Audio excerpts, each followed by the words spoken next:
is at this point that we have something that is especially unique about the Crusades that has, I think, profound impact for the rest of Ashkenazi history.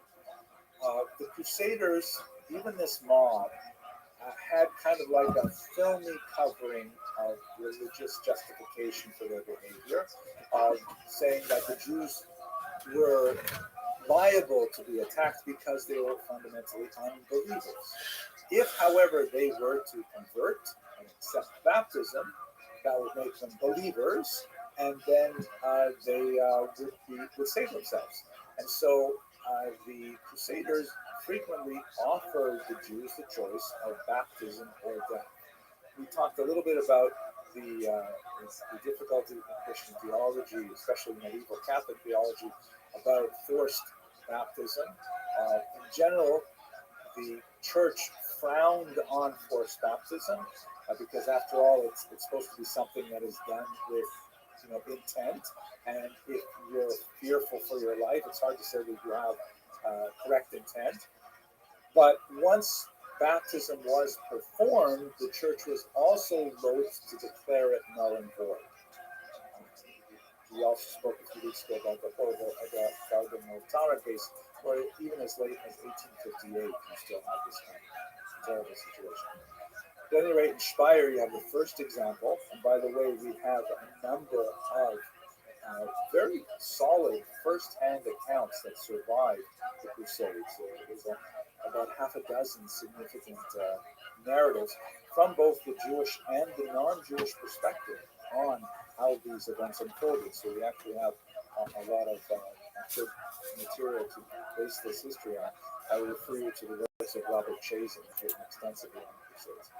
It was inspired the first news of a woman given the choice of baptism decided to choose death, martyrdom, or as it's called in Hebrew, Kiddush Hashem, the sanctification of the name.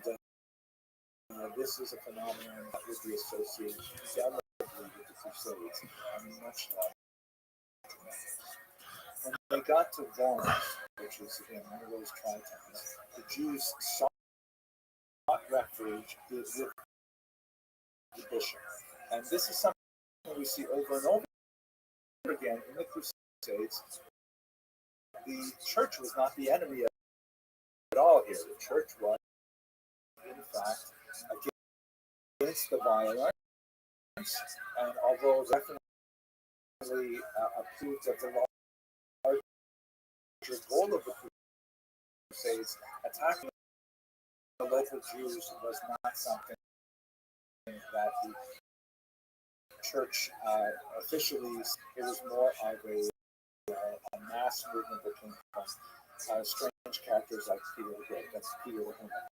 So the Jews sought refuge in the bishop's compound, and the Crusaders broke in the bishop's palace themselves and massacred the Jews in his home. Quite a large number, about 800 Jews, died this way. Worms had a terrible situation where the Jews over and over again,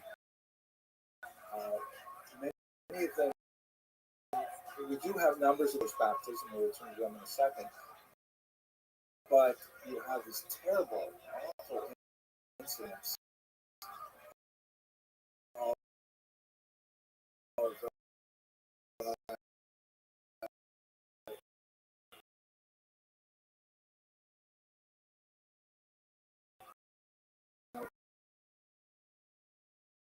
trapped in a room and fearful of having the synagogue set alight and dying in the flames, or fearful of having them break in and the Jews not being able to withstand the temptation and decided to convert on pain of death, where many of these Jewish families and communities simply decided to kill each other in acts of mass suicide. Very powerful, poignant descriptions of mothers killing their own children and fathers, daughters-in-law, and just horrible, horrible things to read that literally formed part of the liturgy for Jews for centuries afterwards in memory of this event, which was called incidentally Zerat Tatnu, the decree of 1096. In Mainz, the bishop attempted to help, but he did not have the wherewithal to do so, and you have an incredible number there of massacres, perhaps the most powerful examples of massacres and suicide.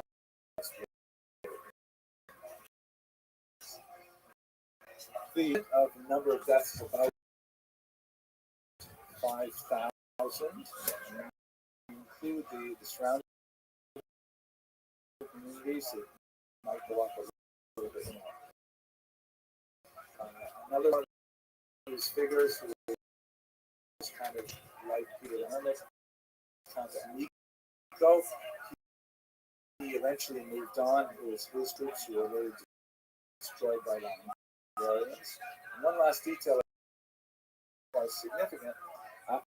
After this horrible summer of 1096, the emperor actually officially allowed any baptized Jews to simply ignore their forced baptism and return to the Jewish community. There was a conflict at this time, and the so-called anti-Pope Clement III was very upset with the emperor, but at this point the church had the authority to challenge him, especially not a disputed pope, and so the Jews were allowed to their faith by secular. Also interesting to note is that the Jewish community had to deal with this question of, are these baptized Jews allowed to come back to Judaism? Rashi, of course, answered the affirmative, that they were welcome back, but it was a subject of debate. It was just a new monograph that came out recently because of Chromophobia. I'm looking forward to reading that and knowing a little bit more about the story. But at any rate, it was like this massive wave that swept over the Rhinelands in association with the Crusades, and it had a very distinct impact. Before we spend a little more time looking at the impact on Ashkenaz, let's just follow the Crusaders where they finally put siege to the holy city in summer, in June of 1099.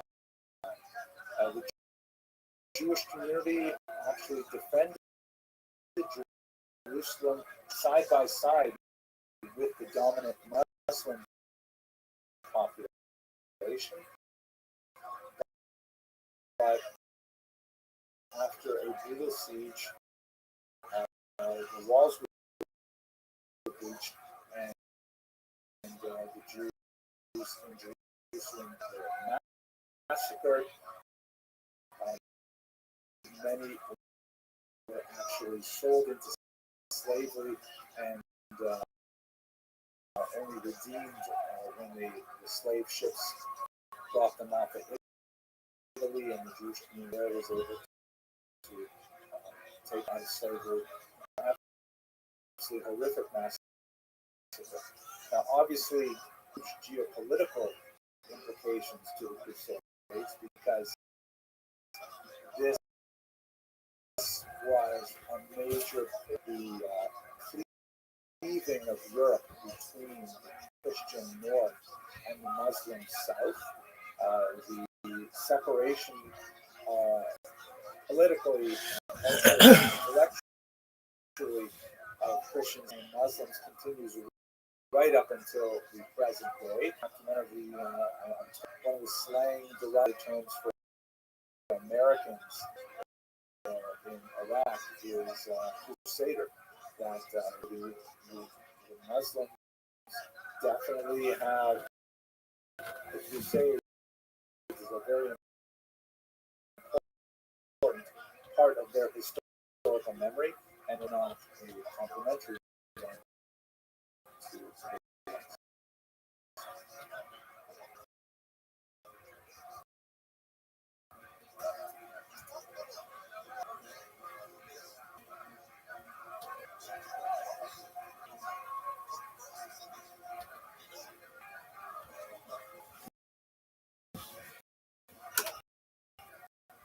okay, so what happened to Ashkenaz after this brief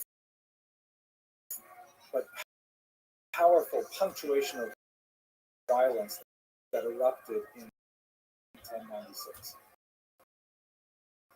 There are a couple of really important cultural, socioeconomic, and religious responses that you see over the next century or so.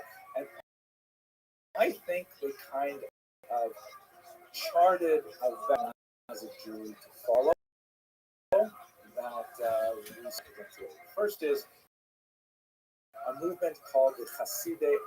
The term Hasid, of course, is used with regards to the Hasidim of the 18th century and on, like the Chabad Hasidim and Vishnitz and Satmar and so on. These are not the same Hasidim.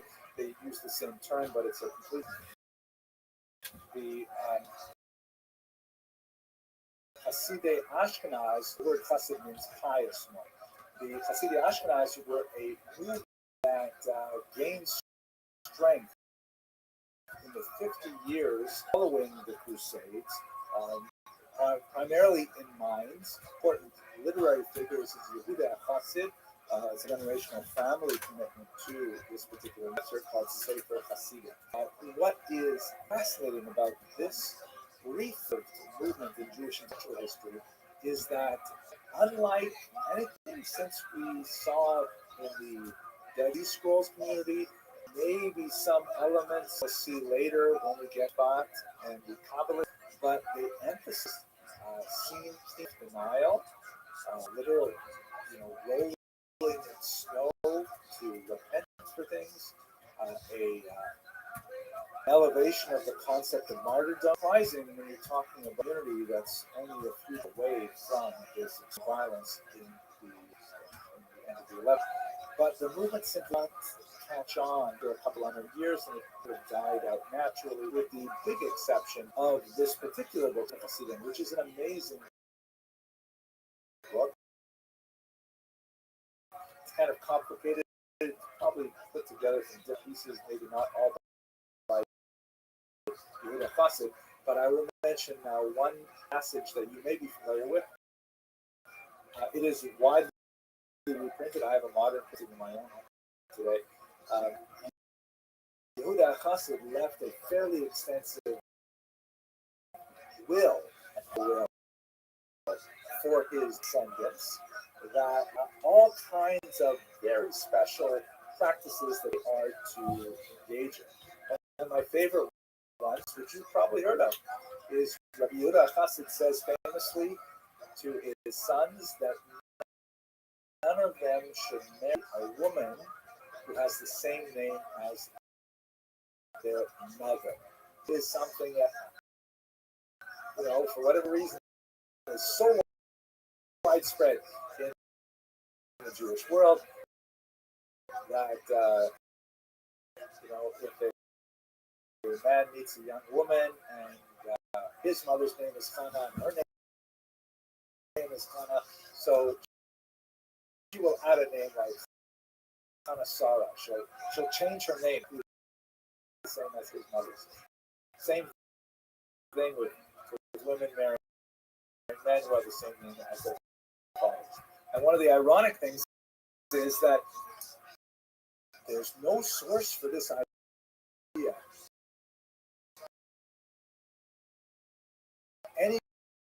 anywhere in the Torah, nowhere in the Talmud, nowhere in Midrash. It's like the only only source for this is in his particular will from the 12th century. And the famous Kotzker Rebbe, a Hasidic rabbi in the 19th century with an incredibly acerbic wit, he once said that if Yehuda Chassid had known how strictly people would adhere to the instructions in his will, he would have included the 10 Commandments in there too. Yeah, I think it's very funny. So, as picks up this strong element Welcome. of self-mortification. How are you? Strange practices, like, for example, after a person dies, putting them Yo, how? in a coffin, Hello. along the ground, not carried to the cemetery to atone for their sins, and strange measures of What's fasting good? to atone for stating the value of a sin in terms of literally caloric value, and then paying for it with calories. Hello. Popular diet, but this is all told, it was really influential for about 150 years, but it kind of like flourishes right after the Crusades.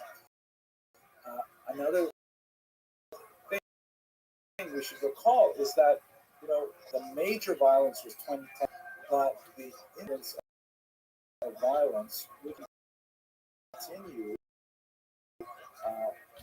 for various reasons over the next 100 years. We are going to explore shortly medieval anti-Semitism, which is not something that we've talked about extensively before, and it was getting pretty nasty.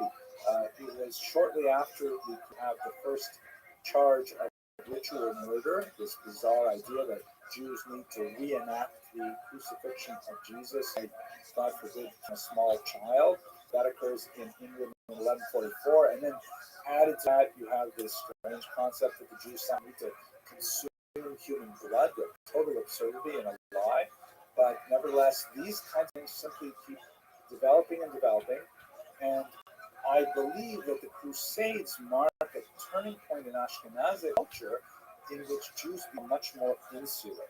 They begin to regard the outside world as far more toxic, as the possibility, and they start to, if it makes sense, especially when contrasted with the Sephardi. I think one of the ways in which we see this, and you'll forgive me because and the Crusades occurred near the end of his life, their school's commentary on the outside of the Talmud page. And one of the big differences is that perspective as the entire world of reality.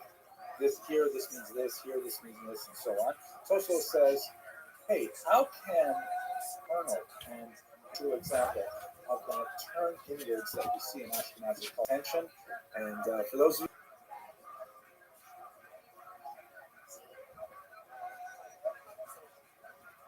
then we're going to really focus in on a couple of aspects of the Jewish economy in the medieval period, particularly around the High Middle Ages in particular.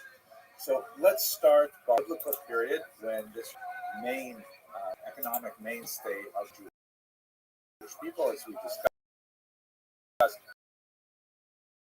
way back in this Jewish History Lab series, but also Israel. And as a matter of pride, the Jews, moving to Israel, attempted to return. This was motivated, of course, by the necessity of producing agriculture for this increasing population in the Middle East, but also because it was a reaction to kind of 19th century ideas.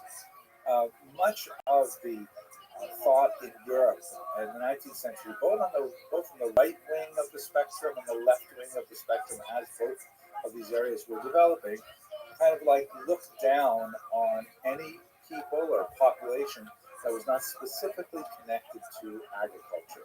There was this idea, for example, if you look towards socialism, there was this idea that, deriving economic profit from the fecundity of the land was somehow healthier, more normal, more, you know, honest, as it were, than commerce. Because commerce, after all, deals with buying things cheaply and then artificially selling them for a higher price. That's how commerce works. And for much of the medieval period as well, there's been this kind of disdain for commerce.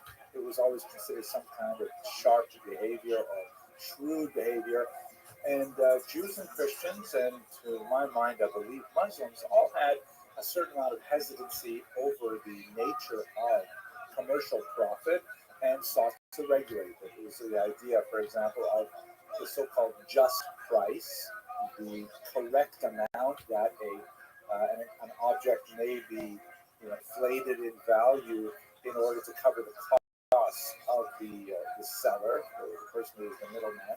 And we have discussions of this in the Talmud as well. By the way, it's something like a 35% markup was considered more or less normal, but there are so many reasons to avoid that or get around that. So, at any rate, so on the left, you have this idea that Jews, being a traditionally urban people for much of their diaspora history, was somehow, like economically unhealthy or even immoral. And on the right wing of the spectrum, then you have the development of this idea of the folk, which would later be a very powerful ally of the idea of race. That somehow the other people was by their connection with the land. That somehow by digging their fingers into the soil of their native land for generation upon generation, somehow this created a unique character.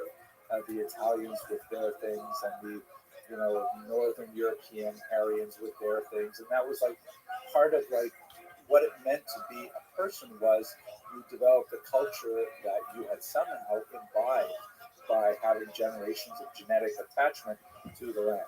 The Jews, of course, did not have this attachment to the land, and so therefore they were somehow unhuman. They were like not human in the same way as others were human. So there was a very big push in the 19th century to try to get Jews back to the land. And we see this not only in Israel, we also see it in all kinds of colonial projects in the Americas, in the Russian Empire, and so on, where there's like encouragement for Jews to engage in farming.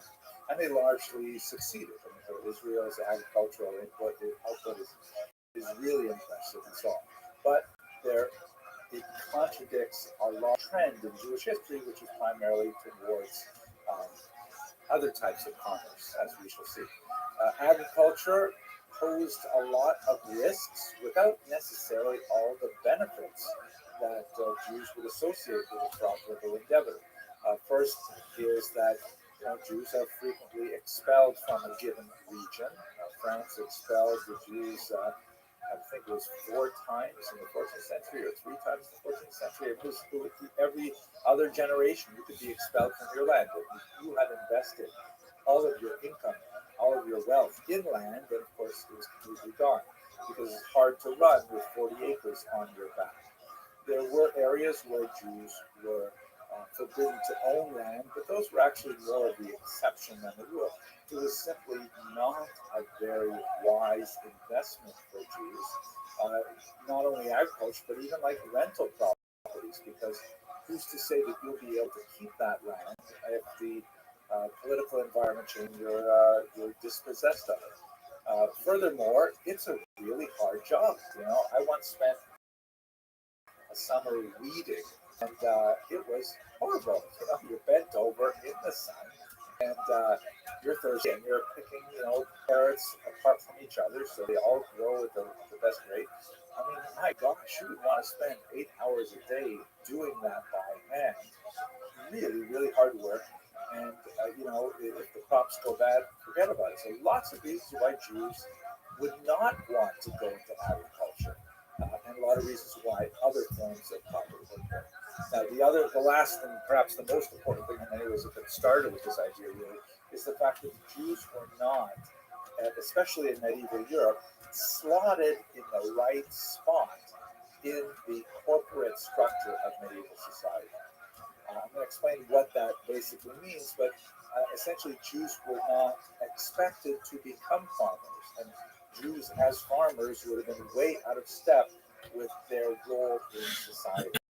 And when I say role, I can do so for the medieval period because the way much of medieval Europe thought roles in society, not so much by their individual identities, as we would, let's say, for example, in Western Europe or in America, but by their class, and in the case of Jews, by their religion.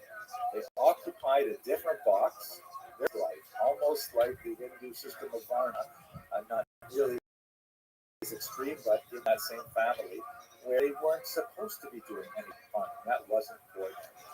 So let me explain a little bit about what this corporate structure of medieval society was, and then it'll be much easier to understand the Jews' role in that economy. Okay, so here's a basic schematic of what corporate society looks like. You have the king, okay, he's the chief officer of the country, and then you have below him the nobility that are typically charged with running particular sections of the country geographically, and then below them, this map is not to scale, a huge massive amount of peasants. Right? Those are three basic corporations in medieval society. There are more, but these are the basic ones. And the idea is that the king and the nobles provide protection to peasants, right? This is kind of one of the working theories as to how feudalism developed. It's a very old working theory, but the idea is that those elements of the population that were much better, warriors or organizers or leaders, sort of rose to the top, and they took on the responsibility of providing protection for those classes underneath them. And in return for that, after all, they could not farming and defending the border at the same time. So the peasants, and to a certain degree the nobles, provided taxes to the king. Right, the money goes upward and the protection goes downward. So that sounds a little bit like a protection racket. You might not be that far off from the idea of how this works, but nevertheless, that's the sort of working idea of how feudalism is supposed to work. The vassals, the lower classes is not precisely the right word, but close, owed fealty to higher classes who in return had to protect them. That was kind of like the compact that held it all together. This was parallel to a certain degree in the church. You had the Pope, and we're specifically now thinking about Catholic Western Europe, although much of this is broadly, generally true for the Eastern world as well. And below the Pope in a hierarchical structure are the clergy. You've got a whole bunch of different groups in the clergy, not just the priesthood, but you also have monks and nuns and so on, and they occupy slightly different roles. And below them, the big mass of Christians. And similar to the arrangement with the kings, nobles, and peasants, you have salvation coming down. There she is. How you living, girl? The Pope and the clergy provide those essential religious services and you seem sad. What's up? as appropriate, and salvific acts. You seem sad, but what's going on? To achieve their place in heaven. In return, the lower classes, the Christians in general, and then upwards of clergy and the Pope provide tithes, provide a type of taxation that keeps the entire system. What's wrong? Now, you might ask, when you look at these two structures, why are you sad?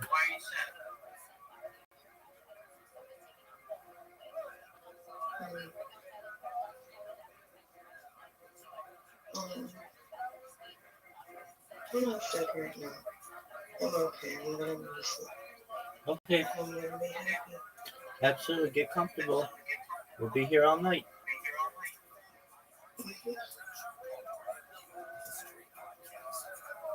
You might ask about who was ultimately in charge, and in fact, that's something they worried about as well, because in some periods it was clear that the king was in charge of a given region.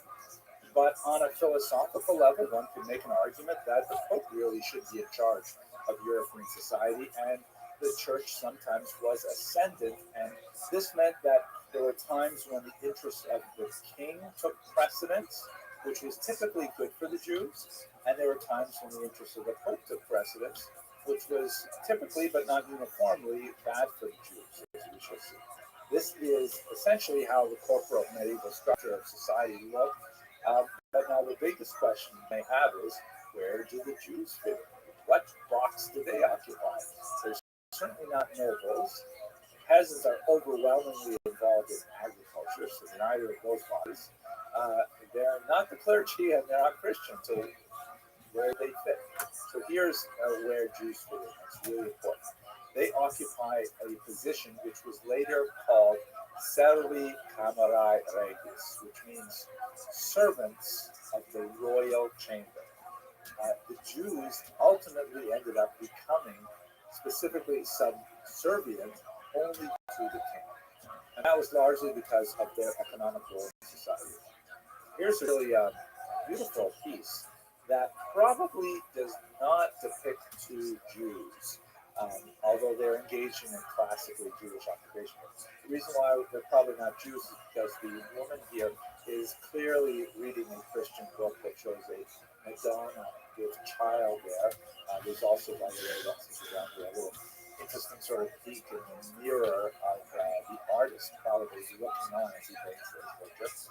But the idea of this image, which is a 16th century Dutch work, this is a money changer and his wife. If you looked at those boxes I showed you earlier in the corporate structure, who exactly is making the money here?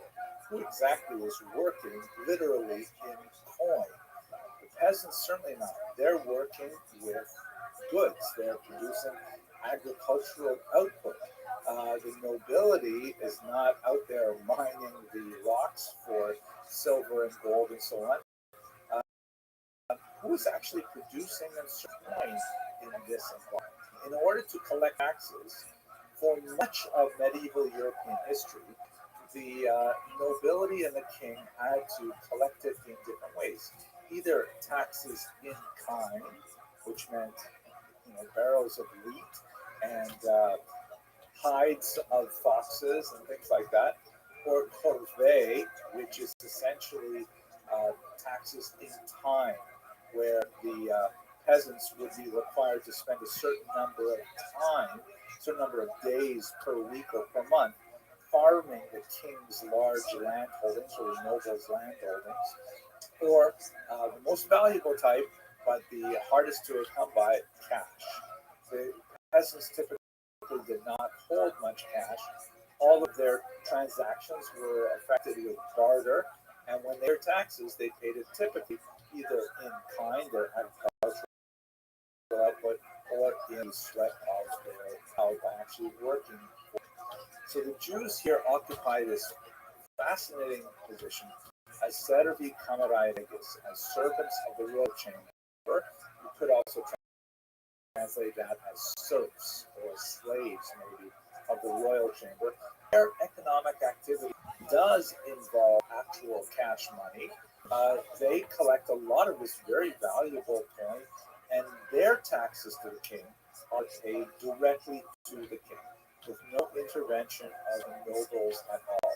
So even though they don't actually occupy a box in that corporate structure that I showed you, their box, as it were, is kind of stuck off to the side, and there's an arrowing straight to the king because they produce the money.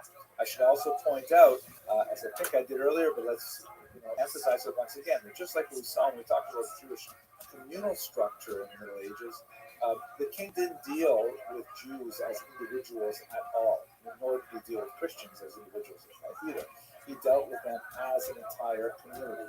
Meaning, if you were a Jew that lives in, let's say, Regensburg, you were part of the collective that was required to pay a certain amount of money to taxes to the king every year. And that amount of money was collected by your community leaders in the Kahula, and they would forwardly collect them out to the king directly. You yourself were basically unknown to the king. There were exceptional individuals. We'll talk about them very much later, but so-called court Jews. But otherwise, it was done entirely on a communal fashion. And the Jews had this ambiguous position where, on the one hand, because they produced so much of this cash, they were very valuable to the king. But on the other hand, in order to keep doing their job, which the king liked very much, they were protected directly by the king. And so the nobles and the peasants would undertake great risk if they were to harm Jews in any way, because that meant that they were interfering with the king's own revenue stream. So that's the risk and benefit associated with this kind of activity of being Servi Camera Regis actually turned out to be a preservative for the safety of Jews in Europe. Now, it also meant, however, that as we saw in the earlier diagram of the two arrows with the king and the pope facing to each other, the church-state hour was often fought over who controlled the Jews. Sometimes, if the church was especially doctrinaire and wished to impose certain, pious wished to impose some pious persecution of the Jews on some doctrinal point, and if the king was not powerful enough to protect them, would lose that revenue stream. On the other hand, there were times when the king could become heavily indebted to the Jews and would find it much more expedient to simply cancel his debts by expelling them, and the church might be powerless to protect the Jews who were, after all, given a particular slot in eschatological history by people like St. Augustine, saying that the Jews have to serve as a witness. So the Jews were kind of like buffeted by powerful forces, much more powerful than they, largely because of their business acumen. So at this point, I've given you kind of a sense of like where they fit in the economic structure. I'd like to talk next about how they exactly made that money. First, in terms of commerce, and then in terms of finance.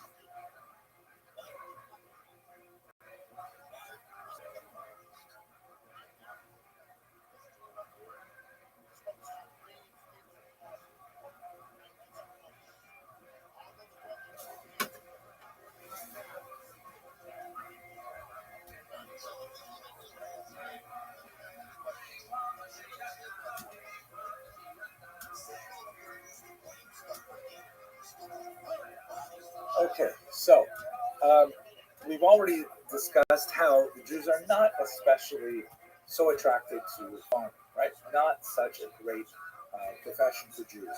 But one of the areas where Jews chose to excel and have a very, very long history is in commerce. We've also looked in previous classes at the Radhanites, who are probably the most famous of the Jewish travelers and international commercial agents of the 9th century. It's described by a Muslim group.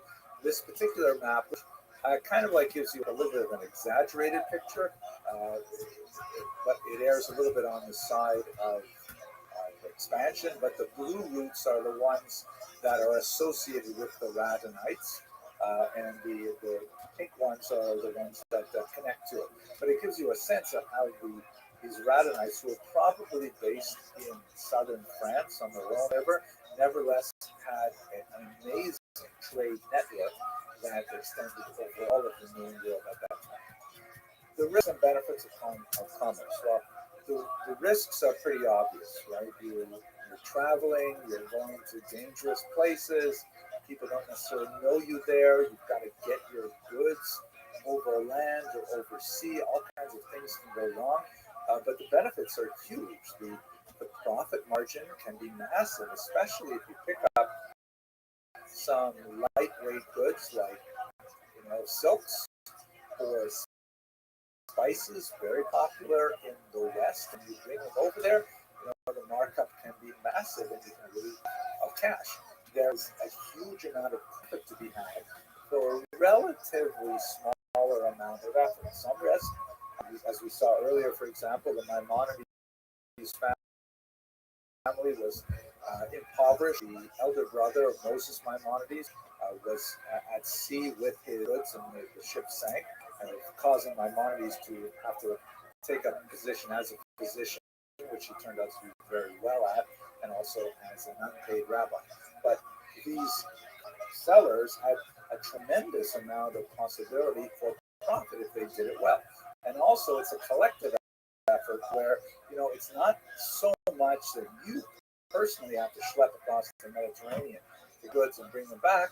You just to know the right people who make much smaller journey on your behalf, especially as you become a much more established salesman. The dangers of travel and transport are huge, but as the economy begins to develop and these trade networks, we can actually see how they expand over time. They're seen to be profitable by everyone involved, and so they are generally very protected, especially in the Islamic areas where you have, everything is under Muslim rule rather than a patchwork of different rules of warring regions.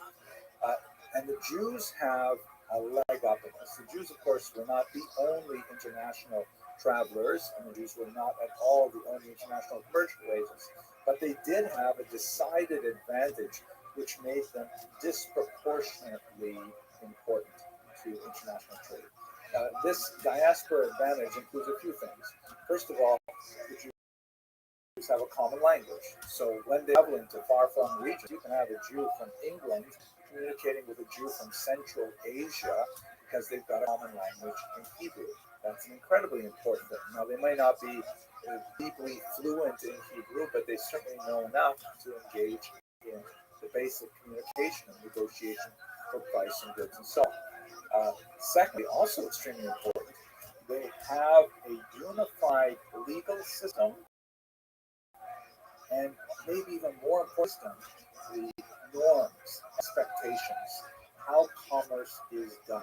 You can imagine even today walking, if you ever gone, for example, to the Arab Shuk long before it was as dangerous as it is now, but if you went into the Arab Shuk and you didn't know the kind of culture of negotiation of how you're not supposed to pay the first price they mention, and you're only supposed to negotiate in good faith if you really will buy, all kinds of things like that. You might not necessarily know those rules. Well, because the Jews are all steeped in the same Talmudic tradition, with the same laws and the same avenues of appeal, if they feel that they're not being treated appropriately in a financial endeavor, then you have a whole system, a whole structure that allows it to take place.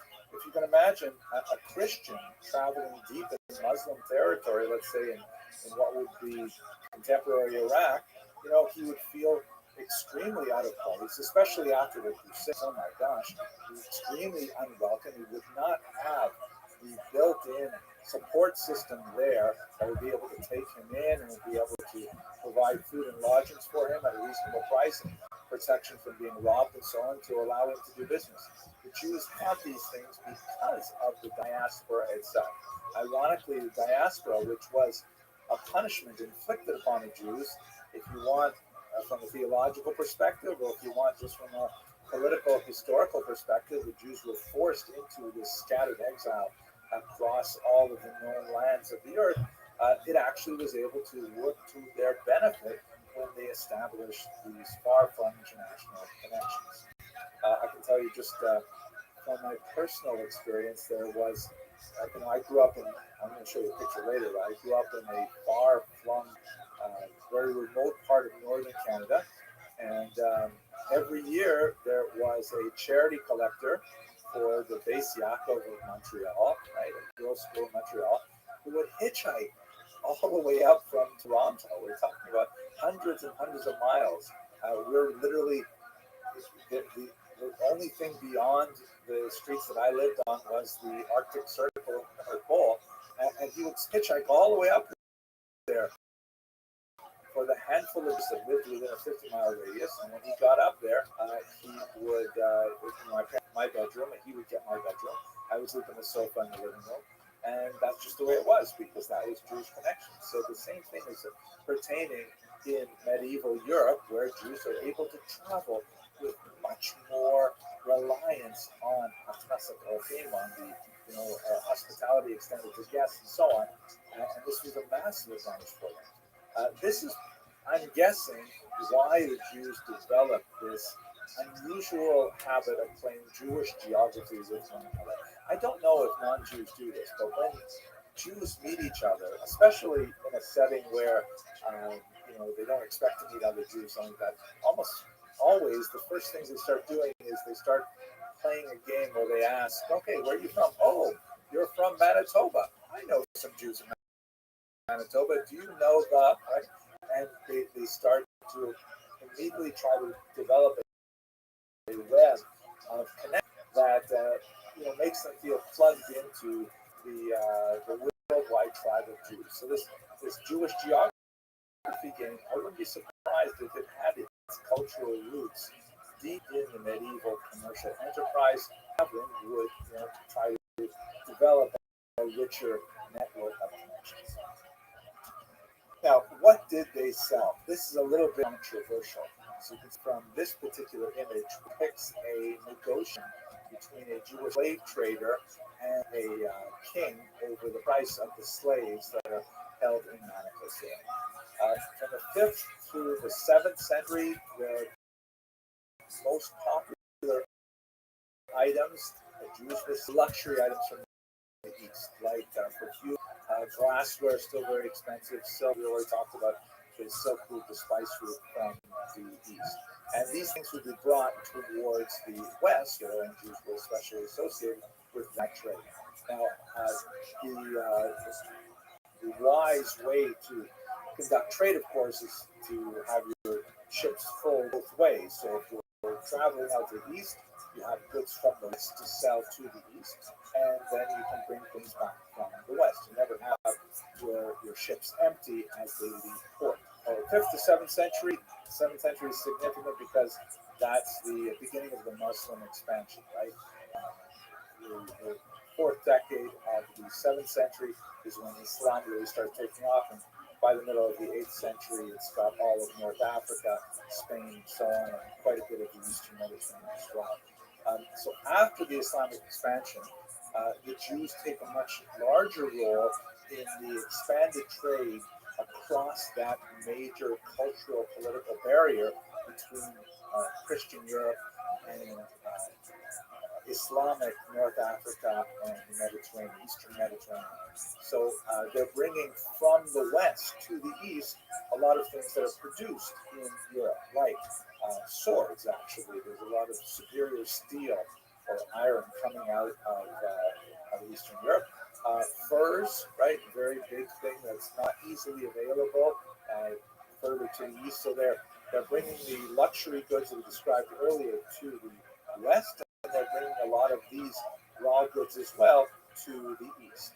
And here's where a controversial element comes in. In the year 854, a church council banned the trade in Christian slaves. And this is something that we've seen all the way back from the Sin of Elvira in the 4th century and so on, that Christianity may have a problem with slavery in general, but it really has a problem with Jews owning slaves. So there's a lot of bans frequently in medieval history that emphasize the fact that Jews are not allowed to own slaves, and Jews are certainly not allowed to trade in slaves.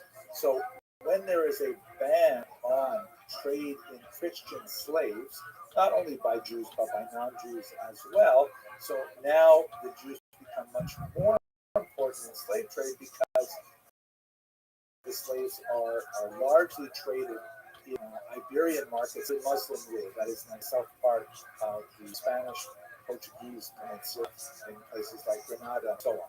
So the actual proportion of the Jews involved in the slave trade is very small, right? Only a small number of Jews were engaged in international commerce, and only a small section of the overall commerce was in slaves.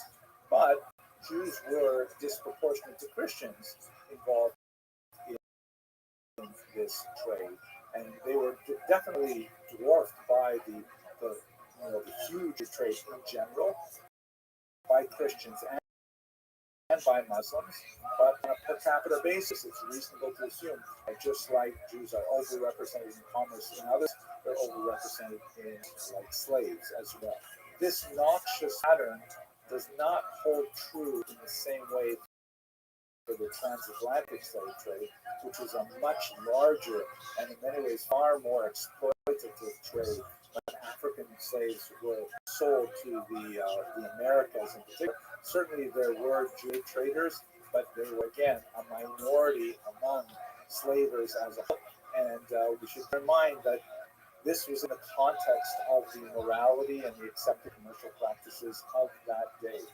As offensive as it may seem to us in the 21st century, it was not considered especially offensive in the 8th, 9th, 10th century, with the one exception that Christians would not allow the trade of other Christians. When Eastern Europe, which was the main source of slaves at this time. In fact, there are some theoreticians that say that the word Slav is related to esclav or slave. It's also possible in modern Slavic languages it refers to a very different kind of word like glory, like you say Slava Bohu, glory be to God. But be that as it may, as Eastern Europe is increasingly Christianized towards the later part of the Middle Ages, then of course that becomes an area that is off limits to slave traders as well, and much will shift even further towards Africa, where there are still larger proportions of non-Christians available for sale in Europe. Adding to this, besides the slave trade, there was a significant expansion of trade routes in Northern Europe. The population in general in northern France and Germany has been expanding since around the year 1000. There are a lot of theories as to why this happened. You know, the phenomenon, it appears that the agriculture increased significantly over this time, so it might actually have a climactic reason for it. It could be that there was, just a general warming of the northern part of Europe at this point, or something to make it horrible. But at any rate, as the north opens up, routes to northern Europe open up, and Jewish populations there increase, and it's kind of like a cycle of the general expansion of trade, means the expansion of Jewish migration to Europe, and the increase in the population as there is more income and so on. But that's essentially what is happening throughout this period in terms of trade.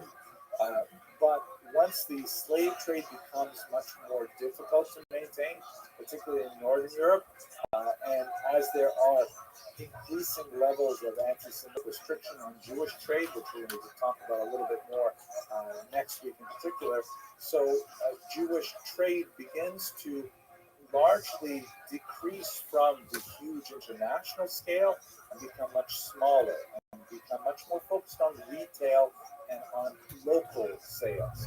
And I reflect on this personally as well. I already told you one personal story about the charity collector that went all the way up from Montreal to my own town. But in many ways, this is really my own family story. It was my father, Oliver Shaw, may he rest in peace, stand in front of the family war in 1957, way up in northern remote Ontario. His father is the Alex in the Alex son. My father is the son there. You know, he ended up migrating from northern Russia, and he came to Canada thinking he was going to become a farmer. He was terrible at farming, like we see the pattern talked about last video. And he ended up going into dry goods sale, connecting with lots of middlemen, what they call jobbers, down in Toronto. So he was able to connect with a largely Jewish environment of commerce, bringing large, mainly work clothes and things like that. This dry goods store that was the economic mainstay of the Abramson family. For my own person, I have connection with this particular Jewish history as well. Okay, so that's a discussion of the goods involved in Jewish commerce. Now we get to perhaps the most difficult aspect of it, which is specifically the involvement of Jews in money lending.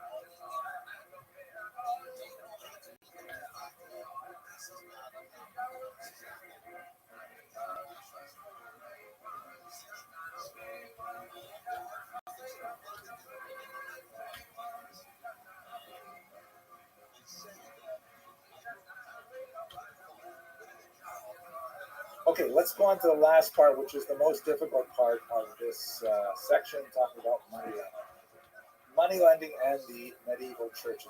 Shylock, of course, is the image. Shylock is the merchant of Venice, and Shakespeare, his famous play here, appropriately indicated with a red hat, which was the Jews were required to wear in Venice at the time of the setting of this particular play. So the idea of money lending is heavily discouraged by the church, specifically one Christian to another, and charging interest. If you look at Deuteronomy chapter 23, verses 20-21, it says very clearly, you shall not lend on interest to your brother, interest of food or money or anything on which interest can be charged. You may charge interest to a foreigner, but not to your brother. Now, there's a lot more to say about this in terms of Jewish thought, but basically, the way the rabbis understood this for centuries is that fellow Jews are brothers, and non-Jews are not brothers. They are in the category of foreigners. Again, there are some interesting exceptions where there are some Jewish thinkers who argued that that Christians were brothers as well because they believed in the same God as the Jews. Others disagreed, but for the most part, this is the way it was understood, that a Jew was allowed to charge interest to a non-Jew. Now, given that Jews basically lived in a kind of binary society where there was only Christians and Jews, there were very, very few minorities of any other religious denomination. So the only people who would be able to technically lend money on interest to Christians, if Christians aren't doing it for each other, is the Jews. So they had kind of like a monopoly on the entire possibility of money lending. The church tried to deal with this in some ways. A 4th century thinker, Ambrose, argued that it's a very beautiful thing for Christians to lend money and not charge interest to each other, kind of like a Gemach kind of free loan society. But it was, hard to encourage this because, after all, there's no profit. You can be wealthy and willing to risk your money to lend money without charging interest. So it was not happening. And so lending, especially as the economy became more and more sophisticated, it became much more necessary to have the institution of credit flowing in society. This is especially true if you have an agricultural society where you have farmers who are cash poor. They're not actually bringing in coin, but they've got to buy seed, and they have to wait a long time until they can harvest. So sometimes credit is the only way to bridge that period where they will not have anything to pay their goods and services for. Ultimately, however, the church decreed in the country, the so-called gratiani, also known as the law of Gratian. Here's another, on the left, by the way, you see an illuminated manuscript that illustrates one of the many laws discussed in the Decretum Gratiani. Actually has to do with cum mare cum in terms of blood relations. But the law of Gratian said, full stop, Christians, you can't charge each other interest, which means, effectively, Jews are the only source of credit in medieval Europe. And so Jews started engaging in money lending. Again, when we think about all the things we talked about in the last 2 segments, about the risks of agriculture, the risks of commerce, money lending has a lot to speak about. Guild membership was a hotly contested element, and frequently when Jews would establish themselves in particular municipalities, they had to negotiate the rights that they would have when they moved there. And some cities would simply negotiate in advance a law de non tolerantis judaeus, that Jews were not allowed to settle there, more likely because the nobility tended to have a vested interest in having Jewish people live there. They would negotiate that, okay, fine, Jews can move here, but no shoemakers, okay? Jews cannot sell shoes. Or Jews can sell shoes, but only when they're ready-made. They can't actually make them.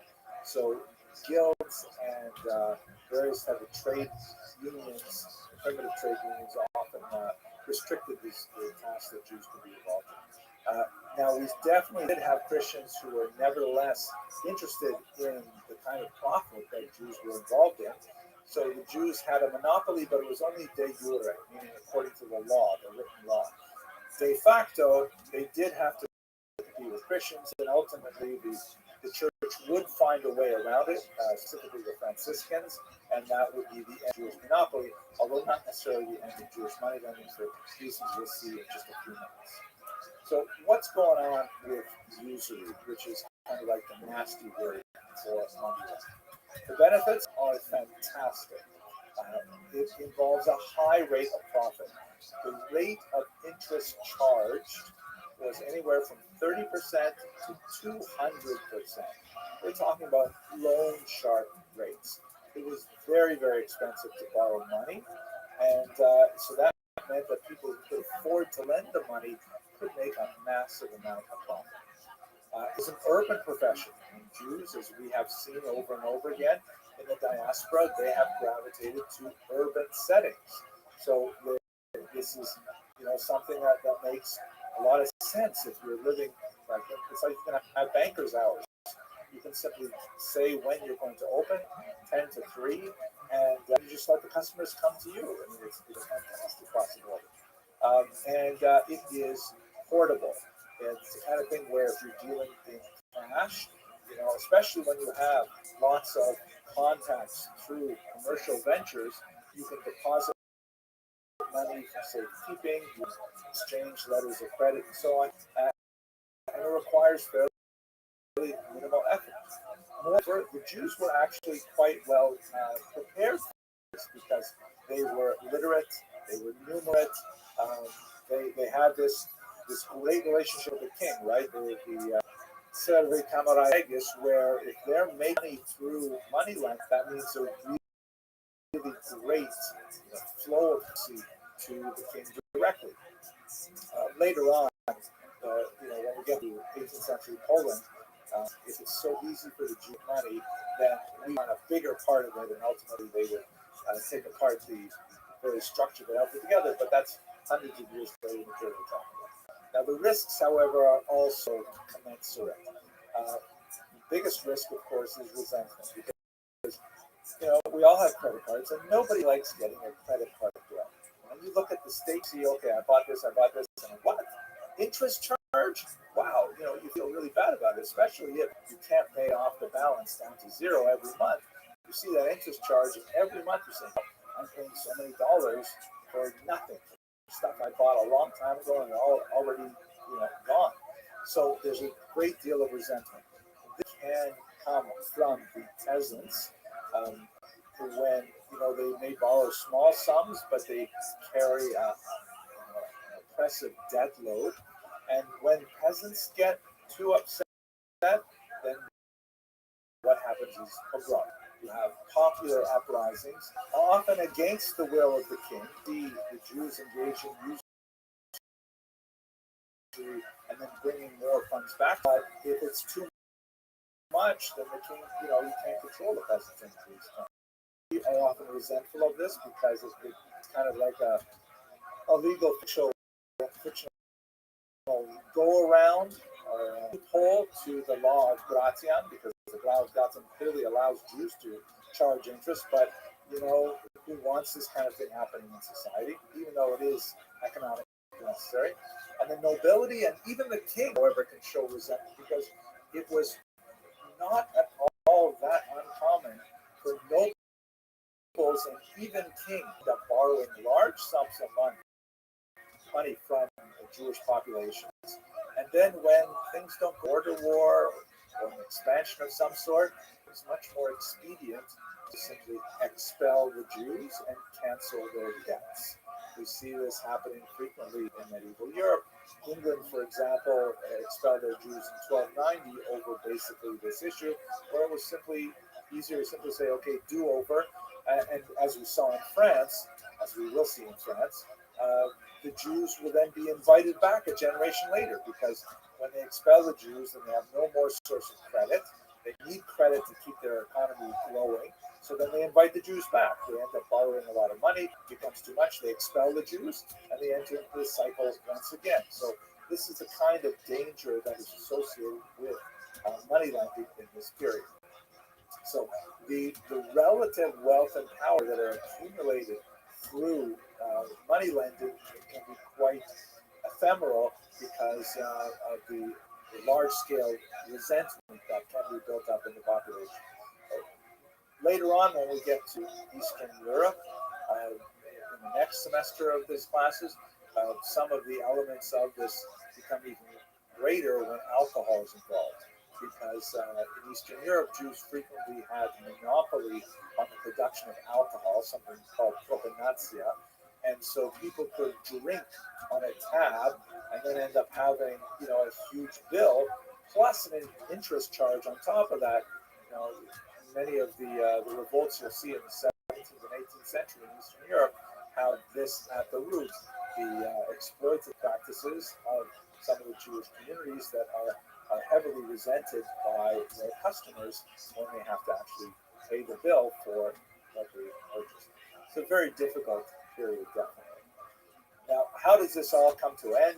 Largely, the Italians wake up and say they've got to get involved in this.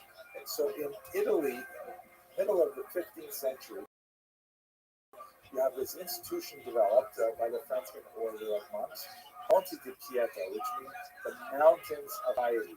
And essentially what they do is they create their own loan societies, which operate a lot like modern credit unions or banks. In fact, this is where credit unions and banks begin to get their ideas and get started. They charge interest, but it's small interest, between 4 and 15%, which is much more manageable. And the purpose of this interest is largely to cover the overhead of hiring staff to manage the funds and so on. And they lend to Christians at a very low rate of interest, but it is approved by the church. First, temporarily, and then towards the end of the 14th century, formally approved by the church, because the overhead costs are not interest for a profit-bearing idea. They're really there to just keep the system. The demand for credit far outstrips the supply that the Monte di Pieta are able to service, but it means that the Jewish monopoly has been pierced. There is now the church has officially sanctioned this type of banking. There is no reason why we still have to go to a Jew. But the fact that demand is still so high, far more than the amount of cash that the Monte Pieta are able to maintain, it meant that Jewish money lending still go right up until really modern era. But it tended to be on a much smaller scale. Like instead of lending to nobles, Jews were more likely to lend to local peasants so they could buy, spoons and things like that. And there were a few exceptional individuals, the so-called court Jews, who would really rise to power shortly after the 15th century. But for the most part, Jewish money lending was a much smaller affair at this point and much more local. If you were a typical Christian, say in the Italian peninsula, chances are you would be more likely to do business with a Jew who was much more local and had much less strenuous demands for collateral. But you did have the option, especially if you were borrowing larger sums, to dieta, which made no sense for you. So this is essentially how the monopoly was eliminated by the Italian banking process. Still, when we kind of reflect on the overall economic picture of the Jews in the medieval period, we can understand how, in particular, money lending was highly resented, and with a growing anti-Semitic surge that is going to be the topic of next week's lectures. That anti-Semitic surge would ultimately overwhelm, forcing the Jews to move further to the east, and it is to that subject that we will turn next week. For now, I want to thank you very much for participating, and I hope you have an excellent week.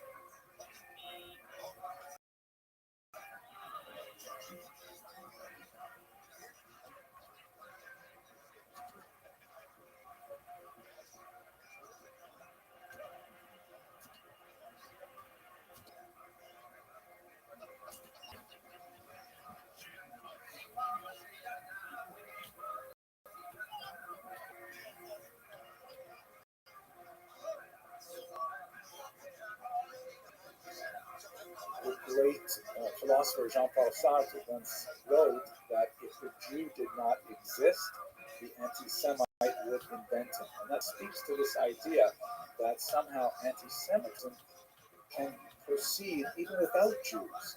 Um, let's have a look, though, at the historical evolution of this bizarre idea. And we're going to specifically look at the medieval period. And then in the next two lectures, we'll look at two major charges that developed in the medieval period, specifically the blood libel and the desecration of the host. But first of all, let's just take one moment to talk about terminology. I'm going to use the term anti-Semitism, and strictly speaking, that is an anachronism. The term anti-Semitism was invented in the late 19th century by an anti-Semite named Wilhelm Marr, and he was seeking a replacement for a common term at the time known as Judenhass or Judenfeinde, meaning the hatred of Jews. It was kind of like a rude term. It was like using the N-word in contemporary American English. And so he developed an ideology which he said that basically he's not against Jews per se, he is against something called Semitism. Semitism meaning some kind of bizarre philosophy, organization, movement of the Jews that he is anti. We'll see a little bit today, but we'll see much more when we get to the modern period what exactly that Semitism was. It was based on the development of linguistic theory like the Jews, Middle Eastern languages in Hebrew into a Semitic family, but otherwise it's completely nonsensical. It used to be spelled in English, at any rate, with a hyphen, so that, and often with a capital S, meaning that there is such a thing as Semitism, that one can be anti. This, of course, is ridiculous. There is Semitism, and it just fuels more anti-Semitism to use that particular spelling. So many scholarly presses over the last 20, 30 years have been shifting to a single term without a hyphen, without a capital S, indicating that anti-Semitism is a phenomenon unto itself, completely unrelated to the fictitious Semitism.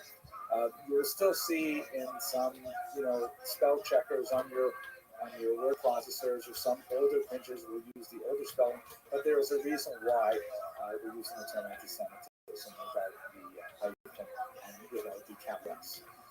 That said, the kind of antipathy to Jews that Wilhelm Marr's late 19th century hatred involved is very different from the antipathy that we see in earlier centuries. And so it is somewhat incorrect, inaccurate to use term and to try and push it backwards in time. I will, anyways, going to speak about anti-Semitism, even though more strictly speaking, there are four distinct stages of this against Jews that historians have identified. And, the use of the term anti-Semitism is really not correct when we're trying to put it right context. But let's quickly look at those four levels, because I want to put in the context of the medieval period, which is our focus for today. The first of four broad stages is what I'd like to call ancient xenophobia. Xenophobia, of course, simply means fear of the stranger, fear of that which is. And much of the Greco-Roman period placed within that kind of rubric, because the Romans and the Greeks, although many of the writers had some really nasty things to say about Jews, they seem to be kind of like cultural misunderstandings or a lack of charity towards a different set of practices or beliefs and things like that. They certainly didn't acquire the kind of bizarre, manic quality that we'll be looking at in the next two lectures in particular. It's more like a, if you will, a normal kind of hatred, just like, the South Koreans might dislike the Chinese, or the Inuit might dislike the Apache. It's kind of the human condition that frequently develop fear or even dislike of those who look different from us or behave differently and so on. So it's kind of like, it's not nice, but it's more normal. When you get to the early Christian period, so we're talking now about the first century and onward, you have a specifically theological antipathy to Jews that we discussed a little bit in the lecture on Adversa Deus. which lies specifically out of the relationship between the early church and the mother religion, Judaism.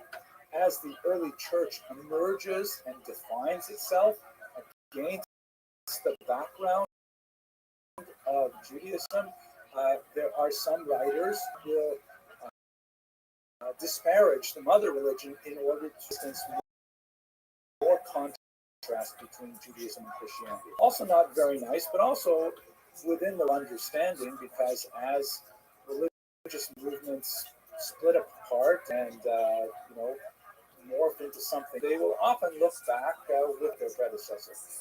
Those of you who participate in synagogue forums will know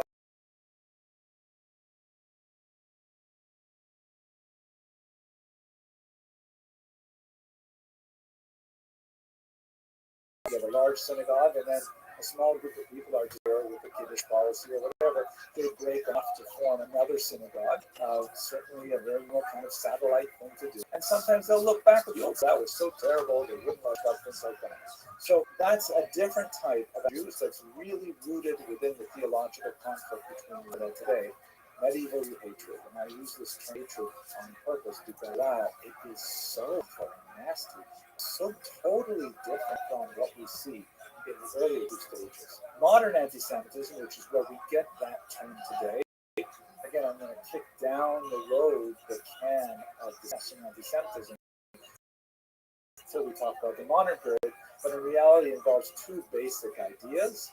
The introduction of race thinking, the idea that the Jews constitute as a race from a different religious group, and that's really a modern phenomenon.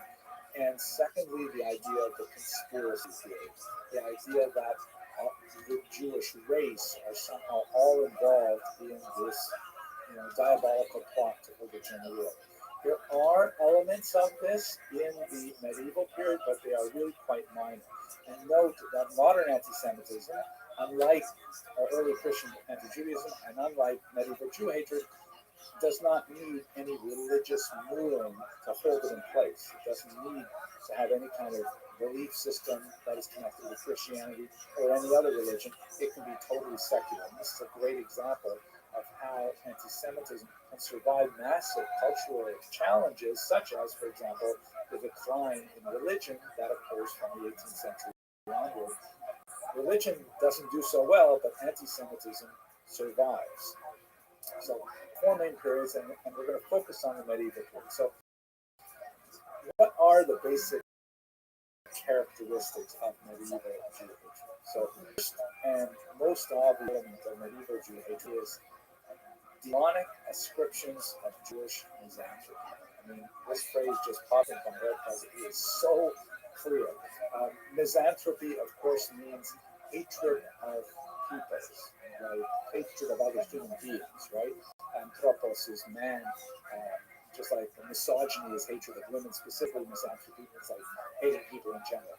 And unlike what we saw in the period of xenophobia, and unlike what we saw in the period of early Christian anti-Judaism, there's this idea in medieval Jew hatred that Jews somehow hate other non-Jews so badly that they will do terrible things to them, like, God forbid, kidnap and kill their children and drink their blood. I mean, wow, that's like an asteroid of hate that suddenly lands in this puddle of, discomfort. It is such a huge and bizarre kind of argument.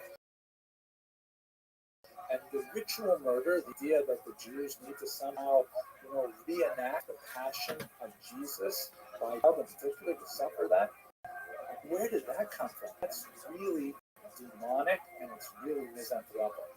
It's also really connected to the devil, so the term demonic is significant here, because in the medieval period, the belief in the role of Satan in the functioning of the world becomes much significant. Dante and others like that, and I think this particular image, which is Jews burned in a cauldron of hell. The idea that if the Christians are somehow God's people, then the Jews must be, to balance it out, the devil's people. They must be somehow the mirror image. And if the Christians are associated with Jesus, Savior of the world, the Jews be somehow associated with the Antichrist, the destroyer of the world. And there's a large body of thought about these so-called red Jews who are somehow waiting somewhere east of the Caucasus Mountains, living inside a mountain hidden area, just waiting for the Antichrist to be born and then to lead them out and to overrun all of Europe. I mean, really bizarre things that you see nowhere in earlier forms of anti-Semitic thought. Another major characteristic is that the connection to religious antipathy is often secondary. What I mean by this is that most of the charges, as we'll see shortly, definitely have a connection to religion, but it is often tenuous and epiphenomenal to the need to ascribe that misanthropy to the Jews. The idea that we need an excuse to hate the Jews, so let's find some kind of bizarre story to attach to them, and we'll justify using religion as kind of like a veneer to hold to it. And where you see that in some really interesting sort of ironic places is that the higher levels of the church were often quite opposed to popular movements of medieval Jew hatred, like the ritual murder charges. And I'm saying, we're really glad you're all fired up about Jesus and everything, and we want you to think about the passion, but the Jews are not killing Christian children to reenact it. The church finds itself in an uncomfortable position quite often, defending the Jews from mob violence because the mob has been kind of whipped up by this surging belief that the Jews somehow engage in these horrible activities. And it seems very clear that when you contrast it with the previous form of dominant anti-Jewish thought, logical arguments are irrelevant. In the time of theological anti-Judaism, Jews and Christians could have exchanges, could even talk about the religious differences with a modicum of exchange. You see that, for example, in the Latin translation of the Bible, that Jewish scholars of the Bible were consulted widely in order to try and figure out what the words mean to translate into Latin. That's so far away from what's happening in the medieval period. The theology is used to support the hatred. And the third element, which I would like to get into, but I'm going to shut off a little bit till we talk about Spain in a couple of weeks, you see anti-Talmudism appear. Basically, the Talmud is, up until the 13th century, really a closed text for Christianity, and when it is kind of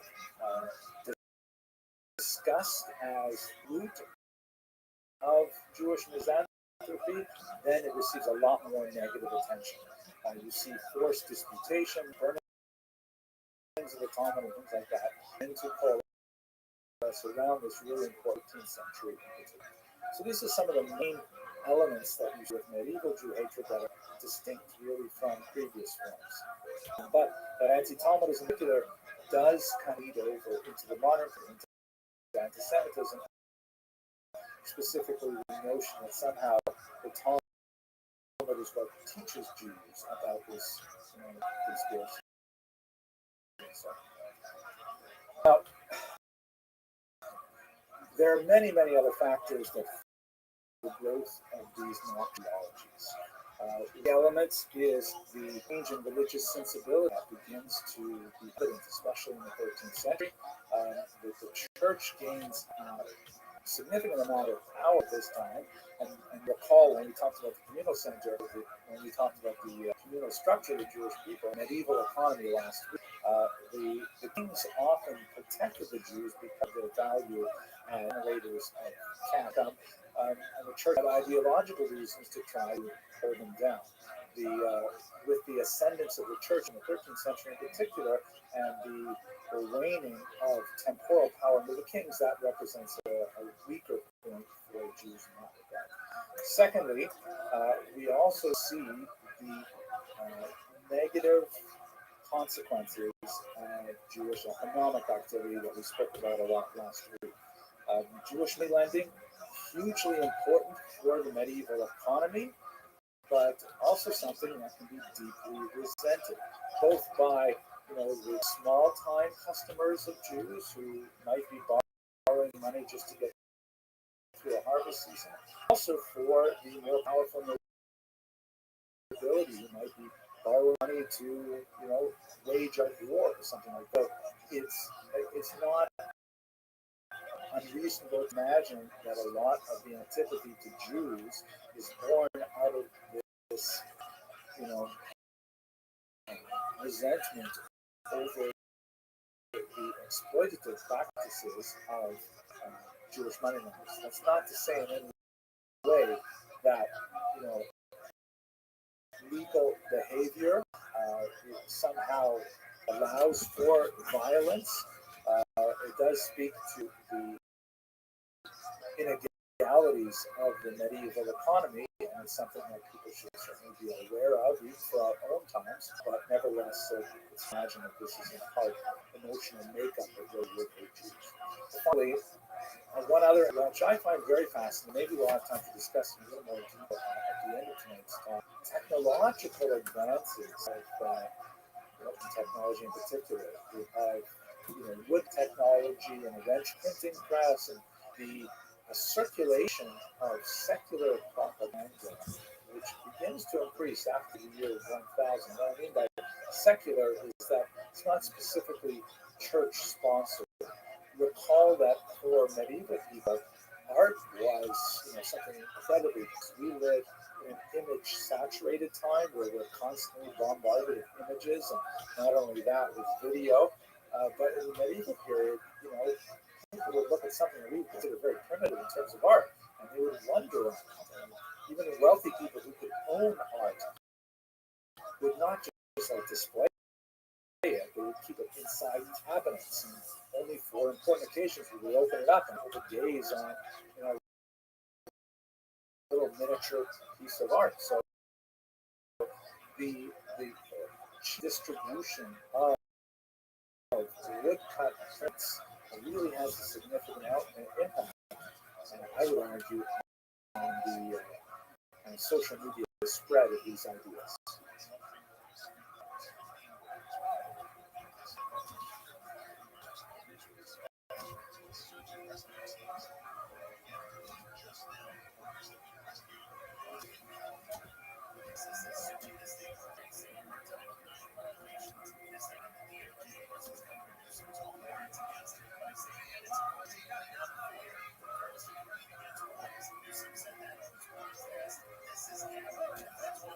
Feel constrained to say this to everybody, even though it should be patently obvious. The charges of ritual murder and the related blood libel are entirely false. There is no basis to the idea that the organized Jewish communities, for whatever bizarre reason, God forbid, kidnapped children and abused and murdered them and then consumed their blood. This is an entire fabrication of the twisted medieval mind, and sadly, it has been an enduring myth that continued up until the present day all around the world. And despite being disproved so many times, it nevertheless has that kind of staying power that gives it a new lease on life. It represents a dramatic escalation in the violent tenor of anti-Semitic rhetoric, and it remains so good. Here's a map that shows you how the blood libel spread throughout Europe.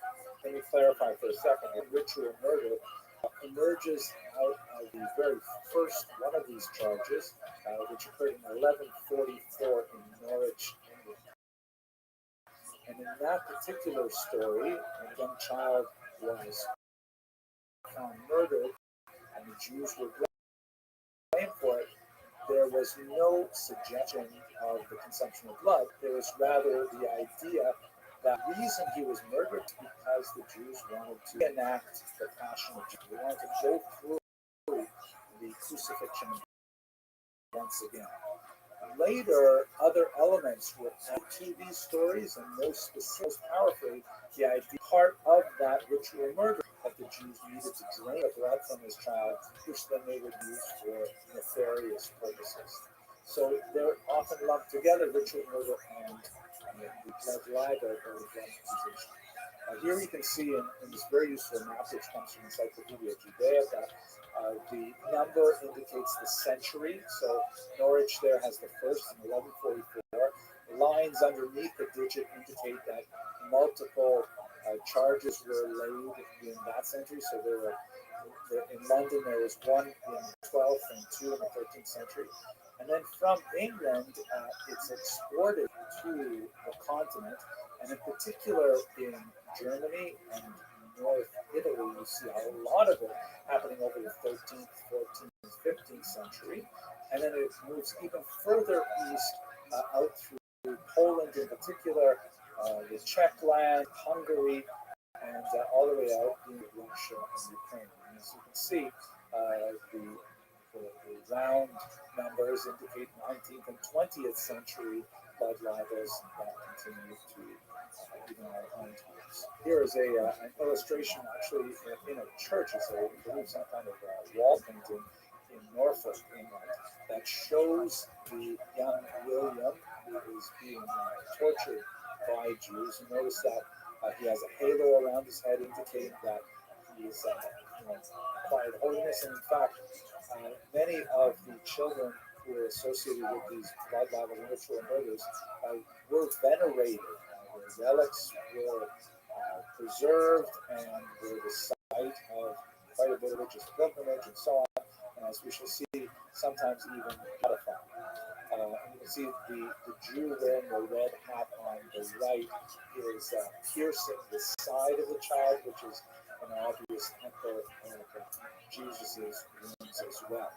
What is definitely not correct in this representation is that when William Norfolk's body, he was 12 years old, was found murdered and strangled, there's a specific reference that he was found wearing a jacket and shoes. And some scholars who have studied this very first ritual murder accusation suggest that the specific reference to the jacket and shoes suggests that he was not wearing pants, that he was in fact sexually assaulted and then strangled thereafter.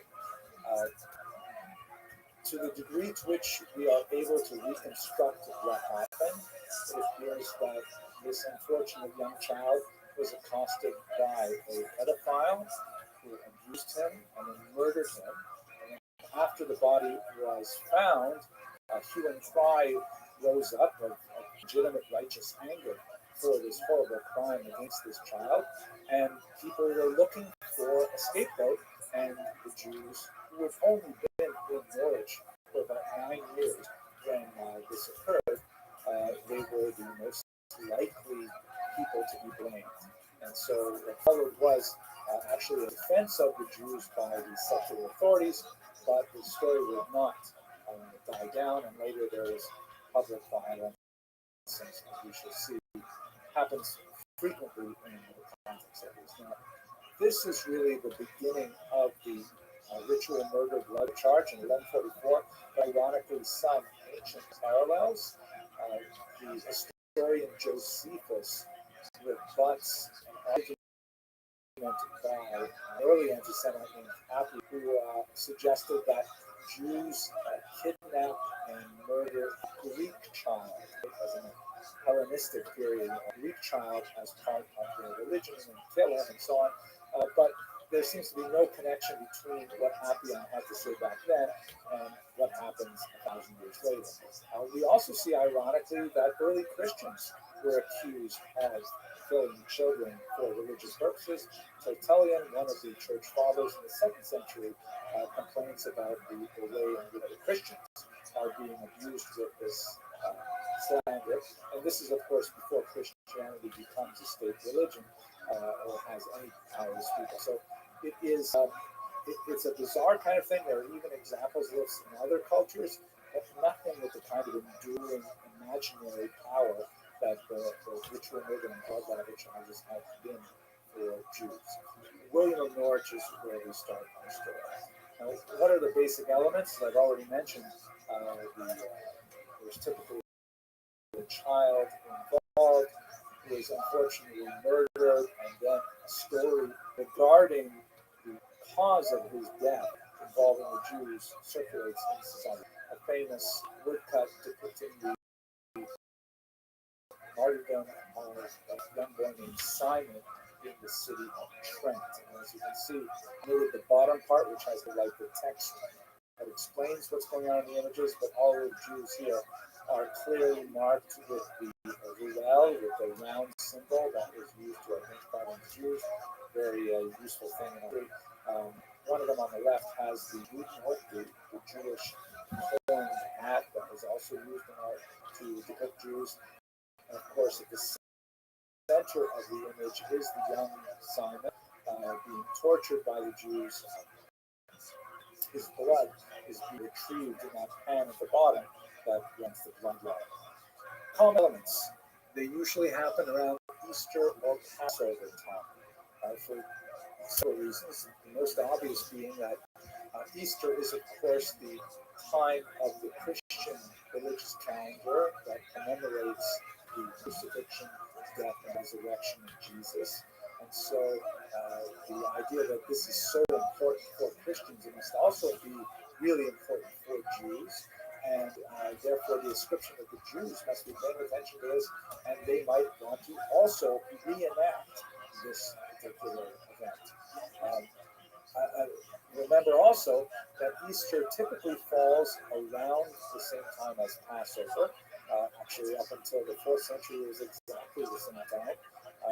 But the Jews are engaged in all kinds of unusual behavior during Passover, right? Because it has this massive house cleaning time where you have to get rid of all leavened products. You have to bake fresh, ritual foods, the matzah in particular. And so the Jews are running around doing these strange things, and Christians may wonder, why are they so wrapped up about this? And in particular, the requirement that every Jew have 4 cups of wine on Passover. And so the idea that they have to have this red wine in particular, was something that piqued the Christian imagination in the medieval world. So much so that the commentator on the Code of Jewish Law, Rabbi Moshe Isserles, the Ramah, writes that if you live in a place where blood libels are frequent, you do not have to drink red wine on Passover. Drink white wine so that there will be less suspicion that there's something in the wine that is somehow related to Christian blood, which is, of course, as I mentioned at the beginning, completely absurd. Jews are actually forbidden to consume any blood. And one of the big processes in making meat kosher is that it has to be properly salted and drained so that there is no blood consumed. So it's just another one of the fantastic elements of this particular show. Fantastic in the sense of fantasy rather than in the sense of great. The imitation of the passion, as I mentioned, as you see here, Simon is, of course, held in a cruciform position as well. The use of blood. Now, what was the blood for? So when you look over the centuries as this libel developed, there are all kinds of fanciful things associated with it. There was a widespread belief that Jews had an unusual stench, the foetor Judaeus, and that the only way to remove it was to consume or even bathe in Christian blood. Another argument was that Jewish women and men menstruated, and they needed to replace their iron loss by drinking Christian blood. It was regarded as an aphrodisiac, and in fact, there are some remarkable references to Christians seeking out some of this aphrodisiac or fertility drug from Jews, saying, we won't tell anyone. Can we please have some of this Christian blood? Which, I can only imagine what it'd be like to be approached with that kind of a request. And various and sundry purposes associated with the blood, what I imagine could tolerate. So the young child is also very common, as you see also in this example with Simon of Trent, because Christians would not be circumcised. But since this is supposed to be passion, and Jesus was, of course, circumcised, and actually his circumcision date was celebrated on the Christian calendar for much of the medieval period, which was like 8 days after Christmas. So the young child was circumcised as well, and that was part of the gory litany of the description of many of these cases. Often an apostate informer involved. There is a Jew who converts to Christianity, who often will reveal the secrets of what's going on in the Jewish community, even though they are complete fabrications. And this contributes to the tremendous hostility that the Jewish liturgy bears to such informers, because you can have a Jewish community just trucking along, just minding their own business, and some Christian, like new Christian, some Jew who had converted to Christianity could go up to the church or to one of the nobles and say, "Hey, my former community are plotting to murder a child, to kidnap a child." They don't even need to have the actual body of the child itself to say committed in order to rise up these horrible passions and to wreak havoc on the community. So these are kind of some of the major elements that you often see. As I said earlier, the church reaction was mixed. In general, the higher levels of the church, including the popes, frequently intervened at Jewish request to quell the popular sentiment associated with ritual murders and blood libels. They issued bulls, they issued declarations saying, no, it's not true. Jews do not drink blood, they don't kill Christian children, they don't do these things. But on the other hand, the community, the laity as a whole, and much of the lower clergy that were frequently illiterate themselves and couldn't even read the bulls if it was handed to them, these things had a rhythm of their own.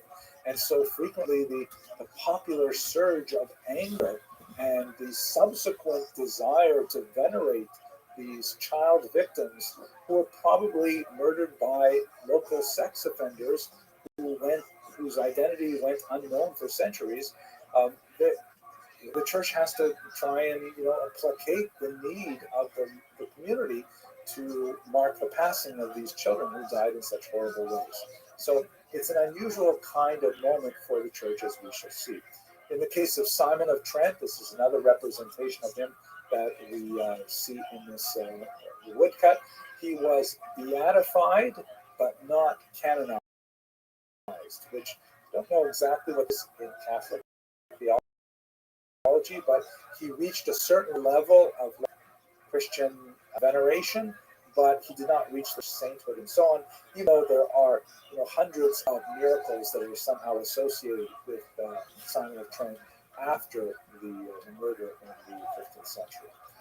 He was only removed from the official martyrology of the Roman Catholic Church in 1965 in association with Vatican II and the reforms that happened after the Holocaust.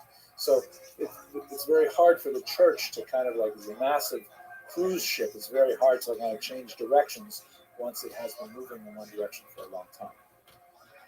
Now, regarding the persistence of this very noxious myth, we've already seen how it has spread, all across Europe and moving from west to east. We see some really dramatic 20th century cases, including an abortive case even here in New York State, where a child disappeared for about 24 hours. She got lost in the forest, and then she found her way out. But the local police in the 1920s actually went and questioned the rabbi of Messina, New York, saying, did you guys kidnap this child for ritual murder purposes, right? That's 20th century New York, United States of America. So it has like incredible, staying power with the modern imagination. Fortunately, the child found her way out of the forest, and the whole thing blew over, and the rabbi registered his deep dissatisfaction with the police department that they would even think that they should go to the rabbi and say, where's the child you kidnapped? Anyway, one of the more famous blood libel cases in 1911, the Russian government prosecuted one Mendel Bayless. This is a drawing from the trial for the murder of a young child. And after 2 years of an internationally watched trial, because this is the 20th century, and all other governments in the Western world had clearly distanced themselves from these medieval beliefs. They watched with incredulity that this modern Russian Empire would actually prosecute this guy for such a ridiculous charge. After 2 years of deliberation and an argument, they were not able to convince a jury of Ukrainian peasants that Bayless was guilty of the crime. He was released. More significantly, however, the Nazis, of course, made great use of the ritual murder charge. This is their pornographic Restream, the stormtrooper. You can see in big red letters here in this 1934 edition, the Jewish murder plan against Jews, and so on. And you can see the picture here with all these children hung upside down, and this demonic-looking catching the blood in the pan. Very much, the Nazis definitely were reliant on the idea of the bloodline. And finally, most disturbing, this is a painting by a very talented Italian realist painter named Giovanni, who really in 2020, this 21st century, painted this modern impression of the murder of Simon of Trent, who we've seen a couple of times so far, with obvious anti-Semitic iconography, and this is in our very own time. Absolutely astounding that we are still here with this incredible, audacious law, but there it is.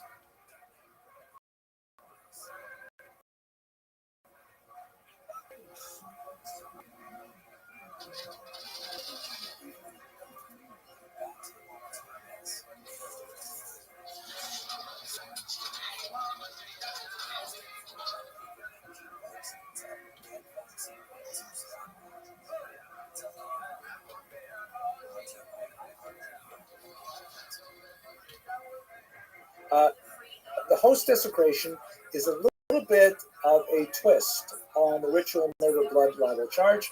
It develops roughly the same period of time, but especially towards the 13th century, for reasons that we will discuss. The false charge of host desecration, I have to, because I know once I put this recording on the internet, people will say, oh, there you go, it happened. It is, again, totally false.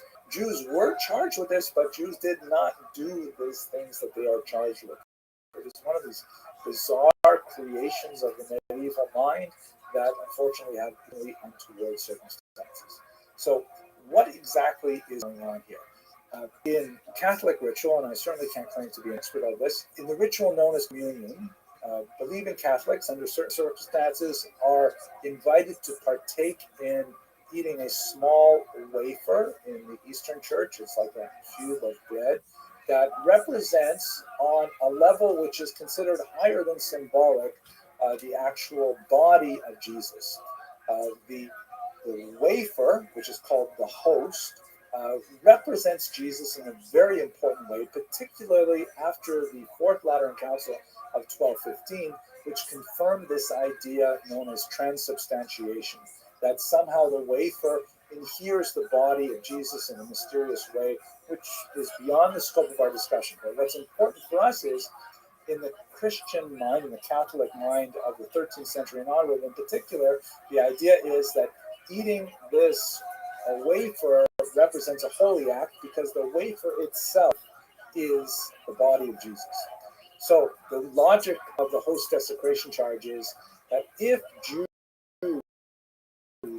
are misanthropic and want to reenact the passion, they would want to kidnap the actual body of Christ, which is inherent in wafer. And so this expansive charge of host wafer desecration spreads across Europe. I'm going to show you one kind of like cartoon broadsheet that shows the whole story of a typical host desecration that is fairly accurate. This is actually from Passau in the 15th century. And the events behind it are very similar one to the other. There's typically, in this case, a Christian accomplice.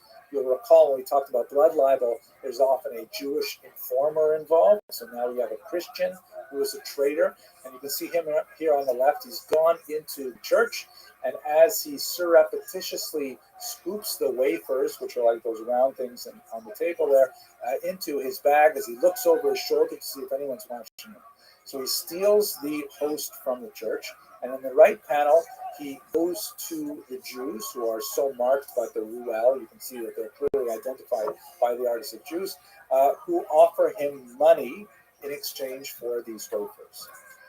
Then the Jews take the wafers back to their synagogue in a box, and they torture them in the synagogue. You see there, they've got like kind of like the shulchan, the ritual table upon which the Torah is read in the typical synagogue, and the artist is clearly Christian or at least Hebrew illiterate because the Ten Commandments in the background there, it's clearly not Hebrew, just gibberish, but meant to sort of evoke a vaguely Hebraic look.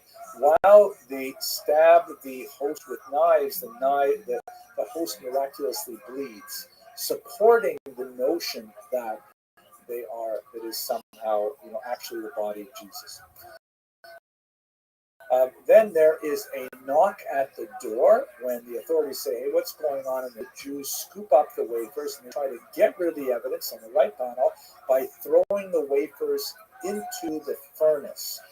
Inside the flames, a miraculous image of a child appears, and doves fly out of the smoke where they are caught waiting angels. Like all of these series of miraculous events associated with the wafer really buttress belief in transubstantiation, and that represents another variable with regards to the church's ambiguity towards these stories.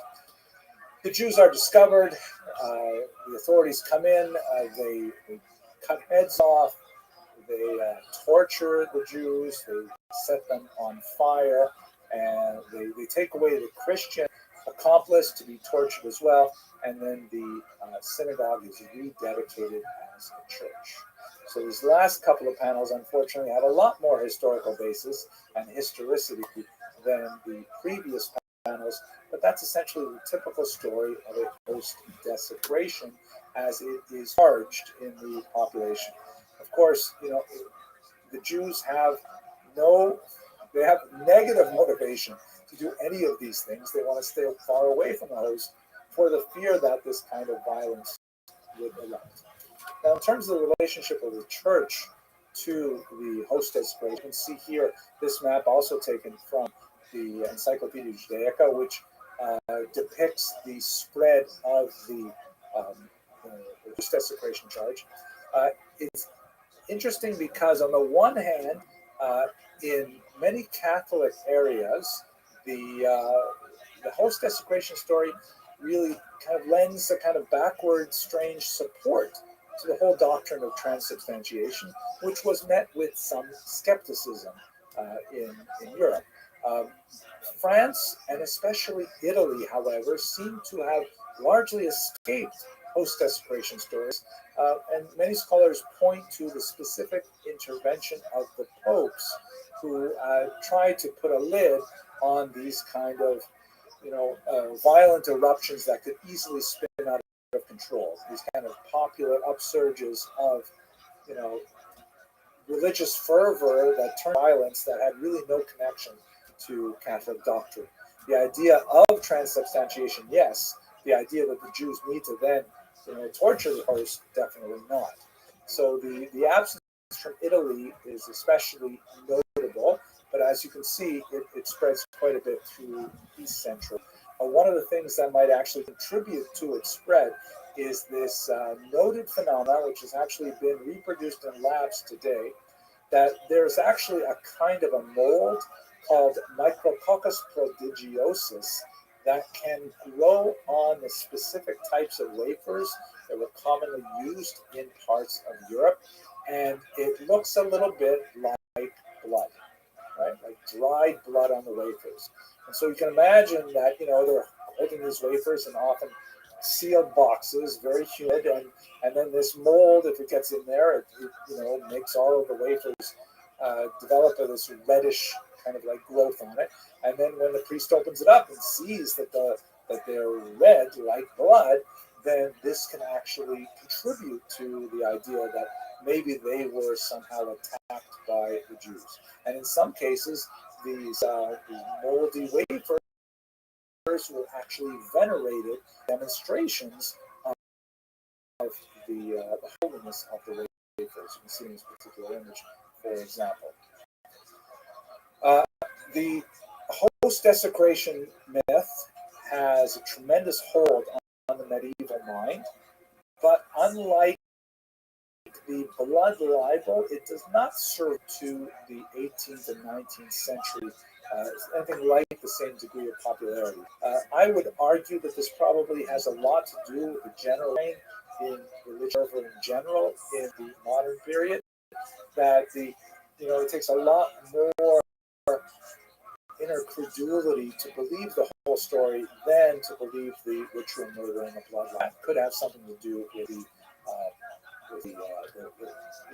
this to continue. Nevertheless, it still has a strong impact, and in many cases, the blood libel, the host desecration charges that we see actually result in massacres of Jews and of expulsions. And what's especially fascinating is that the ritual murder and blood libel charges were also absurd, but in those cases, there was a body, there was a child who was, God forbid, the victim of a crime.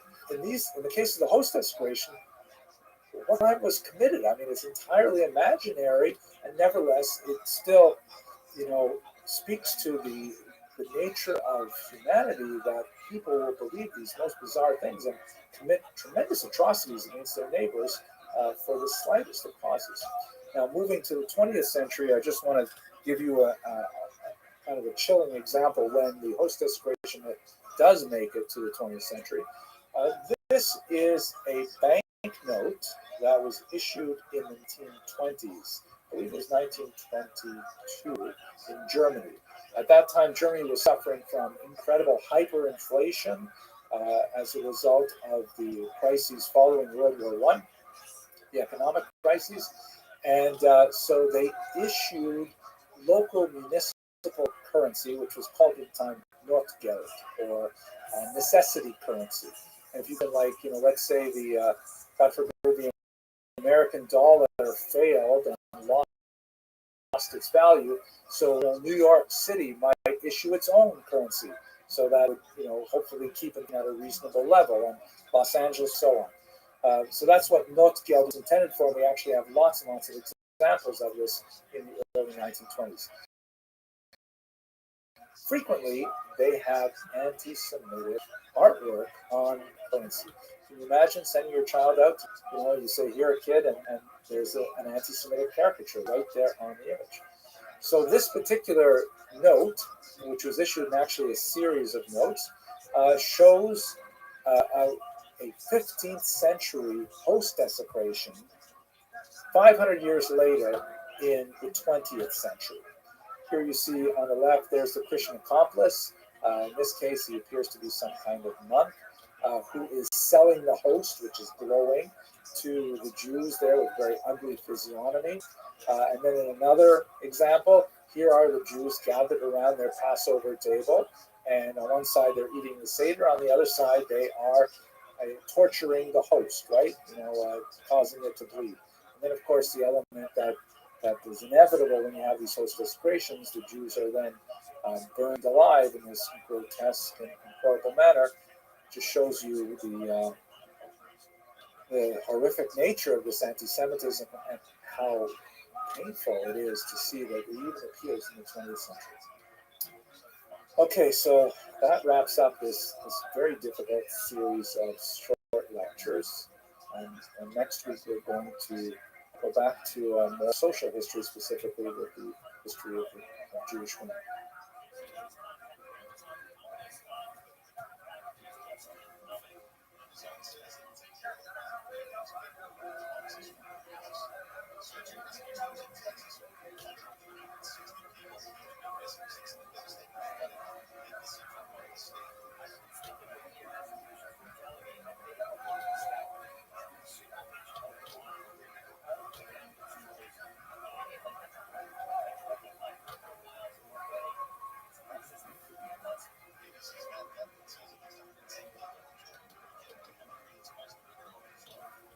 Jewish women in the medieval period.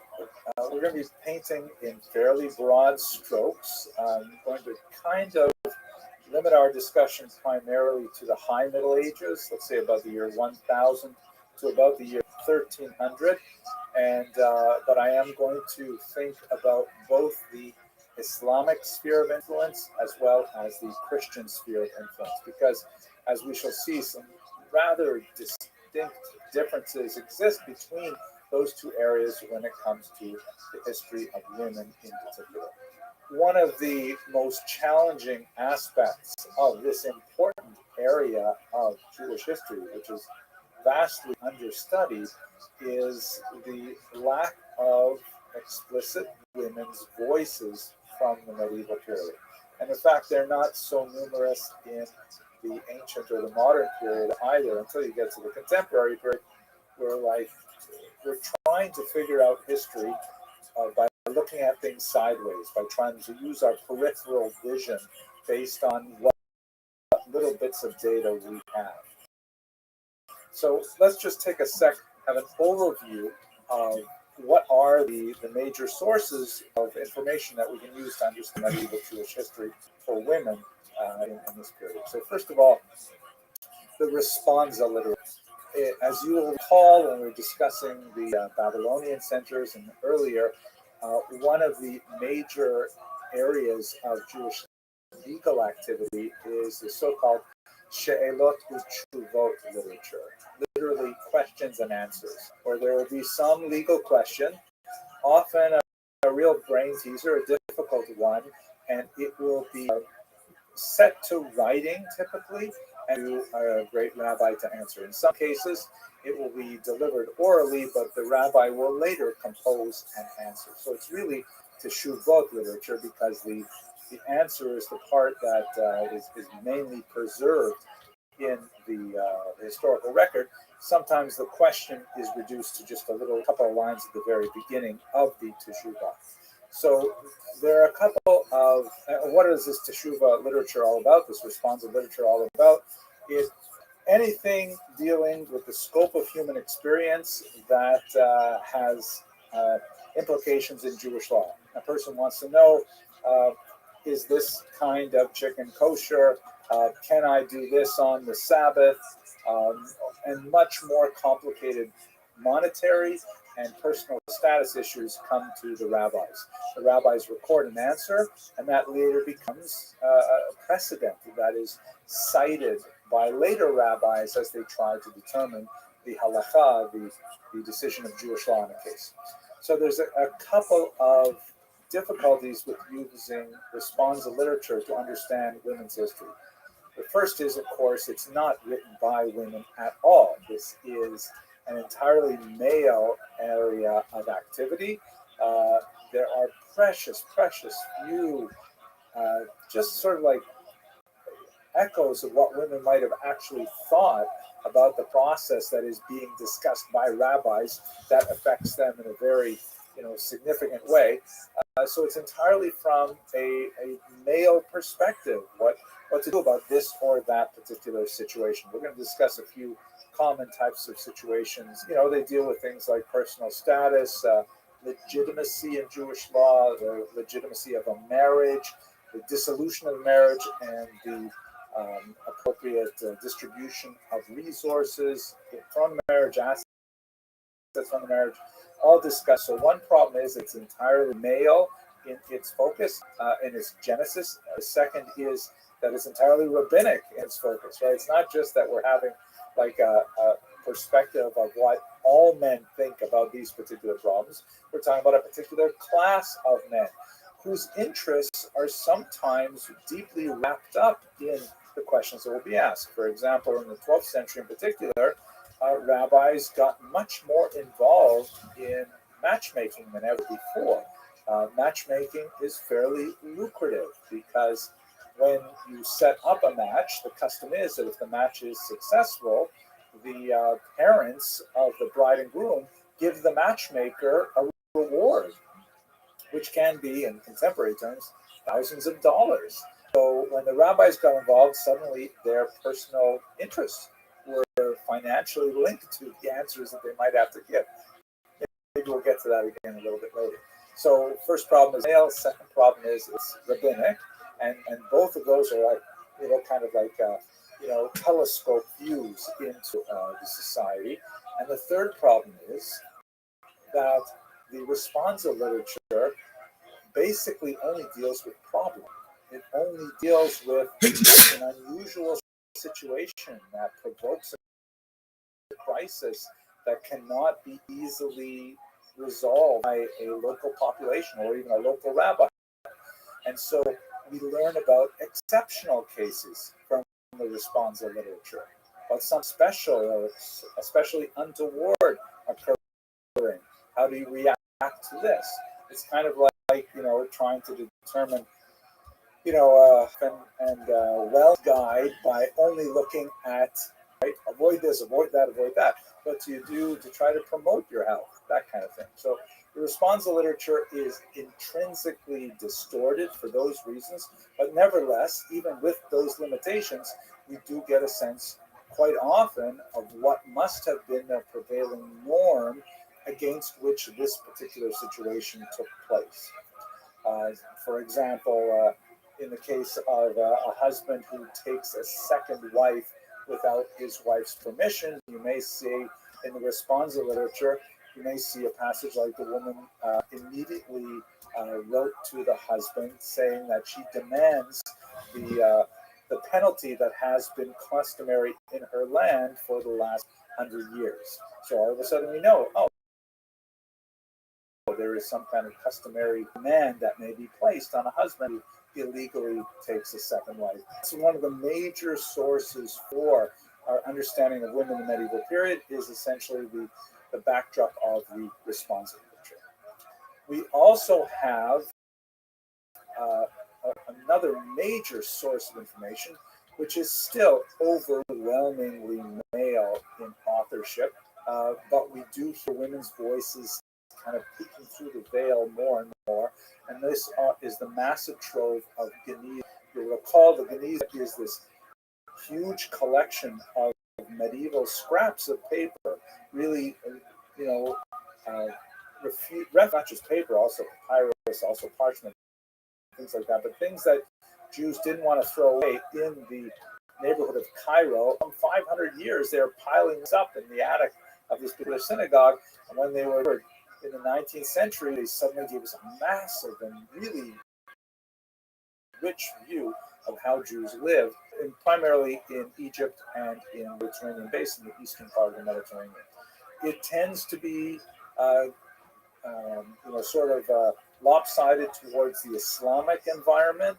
Doesn't tell us a lot about the much smaller populations in Northern Europe, the Ashkenazim, but nevertheless, it does give us a much more rich variety of sources other than responsa literature, which is also reproduced in the Geniza documents. We have a lot of documents that may have been dictated by women to scribes. I happen to see in Judith Baskin's very important collection of essays on from historical perspective that was published I think about 20 odd years ago, a little bit later than that, earlier than that even, where she said no woman's voice has ever been clearly identified in any Geniza document. I'm not sure that's still true today, but nevertheless, it's certainly true that the vast majority of those documents are absolutely male in authorship. Still, the Geniza documents tell us more about failed business arrangements, tell us more about contracts that were normal and then just tossed in the Geniza when they're no longer necessary, and personal correspondence and all kinds of functional and dysfunctional family information. So that's a really important source as well. Then we have an unusual source, martyrologies. This is much more important for the Ashkenazic lands, where it became, especially after the Crusades, a kind of a literary genre for authors to commemorate the martyrs of various massacres. And quite often, the martyrologies give us information not only on specific individuals, very tragic stories of how they died, sometimes very heroically, women also playing a very large role in their refusal to give in to the will of crusaders, for example.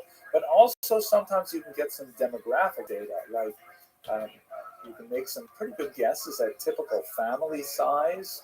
Um, you can get some sense of how naming patterns and whether people name their children after um, Hebraic sources or after non-Jewish sources. All kinds of interesting things that you can derive from the martyrologies as well.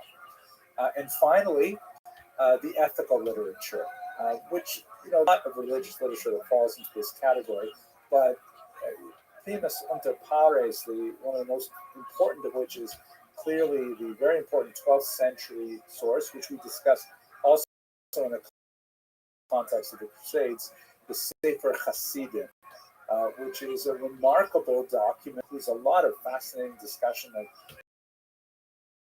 exhortations for ethical behavior primarily, but also includes fables and stories that were certain things like that, and a lot of women in Sefer Hasidim.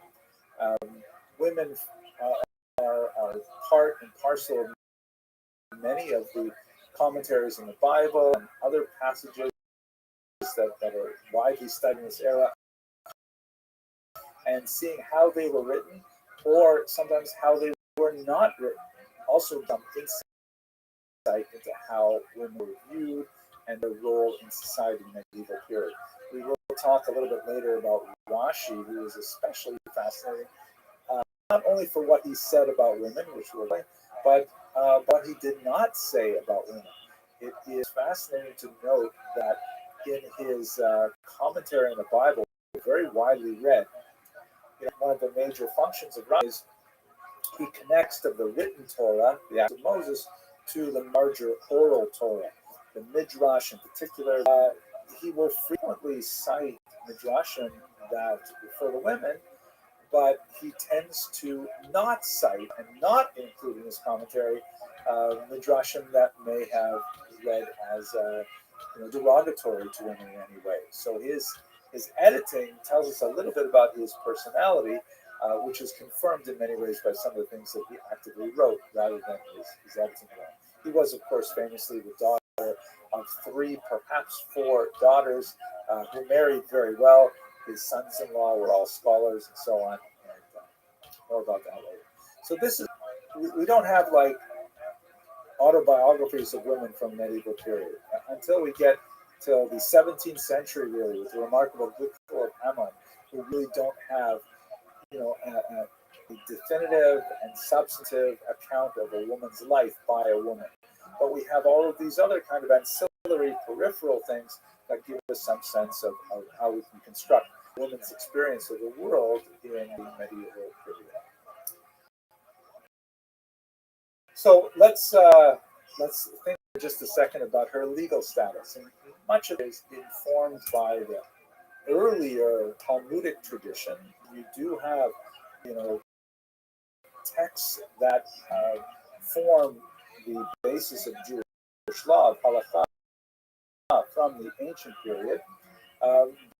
We do see from time to time sortations of these texts, the Mishnah, and in particular for specific reasons or particular places and times, and those areas of tension between contemporary practice or desire and the halakha, seeing how as a result is often quite fascinating. I think one of the most important areas which is relevant to our study of Jewish women is the writings of Rabbeinu Gershom, who was a very important Ashkenazic rabbi known as Meor HaGola, the light of the exile, and his years are roughly 960 to 1040. There is quite a bit of scholarly dispute over how widely accepted his bans were, or the takanot, so to speak, decrees of Rabbeinu Gershom, and how quickly they were adopted. But that area of discussion of what was his level of authority, it becomes moot, because by the time you get to the 13th and 14th century, it's widely understood in Ashkenazic lands as being the law of the land. everybody behaves according to the laws of Rabbeinu Gershom, less so in Islamic culture. But what exactly did he have to say, and why was it so important for women? Among the many takanot that he enacted was a ban on polygamy. Polygamy, of course, is the very common biblical practice of men marrying more than one woman, yeah, singular. Men marrying more than one woman. Uh, you look at the patriarchs, Abraham with Sarah and Hagar, and of course Yaakov marrying two wives and two handmaidens and so on. Uh, and this was widespread practice, particularly in Muslim lands, right up until the 11th century and beyond, in fact. In Christian lands, however, there is a decided um, tendency to restrict Jews' behavior to monogamy. And Jews seem to have sort of self-censored their behavior in that regard as well. So one of the scholarly debates is, was Rabbeinu Gershom initiating a big change, or rather kind of confirming a change that had already taken place? One of the areas where we see this play out in real time is in Spain in the 11th and especially the 12th century, where even the areas that are now Christian, as per the Reconquista, there are some hesitancies to accept the ban on polygamy that Rabbeinu Gershom Hagolah had put in place. Nevertheless, there's no question that the Ashkenazic lands in Europe under Christian culture are steadily moving in the direction of exclusive monogamy, whereas in the Muslim lands in the southern Mediterranean, the Geniza documents indicate very commonly that there is no such strong movement towards monogamy, and polygamy is still very, very common.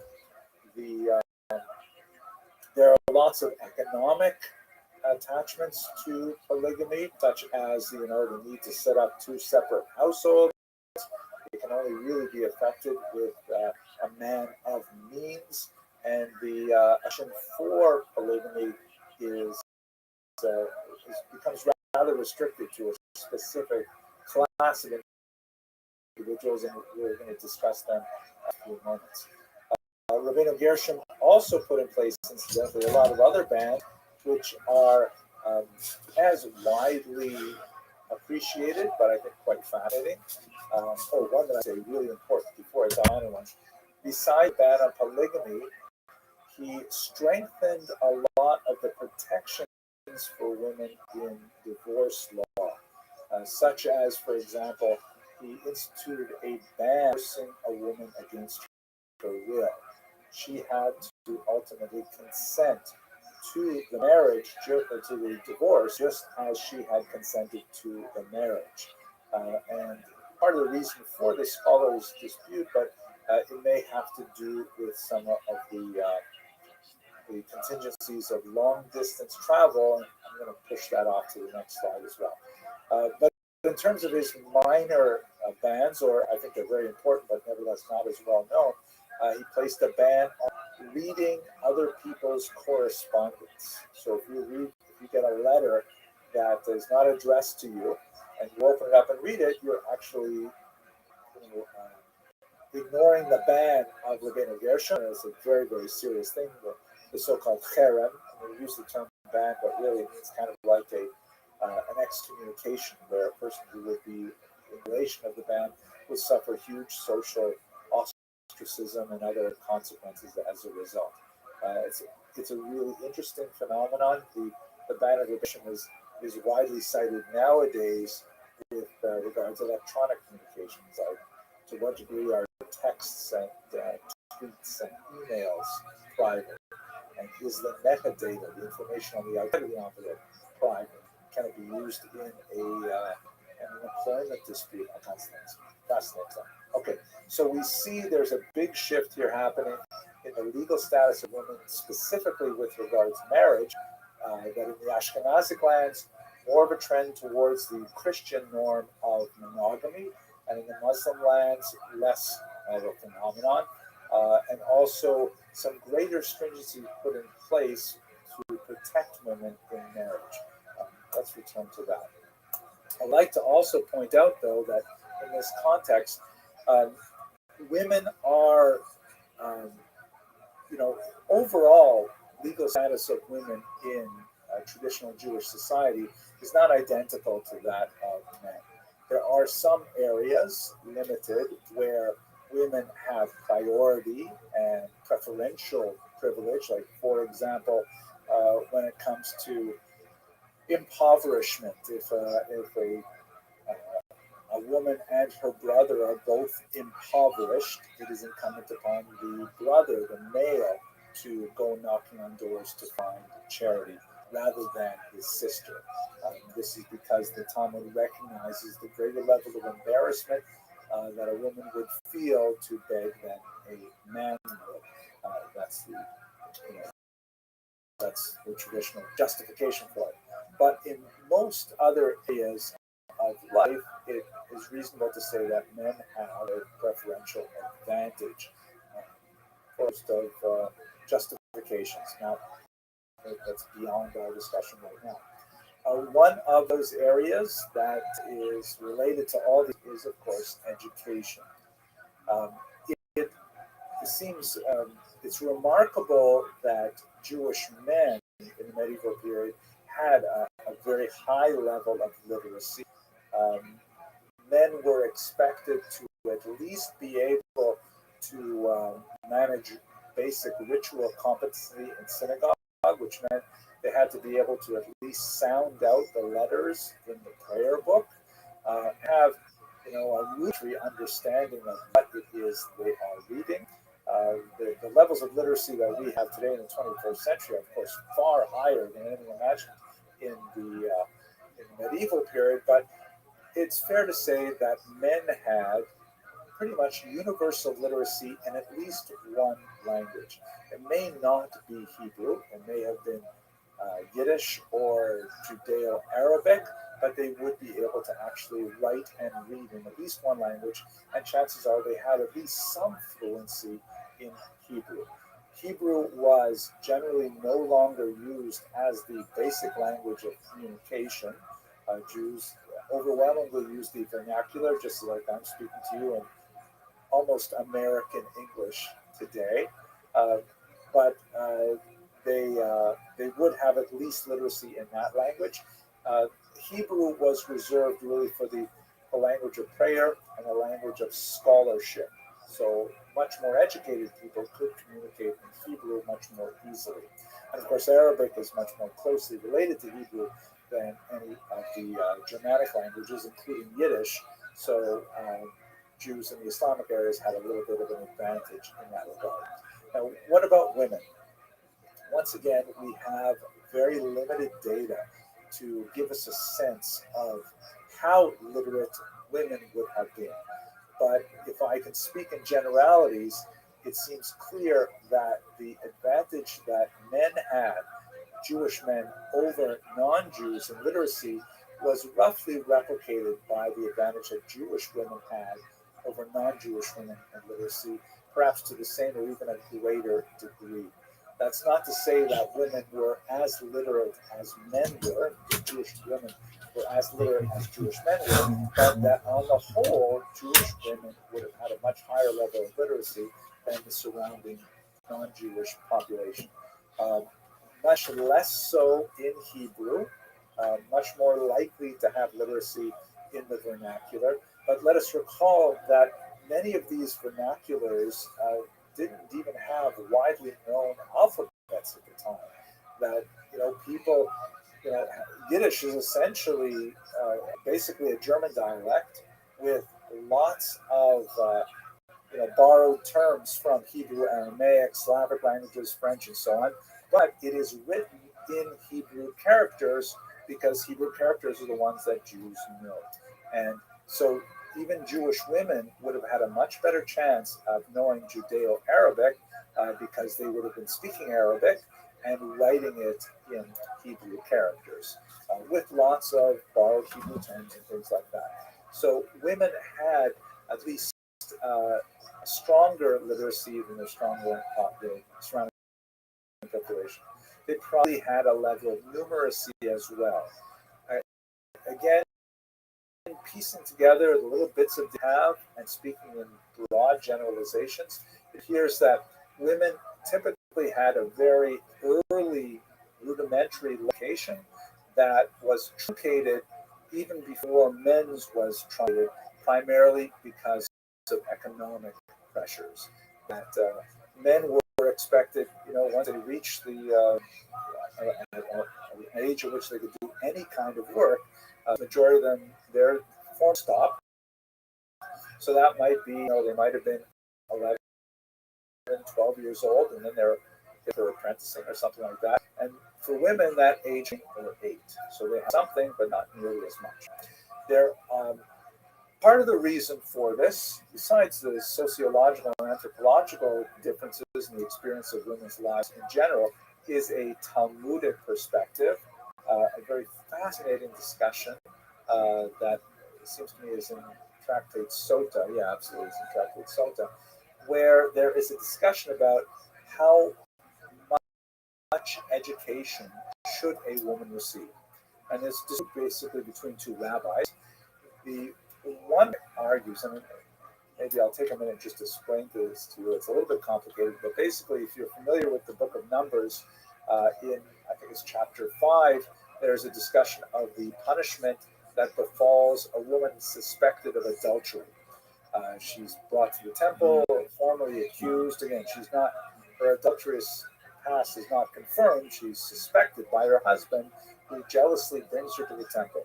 And she has kind of like a challenge at the temple. If she maintains her innocence, then she drinks this special potion, which consists of some special water drawn from a particular verse, and it has a bit of the name of God from a parchment. And she drinks this potion, and if she is innocent, then she gets all kinds of additional blessings and so on, and it is censured for putting her through this. And on the other hand, if she is guilty, then she dies a horrible death. Now, the Talmud is that horrible death part doesn't happen right then and there. It happens after all of her merit are used up. They're expunged, as it were. So let's say, for example, she volunteered at the Sisterhood bake sale. She would get an extra 6 months before the horrible death caught up with her. And the more good deeds that the longer she would stretch out lifespan. So one of the advice in the Talmud, getting back to the Tractate Sota, says, so there you go. So we should therefore teach our daughters Torah, because that will extend their lives if they're ever accused by their husbands falsely of adulterous behavior. And another rabbi says, are you crazy? You are teaching young women, kind of like an end run around the whole system. You're teaching them Torah in order to allow them to be suspected of adulterous behavior. Why are they getting that situation at all? And the bulk of the rabbinic opinion for much of the Middle Ages leaned towards the second opinion, which looked with disfavor on formal education of women in Torah. That obviously had to meet certain boundaries, and the rabbi said, no, they definitely have to learn, women definitely have to learn, what they need to comport themselves as appropriate Jewish women. They need to know the laws of keeping kosher, for example, to maintain the family kitchen, and many other areas like this. But pure theoretical Torah, particularly Talmud, the bulk of rabbinic opinion shied away from it based on the second opinion in the Talmud. In the modern era, when we get to the late 19th, especially the middle of the 20th century, there are some interesting rabbinic opinions that go back and revisit that question, but obviously that's not for us today. Within this context, however, it's not like the Talmud says absolutely full stop, a woman may not learn Torah. It is one opinion among many that suggests that it's not advisable. But what that means is you have throughout medieval history and into the modern era numerous exceptional women who primarily because of their birth. They tend to be associated with scholarly families. I mentioned the daughters of Rashi, for example, um, who are privileged primarily because of the intellectual, spiritual nature of the family in which they are raised, to nevertheless achieve much greater levels of literacy and of familiarity with the tradition. You'll even see as we get a little bit later into the medieval period, actually the early modern period, where there are women who are Roshei Yeshiva, who actually set up Talmud schools for men and teach Talmud sometimes behind the mechitza, behind the ritual barrier that separates men and women. Really amazing women that are defy the norm that is more common for medieval society. But as I mentioned, these are exceptional women. The vast majority of them we don't know a lot about, and it appears that their general education level is much lower than men are. That's not a surprising thing given the overall environment, but it would be fair to say that women are probably more educated than non-Jewish peers of this time. So that kind of gives you a quick overview of some of the important elements of the Jewish women's experience. I'd like to look a little more closely at their role in the Jewish family and explore some of those issues, like how bigamy affects Rabbi Gershom's ban and so on, and East-West differences, and especially look at divorce law.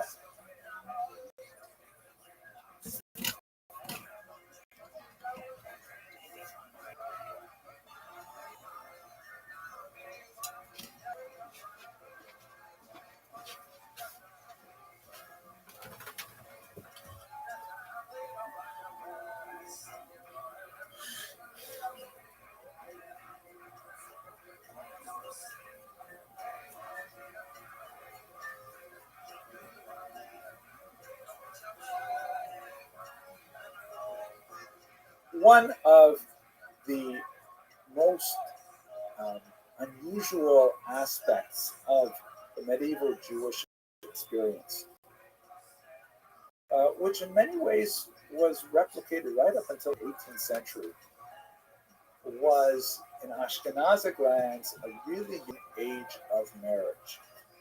According to the Talmud, a woman may not be married against her will, and that means she has to reach the age of majority, which is basically 12 years old. But and that is in itself a ridiculously young age by 21st century standards, but not at all in the medieval period. It is associated, of course, with puberty and the possibility of starting a family and so on. But there's a pronounced tendency that we seem to see in Ashkenazic lands in particular to marry girls off even younger than them. Sometimes married to men who are not much older than they. In Islamic lands, sometimes quite a bit older than they. There's a lot of interesting scholarship on why this may have been the case. Part of the reason seems to be competition.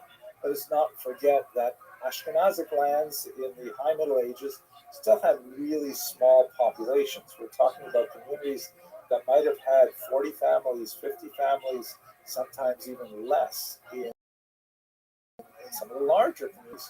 And so an appropriate marriage, and by appropriate, I'm talking about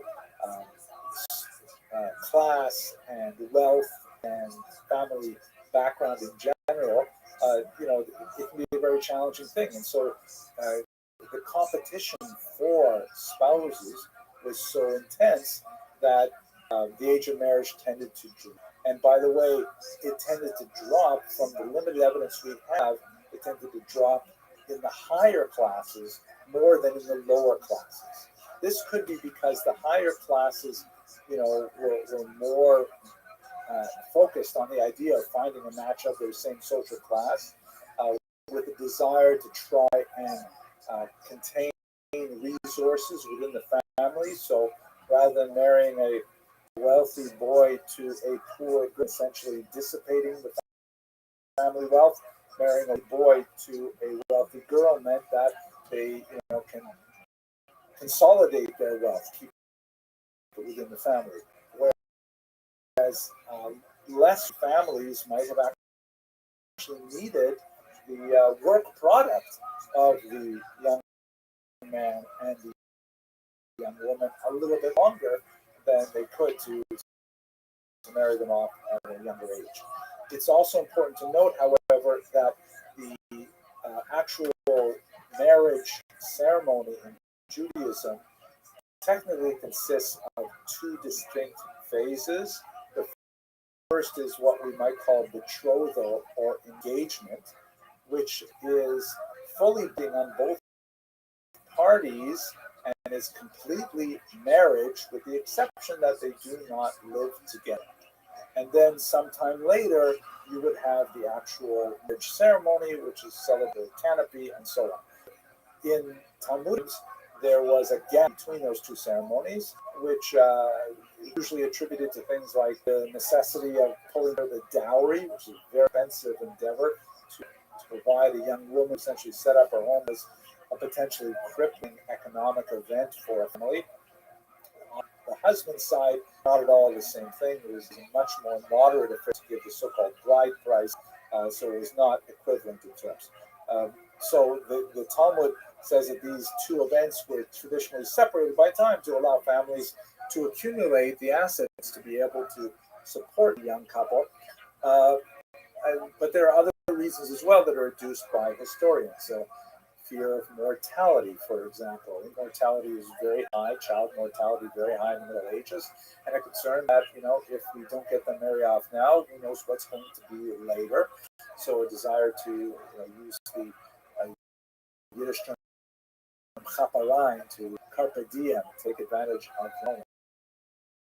But I also want to mention that ultimately, over the course of the Middle Ages and into the early modern period, those two events, the betrothal and the actual marriage, were collapsed, and they are now customarily celebrated one immediately after the other on the same day, because given that the betrothal constitutes actual marriage itself, even though they're not aware of so many concepts where you have these individuals and they're separated from their intended and they meet someone else.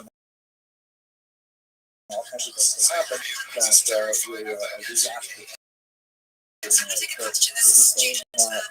became much more practical to put these two together. The women, once they were married, and especially once they started an important area of Jewish law, known as the laws of family purity.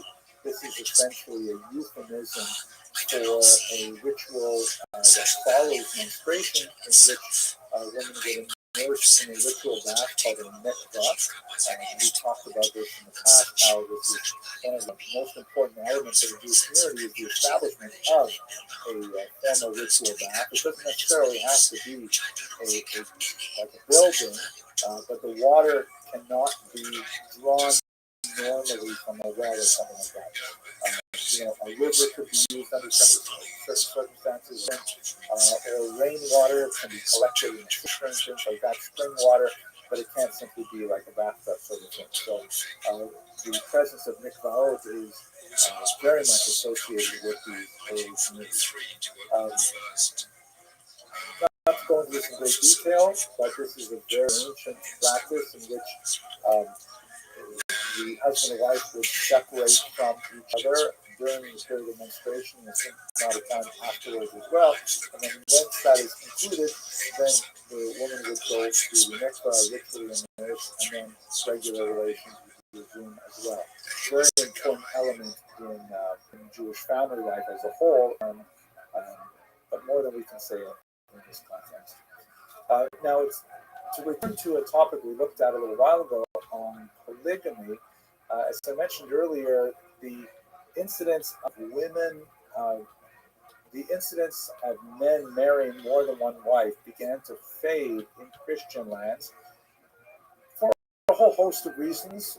Perhaps one of the most important, however, is the prevailing custom of the non-Jew. It is a well-known historical truism that the way in which the surrounding society behaves is ultimately the way in which the Jewish population living there will also behave. The Yiddish expression is something like "as es christelt sich, es jiddelt sich," uh, which is hard to translate exactly. It means something like "as one Christianizes, one Judaizes." When, they essentially do the same thing.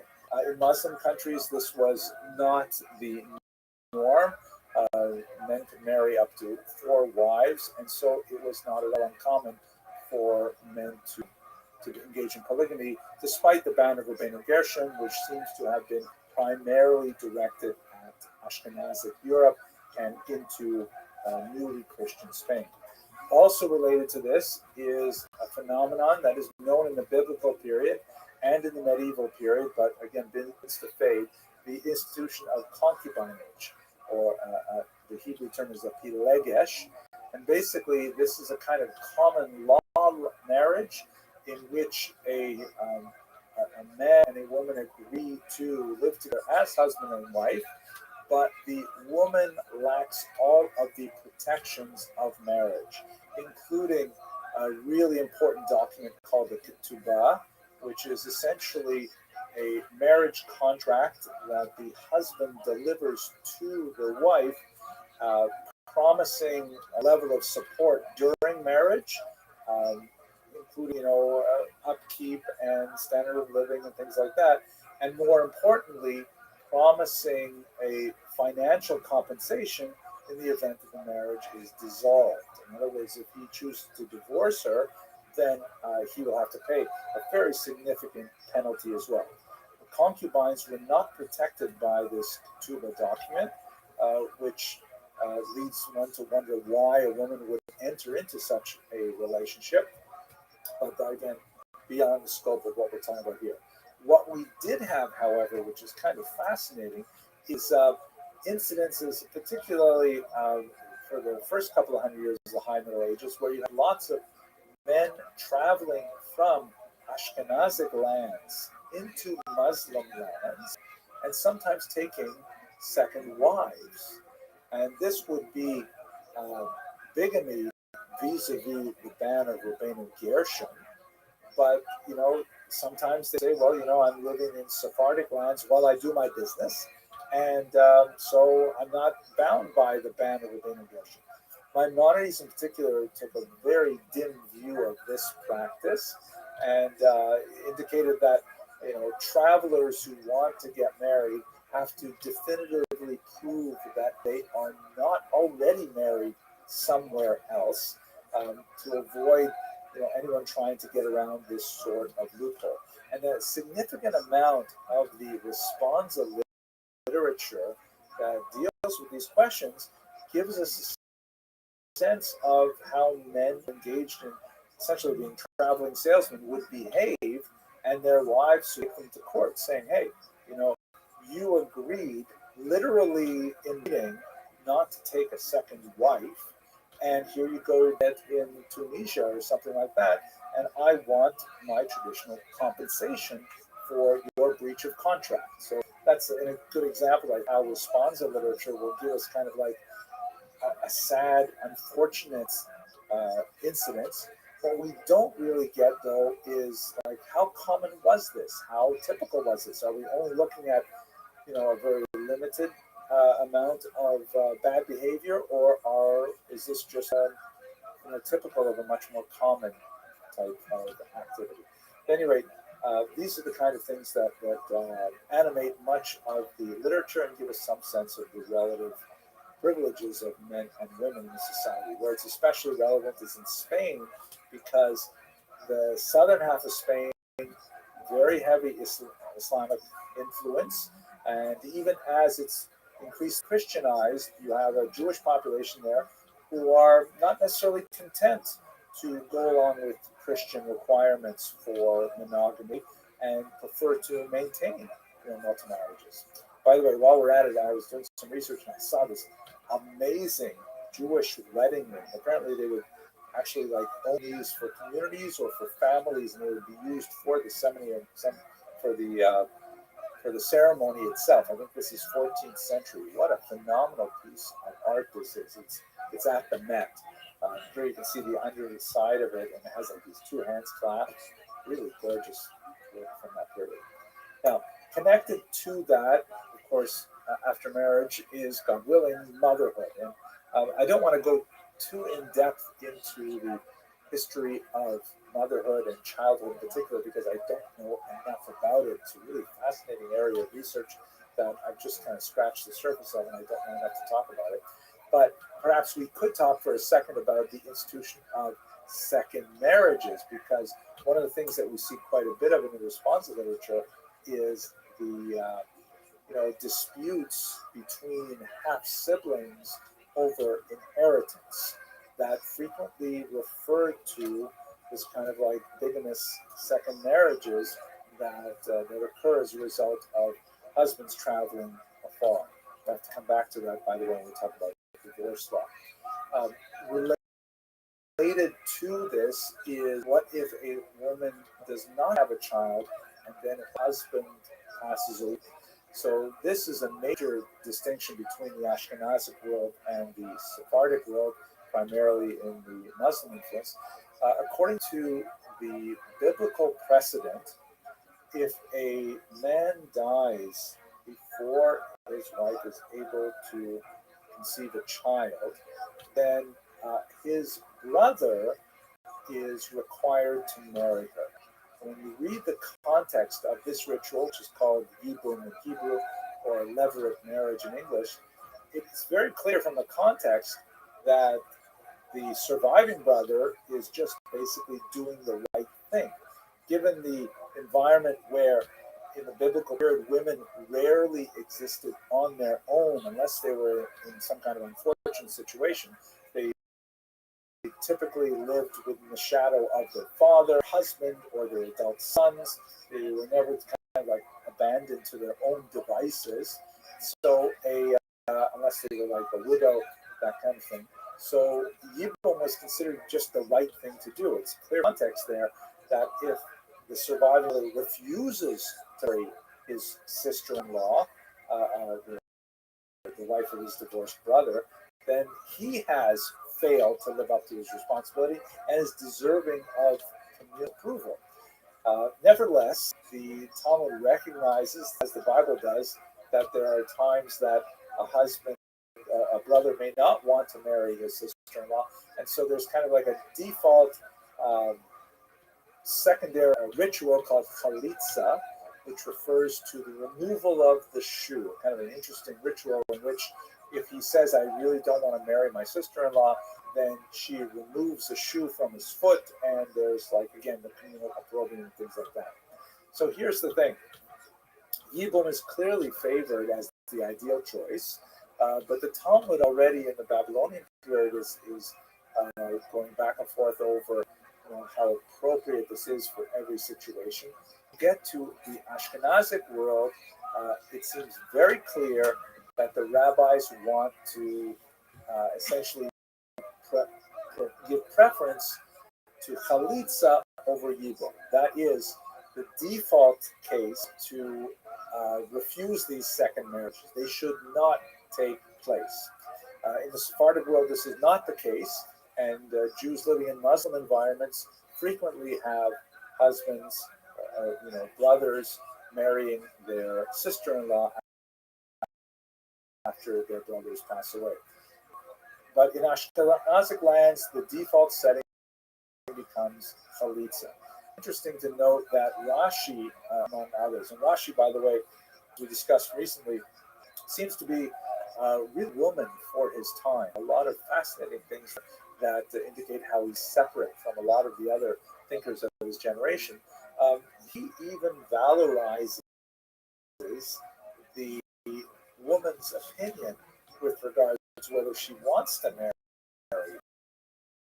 her brother, something which is debated in the Talmud and for the most part dismissed in those. So Rashi is looking in the heavily Christianized environment of Northern Europe is saying, wait a second, the wife may have a lot of problem marrying her husband, and he finds Talmudic precedent to to give her the privilege of refusing Khalid and demanding Khalitsa instead. A lot of save some time for perhaps the most important element of the period, which is divorce. Divorce is an issue that continues to reverberate in Jewish society today, primarily because the biblical precedent for divorce gives the husband far more power than the wife does. As I mentioned earlier, Rabbeinu Gershom put in place a ban on divorcing a woman against her will, which definitely improved the relative power differential of men and women, but there's still a very significant gap between their levels of authority and how to dissolve a marriage. Basically, it goes like this. The husband has the right to initiate a divorce, which then goes through procedure of Rabbeinu Gershom's demand that a woman has as well. A woman, generally speaking, cannot force her husband to divorce, however. She can appeal to the court, and the court has a variety of judicial tools at disposal to try to coax and convince, even coerce the husband into giving the divorce document, which is known as a get. Hence the size, the get refusal is abuse. But it's not an unlimited authority. It's not like the rabbis can simply say, well, this is clearly not working and we don't care what the husband thinks. We grant you a divorce. They don't have a clear-cut authority to do so. And this presents a very difficult problem because the woman who cannot get remarried is called literally a chained woman or an abuna in Hebrew. This problem, of course, persists to the present day, and in fact, it's much worse in the 21st century. In the medieval period, the primary cause for an abuna is not a husband refusing to give the, which, there's definitely a disincentive to doing so because he would have to pay her the monetary fee outlined in the ketubah to do so. Typically, what would happen in the medieval period is a traveling husband would go missing, and perhaps he was killed on the road by bandits, or maybe he decided to just simply leave France behind and adopt a new identity in Egypt or something like that. These cases are described in Fran's literature, and this left a woman in a very difficult situation because she cannot prove that she is a widow, allowing her to remarry, and she cannot prove that she is a divorcee because her husband has disappeared. In the modern era, we have this problem where men will use the granting of a get as to, here's something out of the wife, like child custody or payment of debts or distribution of assets differently. It's a terrible situation, really. And there's modern approaches to it, solutions to it that have levels of effectiveness, but not for our discussion at this point. At any rate, this is a noted problem, though, even in the medieval period, even though it's much smaller than today, it is something which is the minds of the rabbis engaged in responsive literature to quite a large degree, and this particular situation. More about this, but it's further afield from history and more into rabbinic legal thought when comfortable discussing. So let us just conclude, though, by thinking a little bit about women and their contribution to the family economy. There's no question that women in the medieval world worked. They worked incredibly hard, both at domestic tasks and at revenue-bearing activities. You should recall that some of the most basic tasks that we take for granted today took an incredible amount of time in the medieval period. In fact, right up until the industrial age, women's work basically domestic task was huge and overwhelming. Here's a photograph of some medieval women who are spinning thread. You see, they have the distaff is sort of like a third arm to hold the raw material like flax or wool, and it's kind of stuck on a stick and then put into the cummerbund that they wear so it stays steady. And then with the other two hands, which are now free, they can slowly like peel apart the threads, and they use the spindle, which is at the hanging down towards the ground. And young women and older women would all be involved in this for hours and hours every day just to make thread. And then they've got to take that thread and they've got to make cloth. And out of the cloth, they've got to make clothing. And that's why so many people only had one pair of pants, because it took forever to make these things. There's a huge amount of women's energy. You didn't have mass-produced goods like you have today.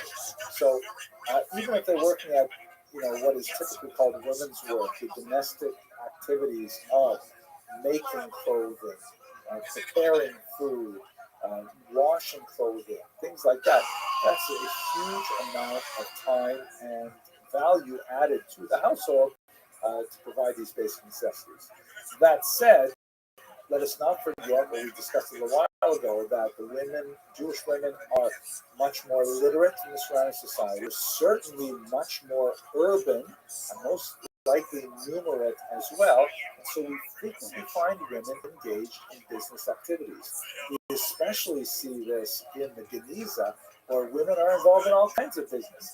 And sometimes, with tremendous success, like, for example, the remarkable Rusha the broker, who's described in the Geniza archives, and as after her marriage is dissolved, she keeps her business running and defies communal standards to insist on having, her way. She is repudiated by the synagogue for some unrelated activities, but she nevertheless, supports the synagogue, massive donations and things like that. Some fascinating women who are like really significant businesswomen described in the Geniza. We also have significant evidence that they're involved in the same economic activities that men are, like we discussed when we looked at finance, and suffer from similar kinds of depredations as well. And this terrifying image from the 14th century that is described in the caption as people ransacking a Jewish woman's house. Very unusually graphic depiction. They're stealing the very beautiful clothes off their line and breaking into their cabinets and things like this. Jewish women were assisting their husbands in many of trade and selling and buying, and also engaged in money lending and other financial activities as well. So women are definitely very important to the medieval economics. And that I want to conclude discussion of women period. Thank you very much for watching.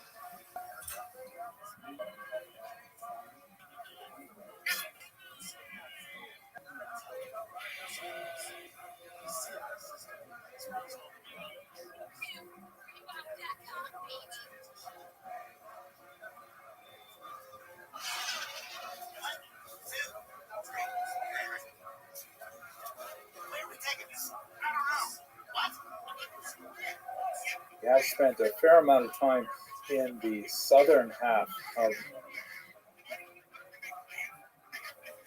the peninsula, looking at the Arab Jewish or the Muslim Jewish period of coexistence. La convivencia, right? And now we're going to look at the northern half and at the later part of the Middle Ages, specifically the 12th to the 15th century, which will unfortunately aid in the Inquisition and the expulsion of the Jews from Spain. This is going to be kind of like the theme of medieval Jewish history for this course. Um, it's not an uncommon place to sort of draw a line and indicate that before this event of 1492, things were one way, and then they were rather different. And say the same thing in the 20th century about the Holocaust and the state of Israel, events so closely related, and then after those events. So that's why to construct much of the semester on first expulsion era. So here's a map that will give you a sense of what we're talking about. This is the Reconquista, the reconquest. You recall that the Muslims come up from North Africa and they take over the peninsula primarily in the southern region, and they make it pretty much to the very top of the peninsula. But then it doesn't take long before the northern area starts to recede back into Christian lands, and slowly the Christians are able to penetrate downward, and eventually they will ultimately expel the Jews and the Muslims from the entire peninsula. But we're going to focus on the regions of Leon, Castilla, Aragon, Navarre over the course of the next hour. Now, there's a few really interesting phenomena that are going on at this time. First, this is the era of the greatest of the Spanish court Jews. This is an institution which we'll see examples of it throughout Europe, but Spain in many ways has some of the greatest examples. Court Jews, it's hard to really translate that appropriately. It's related to the idea of being in the king's court, like a courtier, sometimes you see that word. It's something like a lobbyist or sometimes a government official, typically associated with some kind of fiscal activity. They often don't have any specific role in the court, but they're very much part of the ruling circle, advising kings, very frequently underwriting the king's activities, and exercising a tremendous amount of power. Quite often, these courtiers are also the titular heads of the Jewish community, so chosen because they are so close to the levers of power and are able to protect the community appropriately in that way. But quite often they are heavily resented by the larger non-Jewish population, and sometimes they suffer terrible falls from grace because they're intimately associated with the king that they serve. We see this, for example, with the great Don Isaac Abarbanel, or Abravanel, who of course was exiled from Portugal, and then later he would be exiled from Castile, from Spain as a whole, and spent the last few years of his life wandering around. And it's really amazing, remarkable that he accomplished so much literary material when he was in exile from these places. But he's a good example of a Spanish court Jew, and this Jewish communities in Catholic northern Spain actually phenomenal levels of authority, partially because of the tremendous strength of their courtiers. In particular, in Castile and in Aragon, the Jewish leadership was very much involved in an institution called tax farming, which we have discussed briefly in other classes, but let us just quickly recall what we're talking about here. Tax farming is a typical medieval institution where the king is unable to actually tax every individual landowner or certainly not peasants in his kingdom.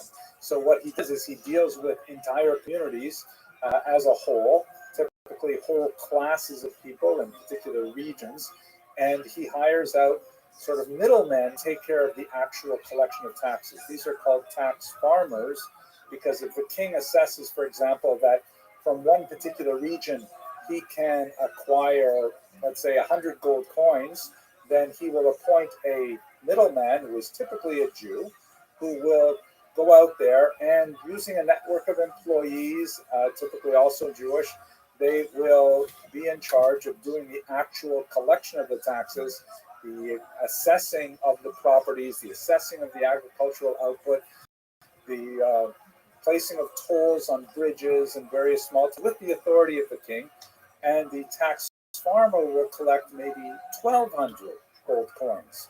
The 1,000 will be remitted to the king, and the 200 will be the profit for engaging in tax farming. So an extremely important venture that the king values very highly, and the kings, as we shall see, tended to protect the Jewish population primarily because they were very valuable kind of way to derive funds from the population.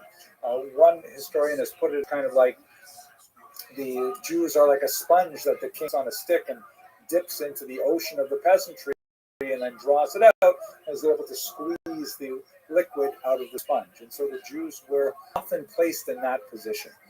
Naturally, Jews are involved in all kinds of other activities in Spain. They are landowners. Again, there's this widespread misconception that Jews were not allowed to own land. That is something that is true in some places and times, but typically not true. Jews were able to own land. It was just not necessarily a wise thing for Jews to invest in land, because if there was an expulsion, then you lost all of your wealth. Jews were also involved in various trades, in various crafts. Silver is very common. They often faced competition from local guilds, however, particularly in Northern Europe, and they often were not able to join monopolies in given towns. So things like tax farming and money lending tended to be the economic backbone of these Jewish communities, but not at all the exclusive source of income. But when you combine their role as powerful courtiers and being extremely important in the collection of taxes, they actually become fairly secure, apparently, for that time and place. This meant that it was remarkable the degree to which the Jewish communities in northern Spain had autonomy over their own affairs.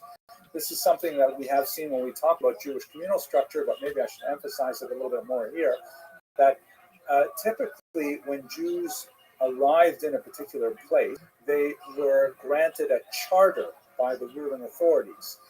Sometimes this is called Magdeburgrecht or Magdeburg rights after a town in Europe. But the essential idea is the king or the nobleman in some cases would grant to the Jew location, all right, you're moving in here, your community has the right to do this, to do that, things like build a wall around your community if you like, to engage in certain trades, but not necessarily in other trades. And this charter was intended as a guarantee of rights for the community, and basically observed until it was finally broken, typically when expulsion or revolutions or things like that. So the of autonomy that the Jews in northern Spain from the 1200s till the 1400s was really incredible. For example, were of course allowed their own courts by Talmudic law that they did. This was not unexceptional. But in many of these Spanish communities, if there was a dispute between a Jew and a Christian, the Christian had to submit to the Jewish court, which is rather unusual. And in some exceptional cases, the king not only granted the Jews the right to administer corporal punishment, which was an effective technique of controlling populations, but also, in some rare cases, to even impose capital punishment. That's an incredible thing. The circumstances under which a community would, legally through the Beit Din impose capital punishment, very, very rare and exceptional and controversial. But nevertheless, this gives you a sense of the very high degree of autonomy that the Jews had in Catholic Spain from 1200 till about 1400. It was really not a golden era in the same way that the southern part of the peninsula was regarded as a golden era. You don't have quite the same kind of cultural assist that you see between Arabic and Hebraic culture, but nevertheless it was a period of tremendous power for the Jewish community and their wealth. This is a spook during the reign of James I of Aragon, shown here, who was a remarkably strong protector of the Jews, even when some of the elements of their economic might began to wane. And I'm going to explain how that happened shortly. But we'll return to James I in just a moment when we talk about the Barcelona disputation. is right now. So when one of the great power struggles that tends to be revealed throughout much of the Middle Ages, power struggle between the temporal powers, meaning the king, and the religious powers, the church, and specifically the Catholic Church. There, as we discussed when we looked at Jewish communal structure, like who really should be in charge? And philosophically, you would think maybe the religious spiritual authority should be in charge, but on the other hand, there's a lot of nasty business involved in governing. There's a lot of patronage and nepotism, for example, is a word actually that comes from the medieval church. It means nephew, because you would promote, a pope would promote his nephew, quote unquote, even though it was actually his son. And so this is like a term that we borrowed for contemporary parlance to speak about, administrative corruption. The king really had the actual power, had the soldiers and so on. So the king and the church often had kind of like a seesaw relationship where when the power of the king went down, the churches went up and vice versa. And so as we see with James I of Aragon, there was a moment where he had to accede to demands of the clergy who were, very upset about the power that had been given to Jews in Spain. And so he agreed to allow a disputation to take place in Barcelona in the year 1263. Disputations would garner a tremendous amount of interest in the 13th and 14th centuries. These were kind of like big intellectual pageants where Jews were forced to participate in debates over central tenets of Judaism and, in fact, Christianity. Now, it was impossible for Jews to win these kinds of debates. They were really more like show trials that were intended to demonstrate the validity of Christianity and to encourage, sometimes coerce, Jews to convert. The Christian side was typically headed up by a Jewish convert to Christianity who had like inside knowledge of what Judaism really believed and had greater textual skills with Hebrew, possibly Aramaic, and so on. And so the Barcelona disputation was in that character. It was one of the earlier disputations. On the Christian side was I believe his name was Pablo de Cristiani, if I remember correctly, a convert to Christianity, but not an especially, well-regarded intellectual. In fact, he kind of bungled much of the Christian side of the debate. And on the other side, the first allowed the Jewish community to appoint their leader, who was, a figure of tremendous consequence, the incredible Rabbi Nachman, also known as Nachmanides, right? Like Maimonides is known, Moses, the son of Maimon. So this is Moses, son of Nachman, hence Nachmanides, who was actually, a thinker in this depth, who had published a lot of work that is still studied avidly to this day. And although he was, older, he was in his 60s at the time that he was approached for this particular task, he agreed to do it. He was on good terms with James I of Aragon. He agreed to do it on the condition allowed to speak freely.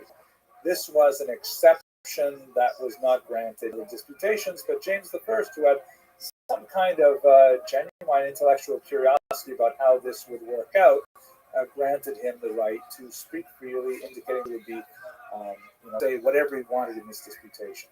And so it was convened, as I mentioned, in the year 1263 over a period of some days. And we have actually, remarkably, both the Christian and the Jewish versions of the debate in print.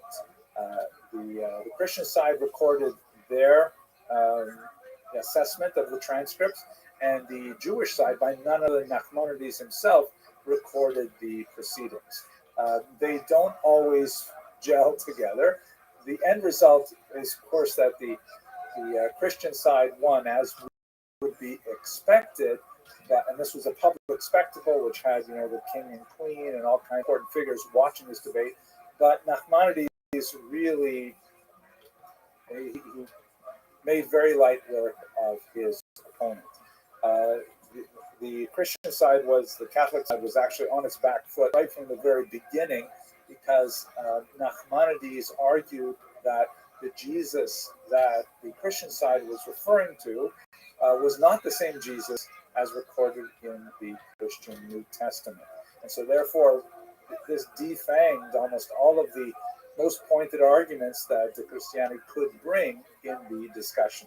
It was rather a brilliant feint that that made much of the rest of the argument, very weak. There is, by the way, a dramatization of this to the BBC film that was made, working with the transcripts of the talk, and it's really quite dramatic in general. But nevertheless, at the end of this debate, even though Nachmanides officially lost, they're very upset with how well he performed, and so James I of Aragon rewarded Nachmanides with 300 gold coins, and then said to him, "I believe leave Spain at this point," because essentially that's saying, "I can't protect you." And so in his waning years, Nachmanides made a very arduous trip all the way to Israel, where he found a tiny surviving Jewish community there, but he was able in his last years to rebuild it, and in many ways contributed to a great renaissance in Israel. But this gives you a sense of, on the one hand, some of the strengths of the Jewish community in Catholic Spain, and also its structural weaknesses. We should also mention two other things before we move on to the story of the Conversos, and that is the influence of Spanish Jews, particularly from the northern region, was quite profound throughout Europe and the Mediterranean basin. Two areas in particular are especially significant. The first is the widespread study of the Kabbalah, which had some incredible proponents in the Iberian Peninsula. We haven't had much opportunity in previous classes to talk about the Kabbalah. It is fascinating, and I hope to return to it when we come back next semester and we talk about Sfat, because they had an explosion of Kabbalistic study. But many of the central doctrines and, in fact, texts of the Kabbalah from Spain in this space and time. The Kabbalah itself, what exactly is it? The word Kabbalah means reception or tradition. The Hebrew word lekabel means to receive, and the idea that you receive an inherited tradition and then pass it on, relay life. So there are ancient Kabbalistic texts that really go back many, many centuries, say for Bahir and so on, and there are definitely passages in the Old Testament Hebrew Bible that are deeply Kabbalistic in nature, very mystical. But one of the most central texts of Kabbalah is believed to have originated in Spain in the 13th century, and that is the famous Zohar, Book of Splendor. Zohar means like to emanate and glow kind of thing. There's a significant amount of controversy in some circles about the actual dating of the Zohar, because it is attributed to Rabbi Shimon Bar Yochai, very important Tana of the 2nd century. But most academic scholars looking at the Sefer Zohar believe that it was actually authored in the 13th century in Spain. And there are a lot of internal literary clues as to that. The strange fact that it's not cited before this period by others, and the fact that its attribution to the ancient period was placed in doubt almost immediately after it began circulating. Although there are some who believe that is in fact a genuine artifact of the ancient world. Nevertheless, regardless of where it comes from or when it is written, it is a work of great spiritual genius, phenomenal insight into Jewish mysticism, and it was deeply inspirational throughout the entire Mediterranean. So that was one very strong element of kind of Spanish intellectual export from the period. Another area where the Spanish Jews exported from northern Spain was their tremendous skill at translations, especially in the region of Provence, which is not too far away from Spain, just a little bit up the coast, the south of France, where there was a very unusual Jewish community. We've spoken about it in different lectures. And one of the most exciting things that was happening there is a lot of uh, Hebrew classics, or I should say, a lot of Judeo-Arabic classes, like the work of Maimonides, for example, was translated by people like the Ibn family of translators. So they're bringing a lot of Arabic Jewish wisdom that's recorded in an Arabic language to a Hebrew-speaking language, a Hebrew-speaking population, and really generating a lot of cultural ferment around this. Last thing, science. The coast of North Africa was filled with Arabic-speaking scientists, many of whom were Jews, and the primary conduit of all of that scientific information happened through those translators coming up into Southern Europe in particular, Italy as well.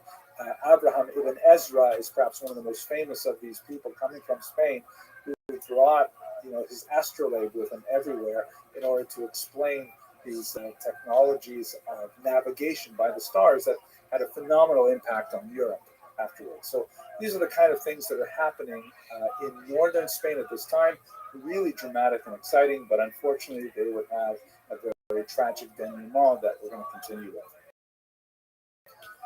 But with that, thank you very much for your attention and your endurance, and I look forward to speaking with you soon.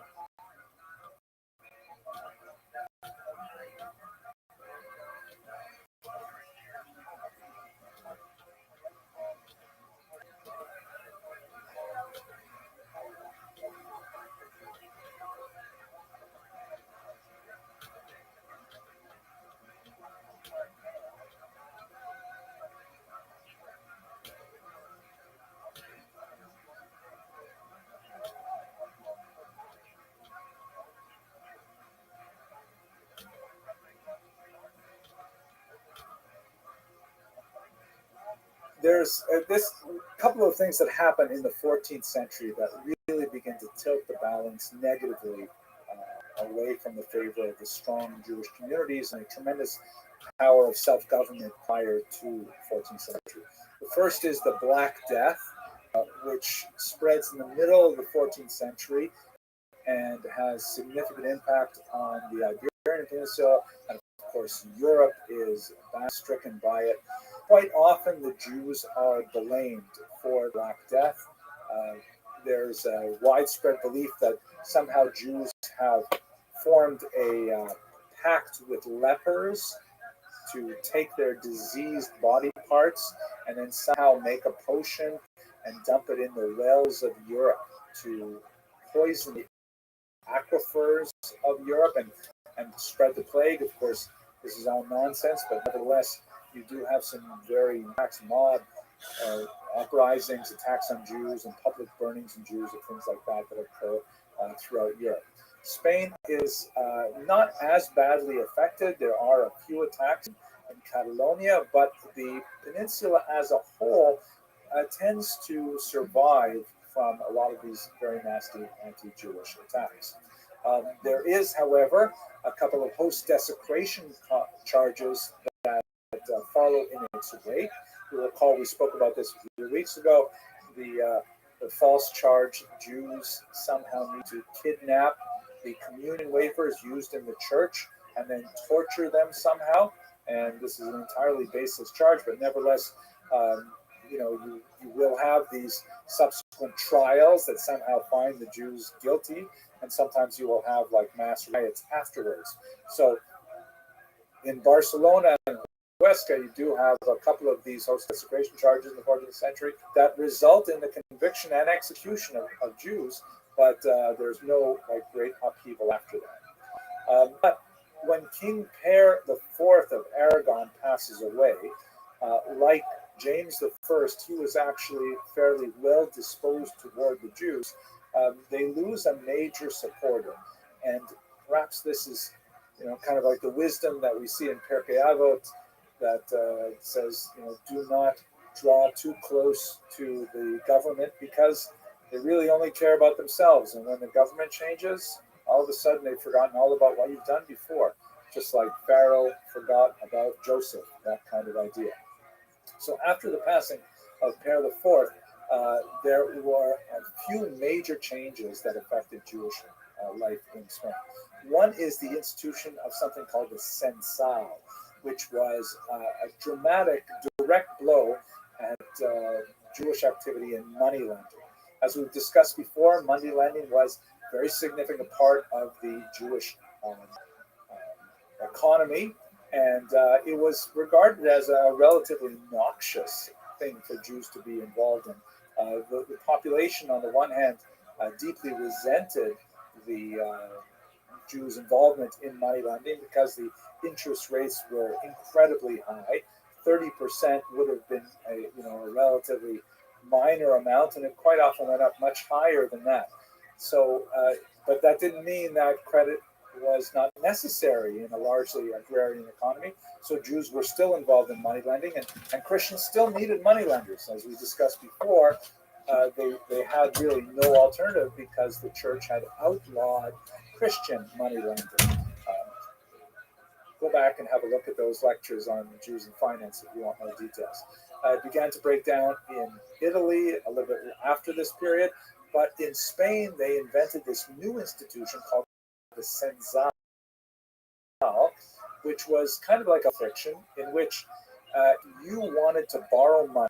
You would offer to sell someone a business product that would increase in interest at about 7.5% per annum. So you said to the person, hey, listen, give me $100 and I will give you next year on a regular payment schedule your money back plus 7%, which is not interest. It is like the returns on your investment.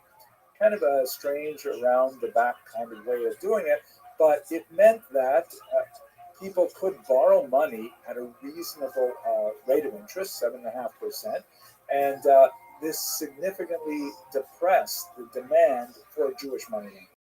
Jewish money still continued, just like if you think about today, there are these check cashing places and things like that, charge very high interest. There's still a demand for them, even alongside regular credit cards and banking institutions and so on. So, but the population that the money lending tended to constrict at this point. So they lost a certain amount of economic strength and their political power. As the king began to lose his power, the church's power began to accelerate, and we see this expressed against Jews in one very, very important way, and that is related to the converso phenomenon. In 1391, you have a major turning point in Spanish Jewish history. A wave of riots, pogroms, really, mob attacks on Jewish communities spread throughout the Catholic regions of the peninsula. There's a lot of different motivations behind them: communal resentment. There's the after effect of the plague, of the Crusades, even the host desecration charges. But a lot of it is definitely economic in nature. But one of the aspects of this kind of violence is that it has to hide behind some kind of religious veneer in order to make it broadly acceptable. People simply can't get up and say, let's kill the Jews because we want to engage our bloodlust. They have to say, let's kill the Jews because they are our enemies, or in this case, they are the enemies of Christianity. And so this particular massive wave of pogroms was accompanied by forced baptisms or forced conversions. Here you see a Van Eyck piece, which is quite fascinating, from 1511, that shows the church on the left, and there is kind of like a symbolic representation of the church dressed in red and pointing to a font and directing various noblemen and important people to partake of the waters of baptism, the sacrament. And on the right you see a representation of the synagogue, and this is, by the way, a very common type to see church versus synagogue, but it is rare to see them as male personages. Usually they're female in form. At any rate, the rabbi who is Standing on the right of the baptismal font is holding a broken staff, which indicates, a loss of power.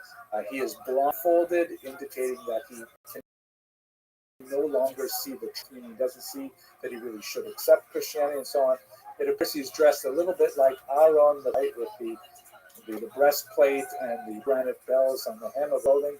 I do not think the artist is really trying to evoke Aaron, but is trying to base himself off some kind of biblical model.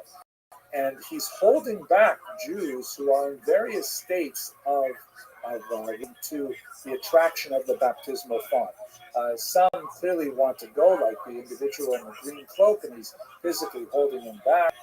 Others are tearing their clothes open. Others refuse to hear what's going on.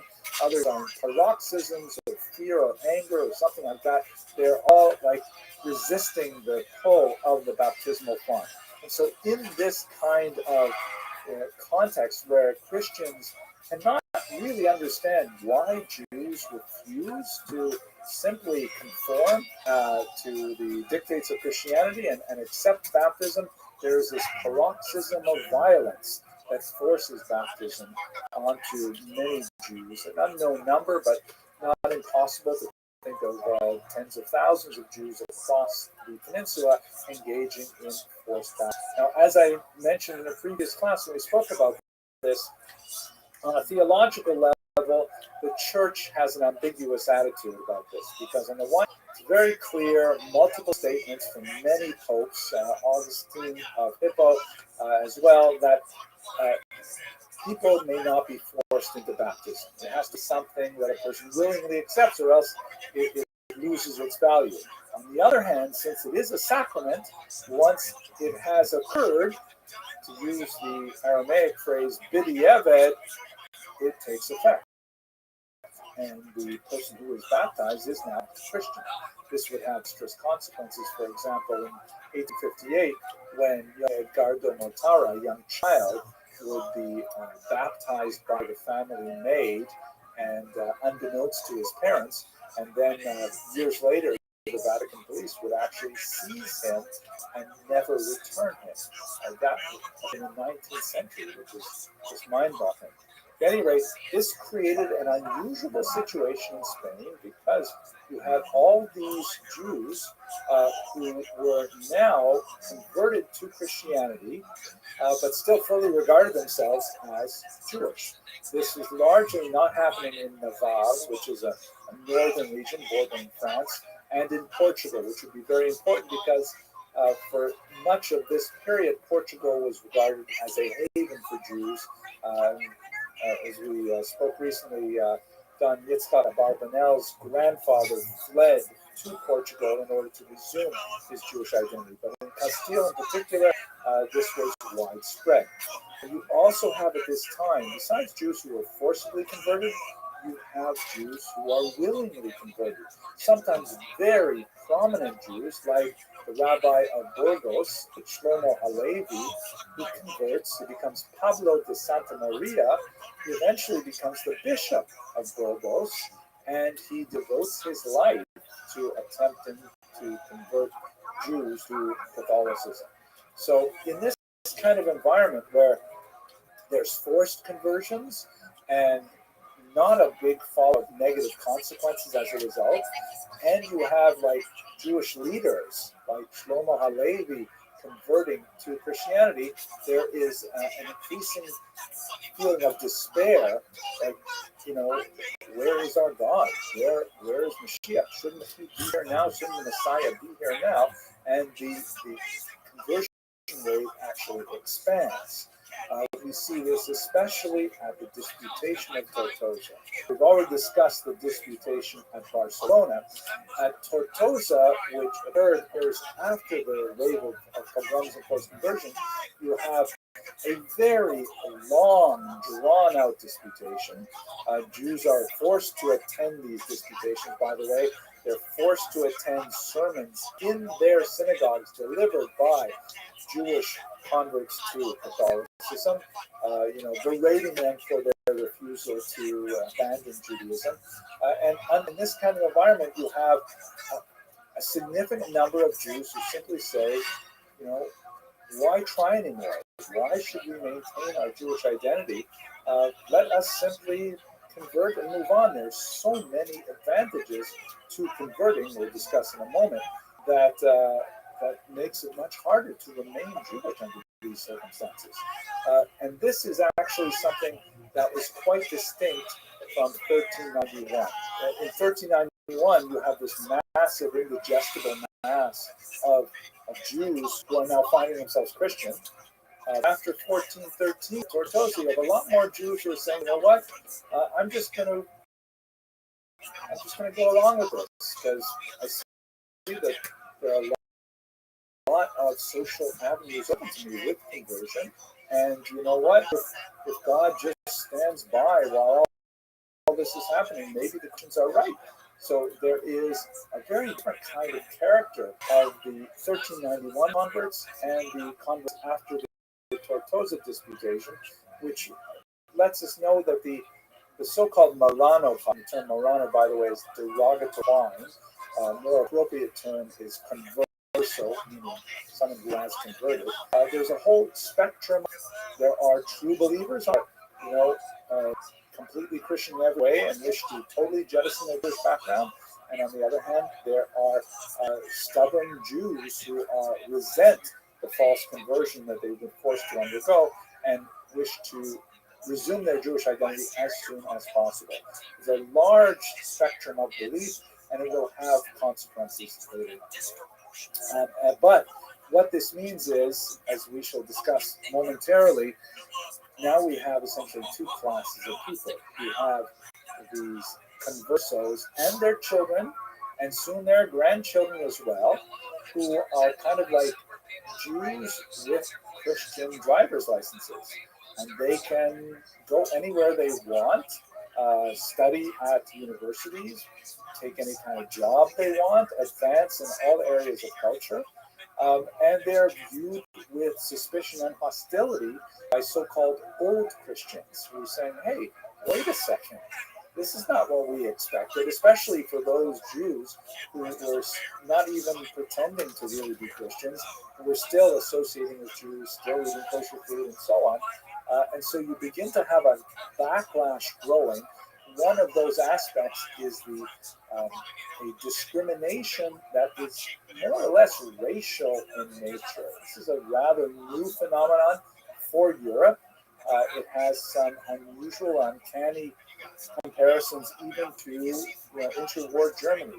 But the first example of this is the so-called limpieza de sangre, or purity of the blood, cleanness of the blood, a legal statute first passed in Toledo in 1449, and we will have many more examples of this afterwards, that discriminate based on bloodline, based on lineage. And there is a distinction made between those Catholics who have no known Jewish background and those Catholics who do come from Jewish background. That's what I'd like to turn to next. But with that, I want to thank you very much for your attention and your endurance, and I look forward to speaking with you soon.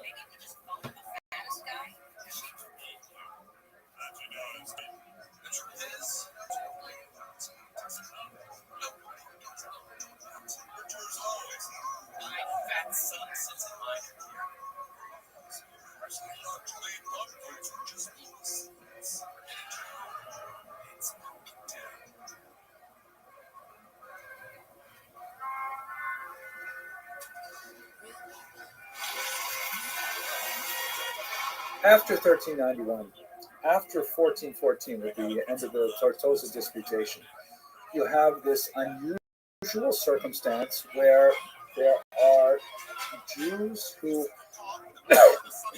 did some level of Christianity, either an external veneer that was entirely hypocritical, or even, being true believers and really entering the church and things like this.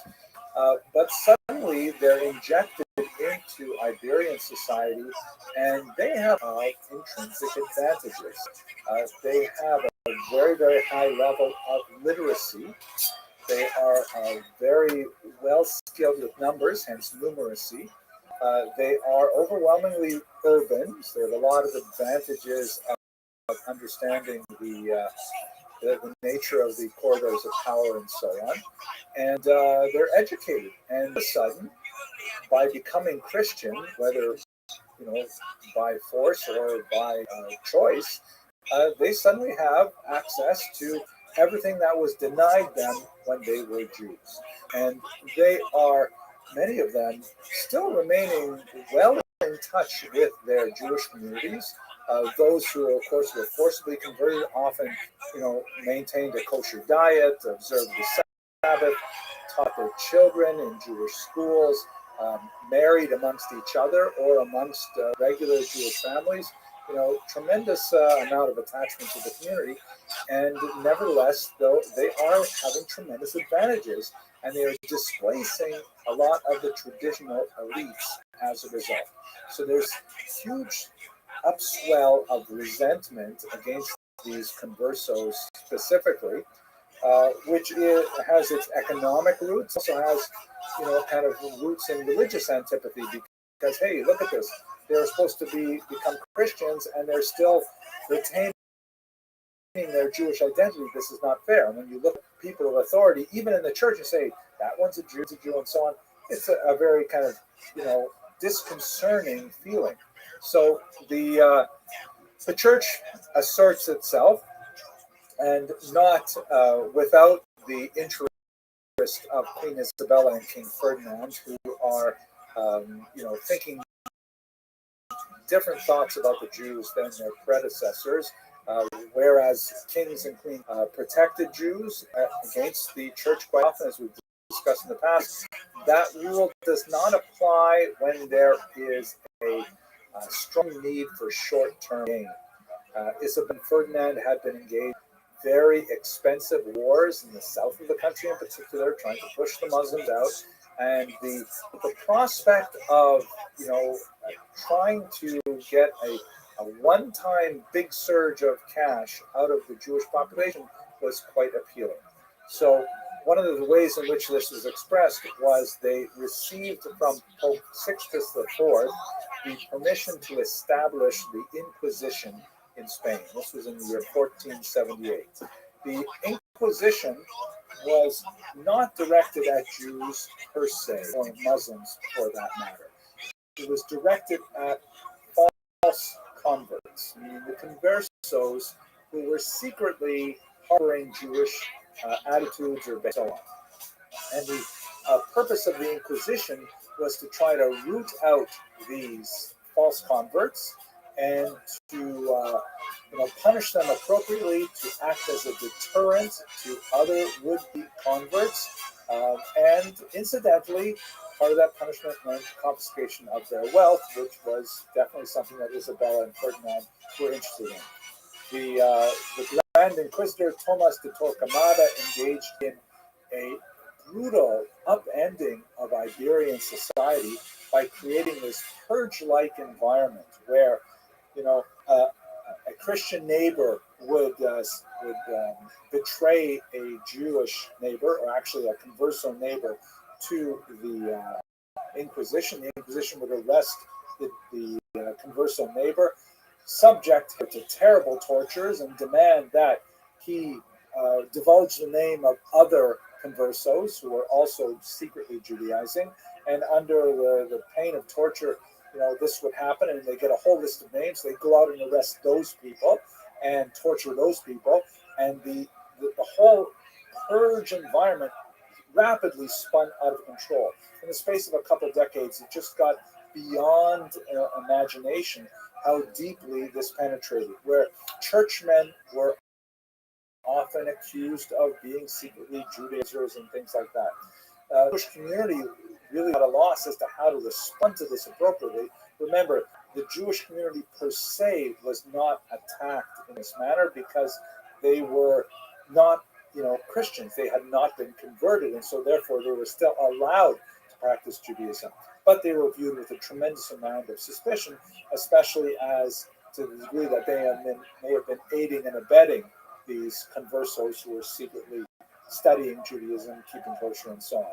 In one notorious case, uh, some conversos actually engaged in a conspiracy to murder an inquisitor, Pedro de Arbuyes, and this sparked a lot more popular resentment at the activity of the conversos and the Jews, as you can see in this very evocative painting of the murder and the saintly visage of the inquisitor himself. But it rapidly spun out of control, and it proved to be something that Isabella and Ferdinand could not keep a lid on, but they still were faced with tremendous debts that they had to attain, they had to deal with. So, just some of the examples of the way in which the Inquisition looked. In previous classes, I've given a lot of examples of the torture devices they used, which are truly horrific, and I don't want to put them in this lecture, but if you're curious, you can go back and look at my Jews Farad series and see them there. These are three examples of San Benitos. They're really elaborate types of punishments, and they describe their little French language captions underneath hidden in this image. But on the left is a converso who has been accused, but is not yet found guilty of practicing Judaism. In it, you see a Jew or a converso has been accused and then has been found innocent. So we have gaze on his face. And on the right, of course, where you have this decoration of demons of hell and burning alive and things like that, you have a converso who has been accused and found guilty of practicing Jewish rituals. And he, of course, is full of tears because what happens at this point, the Inquisition itself doesn't actually murder the Jews. The Inquisition relaxes its authority over these people to the secular authorities, who then, being much more savage, of course, end up engaging in auto da fe, or a mass burning. And these mass burnings of Jews, of conversos, were conducted throughout Spain and even into the New World, really dramatic, terrifying scenes that attracted mobs of people to watch these burn alive. It's actually a horrific kind of environment that gripped the entire peninsula for decades. Ultimately, though, it was an untenable model, and it failed to deliver that big one-time jolt of cash that Ferdinand and Isabella and they needed. It all came at a dramatic moment when Ferdinand and Isabella decided to simply expel all the Jews. Recall, the reason was to root out the false conversions of these once Jews, now Catholics. And by the way, we're referring only to the first generation, the second, third, fourth generation, because it's 100 years now, pilgrims. Torquemada, who in this remarkable piece of art by Allah is shown in black robe, wildly just. Torquemada, the reason why he has been successful at bringing the Inquisition to a conclusion, that the more he looks, the more amazingly he finds more of these Judaizers. He says it's because you still allow Jews to live in Spain proper. And while they are still in Spain, they can still influence their erstwhile co-religionists. And so therefore, he argues, and Ferdinand and Isabella accepted, that all the Jews must be expelled from the Iberian Peninsula in order to maintain the goals of the Inquisition, which was to allow the conversos to become fully Christian. In this particular image, you can see the dramatic range of expressions in the courtiers' faces on the left and on the right in particular. And with his back to us stands the majestic Don Isaac Abarbanel, the great leader of Portuguese Jewry, who then rose up to become the second highest financial official in Spain as well. And he argued bitterly for the retention of the Jewish right to remain in Spain. Ferdinand and Isabella were loath to see him go because he was so talented, he refused to convert. Unlike happens, the number one figure, the aged Abraham Senior, and his son Rabbi Melamed, who son-in-law, who decided to rather convert and remain in Spain than to flee with the rest of the Jews out of the peninsula. But ultimately, that brings us to 1492. We will, God willing, discuss the mechanics of expulsion and specifically the horrible nature of post-diaspora years for these Sephardic Jews when we return. But with that, I want to thank you very much for your attention and your endurance, and I look forward to speaking with you soon. Thanks very much.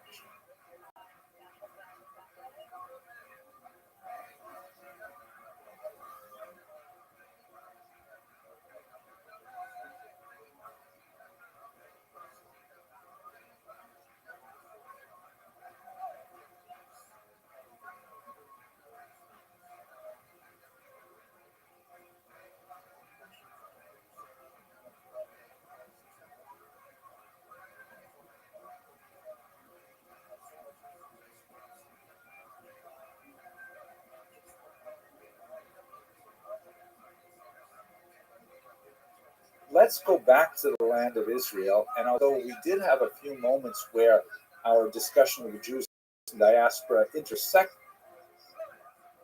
very significantly with the land of Israel, it seems to me that we should take at least a few moments to look at the perspective of Jewish history and of Israel itself. We may repeat a couple things that we looked at in much greater detail earlier, but at least we'll have some sense of continuity. Also, I think it's important because we're at a unique inflection moment politically, I think, in the land of Israel, where we have a lot of unfortunate tension, warfare, and loss of life.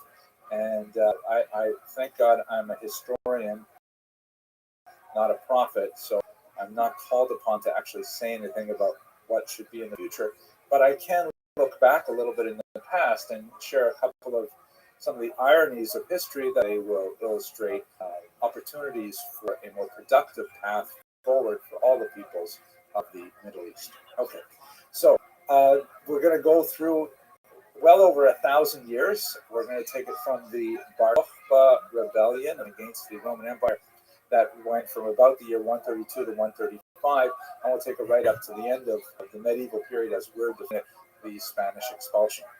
Where we left the Jews in the land of Israel specific at this time is that they had gone through two and like three disastrous Roman Jewish wars. The first major Roman Jewish war, of course, is the Great War that erupted in the year 66 and resulted in the destruction of the temple and the exile of the Jews primarily from Jerusalem and Judea, and horrible suffering in its wake, and the final battle was on the mountaintop of Masada. Then we have the Quietist Revolt, which was not specifically centered in Israel. There were more uprisings in North Africa and Asia Minor, so I've skipped over it. Many people call it the Second Roman Jewish War, but most people call the Bar Kokhba Revolt the Second Roman Jewish War. It was much more intense and occurred once again in Judea, and disastrous consequences. So the idea of Jewish statehood was, it was a foregone conclusion after the end of this particular war. And what it meant for the Jewish people, besides the tremendous political upheaval, the end of even the vestigial power that they had under the Herodians as a puppet government under Rome, that was completely gone. But they also had tremendous economic disasters with, punitive taxation and the redirection of the machzis shekel, the half shekel tax that used to go to the temple upkeep, to the insulting temple of Jupiter in Rome, and displacement of people, tremendously horrible economic impact. But it also meant that the Jews had to fast and kind of create a new spiritual realignment for themselves. We see it in a few different locations. Yavne, for example, Usha, and especially what's going on in the north in the cities like Tiberias, where the Jews are reassembling. They're um, forming their leadership under the Nasi, the office of the Prince or Patriarchate, as it's sometimes called. And you see especially the writing of the Mishnah at this time. Politically, we should also mention that this is the time when the term Palestine comes into its first major usage. And I'm going to stop a couple of moments and speak a little bit about nomenclature because people tend to get hung up on it, I think, especially in contemporary debates. The term, and everybody knows, especially political leaders know, how sensitive people are to graphic terminology. My own PhD supervisor, a tremendous scholar named Paul Robert Mogachi, he actually wrote a few atlases, and I remember him struggling to try to find the correct place names that would describe a specific location without offending, half of the people who lived there. And so, even in these lectures, if I use the term West Bank or if I use the term Azaz Shamron, we're in the same place, but there's lots of baggage associated with those terminologies. So the Romans were quite aware of this, and after the Bar Kokhba revolt in particular, they made a concerted effort to try and wipe out any memory of the Jewish presence in Israel. Jerusalem was renamed. There's some question about whether this occurred before the war or after, but it was renamed Haila Capitolina, which is actually a reference to the Emperor Hadrian because of I think one of his middle names, something like that. And Jews after Bar Kokhba were banned from living in Jerusalem. There was, however, about 100 years later, a noted small community of Jews who lived in Yerushalayim anyways, and it's possible that they did so simply ignoring the authorities, and the authorities chose to turn a blind eye, but they were called the Kehila Kadisha de Yerushalayim, the holy community of Yerushalayim, of Jerusalem. I think it's also interesting and important to note that one of the fundamentals of the ongoing conflict in the Middle East is the question of primacy. Who got there first? There's no question, of course, that the Jews had their political state there earliest. But one of the arguments that's sometimes made in the political polemics is that the Jews left. I mean, they were for quite a bit of time, and then other people came, and so they no longer had the same connection to the land that they once did, no longer a legal or moral authority over the land. And I'm going to leave the answers to those to others who wish to debate them, but on a historical level, it's very important to know that it's simply not true. There's always been a Jewish presence in the land of Israel, however attenuated. We shall see that later on in the medieval period, sometimes sort of people living in place Jerusalem, handful of Jews in a place like Jerusalem, but nevertheless there is a continuous settlement of Jews in Israel. We speak about the exile of Jewish people. It definitely speaks about the bulk of the population. The diaspora early on became much larger than the population of Jews in Israel, and definitely more prominent, more significant in all kinds of ways. There's always been a constant presence of Jews, however small, in the land of Israel. Kehila Kadisha Tibirushin is one illustration of that.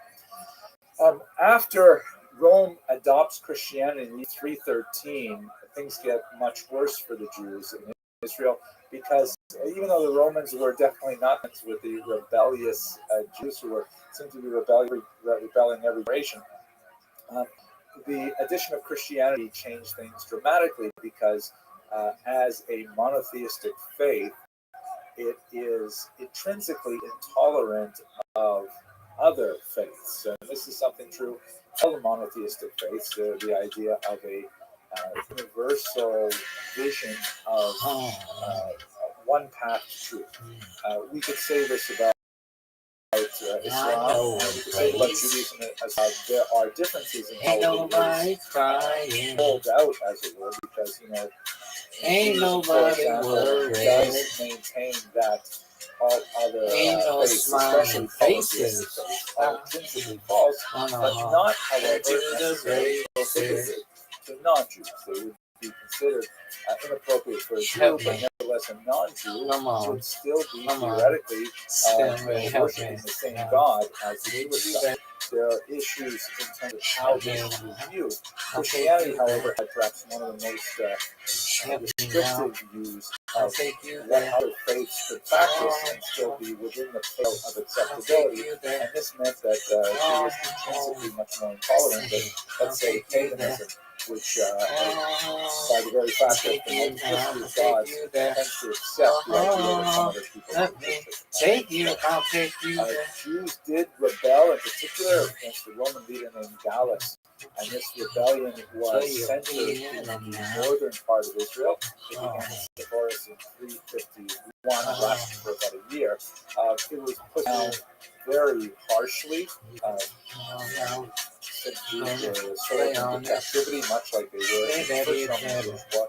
But one of the ways in which the Jews kind of pivoted at that point was they recognized that, the situation in Israel is just getting more and more tenuous.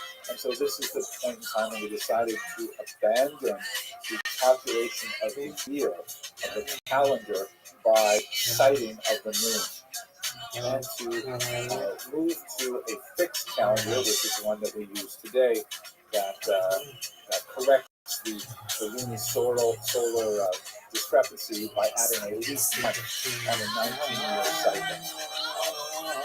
I'm not going to go into more details on what the calendar is. I'll take you bear in mind that ain't nobody crying. I'll take you there. The calendar ain't no worries. I'll be there. All Jews would be together faces. I'll take you there. Cycle of and to the Passover on the there. same day, Take you Yom there. Kippur on the same day, and so on. As soon as that fractures, I'll take you there. that represents a rift in time that would add to the extant rift in space that we've already experienced. So by determining a fixed calendar that was no longer dependent on having witnesses come and testify to the sighting of the new moon, which had been the habitual practice for centuries upon centuries, this meant that Jews had another valuable tool to bring with them to the diaspora. It made them actually much more agile and flexible with regards to their existence in the diaspora culture. There is at this a brief, however, respite where there is a Roman leader known as Julian the Apostate. I actually like that title. I think it's kind of cool. But he died very early. But when he was rising in authority, he promised the Jews that he would allow them, Cyrus-like, to rebuild their temple. And Jews got a little bit excited about this, but it turned out to be very short-lived. This was also in the 4th century. More significantly, I think, in the 5th century is the recognition by the Jews that they really had to, prepare themselves for a more dangerous time that would involve more diaspora travel. This is when the Jerusalem Talmud was completed. It's called the Jerusalem Talmud, but that's not really fair because there are very, very few Jews living in Jerusalem. It really should be the Talmud of the Galilee, perhaps also the coastal region, because there was one important center there as well. But it's called the Jerusalem Talmud. Before the term was heavily politicized, it was also called the Palestinian Talmud, but that, in the 21st century, it sounds like an oxymoron. Nevertheless, that's what this Talmud is. It's essentially, if you'll recall, an extended discussion of the Mishnah, which was codified in the early 3rd century. It's a major commentary that it's not exactly a commentary, it really is an extended discussion, but it was very important in establishing a traditional Jewish practice and a unified Jewish practice. It would be superseded by the Babylonian Talmud that is much larger, particularly in those areas that don't relate to agriculture in the land of Israel. Because it was, for various reasons, but one of which is the fact that it was able to consider the Jerusalem Talmud in its own deliberations, the Babylonian Talmud became far more authoritative, and the Jerusalem Talmud was studied for much of the Middle Ages. Unfortunately, though, at this time, with the rise of Christianity in the Roman Empire and with several other political changes, the office of the Nasi ended in 429. That is the last Nasi, the last titular head of the Jewish people in Israel in late antiquity. There would be an imposition of a person called an exilarch, something that we get really from the Babylonian, but not nearly with the same authority as, for example, Rabbi Judah Nasi, Rabbi Yehuda Nasi, who wrote the Mishnah in the 3rd century. So there's like a steady decline of the Jewish situation. But there are a couple of interesting of Renaissance. In the 5th and 6th century, under Byzantine rule, there is a brief moment of respite where there seems to be much more flourishing.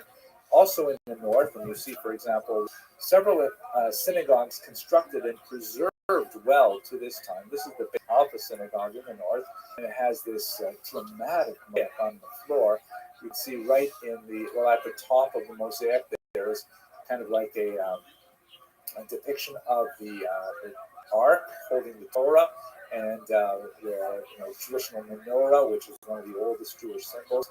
And then in the very center of this mosaic, a brilliant zodiac, which is also a very traditional piece of art that you'll see in synagogues right up until the early modern period and even the 19th century. And at the bottom, it looks rather primitive, but it has sort of a gripping. This is the binding of Isaac.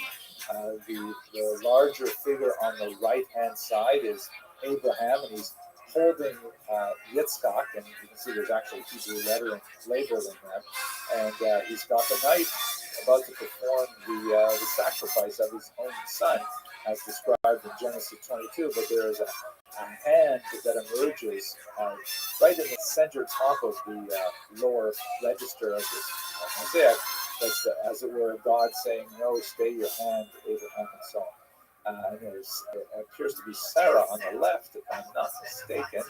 It looks like a rather short skirt. I think for the skirt, you always imagine we're wearing longer skirts, but who knows what these rules were back. So this is like a kind of a Renaissance art where you see, not Renaissance like the traditional, an effervescent Jewish art, but it plays in 5th and 6th century. So that's kind of what's going on in the Roman and Byzantine periods.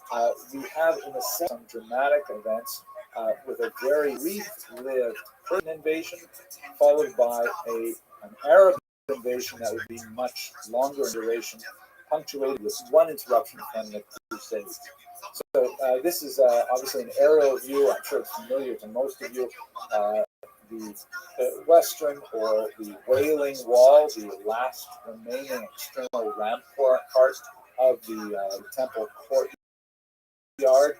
That was, and most of the block higher today were those that were placed by Herod, who was a great builder at the time. And on the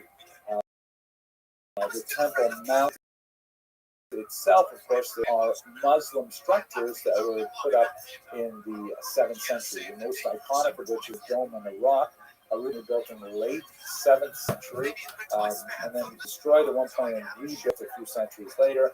And the gold was added even more centuries after that. This is perhaps the most striking image of Jerusalem that happened to exist on the grounds of the destroyed temple, which was a terribly frustrating thing for Jews who wish to see the temple rebuilt. And there's a lot of political developments regarding it, but not for our discussion today. So the Persians invaded the 7th century. We looked at this a little bit more in detail a few weeks ago. A couple of decades, the Byzantine emperors come back in for just 5 years. They take over the country, and then finally you have the Arabs come in. This is shortly after the death of Muhammad 632, and that's when Israel, the land of Israel, formally comes under Muslim control. what it looked like when it was organized and the eight sites. And you can see here that it's called Jinn of Philistine.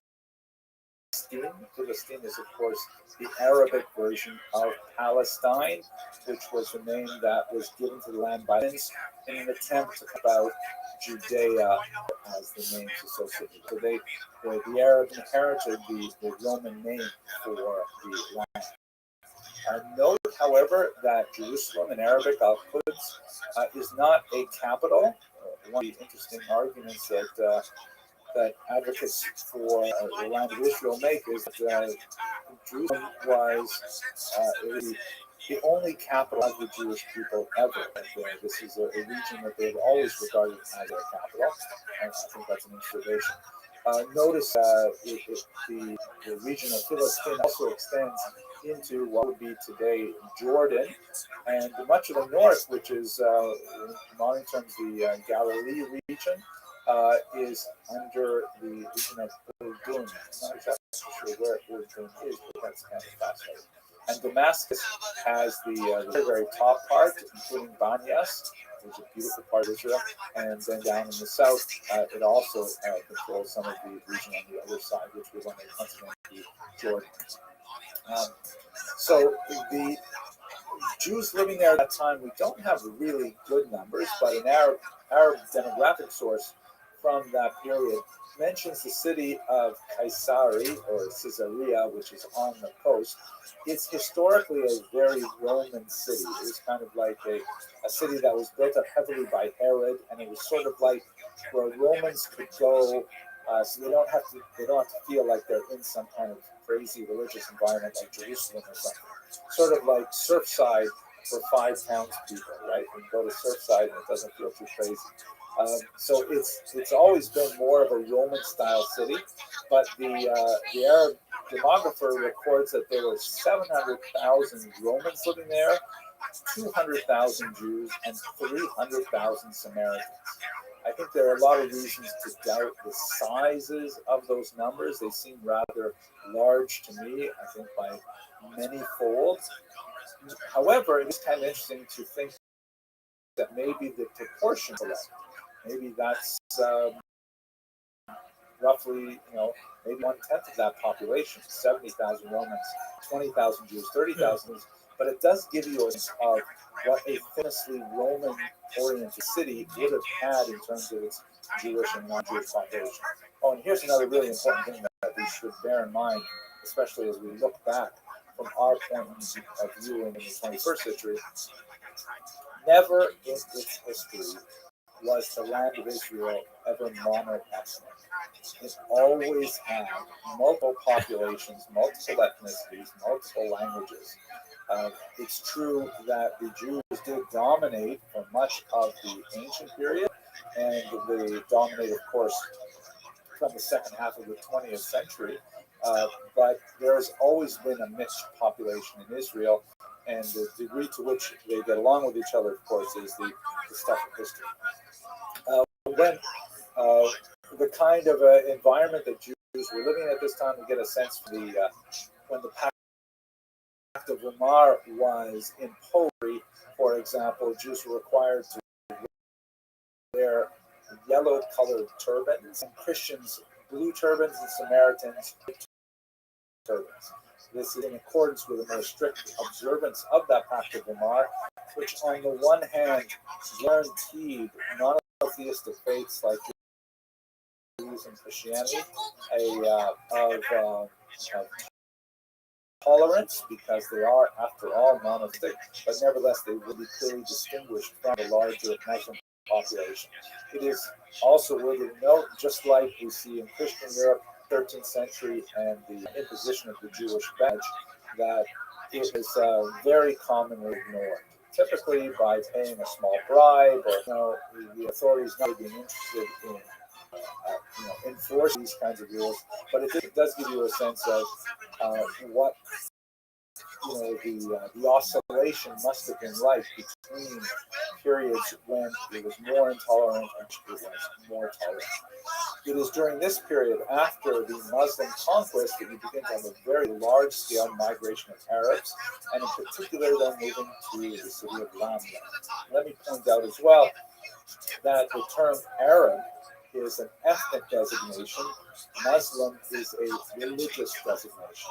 In other words, Arabs may practice Christianity. For example, many Lebanese Arabs are Christians, and many Muslims are not of Arab ethnicity at all. They may be Chinese, who would be very good, or you have black Muslims in America, African American descent. So the term Arab, however, is clearly ethnic because the early Islamic Empire was dominated by forces from Saudi Arabia, over today's Saudi Arabia, and that was the rule that was imposed in Israel. As you move on, of course, there's going to be lots more inter-Muslim change with Muslim rulers who are not Arabs at all, the Turks, for example. But for the time being, at the beginning, we're talking about an Arab empire. Jewishly, there's a lot of fascinating things going on here. We discussed a little bit about this in terms of rivalry with the Gaonites in Babylonia, but we didn't talk about very much with it. It is at this period when Jews, influenced to a large degree by the Arabs' love of the Arabic language, got much more serious recording the truth of pronunciation and getting strict about it. So there's some question as to exactly when the nekudot, the vowels became a convention in terms of denoting pronunciation of Hebrew letters. But it is at this time where they get serious about it, and the so-called Masoretes, from the word Masorah, begin to make sure that we have Sefer Torahs that are written with, not as a Sefer Torah, not as a ritual element, but as a teaching element, written with vowels and so on, and that's how we have our pronunciation today. However, this is no longer the language of the Jews in their daily usage. Arabic clearly becomes the lingua franca of the region.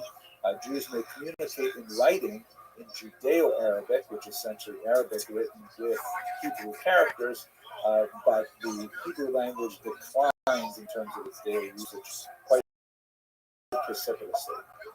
And I've already mentioned how there's lots of invasions of different Muslim groups that I'm not going to go into here because it would take us focus on issues.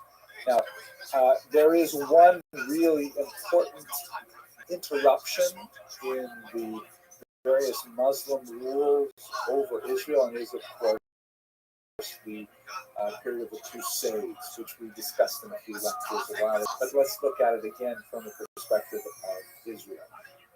Here is a rather dramatic 19th century representation of the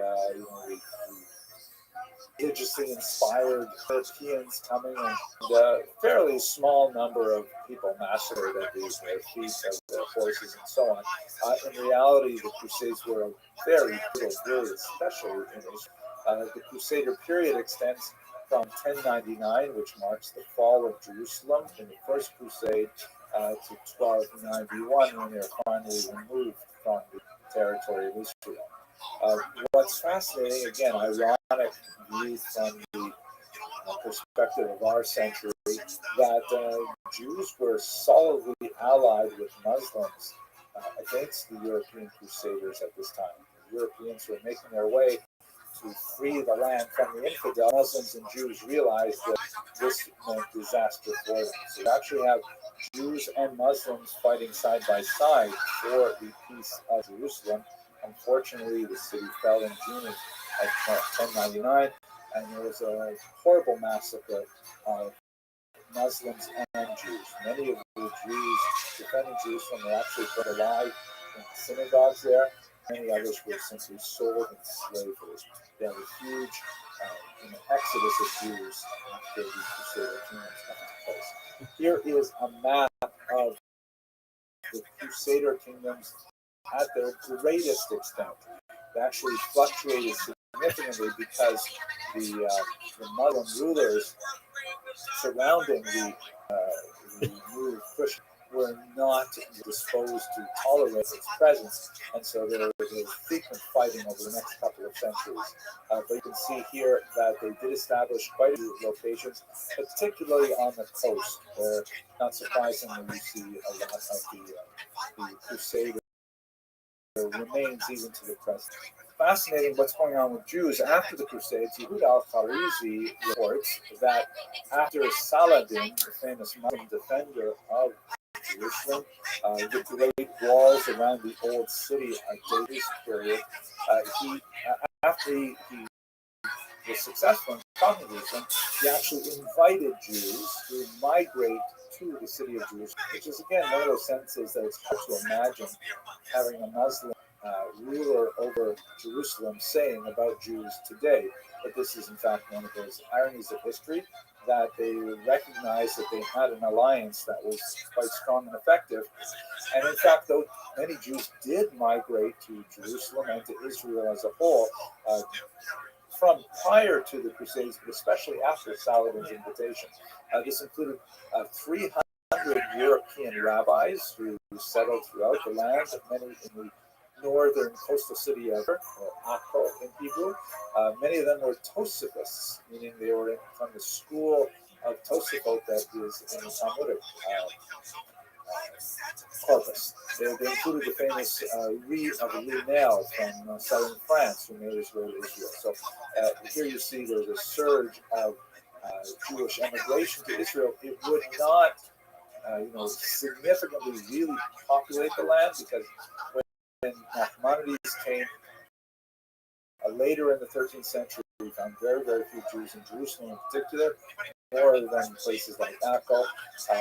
And also something similar we have from the Rabbi Hadjik. Here is what the land of Israel looked like for much post-Crusader era. This is under the Mamluks, which is one of the many dynasties of Muslims that ruled the nation. And as you can see, Israel's southern part of the Negev was simply abandoned to the traveling Bedouin, the Arab tribes that were non-sedentary, nomadic. And you see that Jerusalem is actually part of the Mamlaka of Damascus. Mamlaka, I don't know Arabic very well, but I think it's like Mamlechet in Hebrew, right? And Gaza, of course, was much more significant. Gaza was actually a very large town at this point. Gaza was about double the population of Jerusalem in the 15th century. And the northern part was ruled by Tzfat, Safed, which is one of the most fascinating cities that we're going to zip right back to look at Tzfat in the period immediately after the Spanish expulsion, because many of the great mystics of the Iberian Peninsula made their way to Tzfat.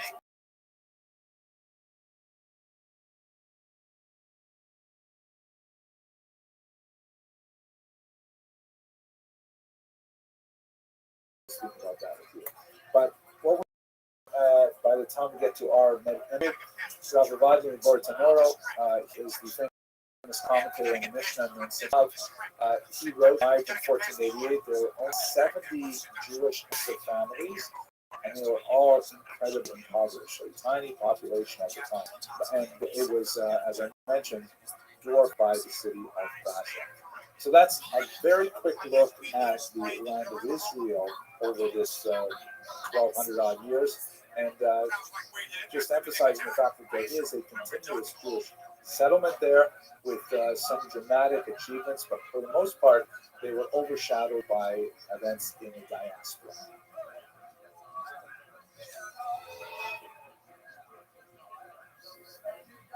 This really was not as hard as you made it out to be. Let's just get out of here and not put on her glaucoma sunglasses to look like terrorists. The burning's gone. Is this what eyes are supposed to feel like? You take those off. Oh my God! You got a black tiny little Barney Rubble eyes. When's the last time you got checked? I thought if you shampoo them every night, you didn't have to get them checked. How did the Jews survive the medieval period. How did the Jews survive? What is it that gave them the tremendous perseverance to last throughout this millennial diaspora? I will stipulate for the court, so to speak, that we're not going to discuss the theological basis for Jewish survival. It's a fascinating discussion, but a little bit outside my ken as a historian. I can put on my rabbi hat, even though I'm not a rabbi, and we could discuss that, but I think I'll do that offline. Now, let's try and work with the rules of history as we understand them and try to figure out what were the mechanisms that allowed the Jews to survive an otherwise incredibly inhospitable period. Everybody knows the joke, right? What's the definition of a Jewish holiday? They tried to kill us, we survived, eat, right? That's the, you have to laugh because I'm familiar with it, but it is, it's a gross oversimplification, and yet it has a certain je ne sais quoi, it has a certain amount of truth to it. Let's just try to understand it. So, one of the most traditional ways to approach Jewish history has been the lachrymose approach. Salo Whitmire-Bala, one of the greatest historians of the 20th century, coined this phrase. The word lachrymose means full of tears.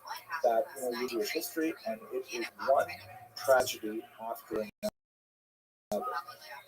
From the perspective of the late 20th century, in particular, after the Holocaust, my gosh, the tragedies just seem to get worse and worse and worse, and there's a lot to be said for that. Detractors of the lachrymose approach called it the books and pogroms view of Jewish history, in the sense that the Jews are like essentially studiously working on intellectual attainments, and they write these amazing books, and then they are horribly persecuted with pogroms, and then they go back and they write more of these books, and then they're persecuted again with pogroms. Now, I'm not saying that's not what happened. These things definitely did happen, but is it the most productive way to understand the patterns of medieval Jewry? I'm not so sure. There is definitely, however, what to cry about. The lachrymose approach is certainly not a figment of our imagination. Sometimes when a person says he's paranoid, there really are people out to get him.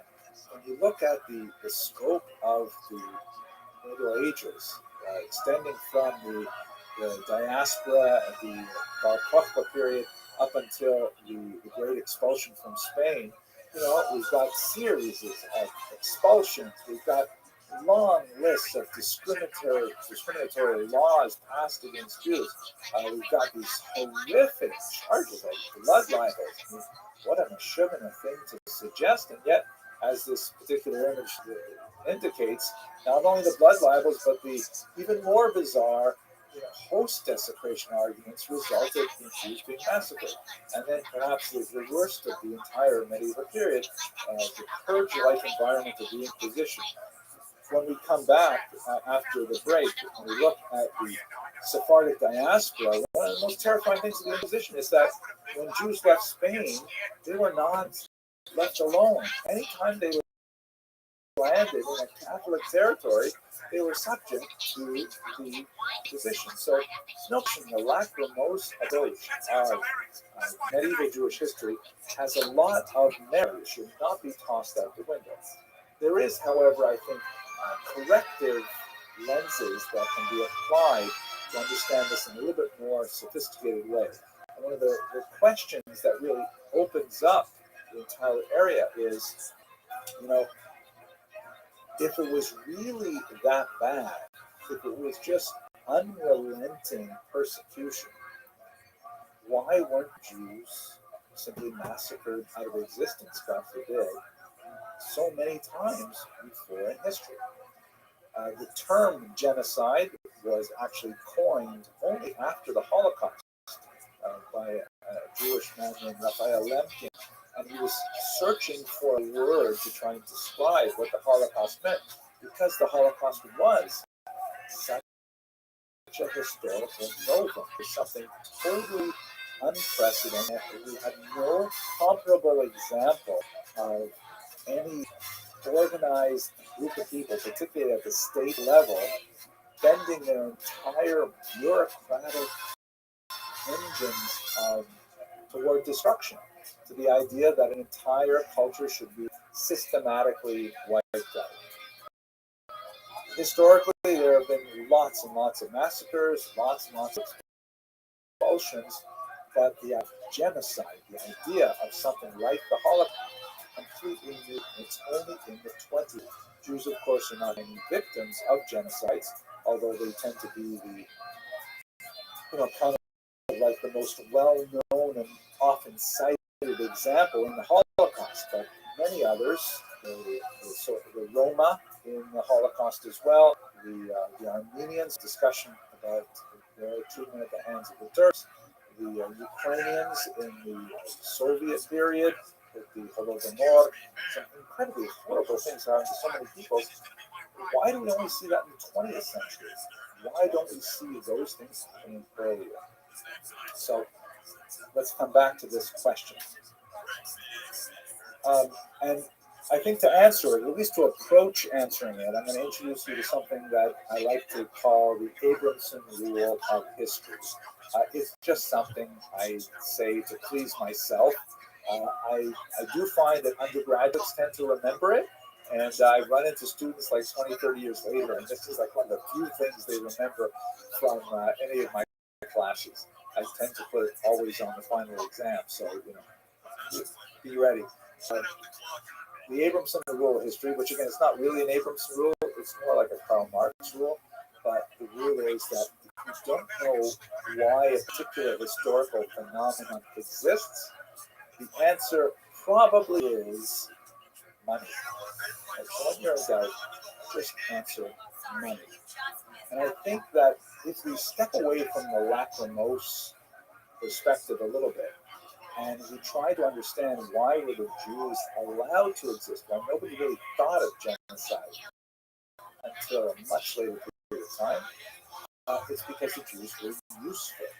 There are lots of ways in which, even though people might have had, a xenophobic attitude to Jews, they may have had a religious antipathy, they may have had a lot of reasons why, for good or ill, they did not like Jews.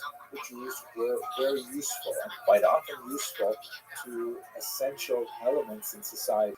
The Jews were, I think, in many ways, ironically, saved by their own diaspora, because for the purposes of Jewish living in a diaspora, they needed to be urbanized. It's very difficult to live as a minority if you're going to be agrarian. You have to, there are certain communal functions that you have to have within walking distance. A ritual bath, a mikvah, a synagogue, and as you know, I like to say, you have to have an Asian restaurant within walking distance. You possibly have a community if you can't have walking distance to Asian food. That's a joke.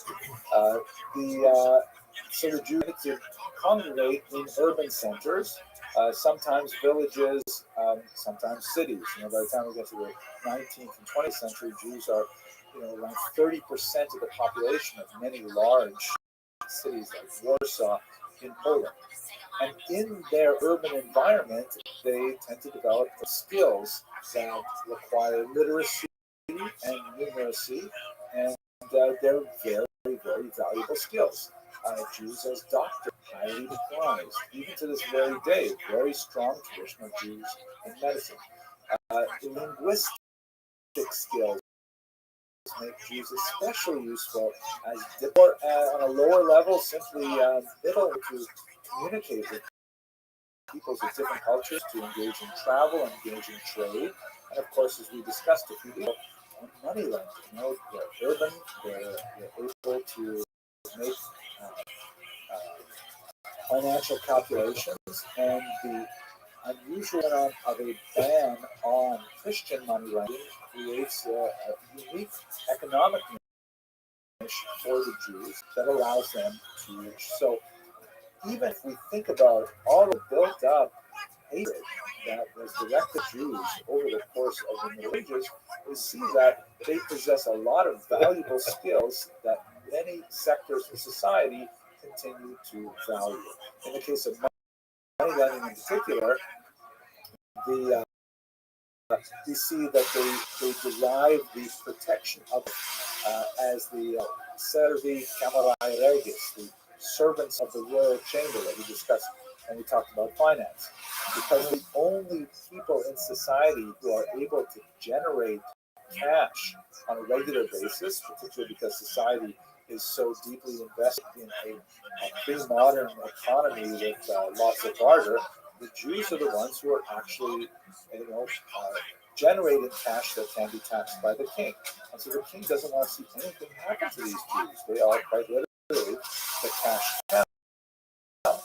Jews are early on involved in the production of money.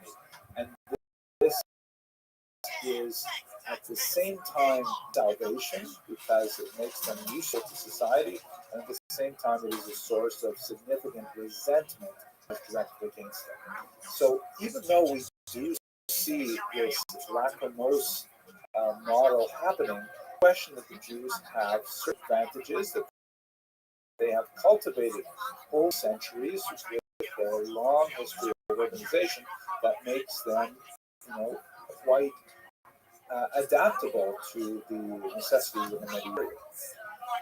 And let us not forget that from the religious perspective as well, there are lots of reasons why Jews actually protected.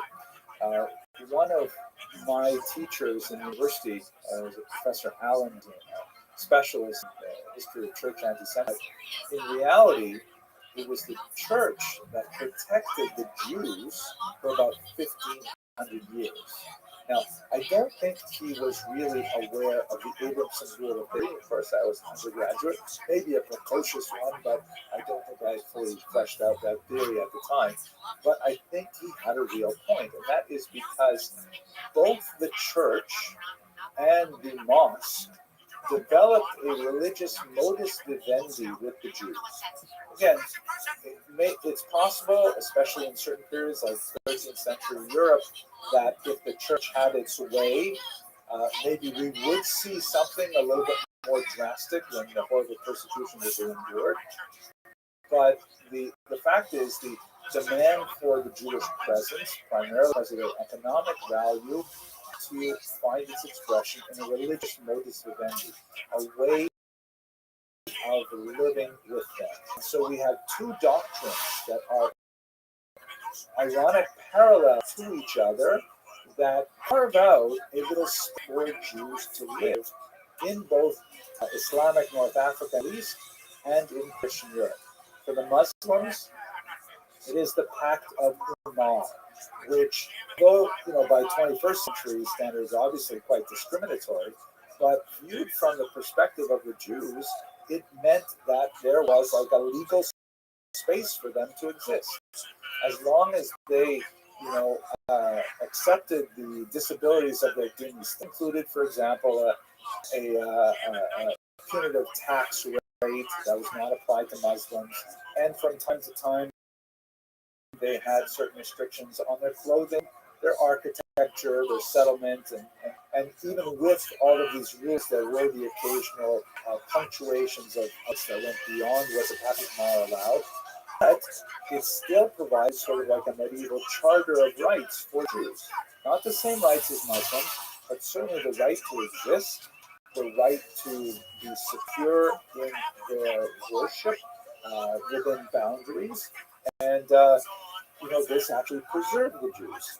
Similarly, the doctrine of witness, which we saw in Christian Europe, really being articulated by people like St. Augustine, and especially defended by important popes like Gregory the Great, said that, hey, for our own religious reasons, we need to keep the Jews alive until the second coming, so they can be a witness to the return of Jesus. Right? So this is, a very important reason why the Jews could not be killed, why they could not be subject to genocidal practices, because I wonder if the plural impetus is impeti,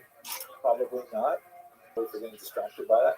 But the doctrine of witness said that it would be completely inappropriate to, God forbid, massacre the Jews, even to convert them forcibly to Christianity. Now, as we saw also with Islam, perhaps on a greater scale in Christianity, there were times when this sort of theologification for limited tolerance wore thin, and we did have episodes, forced conversions, episodes of massacres, but on the whole, the doctrine of witness held fast. Jews were ironically protected by both the mosque and the church because they had this sort of space in which to live. When we return to our question of genocide in the 20th century, it is only when the power of religion declines so dramatically from the 18th century onward that these kinds of religious justice simply have no longer any hold on the modern mind, especially on the postmodern mind. Right? It reminds me of that phrase in the Talmud, "Leis din v'leis dayan," and there is leis dayan and leis din. There is no judge, and there is no judgment. Right? Christians, for example, are always, even when they may be, built up into a paroxysm of anger over a blood libel charge or something like that, they still have in the back of their mind, "Thou shalt not kill." That is still part of Christianity, of course, derived from Judaism. But when you say, there is no fundamental document, there is no prime revelatory experience that people can look back to as a sense of ultimate responsibility, that's when the genocide really is possible. It's only, ironically, really possible in a secular intellectual environment.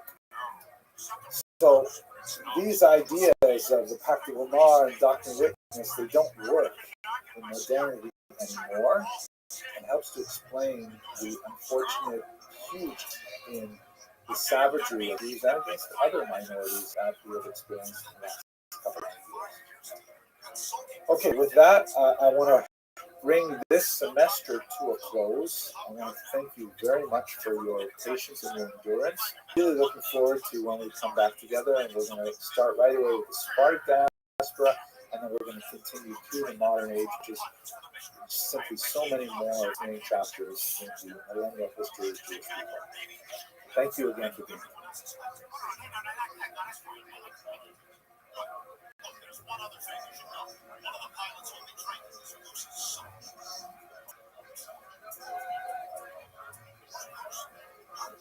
Goose? The guy who just spent 35 years working. Yeah, Goose. Yeah. Great, too. Thanks for the heads up.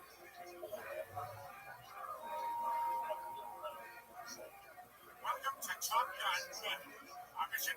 Destroy a uranium enrichment plant in that unnamed country that is our enemy. Hey, I want to train those guys. To complete this mission, I propose we fly a low. Let's take some time to look at a long history of the Jews in the Byzantine Empire, which is an area of research that has not seen the same amount of attention as, for example, the Jews of the Western world. And this is actually quite a significant, large period of time that we're going to be talking about, and a significant amount of territory as well. But let's at least have a very brief overview. So first of all, where was the Byzantine Empire?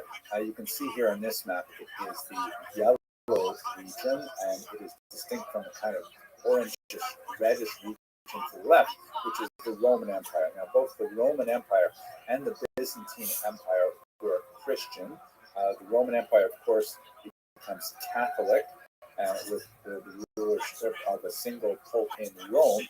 The Byzantine Empire is a little bit more, ends up developing several patriarchs who rule the spiritual aspect of the Christian nation, and it has an emperor who is based in Constantinople. That's this really crucial city over here. You can see on a narrow strait, the Bosporus links the Black Sea with the larger Mediterranean Sea.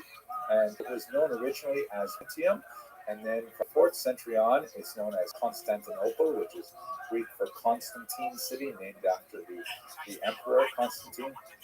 And then after the Turkish conquest in 1453, which would mark the endpoint of this video, it becomes named Istanbul. It becomes, of course, a Muslim city at that point. But for the period that we're talking about, from the early 4th century right up until the middle of the 15th century, you have a significantly large Byzantine Empire with a lot of control over North Africa, Israel as well, and of course the concentration of it is in Asia Minor and the Balkans and Greece.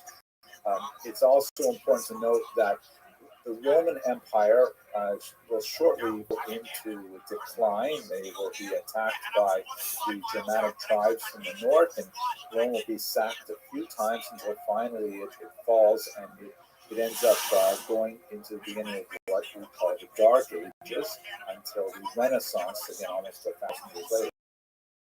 So when Rome was the Byzantine Empire becomes its inheritor, particularly in terms of the transmission of Christianity, the city of Constantinople becomes, as it were, the second, and when it falls in the 15th century, ultimately the third Rome is often considered Moscow.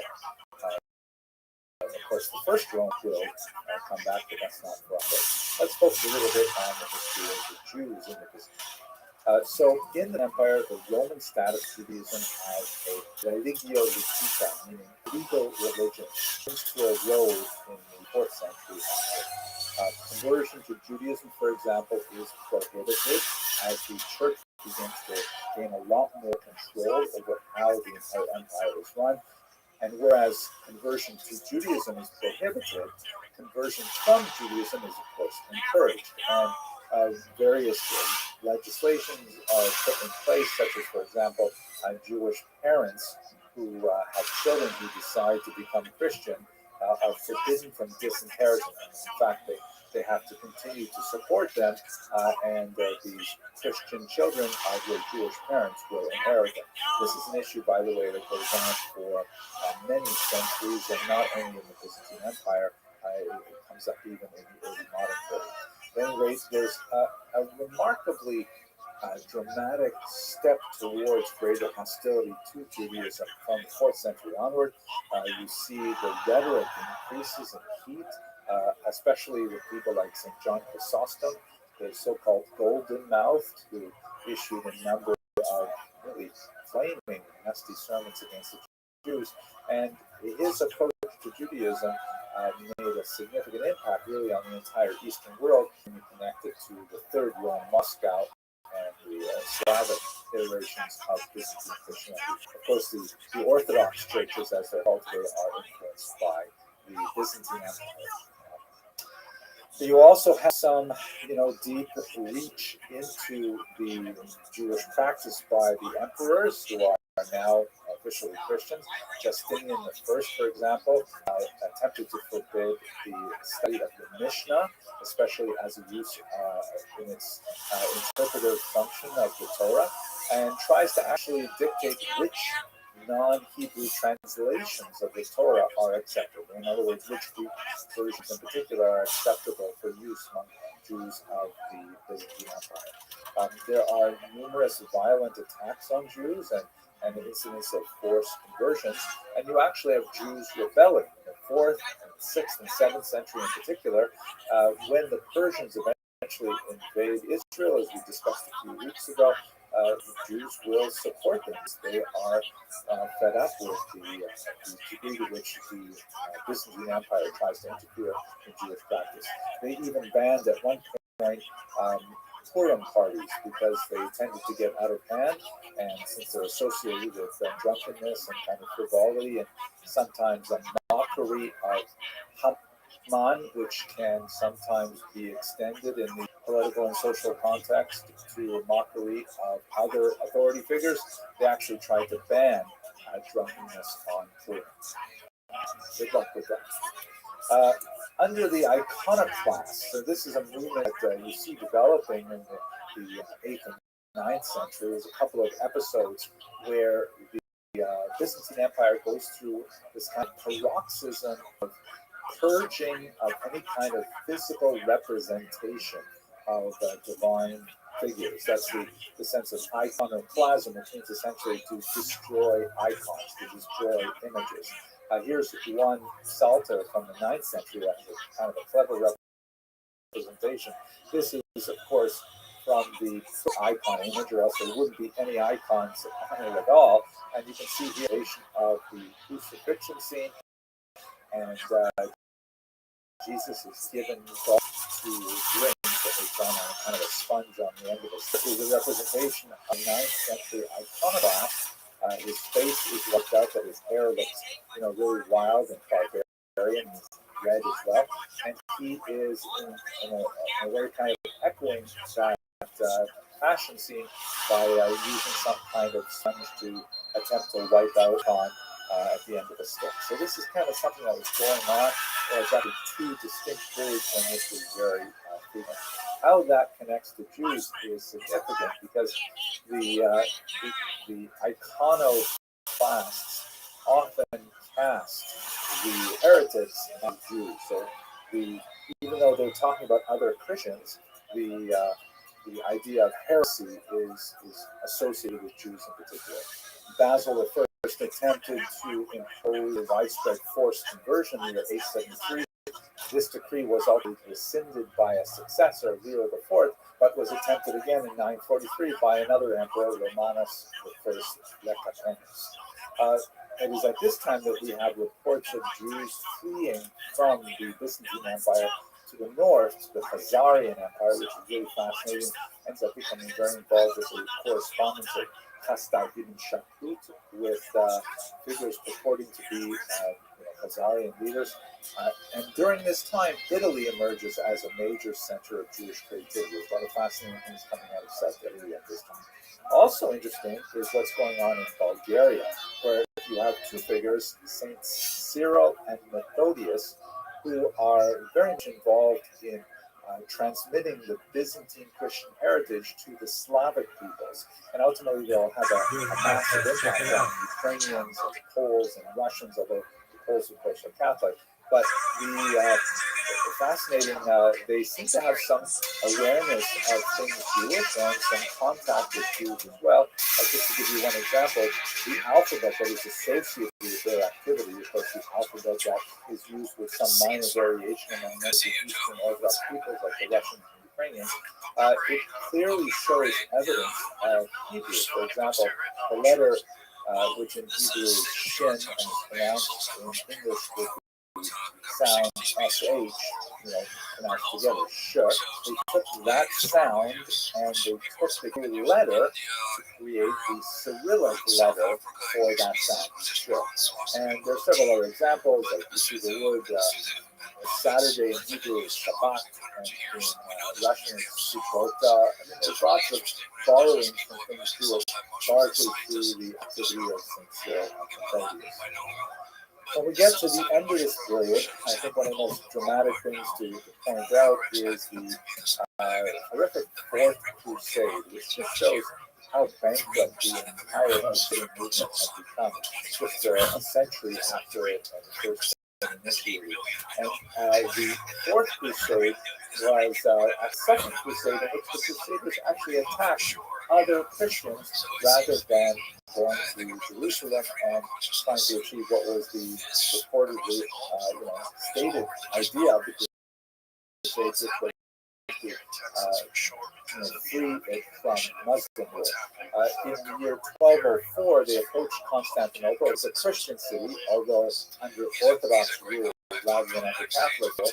And the Crusaders ended up sacking the city of Constantinople rather than heading on down to Jerusalem. Once they got into this massive and important capital city, they found so much wealth that the vast majority decided to stay and take their prizes and their spoils from other Christians rather than make their way down to Jerusalem and bury them.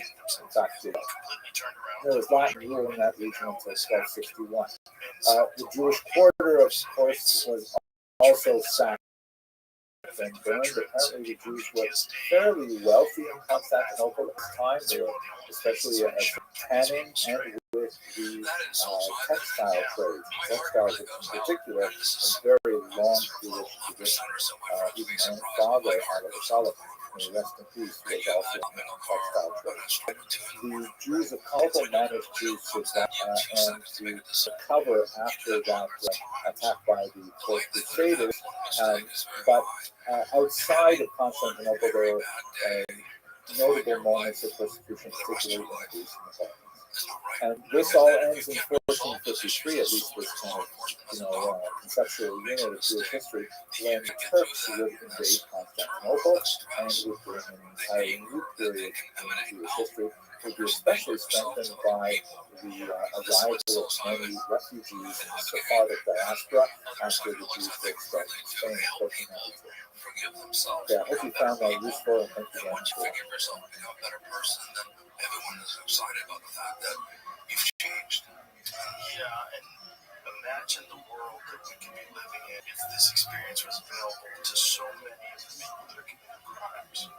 So many of these people who have never had accepted any kind of psychedelic experience have never really confronted their own reality in that way. How many of them would change their ways? I would imagine a great deal. You bring up a very important point that I've been thinking about a lot. They talk about using psychedelics and psilocybin and other substances for treating people who have trauma. So we're moving now into the third and final semester of this Jewish History Lab series. It's been really wonderful to speak with you about the ancient period and about the medieval period, and I'm really grateful that you stayed with me so long. So let's take just a few moments to think about, well, why are we breaking this up into 3 semesters? Besides the obvious reason that, for example, a 15-week semester works really well in a college environment, why should there be ancient, medieval, and modern Jewish history? So the obvious question is, why periodize at all? If you think, for example, about the way our lives are led, you don't like very often wake up one morning and say, oh my gosh, this is a new period in my life. Now, there are times when there are major life events, like getting married, or God forbid, getting divorced, or birth of a child, or things like that, where you feel really everything is going to be totally different now. And in fact, it is different. And you can really say from that point, my life was changed. But sometimes, you make that big change and you expect there to be a shift in your reality, and you wake up a little while later and say, wait a second, nothing's really changed. It's the same as before, just with these little details different. So why should we have any big chunks of time as periodization in history? I think one of the most important reasons why this is so is because, there's lots of great research that's, psychological, anthropological, logical in nature, that shows that we are creatures of narrative. We think in terms of making stories like follow trajectories, we anticipate trajectory destinations, we do these things in a spatial sense, and we also do them in a chronological. We want there to be a beginning, middle, and end to a story. We want there to be, and denouement and all kinds of different things happening in a story for it to make sense. And of course, that is the word story, like embedded in the English word history. It's not in like the journal Geschichte or in the Hebrew. It does work in English, right? There is a some history. So it helps us kind of like define major chapters in history if we have these big chunks of time. So the next question, if we understand why we like to have these chunks of time, why these 3, why did we set them at these times? So first of all, let's have a look at Western periodization. When I say Western, I mean, this is what most historians up until, let's say, the 1950s, who were trained in European or North American institutions absorbed. This is kind of like the dominant European Christian understanding of the pattern of history. So we start with the ancient period. We've got ancient Greece and Rome, amazing civilization with Socrates and Plato and Aristotle, and then with the mighty Roman Empire and its huge extent and things like that.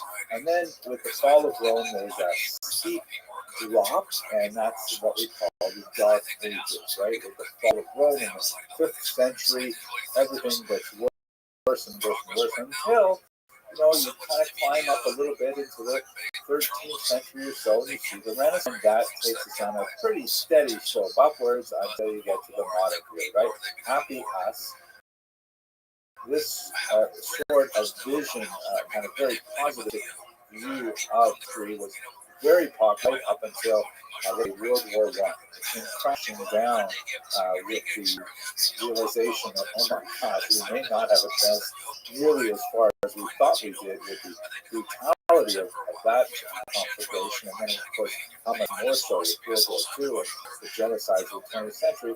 But in general, this is sort of like the way we think of history in terms of the Christian European West. As they break it into 3 areas, the ancient, right, which is basically from the period of the beginnings of civilization in Egypt and Mesopotamia, all the way up until the fall of Rome. And then if you move to the later period, which we're going to talk about right now, the modern period, that's sort of what we inhabit, although say that modernity ended with World War II, and we get into a period called postmodern. I don't want to talk about that today. That's really important, but we will have to get back to it when we move forward in this course. And in between these 2 ages, the ancient and the modern, you have the medieval period. In fact, the term medieval means between these eras, between the ages of ancient and medieval. That's the kind of way that Christian European historians thought of the story that is in history. Now, the problem is, this is so focused on that one particular point in time, looking at, history backwards with the lens that valorized Greece and Rome as being an amazing culture. It was an amazing culture, no question. And then anything that wasn't Greece and Rome was like, what's the right word, I guess, stop living, right? Whereas if you look at like Asian history, you look at North African history, you look at Middle Eastern history, they don't follow any of this. I mean, everything is totally different. The rise of Islam in the 7th century is smack in the Dark Ages, but tremendous heights of scholarship and culture developed for the next millennium. I mean, how can you use this particular model to try to understand, for example, Islamic history? And if we glance at Jewish history, there are different ways to look at this, but let's say from a theological standpoint, in Jewish history, you have this concept of Yerida Hadolos, which means, unlike Western periodization, it's a decline of the generation. So if you start here, let's use these arrows. You've got from the very beginning period, let's say back to Exodus, you have the third day, the generation knowledge. That witnessed the great miracles of the Exodus, the receiving the 10 Commandments, amazing things like that. But then they right away slip, and so okay, fine, you get to the period of the prophets. Then you've got kind of a plateau, and then they slip again, and then okay, but we're all right. We have a plateau. You get to the period of the Tanaim, and then the Amorite, and so on. Then there's a slip again, and this can go on until we get to where we are, which in terms of our theological closeness to God is definitely not a case of happy us. We are further and further away from that chronological moment of the Exodus and the giving of the Torah. So you can't use the same Western model to understand Jewish history, at least from a theological standpoint. One of the things that we will be exploring over the next few weeks, however, is that theological standpoints become less and less important for most Jews as the world becomes much more secular. And we look at a lot of other ways of periodization or Jewish history, which are, again, they're all like the ancient News and Nevertheless, we are to stick with the modern designation of a big time piece that I like to show you right now. Let us first. Okay, so sort of get the idea of ancient, medieval, and modern, like the modern being a vision of a kind of return to that great, peak in human civilization of the Greece and Rome. But what are the criteria of modernity? What are the things that are happening in the modern world that are distinct from what happened in medieval and the ancient? So here we go. Here's a Portuguese map, which is a very significant reason that it become different. When you look at the modern period, we're talking about the years from 1500 onward. It is also very useful to get a little more specific and talk about the early modern period, which is like, let's say, 1500 approaching 1800, and then the late modern period, which would be from 1800 on. That's especially characterized by the growth of industrialization, very important factor, because the idea of technology being connected to machines and artificial sources of power, moving from things like beasts of burden and water to steam and coal, things like that. These are things that happen in the late modern period. Also, political change, huge political change. The era of revolution started with, let's say, the French Revolution of 1789, and then, progressing throughout Europe. It's useful to think about early modern and late modern. But let me try and outline the major kind of things that are happening in the modern period writ large that have a lot of impact on Jews. First of all, the modern period is characterized by a growth in the development of and widespread belief in the science, right? The scientific which really begins to gain speed after it's extremely significant because science really demonstrates a lot of wins, right? Hey, here's something amazing. I wonder if we could do it. Can we build this bridge? Can we invent this vaccine? Can we do these things? And you know what? It works. So people say, wow, there's a lot more credibility in science after 15 years.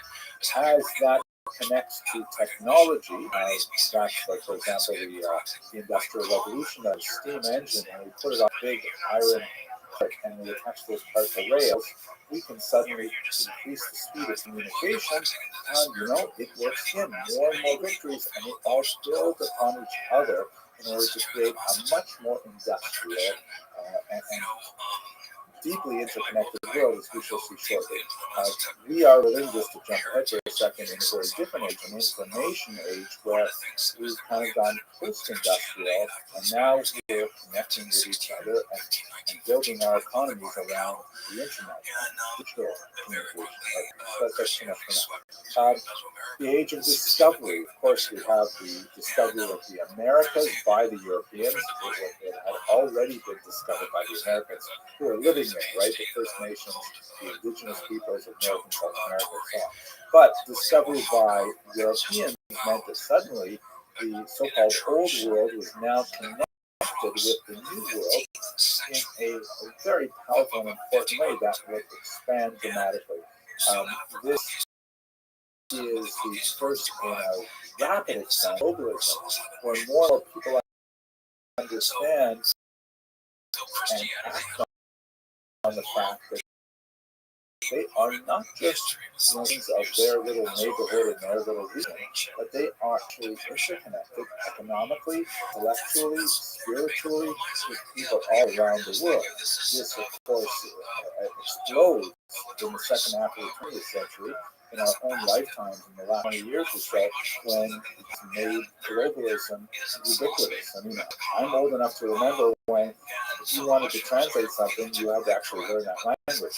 Now you just go to Google Translate, and it's not perfect. It's actually kind of funny when it's mistakes, but it's like in globalism because of the information age. You also have happening at the same time, first, an emphasis on humanism, which is this kind of a large body of ideas that says man is the measure of all things. So you see the gender of man, because that was feminism and egalitarianism would take a long time to catch up to it.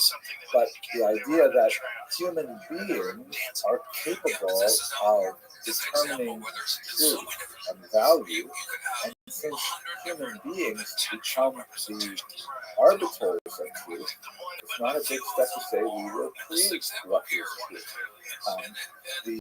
That there's a lot more movement from the idea of a single God with a revealed text like the Bible that directs what is true, and more of a movement towards secularism, saying, hey, you know what? Let's all agree on much more basic, objectively definable text of truth, rather than rely on something like you have to take on faith, which was considered a less reliable form of truth than science. And this, of course, leads to atheism. It becomes much more prominent in the 19th century onward, and I might say ubiquitous in the 20th century. And these are major changes that are characterized in these modern days. And on a political sense, you have this increasing belief in popular sovereignty, meaning rather than rely on an absolute king as being the appropriate ruler for a particular region or a group of people, but rather the people themselves should exercise sovereignty over themselves. They should organize, and whenever they have a defining group that they feel is cogent and coherent, and that's where nationalism comes in, because people say, hey, those people on the other side of the river, they're not like us. They have the same religion, the same language, but we don't regard them as us. And so therefore the creation of nations, this so-called imaginary, which drew sometimes quite artificial lines around which people said, we are one nation, we should therefore have our own country. That leads, of course, to revolution. You have that as well happening, especially in 1900 onward. All of these things affected Jews just as much as they affected Christians. These are things that, and by the way, these are things that happened first in Christian Europe and then spread throughout the world to the Americas, to North Africa, the Middle East, the Far East, and so on. But Jews are affected by them largely to the degree that their own communities are insulated from the surrounding community, and their surrounding community is insulated from the greater trends happening in Europe. But this big change sort of reverberates throughout the world, beginning around 1500. So that's why we have this big change called the last topic, though, which I would like to spend a time on, not so much in this video, just a little bit of a taste, but we will explore it many times over the next videos in this series, is that modernity implies a questioning of identity. Meaning, in the modern world, most people, what does it mean to be human? I mean, we have had, before that, lots of clear directions, especially from religious leaders. This is what it means to be a human, and the very, very closely related question is that this is what it means to be Christian, this is what it means to be a Jew, this is what it means to be a Muslim. And for much of the ancient medical period, they were kind of like basic answers. They're almost identical.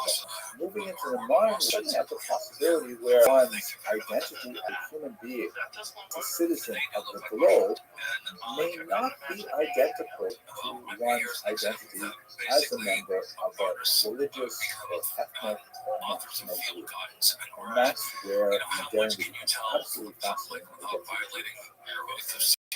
So in terms of the development of a distinct modern Jewish identity, or more precisely said, a range, a spectrum of modern Jewish identities, we have to definitely look at the Portuguese Jews because the Portuguese occupy a very, very unusual spot in Jewish history, in modern Jewish. Because as you will recall from our earlier discussions, the Portuguese Jews were converted to Christianity in 1497. So you have a significant Jews, many of them already refugees from the Spanish Inquisition made their way to Portugal, thinking that hopefully they will be safe there on the edge of Europe. And then it turns out that it's ruined. They are forcibly baptized as Christians, and then they have to deal with it.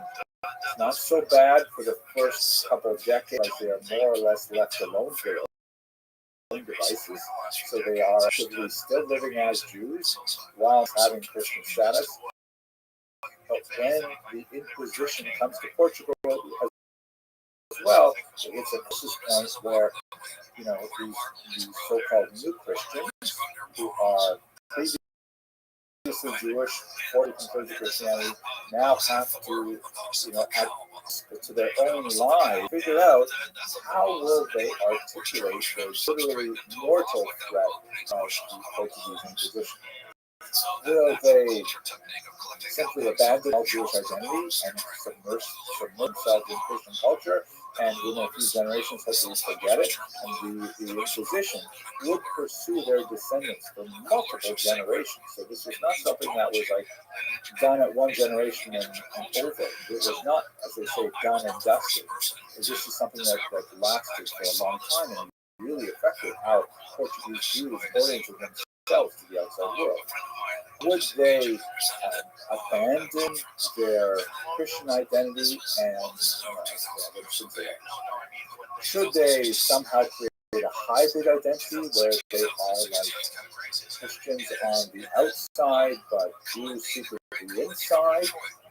Should they find something totally different? So, you know, this is really the question that Portuguese Jews had to deal with, not only in Portugal, but in their far-flung diaspora, because they tended to look to escape Portugal to try and find ways in which they could express their strange Jewish identity with freedom. Let us recall that since they were technically Christians, they were not subject to any of these restrictions that were imposed on them by the church as Jews. Now they could technically travel where they wanted, enter higher education, enter all the occupations open to Christians, even enter the church and rise in its hierarchy, which was not an uncommon thing for many of these Portuguese Jews.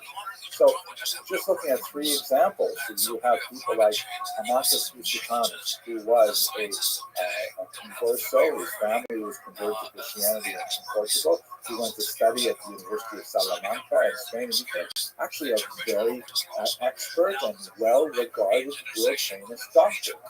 He ended up moving to Italy and a few other places where he readopted his Jewish identity.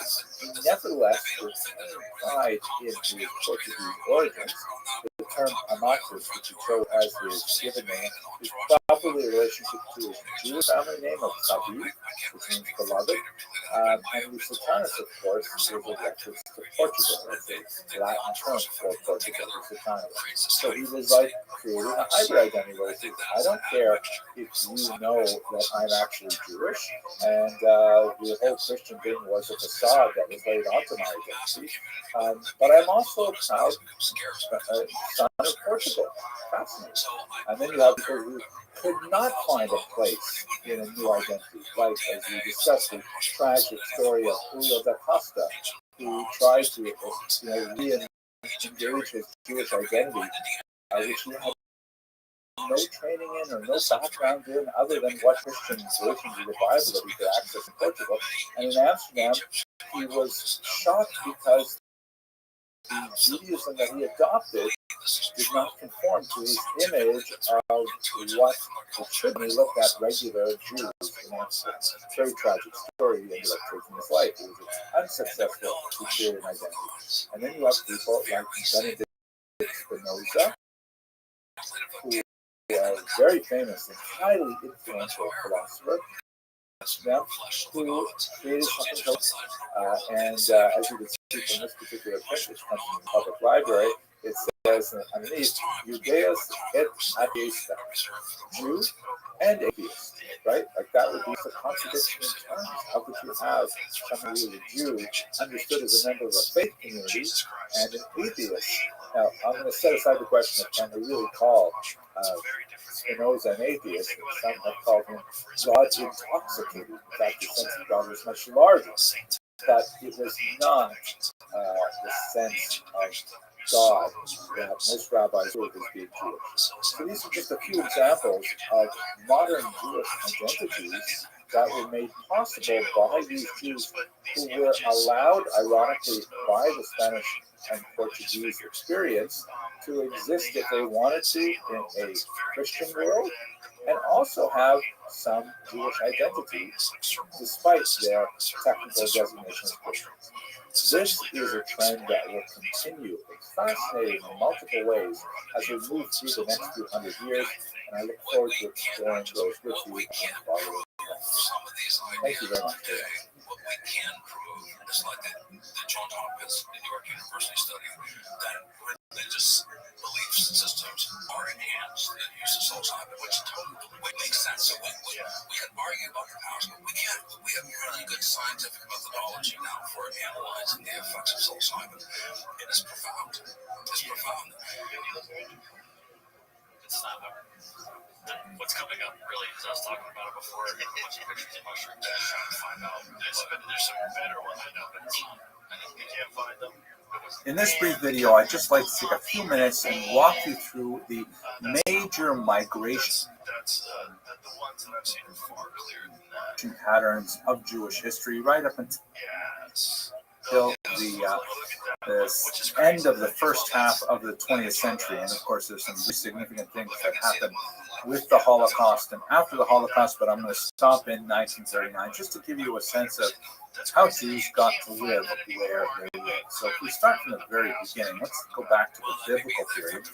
The Bible does record a few really significant migrations. Of course, there's the early migration of the patriarch Abraham from the city of Ur in what would be today Babylon, what would be today Iraq, actually, into the land of Israel. And then, of course, there's the biblical description of the Jews, a tiny population of some 70 individuals moving into Egypt, and then the exodus from Egypt. And then later on, when we get to some data that's supported by extra biblical evidence as well, you see that there's an 8th century displacement of Jews, specifically from the northern part of Israel to what would be today primarily northern Iraq. And then in the 6th century, there is another major displacement with the destruction of the first temple to a little bit further south within the Mesopotamian region between the Tigris and Euphrates rivers. So we have some sense of those migrations. There are,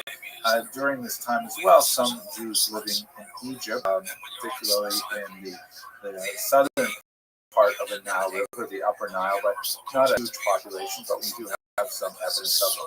As we move to late antiquity, let's start from the 1st century onwards. You've got a couple of really important populations in Israel. Before the Bar Kokhba revolt of the year 132, you still have a fairly significant population in Yehuda, that is the central southern part of the land of Israel. And then after that failed revolt against the Roman Empire, there's a pretty massive devastation of Jews in Yehuda, and the bulk of them moves to the north, to the region of the Galilee, or the Galilee. That's why I put 2 circles on this map. And we'll have the nucleus of the Jews who had emigrated to Iraq. I shouldn't say emigrated, they were forcibly moved to Iraq under the regime of Assyrian and Babylonian kings. But then there is a fairly significant growth of that population, actually becomes a major Talmudic center. So that's happening in the Mesopotamian region. You can see it there in a circle on the right. And then you do have as well a significant population of Jews that continue to reside in Egypt. Alexandria is perhaps the most significant of those locations. These circles here are not to scale. In fact, I'm not even sure if we have a good sense of what the relative scales would be, but I would guess that the Alexandrian population is much, much smaller than that in Israel and in modern-day Iraq.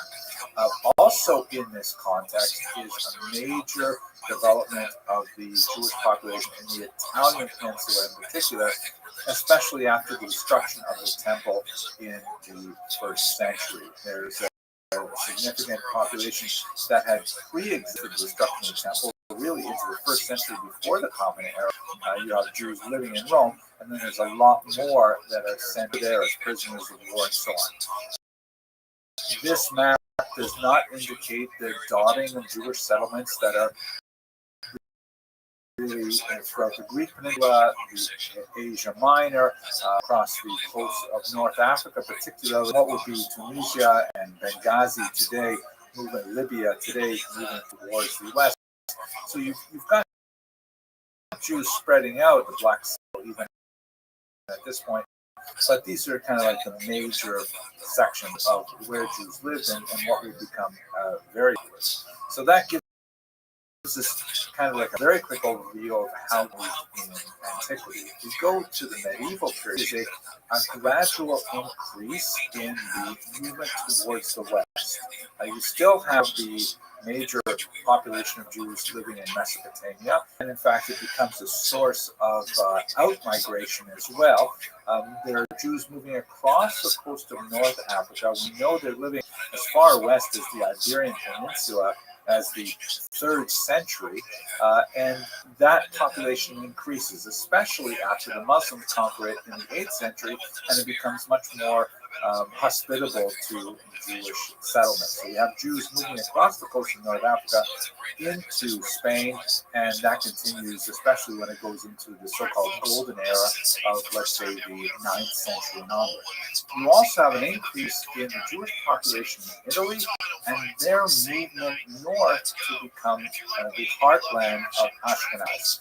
Some of them move into France, and you see a significant increase in the population of the Rhone River, cities that had already been settled with Jews in the 1st century, increased partially through Italian immigration, also through Iberian immigration. You have Jews moving into England, and you have Jews moving, of course, into Germany, which is Ashkenaz proper at this time.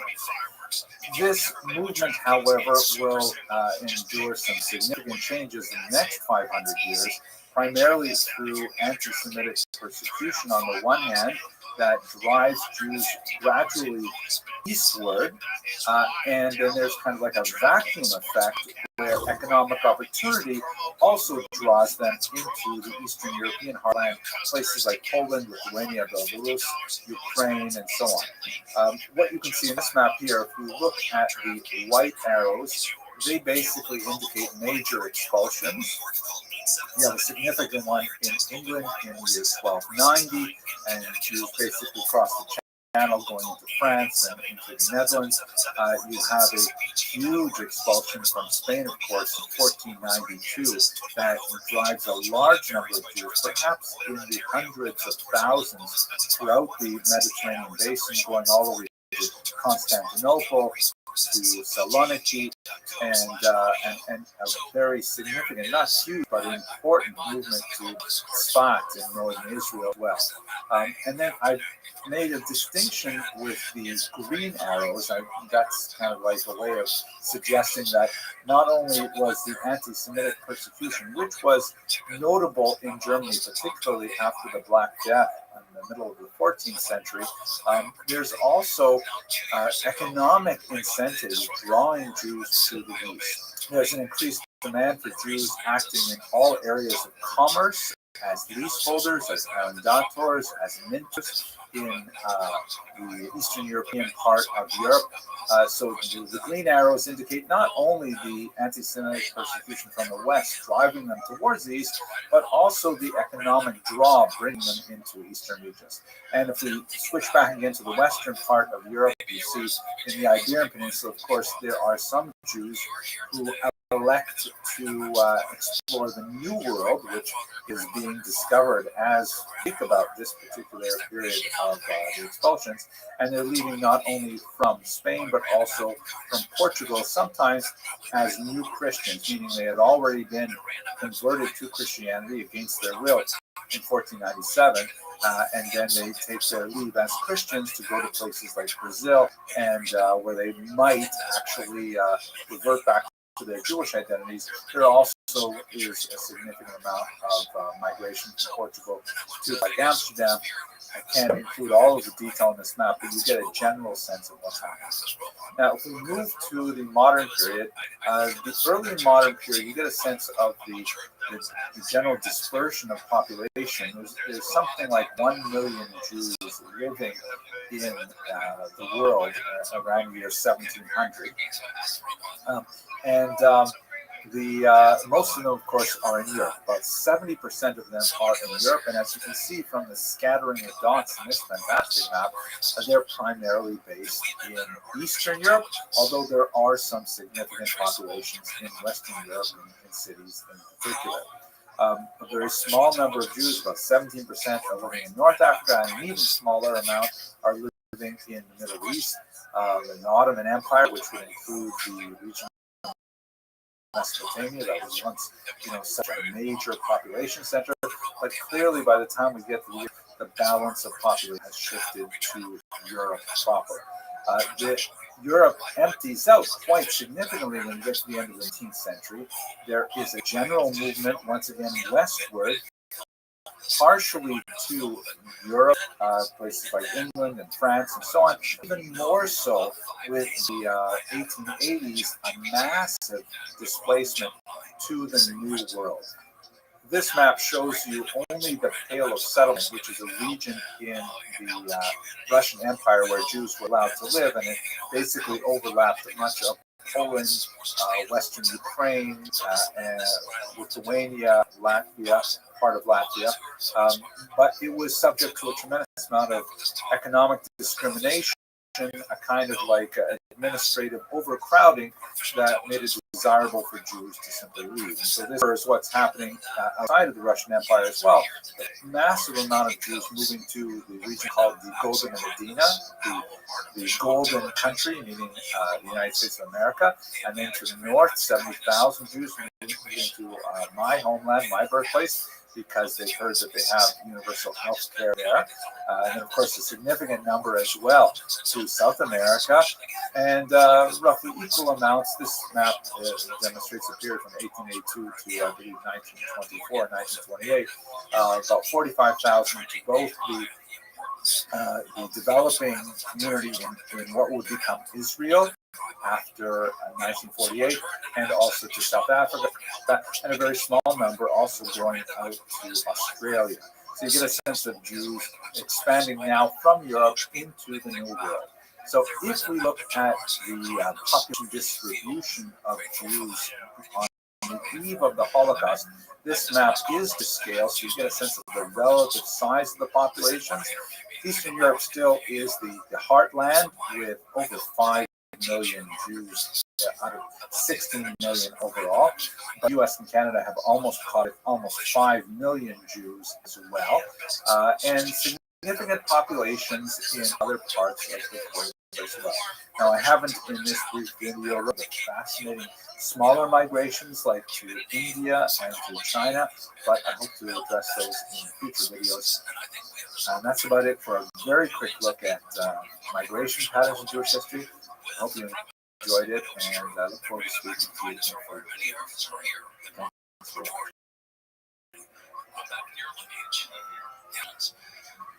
We gave artificial intelligence. I don't think artificial intelligence is a proper name. I think it's a form of natural intelligence.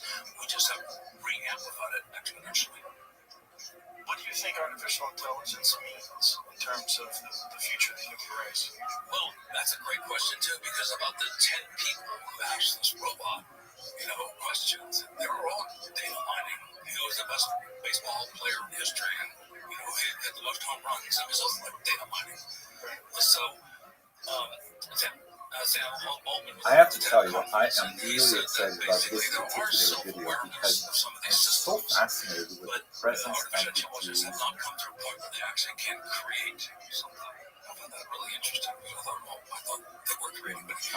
China. They had a community there for well over 1,000 years, and it's a really unusual kind of combination of Jewish culture and Chinese culture in quite fascinating ways.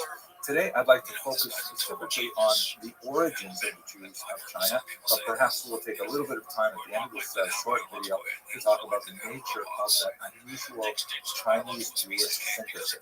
So, first of all, when do we first hear about the Jews of China? So, the first encounter of the Jews of China with the Western world was in the person of Matteo Ricci. That was the first important meeting. And Matteo Ricci was a Jesuit priest who had come to China with the goal of converting the indigenous population to Christianity. They had a lot of challenges with that. We'll look at some of those in particular. But there's a fascinating encounter that happened in 1605 when a Jew from the city of Taipei, which is a very important Jewish population and a long Jewish history, came specifically to meet with Ricci in Beijing. And it was like, it's hard to, if this wasn't actually well documented, I think it was a comedy skit. Apparently, Haitian, this Jewish guy from Taipei, thought that Matteo Ricci must be Jewish because he had heard about this person, king who came from far away, and he knew a lot about this particular religion, and he said, okay, to be a Jewish guy. Matteo Ricci, at the same time, thought that Haitian must be evidence of early Christianity in China, which is absolutely fascinating. And the two of them had this, really funny encounter where Matteo Ricci is discussing Haitian, and Haitian happens to see this painting of the Madonna with Jesus and Saint John the Baptist, and it would be Saint John the Baptist Day or his anniversary, something like that.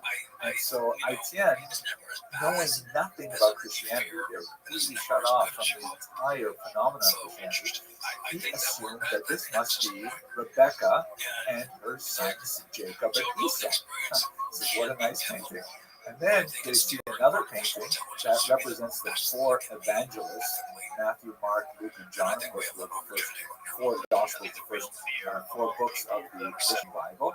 And Haitian thinks, oh, look at that. This must be the 4 of the 12 sons of Jacob. Where are the other 8 sons? It's just a hilarious thing. Eventually, they figured out that, in fact, I was not a Christian. He was Jewish.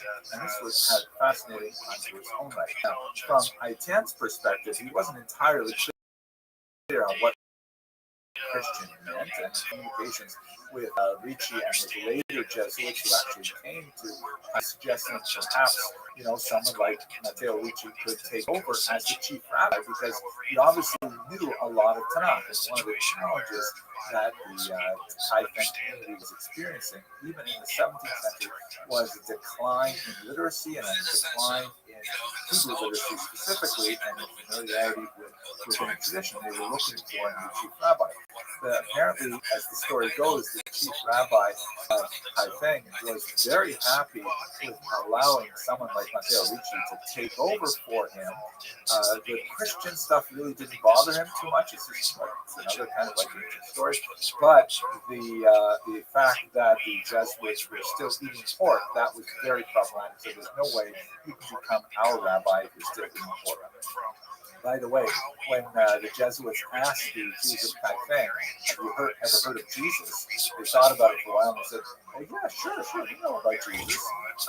But when they went and discussed it further, they were not referring to Jesus of Nazareth. The Taipei Jews were familiar with Jesus ben Sira, an ancient author who wrote the Apocryphal work Ecclesiasticus, as it's known in the Jewish knowledge, the Sefer ben Sira, the wisdom of ben Sira in English, which was a work which was incidentally lost in Hebrew for many generations and was only found in the 19th century.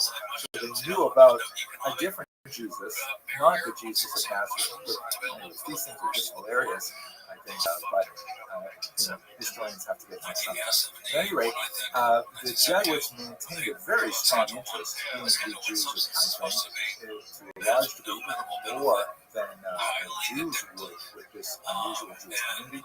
They were especially interested in learning about the Sefer Torahs that the Jews of Kaifeng had. They wanted to see, in particular, if they were the same as the Torahs that were read in Western Europe. Because one of the thoughts that Ricci had was that there was more evidence for Christianity in the Hebrew Bible, but that it had been tampered with by the Jews to remove that evidence. And if you could find books that predated that went all the way back to the posited arrival of the Jews, which, by the way, was argued to be as far back as about the first or second century Common Era. I'll talk about that in just a second. So if these texts had references to Jesus in it, that would be incredibly important. Of course, they didn't find such things, and then they actually got to Kaifeng, and they discussed a little bit more about what they were interested in. The Jews of Kaifeng were really quite upset and refused to show them their texts. And obviously there was also a deep interest in converting the Jews of Kaifeng to Christianity. In some ways, the Jesuits thought they had more of a chance with the Jews of China than with the non-monotheistic Chinese of China. And of course, that's a long story that goes way beyond the discussion we have today. But we do have an extended effort of various Christian missionaries coming to China to specifically try to convert the Jews to Christianity. At any rate, what they did find was a lavish and very cherished synagogue in Kaifeng. Here is a drawing from the early 18th century Jesuit, Father Domenge, who visited it. And we also not only did the architectural layout of it, the Jews were definitely very attached to this particular facility. Some of the historical records indicate that they rebuilt it many, many times. It was originally constructed in the 12th century, perhaps on an earlier site. And he also recorded, graphic images like this of Jews of Kaifeng reading the Torah on a special kind of chair they called the seat of Moses. They would put the Sephardic style ark on top of it and open up the box, read the text from the inside. In that manner, it was quite fascinating. They had a really quite active and vibrant community for many, many centuries. So our task for us today, however, is to try to understand where did these Jews come from. So here is a map that shows the various locations. Kaifeng is the most well-known and most well-documented. However, even the Kaifeng documentation refers to its relationships with other communities such as Yangzhou, where they, for example, see the gift of a sacred Torah. As you can see, there's quite a few of them are all on the east of China. We have some to the west as well. And judging by the numbers, this map, by the way, comes from Encyclopedia Judaica, you can see that some of them date all the way back to the 9th century, but that's like the first clear documentation of that community. They have roots that go back possibly much, much further. For example, several clear accounts that refer to the Jews. Benjamin of Tudela never actually got there and referred to China specifically, but he came very close, or at least he collected reports from people who came very close, easily have been in contact with them. Marco Polo, famous traveler, has passing references to Jews in China, and we have some fascinating Chinese tax regulations from the 14th century, in which there are, just scant references to Jews. Unfortunately, don't tell us a lot about who these are or how active they were like, but it's their reference to Jews there, along with Muslims, with whom they were frequently associated. And in the mind of Chinese administrators, there's often very little distinction between Jews and Muslims. They're often referred to in the same sentence. They also have some Muslim historians who refer to the presence of Jews, sometimes in the context of Chinese massacres as well. Now, most likely the Jews came to China along the Silk Road. You can see here's a map from Wikipedia that shows some of the most important routes upon which silk traveled from the east to the west. It's also called the Spice Road because spices were also a very important commodity that was imported to the West from. The map is a little bit strange because it refers to other caravan routes, and those are many of them are through the oceans. To my knowledge, camels don't swim especially well, especially when they're laden down. But it does indicate that there was a lot of maritime trade as well. And what's important about this particular Silk Road is you can see that this round circle here is where the massive population of Mesopotamia. This is where the great Talmudic centers are located, and there's a very significant Jewish population right there along an important spot on the Silk Route.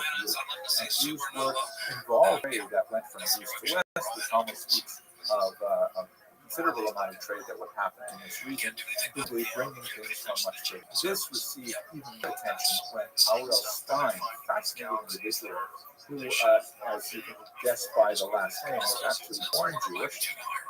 He was an explorer and a specialist in a lot of these Eastern languages.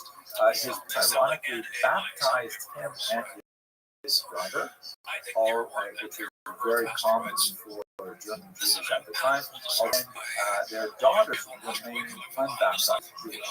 Anyway, Stein, who went far away from his native Germany to explore this region, was exploring in the region of Greenland, which is on the Silk Road, and he discovered an amazing thing.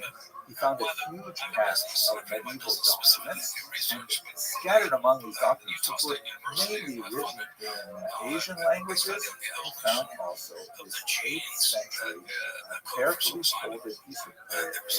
This was actually a Hebrew slicha, meaning a penitential prayer, possibly associated with the high holidays, but the traveler who carried it very lovingly folded it and kept it with him as he was traveling along the spice route. The document can be dated with a reliability to the 8th or 9th century, indicating that here was clearly someone who actually Jewish prayer was traveling along the spice route as early as this period, and that's most likely how most of the Jews was along this route. Many of them would have settled in places like Haifeng. According to Haifeng tradition, this would have happened significantly earlier in the Han Dynasty, which ended around the year 200. It's impossible to know exactly when they settled there, but they were certainly there before they were discovered by the West. Now let's take just a couple of minutes to learn about what was this actual community like. So what do we have to tell us about the internal life of Haifeng, that is documents which were composed by the Jews themselves, as opposed to travelers with the functioning themselves meaning stone blocks which were established in the synagogue to record important historic dates, many of them associated with the rebuilding of the temple, rebuilding of their synagogue. And by the way, in modern Jewish parlance, if you go to a synagogue, you'll find the exact same thing. They're plaques honoring the people who spent money and worked hard to rebuild the building or to refurbish it. So we have 4 different texts. We have the earliest dates from 1489, and on the reverse of that stone block is another text written in 1512, and then another one in 1663, and a fourth one is 3 blocks, but a 4th text in 1679. The last one doesn't tell us a lot of community. It's very difficult to read, but the earlier ones tell us a lot about how the community cherished the temple and rebuilt it, and these were the people who were involved with it, and also how the community had to endure some terrible disasters like a massive flooding of the Yellow River that overwhelmed the town, and the synagogue was destroyed, and things like that. We also have this unusual text called the Memorial Book, which is dated to the 17th century. You can see a page of it over here. And this memorial book lists a lot of the prominent people in the town and gives some sense of their genealogy. As you can see from the document, it's written in both Chinese characters and in Hebrew letters. And if you look on the fourth list of names down, you see on the right Ben, and then Ben Israel Moshe. And that Israel Moshe, I mean, the word Moshe, which is right in the center document, it has an interesting kind of phrase that says he's called a Jinshi, i.e., he received a PhD, he's a doctor of advanced learning. Fascinating things about how the Jews of Kaifeng basically lived with 7 distinct surnames, and one particular family was honored with a particular surname by the emperor for their service to the empire as a whole, and that they achieved high levels of education, a lot of fascinating things. But I think when you look at all this evidence together, in this brief video, I'd like to point out 3 distinct phenomena that I read into the text. First of all, I was fascinated by the fidelity of the Kaifeng Jews to Jewish tradition. For example, the Jesuits note that they were called, among other things, they didn't use the term Jew, they sometimes use the term Israelite, but they were called Jiao Jin Jiao, please forgive my pronunciation, or the group that excises the sin, which is a clear reference to the observance of the laws of Tattoo, because the sciatic nerve has to be removed from animals before they are consumed. There's a lot of discussion of how the Jews of Kaifeng would only eat meat that they had slaughtered themselves. They did not rely on other group slaughter, and so on. Fascinating references to these kinds of things, where they are as it would be understood in the rest of the Jews. Secondly, however, they had some really unusual adaptations to Chinese culture. For example, one of the things that's described in the sources is how it was customary to establish a tablet that have the emperor's name on it, and that people would show it symbolic obedience, like kowtow before, bowing before, things like that. Very probably it was tradition to bow before anyone, or certainly to bow before a block of stone. It's smacks of idolatry and tradition. Very problematic. So how did the Jews of Kaifeng deal with this? Very clever. You would say in Yiddish, right? Jewish head. They wrote the verse Shema Yisrael Hashem Elokeinu Hashem Echad. Hear, O Israel, the Lord our God, the Lord is one, on the top of this particular brick. On top of the emperor's name, kind of like a decorative element, and then with whatever bowing they were doing, it was like they were bowing to God because it had this verse on the top. I love this stuff. Also, very problematic for the Jesuits was the problem of ancestor veneration. Matteo Ricci, he reported to the Pope in Rome that one of the issues is that the Chinese have a very, very strong ritual of honoring their ancestors, and there was a major debate in the church. The Pope actually went back and forth on this as to whether or not this could be tolerated. For many of the more doctrinaire Catholics, this also smacked of idolatry to worship dead ancestors. Whereas and others were arguing, no, it's just a culture, they're just respecting them, and so on. So for the Jews, it was no problem, because of course this is really baked into Jewish thought, not necessarily worshiping the ancestors, but appealing to God on the merit of the ancestors. And people is very, very traditional thing. You look at Jewish prayers, there's constant references, so to speak, reminding God that Jews are the descendants of Abraham, Isaac, Jacob, Sarah, Rebecca, Rachel, Leah. Look at what they did. Remember their actions, and so on. And so the idea of ancestor veneration was not really problematic to Chinese Jews at all. Fascinating to see how Chinese culture, Confucian culture in particular, and the Jewish culture was able to find contact and synthesis. But at the same time, we have to recall that there is significant degrees of assimilation that would be unacceptable, certainly in North Africa or in European Jewish communities. For example, there are many examples of degrees of assimilation. The Jews, especially as they were suffering more and more from a lack of leadership and a lack of contact with the outside world, specifically the rest of the Jewish diaspora, they were having problems finding people who could read and write the Torah and interpret it and so on. So they tended to gravitate to neighbors that they had for many centuries, the Muslims. So it was a significant Muslim minority in China. And in fact, there are photographs from the 19th and 20th century of Jews of Kaiseng and elsewhere worshiping in Muslim mosques, because after all, they were sort of theologically much closer to Islam than they were to Confucianism. Islam was theistic, worshiping the same God. So the Jews would frequent Muslim mosques. They were neighbors. In fact, they were almost indistinguishable in dress, but the Muslims would wear white caps and Jewish males would wear blue caps. So one of the names for Jews was in fact blue caps because that distinguishes them from the Muslims. For Confucian Chinese, it was often like, who are these people? Oh yeah, right, you've got two flavors, you've got the white flavor and the blue flavor, okay, fine.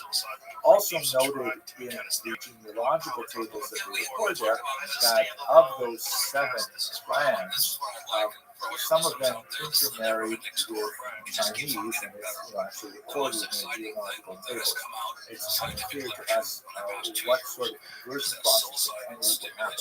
You do know that males, Jewish males, were far more likely to marry Chinese women, and then Jewish women were to marry Chinese males.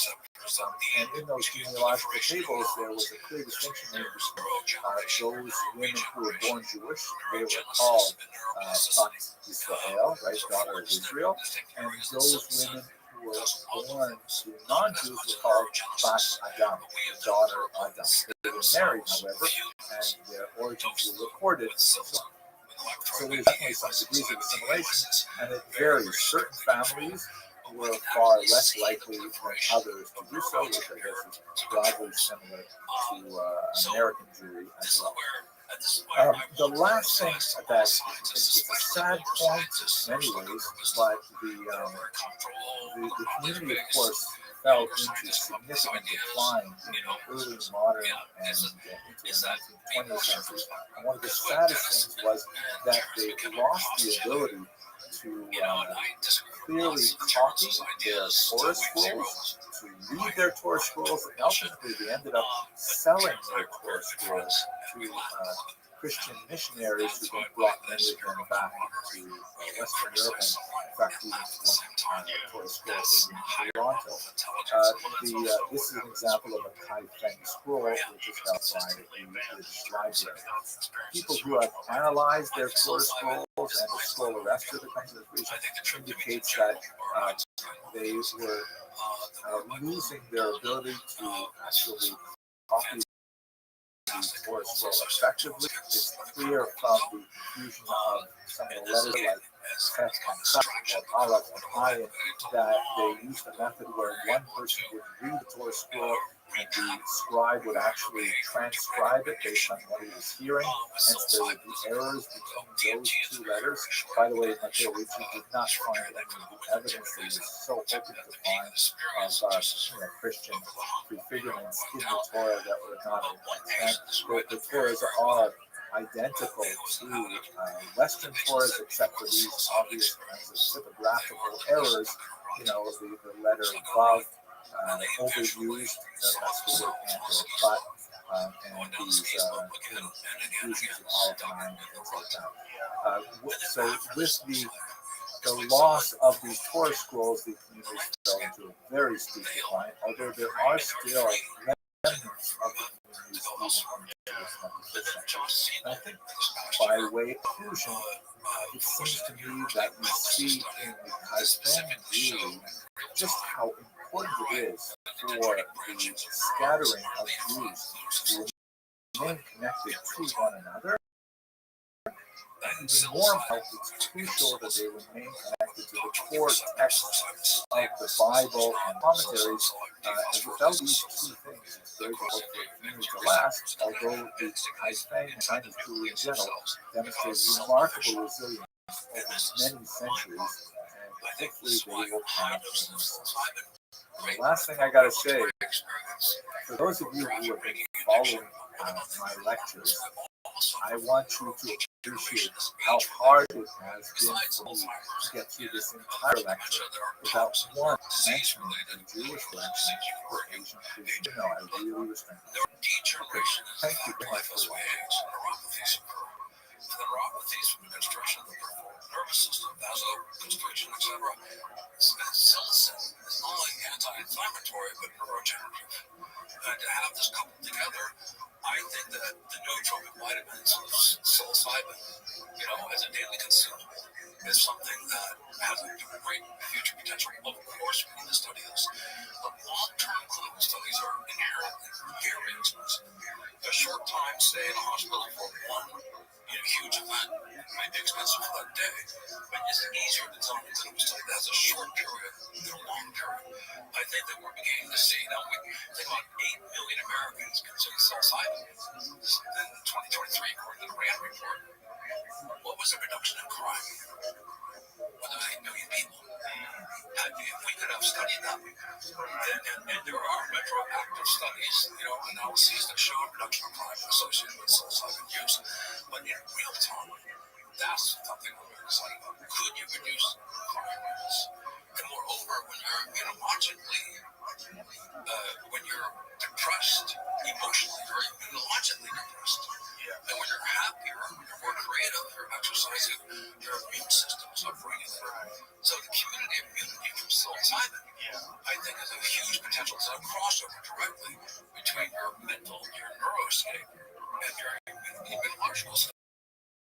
Unquestioned, right? The diminishing of stress.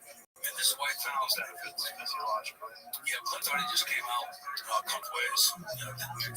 Depression.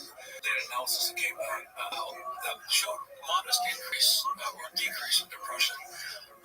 They were doing a treatment-resistant depression, and congratulations for them for putting the money where their mouth is and then doing the study. But treatment-resistant depression is a failure of 2 antidepressant drugs and therapy. And so, but major depressive disorder is a much bigger bucket. And so I think there are some extreme conditions that we're not going to find a signal from the noise that's significant enough to make a big difference. But the idea of titrating psilocybin or psilocybin, maybe after a hero's journey, and then after remembering, you revisit those same neurological pathways that gave you an advantage by taking psilocybin, the act of taking it again, you're remembering, and then you can nurture these neurons. I think psilocybin could be nutrients for the neurons. Let's, in an effort to make this a standalone podcast, let's explain what we're talking about. Because what we're talking about is Terence's Stone Age theory. And his theory involved a lot of contributing factors. One of them being climate change. And the theory was that as the rainforest receded into grasslands, you get more ungulate animals, and they leave behind poop. And that these lower primates find these mushrooms that are growing on the poop and experiment with it. And that the ones that did increased visual acuity, they became more amorous, they were more likely to breathe, more creative, the ability to form sentences, glossolalia, associate sounds with objects and concepts. And that this is probably how language formed among humans. And Terence's connection to that, when you look at the timeline of when this was happening, when we know this was happening, which coincides with the growth of the human brain, which over a period of 2 years doubled in size, which is pretty phenomenal. 200,000 years, it increased massively. So 2 million years on the outer limits, 200,000 in the inner limits. So in the inner limits, what was the amount of growth? I think it was 40-50%, something substantial. 200,000 years, 50%. Yeah. And what time period was this? Well, 200,000 years ago. 200,000 years ago. So jump. And but Homo sapiens in this form have existed more than 200,000 years, though, right? No. Homo sapiens are relatively recent. I look at the estimates go back and forth depending on what experts consulting and whatnot. But from Homo erectus to Homo sapiens was a radical jump. That was fairly recent. So I was under the impression it was more than 300,000 years ago. It could be 200,000, could be 400,000, but it's we are our enlargement of our brain is relatively recent. And to give more context, Dennis McKenna and I were just together. I love that. Dennis McKenna is a fantastic friend and scientist. He's such a good man. Well, he does such a brilliant job of explaining the mechanism behind the Stone Age theory. Yeah. I mean, Terrence had a great way of talking. He's so interesting to listen to, and his one ideas. But Dennis is like much more hardcore. Dennis is a scientist. He breaks it down. Was a flipper. Yeah. And it's McKenna Academy is a nonprofit. I'm just promoting it just because I think they do really, really good work. But this is, the 23 primate mushrooms. Almost all mushrooms have maggots in them. Most primates eat maggots. Finding the mushrooms for maggots for food, for protein, two things can be true, right? You can find the maggots, eat the mushrooms, and that can high as a community. But all this, again, is an example of, an example of the art that we see thousands of years ago. We can debate this in the past, but we can test this as a testable hypothesis. It's a theory now, it's not a hypothesis. We know that psilocybin stimulates neuron proliferation. Terrence did not have the scientific evidence for that 30 years ago. We now have the evidence for it now. Terrence and Dennis McKenna should go down in evolutionary biology as the two individuals who would see in the far event horizon way before the scientific method. How did they come up with that? Because they were tripping on mushrooms. Yeah, exactly. That's why scientists use psychedelics as a quantum leap. It's how PCR was invented. Gary Wallace. Had a trip on LSD. Craig DNA. And Stephen Jobs. Silicon Valley is fueled by psychedelic thinkers who are becoming more creative. And I think we have a crisis in creativity. And psilocybin is a way for us to become smarter, more regional, more collaborative. I couldn't agree more. And I think we can. This combines psychedelics with AI. We have an opportunity for a quantum leap in the evolution of the human species. Would you mind explaining time wave zero? Because we kind of glossed over that too. I'm such a skeptic. Time wave zero is an algorithm that Terrence and one of his stone moments, I think. Terrence is the only person that I met who could smoke me under the table and then stand up and give an incredibly perfect lecture. I don't know how you can do it. The time wave zero, and I'm sorry for those people who are time wave zero experts who criticize me if you wish, my ignorance to a degree, is an algorithm that was created that would predict events in history. Novelty and episodic events that changed the course of human history. He didn't have the birth of Jesus Christ as a significant event. He was sort of an anti-Christian. I said, Terrence, I don't care if you're Christian or not. The birth of Jesus Christ was a huge friggin' phenomenon and changed the course of history. And then he had the time wave zero would end on December 12th, 2012. And that's what he predicted. December 21st. Yeah, December 2012. And that didn't happen. They just have a license plate that said 12/21/12. Yeah. So, but it's what I like about Terrence, and I would encourage all prospective scientists, if you don't worry about tenure, if you got a thick skin, dare to be wrong. Because you dare to be wrong a dozen or 20, 30 times, you might be hitting one or two concepts that was game changing. Right. You don't have the fear of failure inhibit your creativity. But that's a giant problem in the academic world, is that people who do fail get attacked viciously. especially when they step outside the lines, they propose something that's novel, they get attacked.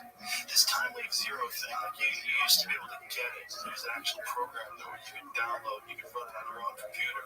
Yeah, and that's the thing I talk to Terrence. I go, well, what happens when, it's like the birth of Jesus Christ? What that concept? Did you ask him about that? I never figured it out. He goes, well, just adapt the algorithm. I said, okay, then it's not really, it's just something that's constantly adapting itself. So anyhow, it's a thought experiment. And obviously, I wish he was alive on December 21st, 2012. But maybe we're wrong. Maybe in that timeline, something did happen on December 21st, 2012 that will be recognized. I doubt it. Well, this is what I'm getting to. One of the things that happened in that time frame is the ubiquitous use of social media. It kind of started peaking around 2012. I think there is a real problem with that, with the human race. And I don't necessarily think we recognize things that are constant. I think we just get accustomed to things. Human beings are very adaptable. We just accept things that this is the way it is. But before that time, when you get to like 2000, just go to 2000, people weren't carrying their phones around staring at them all day. There's a profound change in how we interface with the world. In Korea now, the sidewalks, they have red bars that light up to tell you to stop. And too many people are walking out the street just standing there staring at their phones. So now they look down, they see that they're so addictive. It's so crazy that we have anything that's that addictive can't be good for you. I don't care if you're getting information all day long. In the sense of social media, you're getting negative information all day long. So it changes this perspective. Yes. Well, that's the problem we were talking about the media earlier, about the media fueling this stuff. That's their job, unfortunately. In this day and age where no one's buying print journalism, their job is to get you to click on something. And so they have these crazy headlines. We need to really have a thoughtful discussion about all the issues that we are facing today without being reactionary. Yes, and I think we need to disengage with these things that are clickbait. Just don't click on them. The way these things operate is the more you click on them, the more valuable they are, right? That's the whole business model. Just don't engage with them. And we need to teach people that. Like, this is an important thing. Don't engage with something that's trying to manipulate you. Don't engage with these narratives that are being put forth by corporations that value your fear. They want you to be in this constant state of anxiety and fear, and they want you to be a dutiful consumer. And that's it. That's why I guess the psilocybin is not a business model. Exactly. It's like but it is a good model for overall human compassion and growth. It is. Unity. And then, of course, the medium and microdosing, really popular practice right now, increasingly popular, is a high dose of psilocybin once a year, and then microdosing just before you go to sleep. Or a medium dose, like the museum dose. Research motherfuckers have. You're such a fucking mushroom head. They have like museum doses. This is a movie dose. This is a concert dose. This is a date night dose. Graham Hancock and I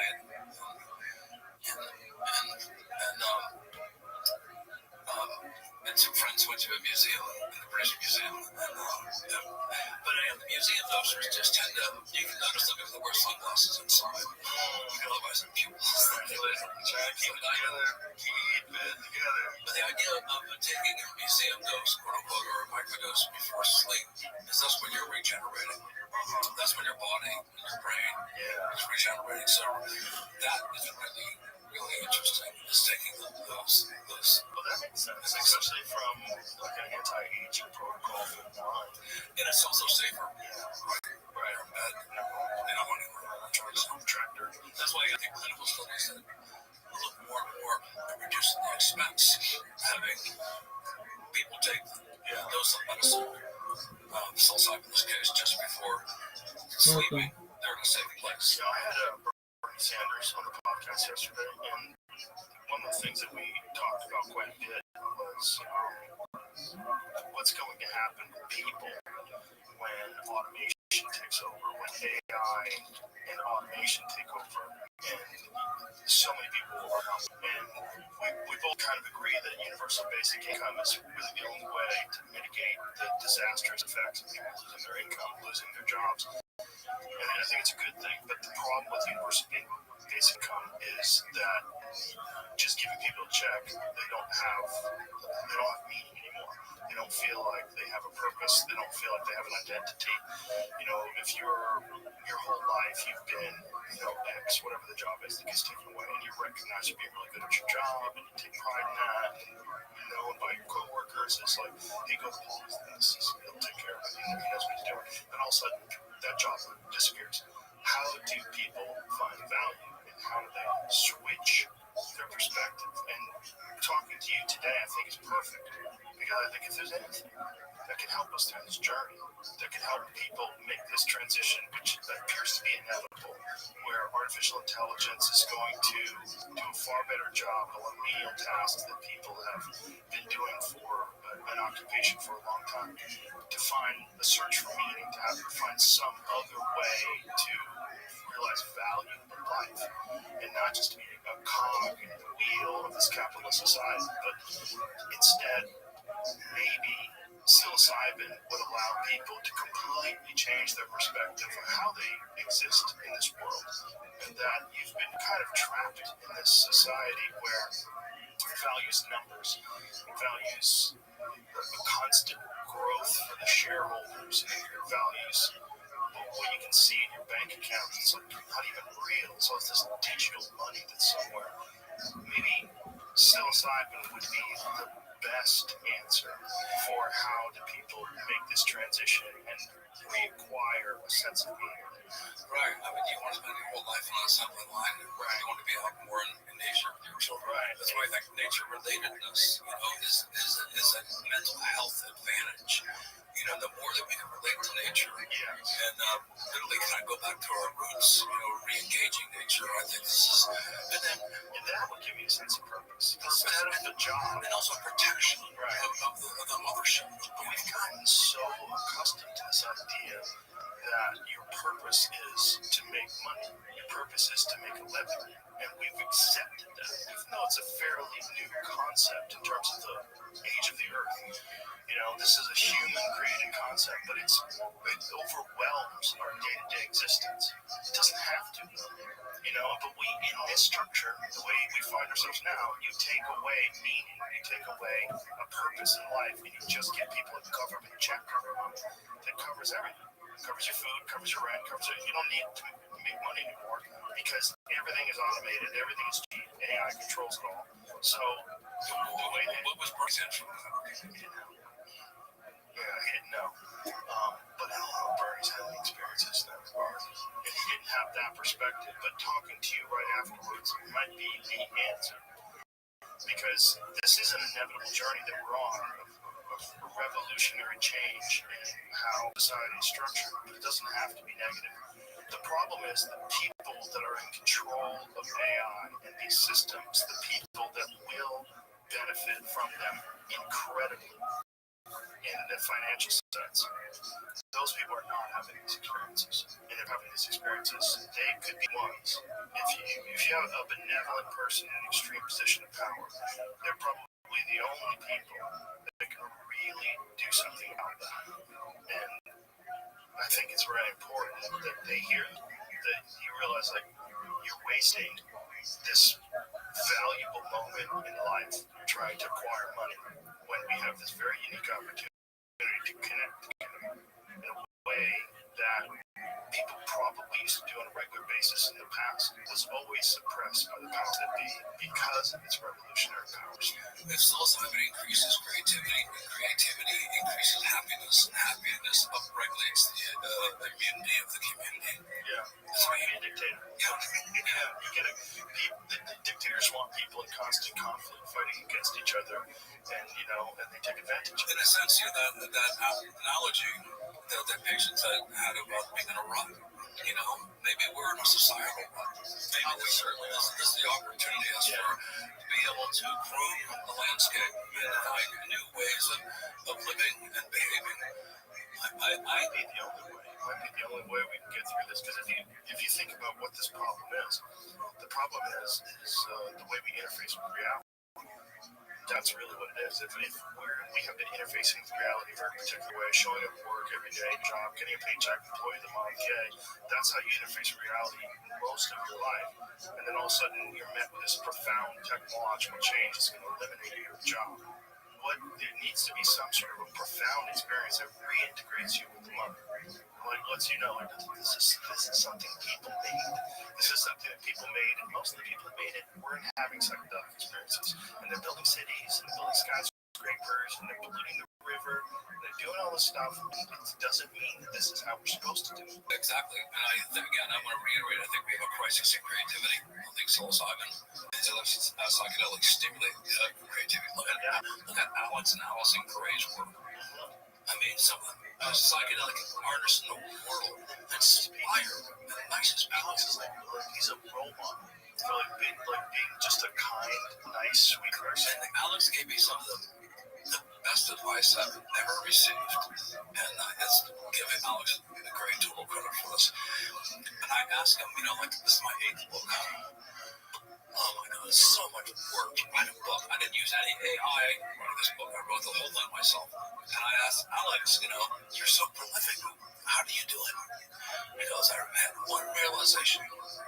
Every day, I go up to the canvas with my brush, and I commit to making one stroke. And then 3-4 hours later, he's still on the canvas. Is that, which is just that tipping point, right? Yeah, just doing it. And Pressfield talked about that in War of Art. Have you read that? No. I've got copies of it. He sent me a whole box because back in Los Angeles, I used to keep a stack of them on a table and hand them out to people. It's all about creating things of resistance, and this thing that we all have where we are reluctant to sit down and actually do the work. But if you just commit, and he calls it the muse. Like in many creative people over time have called upon the muse and this concept. And it sounds like airy fairy to a lot of people, but if you believe in it and if you actually do that thing where you call upon the muse, it actually works. So whether or not it's real is irrelevant. Well, I have a muse. My partner asked me a few months ago, how many more hours do you have to work on this book? She saw me working on the book for 2.5 years. And I said, more than 500 hours. She goes, 500 hours? There's so much discipline. If you ever know any writers of books, any people who build a house, if you comprehended the enormity of the project, you probably wouldn't even start, right? Yeah, I can't think about that. So, you just got to think about the process. And the process. And so I had this little voice in my head that I would wake up, and I didn't want to feel guilty about it. But I had this little voice saying, on the book, Paul. Work on the book. I could say work on the book so fast because I had reiterated it in my head hundreds of times. And then it became sort of my muse. It became sort of a fun muse.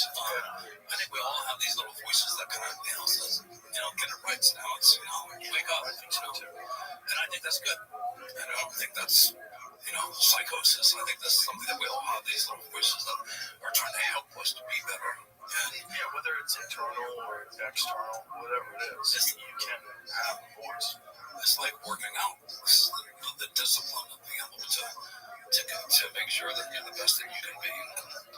So it's a very exciting time that we live in. There's a mushroom revolution happening all over the planet. I think there's a psychedelic revolution that's happening all over the planet. I think it's happened over the last 20 years. I have to tell you, I am really excited about this particular video because I'm so fascinated with the presence of the Jews in China. They had a community there for well over 1,000 years, and it's a really unusual kind of combination of Jewish culture and Chinese culture in quite fascinating ways.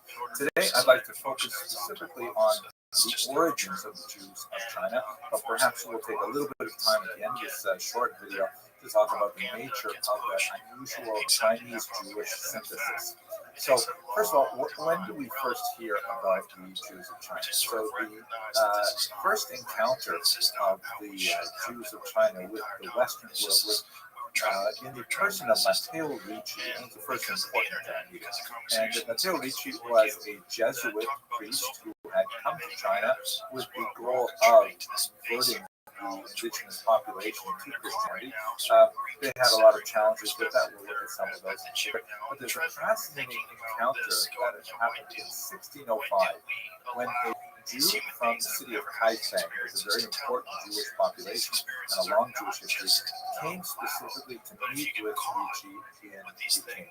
And it was like, it's hard to if this wasn't actually well documented, I think it was a comedy skit.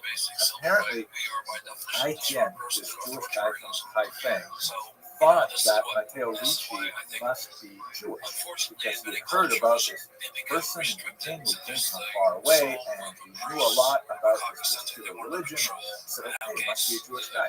Matteo Ricci, at the same time, thought that Ai Tian must be evidence of early Christianity in China, which is absolutely fascinating. And the two of them had this, really funny encounter where Matteo Ricci is discussing this with Ai Tian, and Ai Tian happens to see this painting of the Madonna with Jesus and Saint John the Baptist. There has to be a Saint John the Baptist today, or his anniversary, something like that. And so Ai Tian, knowing nothing about Christianity, they're completely shut off from the entire phenomenon of Christianity, he assumed that this must be Rebecca and her sons Jacob and Esau. This is what a nice painting. And then they see another painting that represents the four evangelists, Matthew, Mark, Luke, and John. Of course, we're the first four gospels, the first four books of the Christian Bible.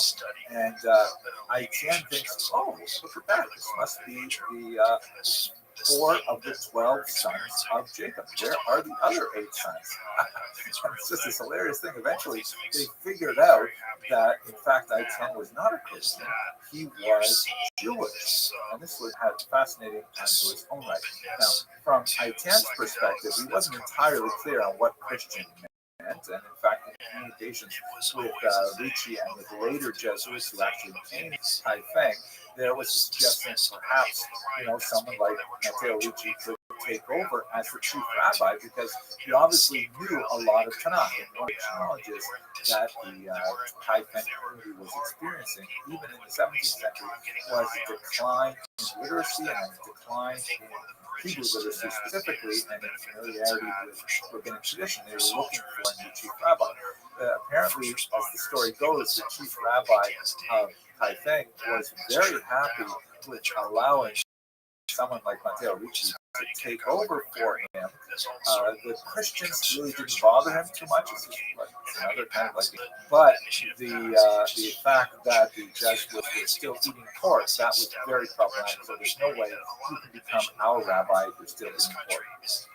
By the way, when the Jesuits asked the Jews of Kaifeng, have you ever heard of Jesus? They thought about it for a while and they said, well, yeah, sure, we know about Jesus. But when they went and discussed it further, they were not referring to Nazareth. The Kaifeng Jews were familiar with Jesus ben Sira, an ancient author who wrote the apocryphal work Ecclesiasticus, as it's known in the traditional order, Sefer Ben Sira, the wisdom of Ben Sira, which is a work which was incidentally lost in Hebrew for many generations and only found in the 19th century. So they knew about different Jesus, not the Jesus of Nazareth. Anyways, these things are just hilarious, I think, but historians have to get from sometimes. At any rate, the Jesuits maintained a very strong interest in the Jews, I think, to a large degree, even more than Jews with this unusual Jewish community. They're interested in learning about the Sefer Torah that the Jews of Kaifeng had. They wanted to see, in particular, if they were the same as the Torahs that were written in Western Europe. Because one of the thoughts that Ricci had was that there was more evidence for Christianity in the Hebrew Bible, but that it had been tampered with by the Jews to remove evidence. And if he could find biblical books that predated that went all the way back to the posited arrival of the Jews, which, by the way, was argued to be as far back as about the first or second century of the Common Era. We'll talk about that in just a second. So if these texts had references to Jesus in it, that would be incredibly important. Of course, they didn't find such things, and when they actually got to Kaifeng and they discussed a little bit more about what they were interested in, the Jews of Kaifeng were really quite upset and refused to show them there. And obviously also a deep interest in converting the Jews of Kaifeng. In some ways, the Jesuits had more of a chance with the Jews of China than with the non-monotheistic Chinese. And of course, that's a long story that goes way beyond the discussion we have today. But we do have an extended effort of various Christian missionaries coming to China to specifically try to convert the Jews to Christianity. At any rate, what they did find was a lavish and very cherished synagogue in Kaifeng. It was a drawing from the 18th century Jesuit, Father Domingue, who visited it. And he also not only drew the layout of it, the Jews were definitely very attached to this particular facility. Some of the historical records indicate that they rebuilt it many, many times. It was originally constructed in the 12th century, perhaps on an earlier site. And he also recorded, graphic images like this of Jews of Kaifeng reading the Torah on a special kind of chair they called the seat of Moses. They would put the Sephardic style ark on top of it and open up the box, and they would read the text from the inside in that manner. It's quite fascinating. They had a really quite active and vibrant community for many, many centuries. So our task for us today, however, is to try to understand where did these Jews come from. So here is a map that shows the various locations. Kaifeng is the most known and most well documented. However, even the Kaifeng documentation refers to its relationships with other communities. They, for example, received the gift of a Torah. As you can see, they are all on the eastern region of China, but you have some to the east as well. And judging by the numbers, this map, by the way, comes from Encyclopedia Judaica, you can see that some of them date all the way back to the 9th century, but that's like the first clear documentation of that community. They have roots that go back possibly much, much further. We have, for example, several travelers' accounts that refer to the Jews of China. Benjamin of Tudela never actually got there to China specifically, but he did come very close, or at least he collected reports that he came very close and could easily come in contact with them. Marco Polo, the famous traveler, has passing references to Jews in China, and we have some fascinating Chinese tax regulations from the 14th century in which there are just scattered references to Jews. Unfortunately, they don't tell us a lot about how large the communities are, or how active they were, or what they were like, but there's clear reference to Jews being present there, along with Muslims, by the way, with whom they were frequently associated. In the mind of Chinese administrators, there's often very little distinction made between Jews and Muslims. They're often referred to in the same sentence. We also have some Muslim historians who refer to the presence of Jews, sometimes in the context of Chinese massacres as well.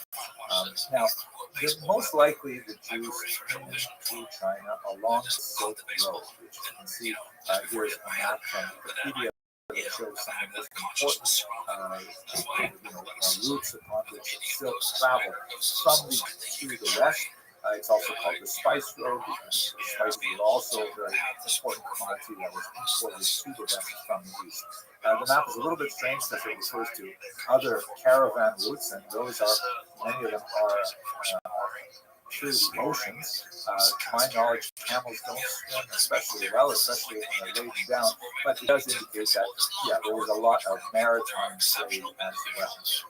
And what's important about this particular circle is you can see that in this round circle here, this is where the massive population of Mesopotamian Jewry lives. This is where the great Talmudic centers are located, and there's a very significant Jewish population right there along an important spot on this route. And Jews were involved in much of the trade that went from east to west. The Talmud of a considerable amount of trade that was happening in this region, presumably bringing things from much further east.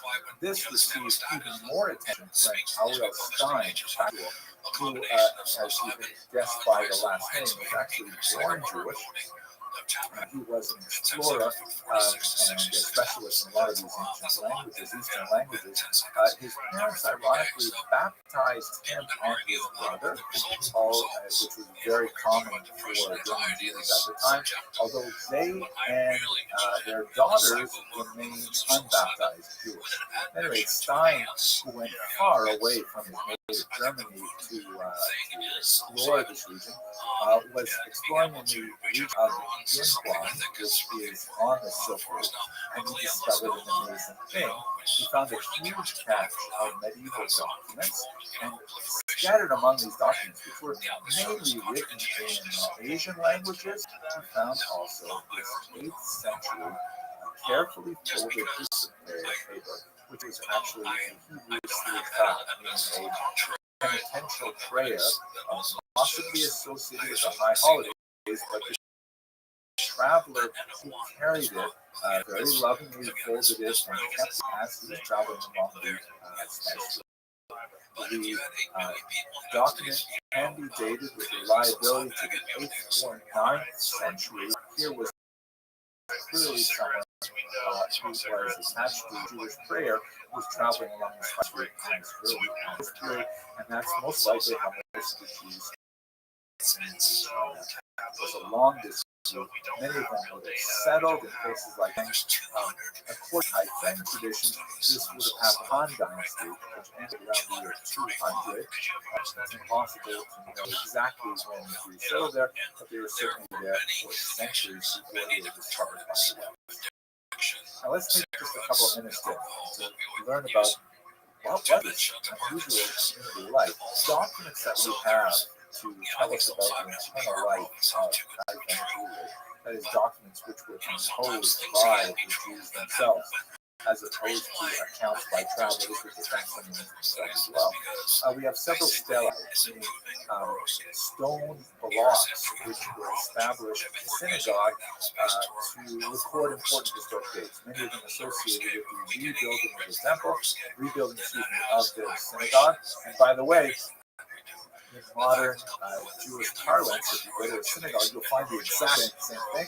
They're plaques honoring the people who spent money and worked hard to rebuild the building or to refurbish it and so on.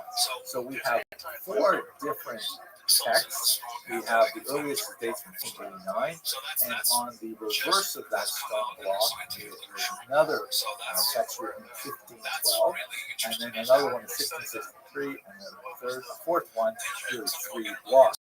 For the 4 texts in 1679. The last one doesn't tell us a lot about the community, it's very difficult to read, but the earlier ones, a lot about how the community cherished the temple and rebuilt it, and who's the people who were involved with it, and also how the community had to endure some terrible disasters like a massive flooding of the Yellow River that overwhelmed the town, and so the synagogue was destroyed and had to be rebuilt and so on, things like that. We also have this unusual text called the Memorial Book, which is dated to the 17th century. You see a page of it here, and this Memorial Book lists a lot of the prominent people in the town and gives us some sense of their genealogy. As you can see from the document, it's written in both Chinese characters and in Hebrew letters. And if you look on the 4th list of names down, you see on the right Ben, and then Ben Yisrael Moshe, and that Yisrael Moshe, under the word Moshe, which is right in the center document, it has an interesting kind of phrase that says he's called a Kinshi, i.e., he received a PhD. He was a doctor of advanced learning. A lot of fascinating things about how the Jews of Haifeng basically lived with 7 distinct surnames, and one particular family was honored with a particular surname by the emperor for their service to the empire as a whole, and that they achieved high levels of education. A lot of fascinating things. But I think when you look at all of this evidence together, in this brief video, phenomenon that I moved into the text. First of all, I was fascinated by the fidelity of the type to Jewish tradition. For example, the Jesuits called, among other things, they didn't use the term Jew, they sometimes use the term Israelite, but they were called Tiao Jin Jiao, forgive my pronunciation, or the group that exits, which is a clear reference to the observance of the group, because the sciatic nerve has to be removed from animals. A lot of discussion of how the Jews, for example, would only eat they had slaughtered themselves, they would not rely on other groups' slaughter, and so on. Fascinating, many references to these kinds of things where they are practicing Judaism as it would be understood in the rest of the Judaism. Secondly, however, had some really unusual adaptations to Chinese culture. For example, one of the things that's described in sources is how it was customary to establish a tablet that would have the emperor's name on it, and that people would show it symbolic obeisance, like kowtow before, bowing before. Very problematic in Jewish tradition to bow before anyone, or certainly to bow before a philosopher. Practice of idolatry in Jewish tradition, very problematic. So, how did the Jews of Haifeng deal with this? It's very clever. You would say in Yiddish, right? Jewish head. They wrote the verse Shema Yisrael, Hashem Elokeinu, Hashem Echad. Hear, O Israel, the Lord our God, the Lord is one. On the top of this particular brick, on top of the emperor's name, kind of like a decorative element, and then with whatever bowing they were doing, it was like they were bowing to God because it had this verse on the top. I love this stuff. Also, very tragic for the Jesuits was the problem of ancestor veneration. Matteo Ricci, he reported to the Pope in Rome that one of the issues is that the Chinese have a very strong ritual of honoring their ancestors. There was a major debate in the church. Pope actually went back and forth on this as to whether or not this could be tolerated. For many of the more doctrinaire Catholics, this also smacked of idolatry to worship dead ancestors. Whereas we were arguing, no, it's just a culture, and so on. So for the Jews, the problem, because of course this is baked into Jewish thought, not necessarily worshiping the ancestors, but appealing to God on the merit of the ancestors. Hebrews 2:5. That's a very traditional thing. You look at Jewish prayers and there's constant references, so to speak, reminding God that Jews are the descendants of Abraham, Isaac, Jacob, Sarah, Rebecca, Rachel, and Leah. Look at what they did, remember their actions, and so on, and provide kindness for the descendants. So the idea of ancestor veneration was not really problematic to Chinese Jews at all. It's quite fascinating to see how Chinese culture, Confucian culture in particular, and Jewish culture was able to find points of contact and even synthesis. But at the same time, we have to recall that there is significant degrees of assimilation that would be unacceptable, certainly in North Africa or in European Jewish communities. For example, there are many examples of degrees of assimilation. The Jews, especially as they were suffering more and more from a lack of leadership and lack of contact with the outside world, specifically the rest of the Jewish diaspora. They were having problems finding people who could read and write the Torah and interpret it and so on. So they tended to gravitate to neighbors that they had for many centuries. Muslims. There was a significant Muslim minority in China.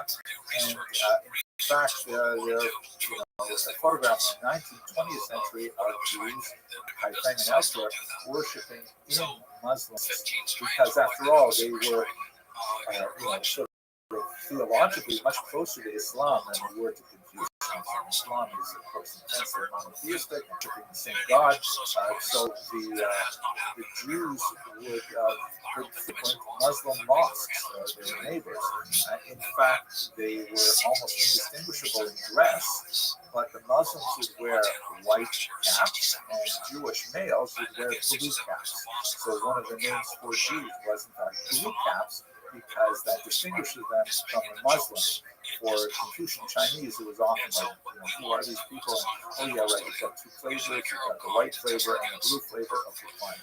Also noted in the genealogical tables that they record there, that of those 7 clans, some of them intermarried with Chinese, and it's actually recorded in the genealogical tables. It's unclear to us what sort of conversion process, if any, would happen. We do note that males, Jewish males, were far more likely to marry Chinese women than Jewish women were to marry Chinese males.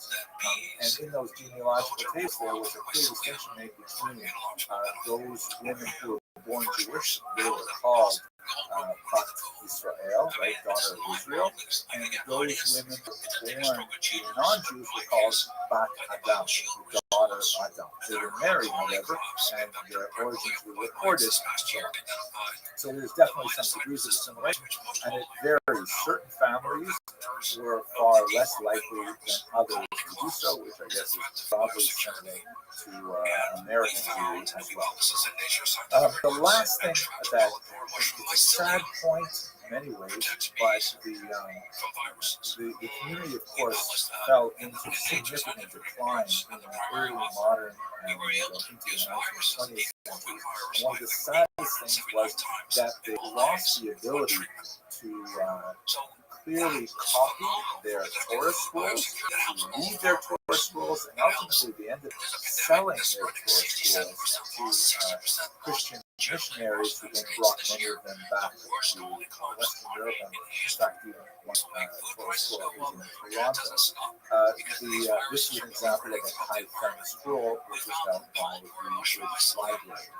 People who have analyzed their Torah scrolls and the scroll of Esther that comes in vision indicates that they were losing their ability to actually copy the Torah scroll effectively.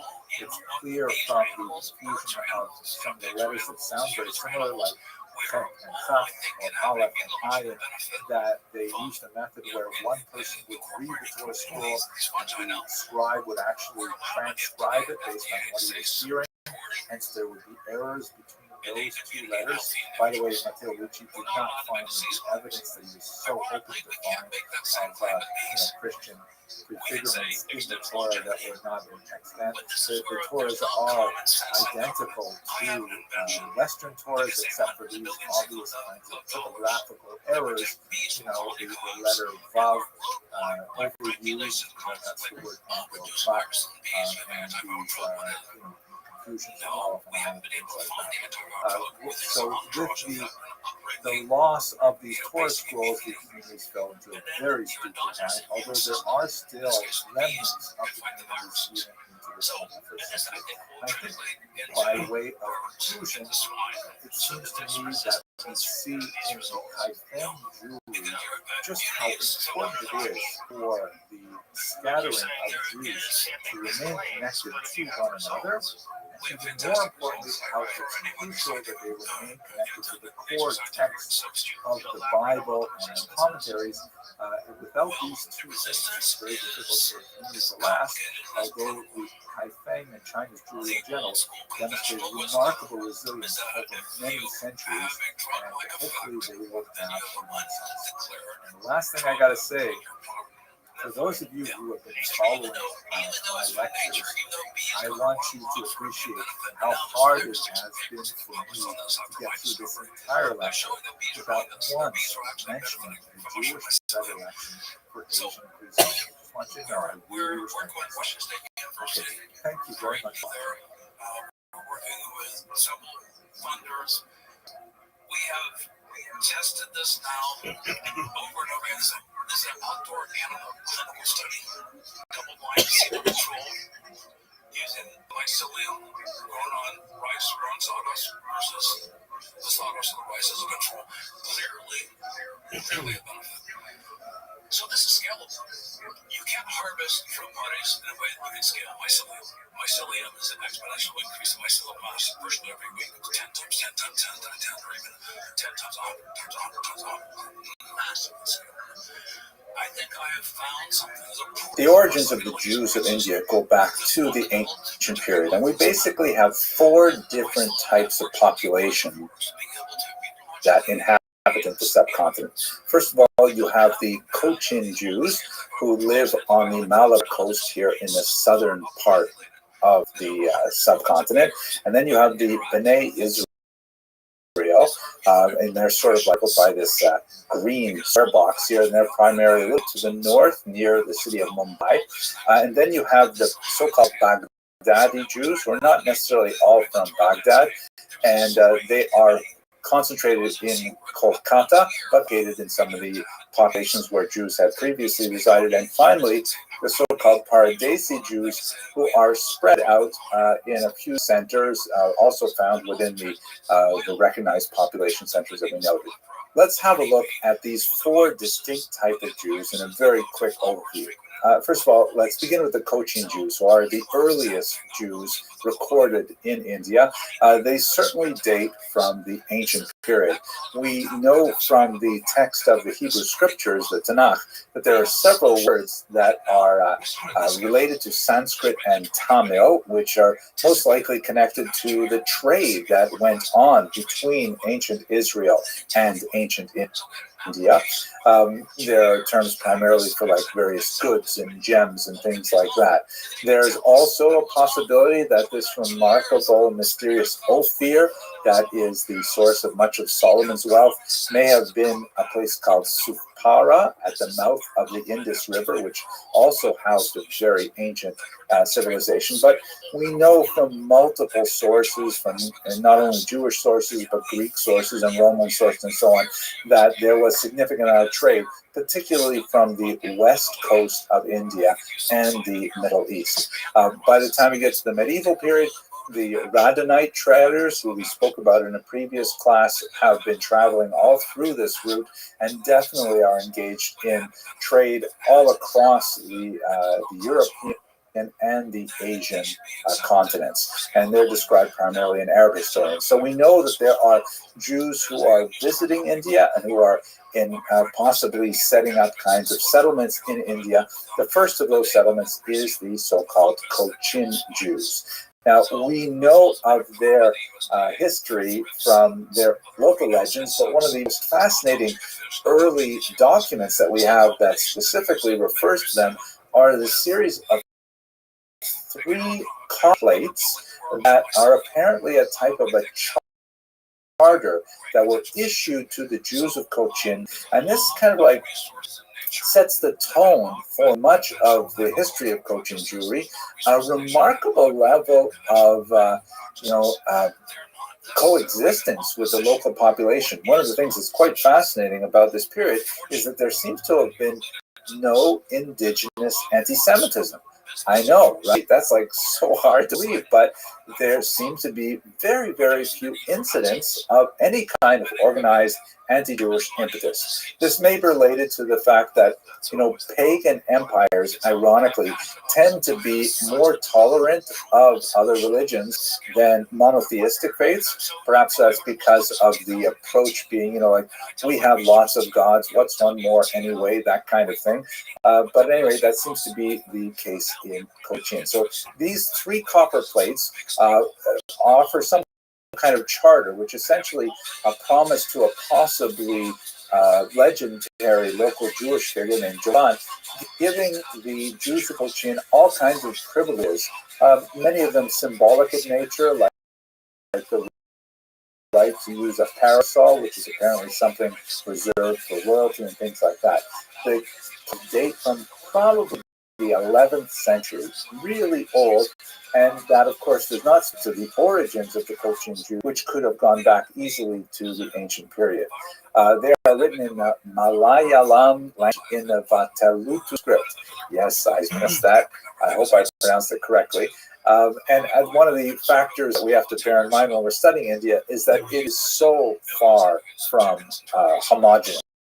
Just like when we talked about Africa, there are literally dozens upon dozens of cultures with multiple languages and multiple faiths and so on. So, yeah, although it does have one kind of like geographic description, it is, one contiguous territory.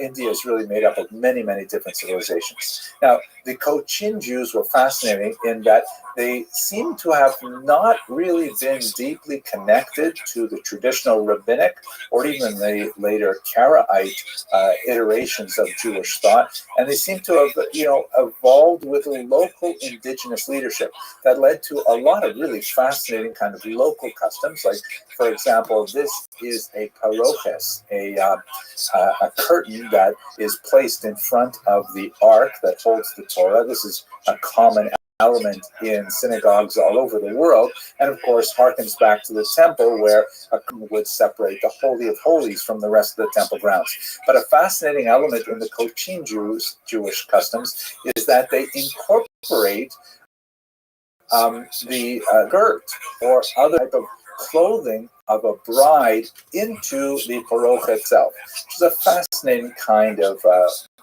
idea that actually brings to mind some interesting Kabbalistic references to the Torah as a kind of me'orasa, as a bride that is to be married, fascinating kinds of things. But at any rate, they incorporate that right to the parochas. Also fascinating, there was a custom that on the eve of the Sabbath, on Friday afternoon, a synagogue functionary would take a taper and light it from the Ner Tamid, from the flame that burns inside the synagogues. In synagogues, it tends to be an electric bulb that's sometimes made to look like a fire, but obviously in medieval, pre-modern times, they would have to use an actual flame.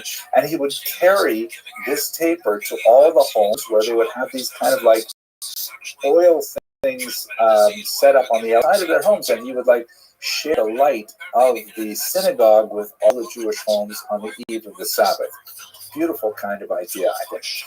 So the Cochin Jews changed significantly with the arrival of the Portuguese. This is the first major influx of Western Europeans that occurs in the age of discovery, when people like Vasco da Gama are making their way around India and exploiting the region for trade. This is an interesting Portuguese depiction of what they thought the Jews of Malabar looked like, and represented that backwards to Europe. And there's an interesting kind of thing happening with the arrival of the Europeans, where some of the local elites, the Jewish elites, are sometimes co-opted by the Portuguese. One of those is none less than Gaspar de Gama, who was an interesting Jewish character who was apparently forcibly baptized by Vasco da Gama himself, the great emperor. He took the name da Gama after his patron, as it were, and then he went on to a rather brilliant career as a translator for the Portuguese, helping them negotiate the vagaries of Indian culture and language. Fascinating kind of elements, but we'll talk more about the impact of the Europeans shortly. Here's an interesting photograph from 1978. You can see in the foreground is a Hindu temple, and in the background with that distinct clock tower is the Cochin Jewish synagogue, one of several actually. They established a little bit further north in a town called Shingli. 14th century, it was wiped by a big flood. And then they moved a little bit further to the south. And they have this famous synagogue with the clock tower on it. Another photograph of the tower itself. You can see sides, and on one of the sides, the numbers in the clock were in Hebrew. Fascinating. And the proximity of the temple and the synagogue is also one of those testaments to the rather famed coexistence of Hindu and Jewish elements in Cochin. If we move on to the next most well-known Indian Jewish community, that would be the so-called B'nai Israel, the children of Israel. Here's a fascinating depiction of B'nai Israel baking matzah, and they clearly are dressed in traditional Indian costume, but preparing a very traditional Jewish cuisine. There are uncertain legends of their arrival. Once you recall, they primarily settled a little bit further to the north on the western coast. The entire western coast, by the way, achieved a tremendous popularity and surge in transport once the prevailing directions of the monsoon winds were harnessed for efficient travel from the Middle East and the Red Sea into the Arab Sea. It is the Arabian Sea. It is important to note that it was a very dangerous passage, especially before the monsoon winds were more better understood. No less an important figure than David ben Maimon, the brother of Maimonides, was killed in a shipwreck on this particular route, the Arabian Sea. But at any rate, sometime possibly in the ancient period, definitely by the medieval period, Jews were settled in the region of Mumbai, and these are the so-called B'nai Israel. Like the Korean Jews to the south, they also have indigenous spiritual leadership, meaning they really rely heavily on imported goods as far as we can tell, at least until the modern period. And so they develop kind of unusual cultural idiosyncrasies that you don't necessarily see in other Jewish communities. But there's a remarkable explosion of Jewish activity among the Bnei Israel in the early century, ironically with the arrival of Christian missionaries. This is because the Christians come in, and as we saw to a certain degree with the influence of Jesuits on the Chinese Jewish population, the Christian Jewish missionaries bring up more exposure to the broader Jewish world with them through their attempt to convey Christian doctrines. And the B'nai Israel, as it were, said, wow, this is really interesting. And oh my gosh, you know Hebrew, so you could teach me Hebrew.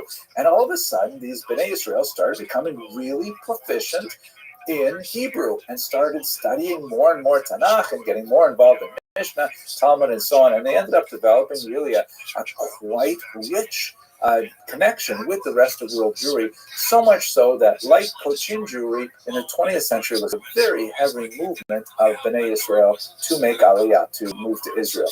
I'm not going to discuss 20th century issues in this particular class. We'll have to get to it in the next semester, but they're really quite connected to the rest of world Jewry and especially to the land of Israel.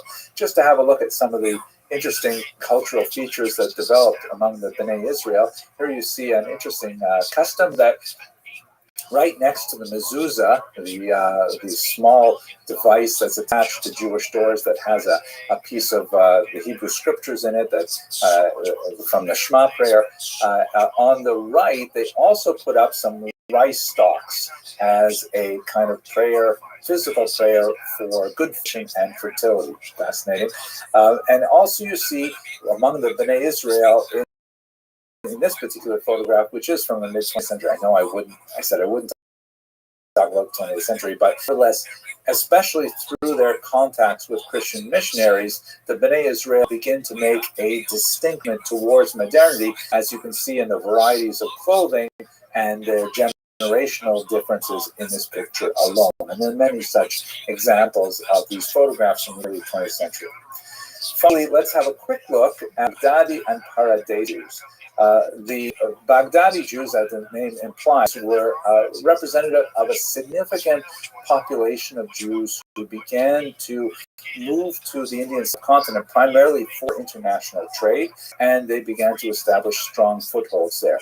Many other Jews from the region began to coalesce around the Baghdadis, and in general, they tend to to be known as Sephardim, even though the term Sepharad really applies to Spain and the Spanish diaspora. Nevertheless, many communities from the Mizrahi communities also have a tendency to refer to themselves as Sephardim, at least to distinguish themselves from Ashkenazim, who also had some migration to India, but not nearly in the same numbers. The so-called Paradesi Jews follow many of the patterns of the Baghdadi Jews, although they do not necessarily stem from the same region of the Middle East. The term Paradesi means apparently foreign, so they're like from foreign countries as opposed to local indigenous populations or from Baghdad specifically.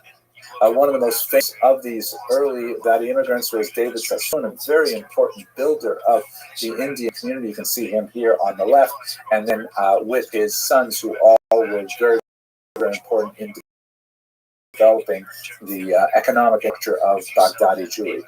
Now, at this point, I'm just going to mention very quickly one kind of passing comment that refers not only to the Cochin and the Bnei Israel, who were heavily influenced by Varna, that is the caste system in India, but it was accelerated with the arrival of the British in the 19th century that adds to it classism. And you have this unusual phenomenon where Jews in India will begin to break down in a caste-like status associated with their occupations and sometimes with their racial characteristics as well. And you have complications that are not present in traditional Jewish approaches to the ban on marriages between these different self-imposed castes. There are some very limited bans on, for example, the caste, the Kohanim, are not allowed to marry, for example, divorcees, but it's really quite minor by comparison to the very complex caste system that pertained in India up until 1947, at least legally. You also have linguistic implications because many of these Jews, particularly those generations who came later, begin to see the the power that will offer them the most opportunities for their own economic and social advancement, and so they begin to assimilate themselves or acculturate themselves towards British norms. Focusing on the English language, local Indian languages, and so on. Much more to say about this, but really we're still looking at the early modern period as a terminus. I have to talk about the other elements a little further in the semester. I found this topic as fascinating as I did, and I want to thank you very much for watching, and I hope I'll see you in more videos. Thank you. Natural remedies are automatically dismissed by people who think of themselves as intelligent. Well, look at Artemis. Isn't it weird though that like we dismiss it, but if you really understand, think about how many different pharmaceutical drugs were formulated because of discoveries of natural plants. The majority of them. And the most recent example is the anti-malarial drug against Plasmodium falciparum from an Artemisia bush, and it's artemisinin. Let us resume our discussion of modernity in Jewish history by looking at the Sephardic diaspora. You'll recall that just 2 lectures ago, we spent a little bit of time talking about what is modernity, what does that actually mean in terms of Jewish history, and why is 1492 often taken as kind of like the turning point from the medieval period to the modern period. Obviously, connected to the expulsion of the Jews from Spain and subsequently their departure from Portugal as well, a more complicated departure. What I really would like to emphasize today is not so much the elements of modernity that advanced with the Sephardic diaspora, but just to get a little bit where did the Sephardim go, and just a hint of how they were such a disruptive element and pushed Jewish history into an entirely new direction of the modern period, as we just a couple of lectures ago. Start with who exactly I'm talking about. Who are the Sephardim? The term Sephardi is an adjective. Sephardim is the plural, which means basically people from Sepharad. This is generally understood to mean Spain.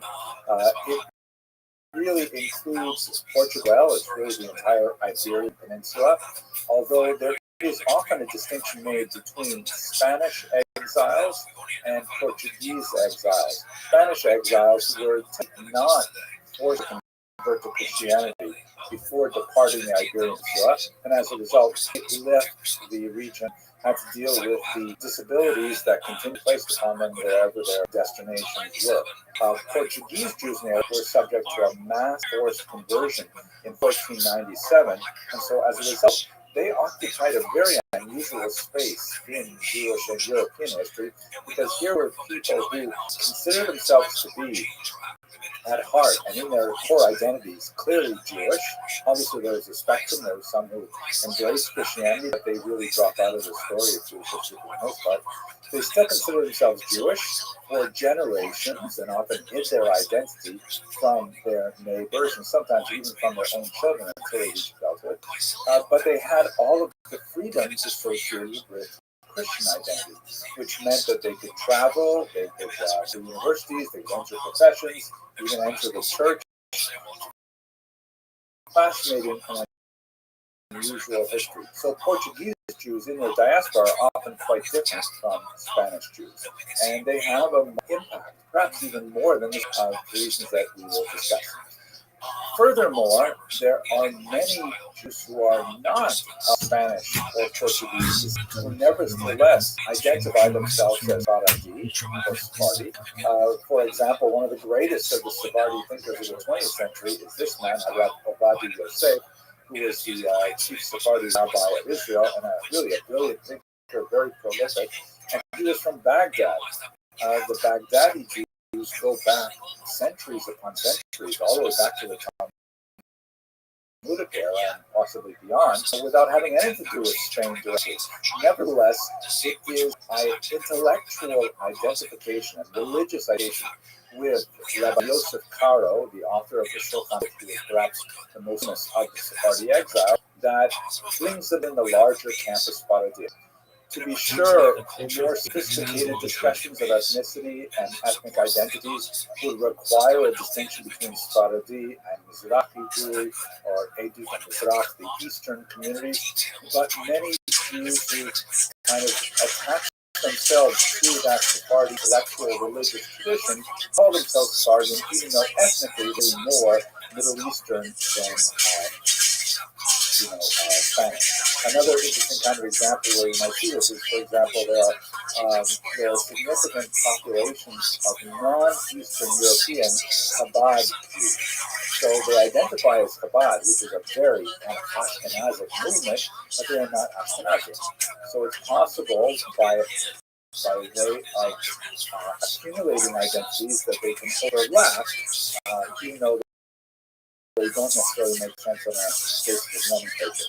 At any rate, the Sephardim that we're talking about today are primarily those who were sent into a diaspora, but they would have a much larger impact on the indigenous population encountered, as for example in Baghdad. Here's my favorite maps of the Sephardic diaspora that gives you a sense of the scope of it. It's hard to get a really good sense of how many who's actually fled Spain, first with the expulsion in 1492, and then with the more gradual process that took place over a century in Portugal in particular. But it wouldn't be reasonable to assume it's about 250,000 Jews. And as you can see, significant numbers of them went to the most proximate locations in North Africa, or Portugal itself, or across the Pyrenees into southern France. But the really wide diaspora takes us into several areas that we're going to look at in this video. Three in particular, again, very briefly, but just to get a sense of how diverse the impact is. We'll look at the Eastern Mediterranean. Specifically, we'll look at the impact on the land of Israel, and in Constantinople, also known as Istanbul, and in fact that's what it would be called at this point, although the name Constantinople does persist in many contexts up until the 20th century. This is a very important Jewish center. It goes back all the way to the ancient period, but it becomes important because it was one of the major destinations of Jews at this time. Also, Greece was within this kind of cultural orbit because all of them fall within the larger Ottoman Empire. Then we're going to look briefly at Europe, and I'll focus on Italy in particular, although it was one of the major destinations of Jews. Although we certainly have a lot more to say about Amsterdam, we won't talk about it today because I saved that for a couple other. Just a very quick look at the Americas. What happened when Jews crossed the Atlantic Sea, either as Jews per se, or more frequently as conversos, as Portuguese Jews who hoped to reestablish some kind of Jewish presence in the New World, free from the Inquisition. Okay, those are the three areas we're going to look at very quickly. Let us begin with Israel, which is the fantastic and amazing spiritual renaissance that occurs in particular in the northern town of Tzfat. Now, I'm going to I plan to devote a video specifically to Tzfat because it is so amazing. And I myself have spent a lot of time studying it. I actually wrote a book on one of the Here you see one view of the famous graveyard of the great Kabbalists who found themselves in Tzfat decades after the Spanish expulsion, and they have this custom of painting their graves blue, which is understood to be a color that wards off the evil eye. You can also see in the background there the beautiful vistas of Tzfat. It is located at a very high elevation and gives a commanding view all over the Galileo.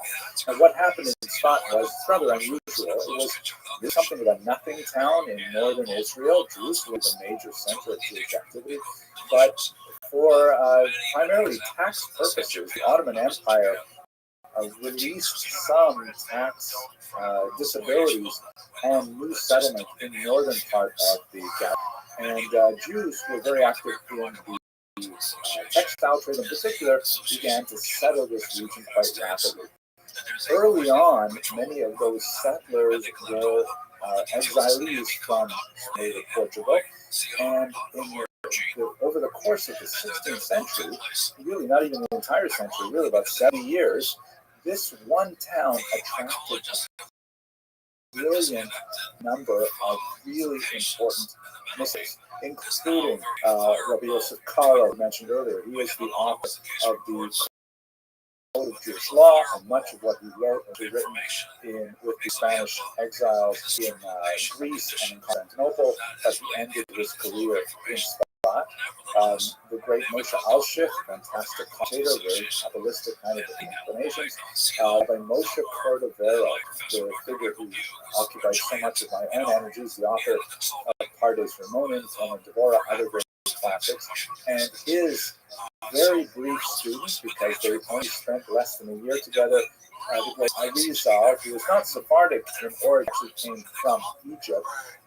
They were all concentrated in Tzfat in this very short period of time, creating an incredible explosion of Jewish creativity in a literary realm that also coincided with the availability of much cheaper printing, the invention of the printing press, that suddenly made Tzfat just kind of like this flash on the horizon of great creativity that still continues to reverberate throughout the centuries.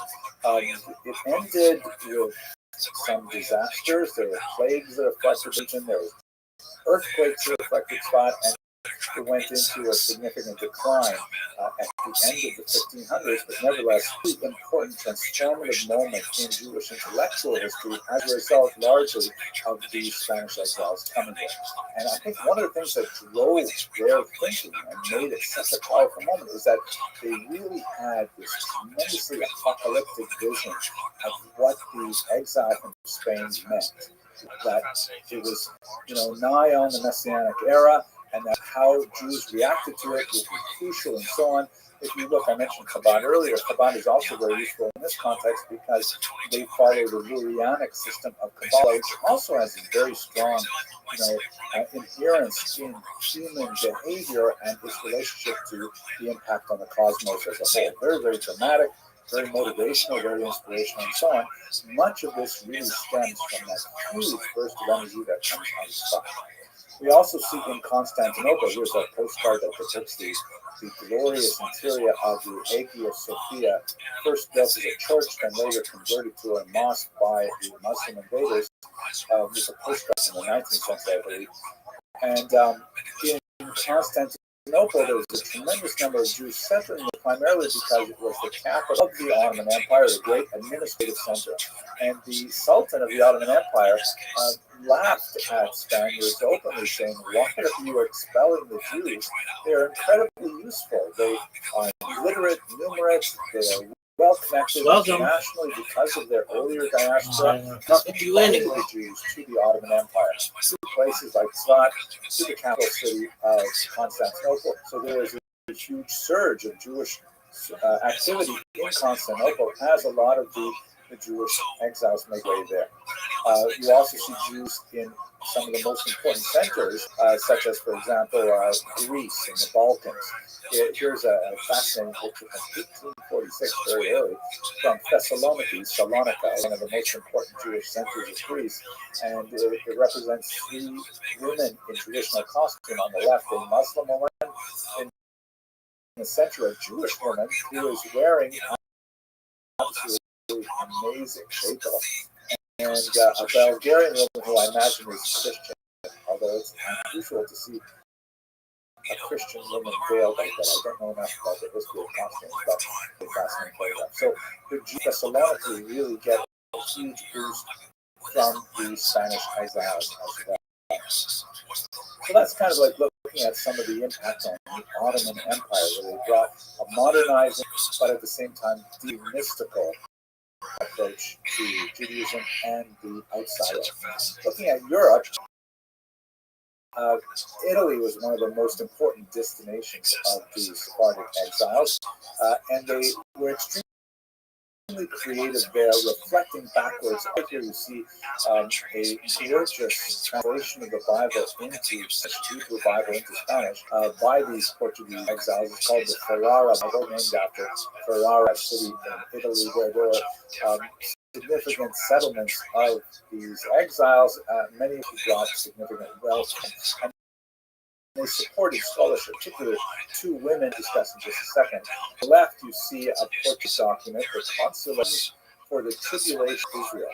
Fascinating by one Samuel, who's a refugee from Portugal, who wrote a brilliant kind of dialogue, a sort of a play in which several figures discuss the history of experience in rhyme, and it takes us all the way up to the 16th century and holds the experience of the Inquisition and the exile within the larger arc of Jewish history. A fascinating work of Jewish thought and scholarship, and also history, although in a rather unusual way.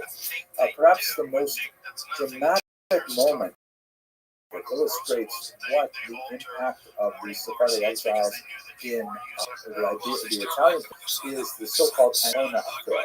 Ancona is a significant port on the Adriatic Sea. You can see it on this map. If you look at the Italian boot, and I pronounce that like a Canadian, I know, and you look sort of the back of the cap, you see there's the port of that, and just to the north, another of Pesaro. Ancona was a deeper water port and a little bit more attractive to many Portuguese Jews who made settlement there.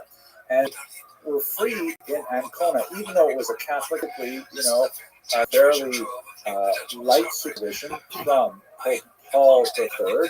And these Portuguese Jews actually went back to their Jewish identity, even though they were technically Christians because they had been forcibly baptized. Things changed dramatically under his successor, Paul IV, who was really quite upset that even in the Italian peninsula itself, so close to Rome, there would be Jews who would return to their Jewish identity, or rather, I should say, conversos. forcibly converted to Christianity, returning their Jewish identity, that he ordered them arrested by the Inquisition and tried for Judaism, and ultimately he burned 25 Jews at the stake in the 1500s. Now, this was such a reactionary kind of dramatic and draconian imposition of Catholic doctrine, but it was not so surprising with Paul IV. He also wrote very early on in his career something called Communis Absurdum, which is a papal bull that just said it is so absurd, the title really means at the beginning of this book, this document that is an encyclical sent out to the churches. It is so ridiculous that the Jews should be allowed to essentially fly their religion within territories, especially those Jews who have already become baptized, forcibly or otherwise. And so he had a very negative approach to this. He imposed the ghetto in Rome, he attacked the Talmud, and so on. Of course, in Ancona, he killed 25 of these baptized Jews returned to their ancestral faith. This provoked a dramatic reaction from very powerful women. And I asked here that it is not inconsequential that we're speaking about powerful women in the context of Sephardic diaspora. Let us recall that from the Iberian Peninsula, a huge inversion of everything. All of the traditional authorities were scattered. It took some very individuals to assume leadership. Two of those one of them was Doña Gracia Mendes Nasi. The term Nasi means literally the prince, the leader, and it was a family name, but it was also applied to her as an honorific.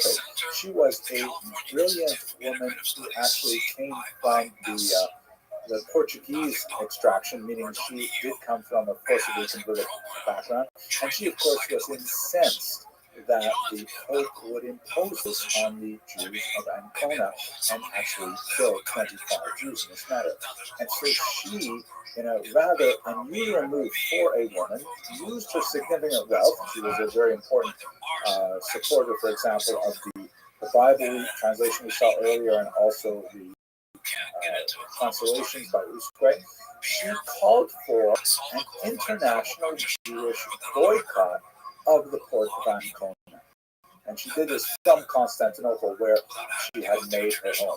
And this was like earth-shattering, that Jews first time since they lost their homeland 1,500 years earlier, she was saying they should internationally organize to exert their collective pressure on the church to abandon these anti-Semitic policies. Amazing, audacious, outstanding. And by the way, this is a very dramatic portrait of her. We don't exactly know what she looks like in the portrait. I like to think she does look something like this. We do have a portrait that is made from a medallion that does not represent Doña Gracia herself, but rather her niece, who has the same name. So it does look a little bit like.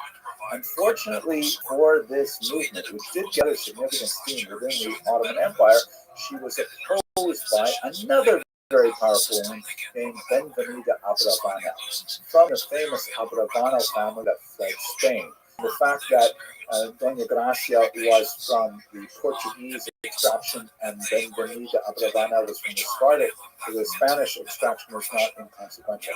This is also not a picture, actually, of Benvenida Abravana. It is a portrait, a very brilliant, glowing portrait, I think, of her student, Eleonora of Toledo, a non-Jewish woman, but I think it's still worthwhile seeing it here, not only because it's so beautiful, but also because Benvenida was chosen because of her superior social skills and etiquette to be the tutor to the young Eleonora of Toledo. So it was believed that this Jewish woman knew more about how to behave in polite society than any Christian tutor, so she was so chosen. At any rate, Benvenida, also a very wealthy woman, also very well connected and very much supportive of Jewish scholarship and so on, she disagreed with Doña Gracia.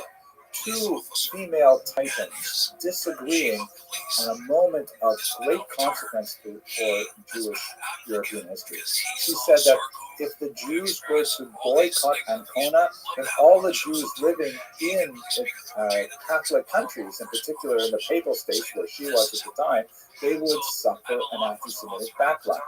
And furthermore, the port that would have been possibly an alternative to Ancona in northern Italy and Pesaro, it was not nearly as good a port as Ancona, and the Duke in charge of the region, Duke of Urbino, also had a pretty nasty anti-Semitic history himself.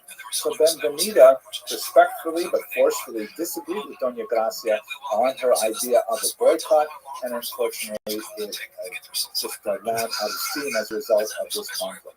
So we see that even though it didn't succeed, nevertheless, all of a sudden, Jewish women are able to exert power on an international level, totally unprecedented, and completely related to the disruptive nature of the Sephardic diaspora.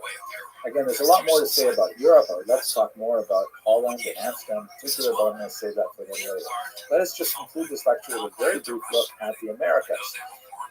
Some Jews felt that the best way to escape the clutches of the Inquisition was to adopt a very traditionalist approach and run very, very far away. The furthest away they could run was the newly discovered territories in the Americas.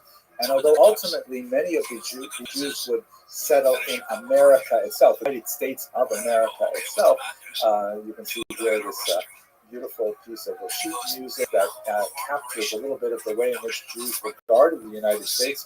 It was literally called in Yiddish, the Golden Medina, the Golden Lands of its welcoming nature. The famous poem, the New Colossus that graces the Statue of Liberty was, of course, written by Sephardic Jew Anna Lazarus.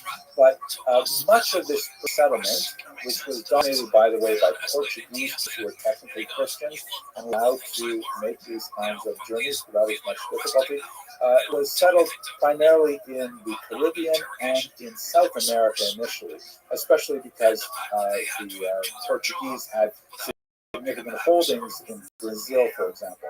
Jews were very active in many of the new industries that were developed. Sugar, very heavily connected with the sugar cane industry and the processing industry and bringing it back to Europe. There's also some involvement, unfortunately, of Jews with the slave trade.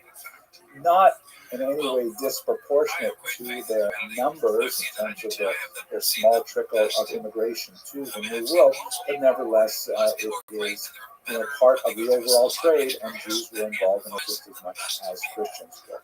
So these communities would grow significantly, particularly when we get to the end of the 19th century in the United States of America, but that's going to have to wait for later meetings.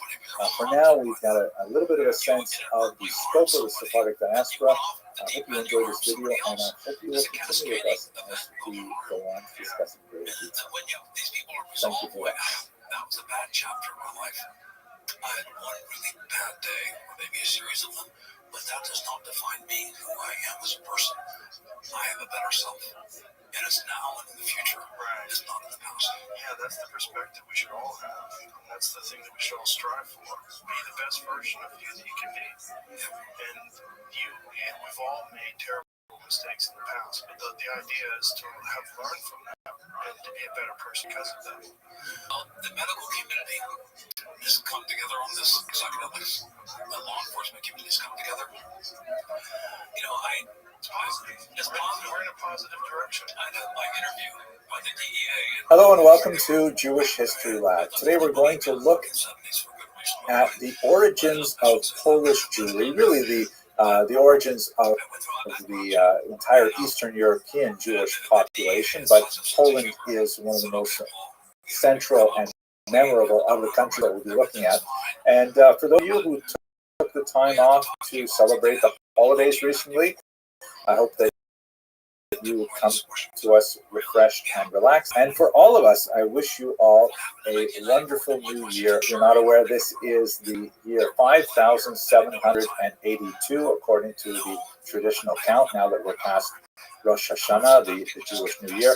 And someone told me that he's been very careful to go on a new diet this year where he will never eat more than the number, he will never eat more calories than the calendar year number. And then he says, thank God I'm Jewish, right? Sorry to do that. I know a lot of you don't like my humor, but I couldn't help it.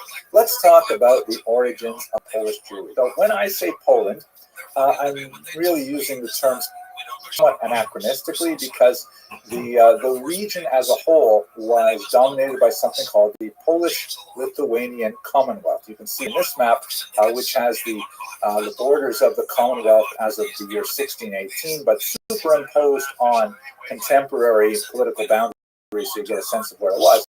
It was this massive territory. Poland was at sort of like the southwestern core of it, but after this dynastic union with Lithuania, it spread really to a massive area, almost stretching from the Baltic Sea to the Black Sea, well into Russia, down into the East Central European countries as well. And so the material that I'm discussing today does not really apply, strictly speaking, to Poland as we understand it by 21st century boundaries, but to this larger entity, which includes, of course, Ukraine and Belarus and Lithuania, where there are very, very large numbers of Jews residing. The southern part of Latvia is also very important because it was part of the Russian Pale of, which we'll get to in a few lectures from now. But at any rate, where did the Jews come from in this region, which became the dominant center of the world Jewish population in the early modern period? So there is a small migration back really to the centuries of the Common Era, perhaps even a little bit before the era, and these Byzantine lands and make their way through Khazarian Empire as well. The extent of Khazarian influence is very, very difficult to quantify. It appears to have been minuscule. There are occasional references to Khazarian Jews, for example, in one of the early Russian chronicles, the Povest Ranenia Kiev, which not strictly speaking Russian, but refers to Kiev and Rus, the region as it was known at that time. And there's references to Jews from Khazaria being involved in Kiev in particular.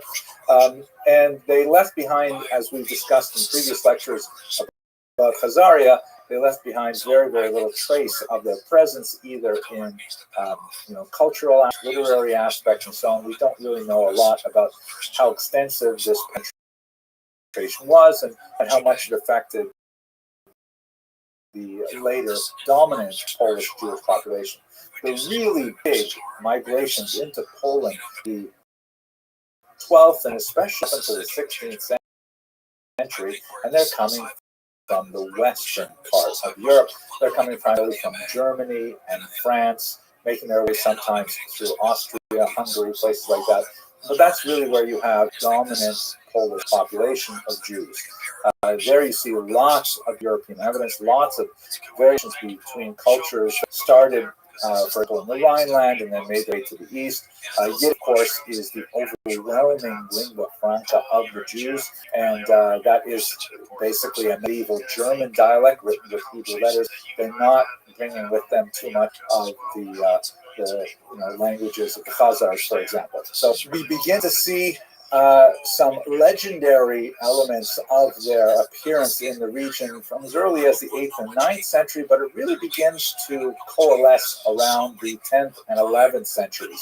And one of the things that we see them doing, for example, in a very early period, is that Jews are serving as royal minters, meaning they're making money. Here, have a look at these coins. I mean, literally making money, like producing money, things to be used as money, not necessarily making money for themselves, which I'm sure goes hand in hand with it. But some of the earliest coins in the Polish-Lithuanian Commonwealth are actually written Hebrew characters. Here you see a few kind of stencils of several of them, and here's a better view of one that has the term Moshka Karol or Mashka Karol, which is clearly the Hebrew phrase for King Mieszko, a 12th century Polish. And of course, this is highlighted in red to make it a little bit easier to read. Now, it's fascinating why would the early Polish nobles and kings make coins with Hebrew letters?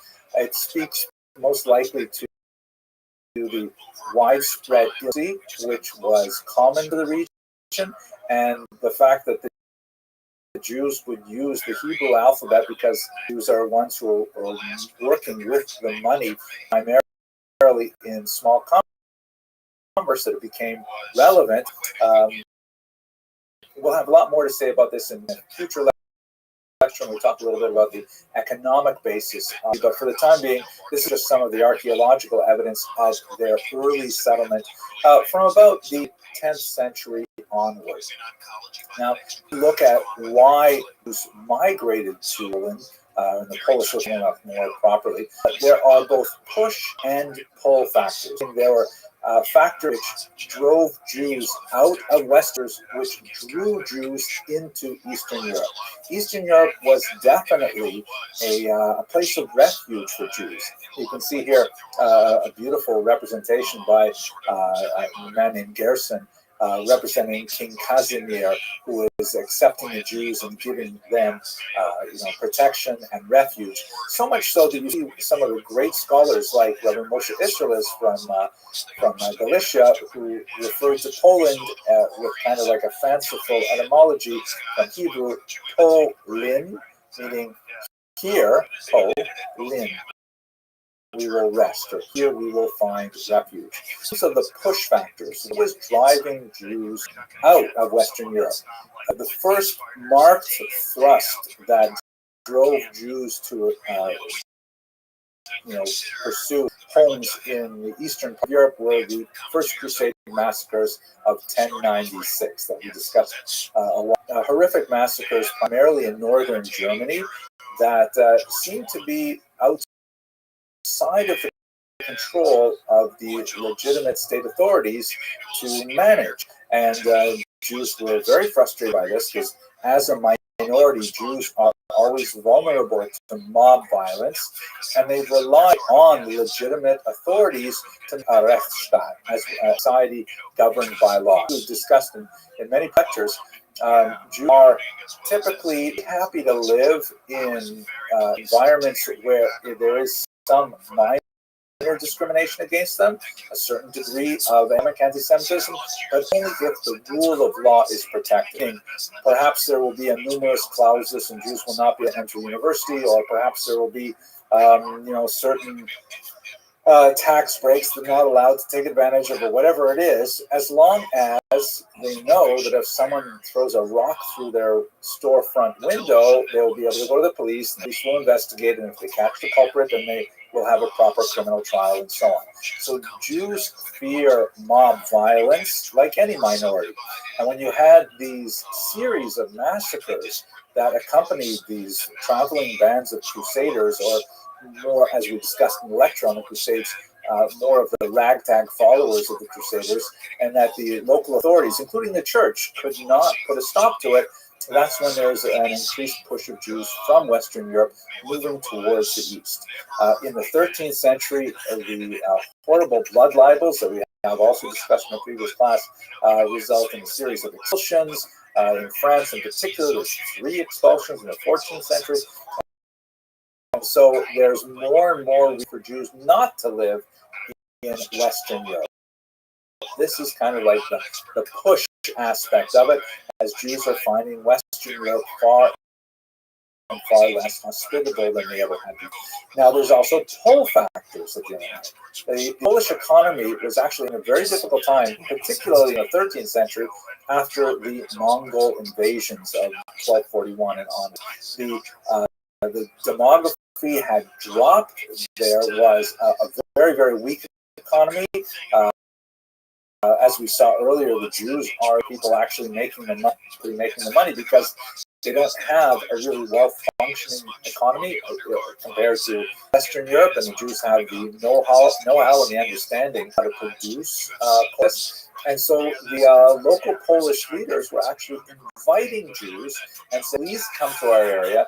You are literate, live in concentrated areas, and we can take advantage of your skills in Poland.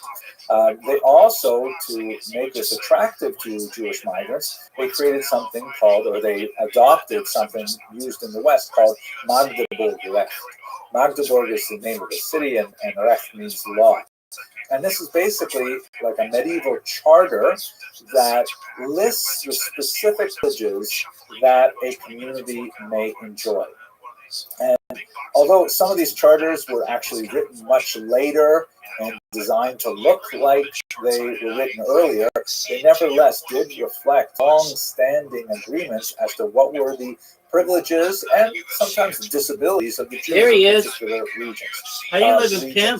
Right of settlement, for example, the right to control their own wills, right to indicate, when foreign Jews can move in and set up competing businesses, and what monopolies Jews were. What'd you say about Donkey Kong? 44th anniversary when Donkey Kong came out. Or do you know that it wasn't supposed to be called Donkey Kong? It was supposed to be called Monkey Kong.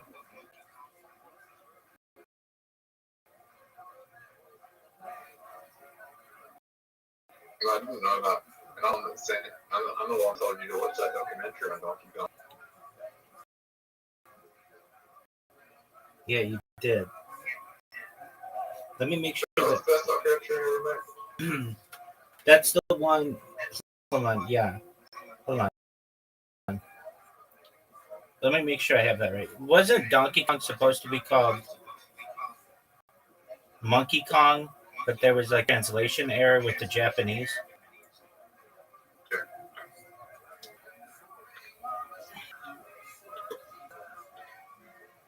Oh, no, I'm incorrect. No, it wasn't supposed to be called Monkey Kong. Why? Grandma, what do you want for your birthday? I don't want anything for my birthday. No, it's a No, it's not. No, it's not. It's a common misconception that Donkey Kong is a mistranslation from Monkey Kong, but it's not.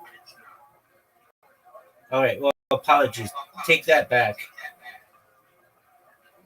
It's close to your birthday and my birthday. Okay, that's fine, but that doesn't mean I want something.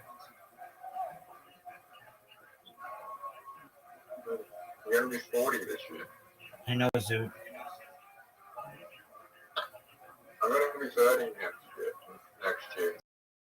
6 months from now, I'll be 30. All right. 6 months and 4 days from now. You think you'll still suck dick at golf when you're 30? Yeah. Okay, well, I believe you. How much longer do I need to wait for you to accept? There you go, big dog.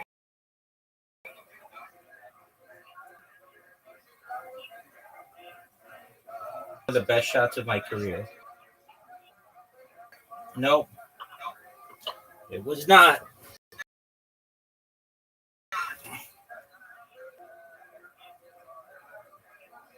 Dude, that shot was absolute dog. So, Rabbi, I got a job opportunity recently. It's something I'm very interested in. As a strip? Yeah, but also I'll be helping neurodivergent people get into employment. So that's the same job? Neurodivergent people. What? Is that the same job? No, it's not the same job, but I'll be helping neurodivergent people in employment and then working with politicians to work with diagnostics of the diagnostic process of neurodivergency. What about being a male stripper? I am working on that. Have you given up on that goal? No, it's not. I'm just, 2 jobs is better than 1 job. Okay. I mean, wouldn't you make enough as a male stripper to cover everything? Yeah, so here's the thing. I want to be working during the day and during the night, and have a day job and a night job and a weekend job. When are you gonna sleep?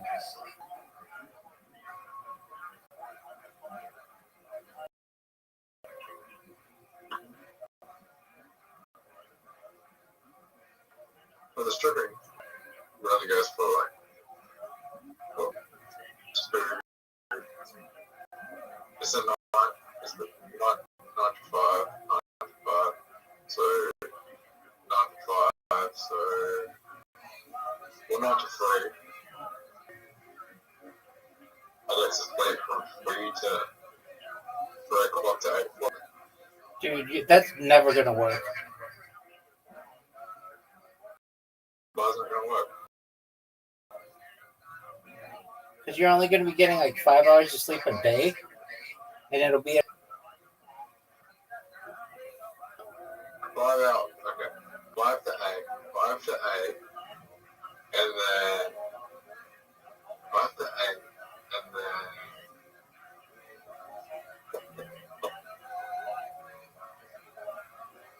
so 3 o'clock to 8 o'clock.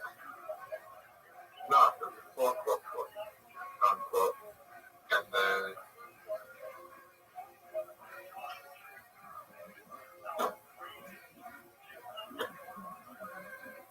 it's not going to work, is it?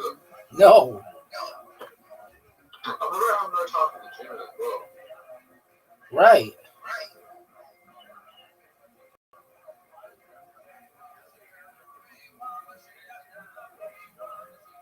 Why don't you just do the neurodivergent thing? That's what I'm doing. But then also, I don't want to go. Not those two. I mean, you might be able to strip on a weekend or something, but you won't be able to work both full time. Alright.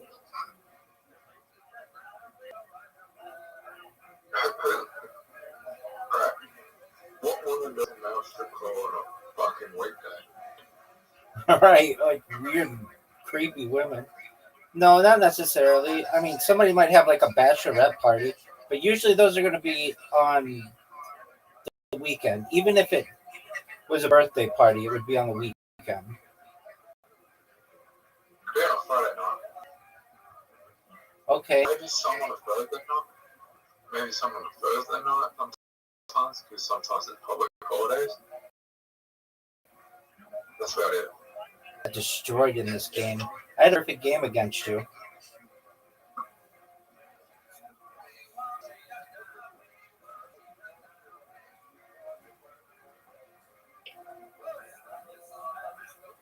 So why don't you just do the neurodivergent one, and then once that starts doing well for you, then you inquire potentially on being a stripper, and just do that on the weekend.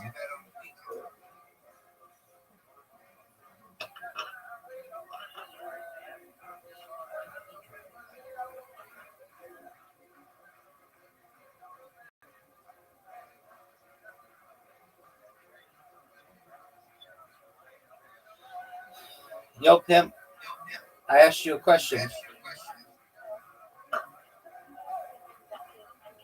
Oh yeah, that's what I'm gonna do. Forever. Yo, baby. Gail wants to talk to me tomorrow. All right, is she DTF? She's 8,000, 1,100. She's 8,100. She's what? I said she's closer to you than she is to me. All right, is she DTF? 110%. Okay, that's what I like to hear. Why do you suck so much dick at darts? I've beaten you one game. Now, I dedicate this shot to Puff Daddy. I mean, you get to talk to her one day, but after we fuck. Okay, that's fine. I don't think you and I are ever gonna fuck. So But after we okay.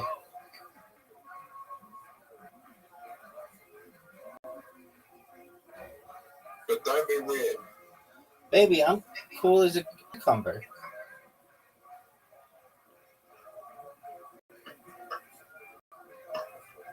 No fucking way. Oh man, you almost got that. All right, I'm gonna end it here for you.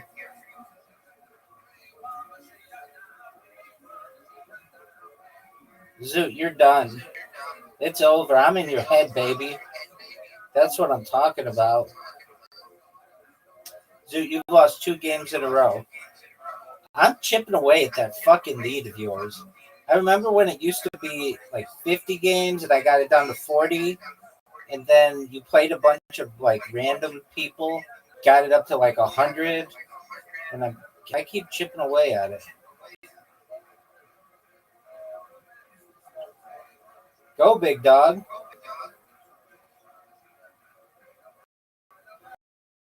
I love me too, baby. I'm amazing. 47 points. 47.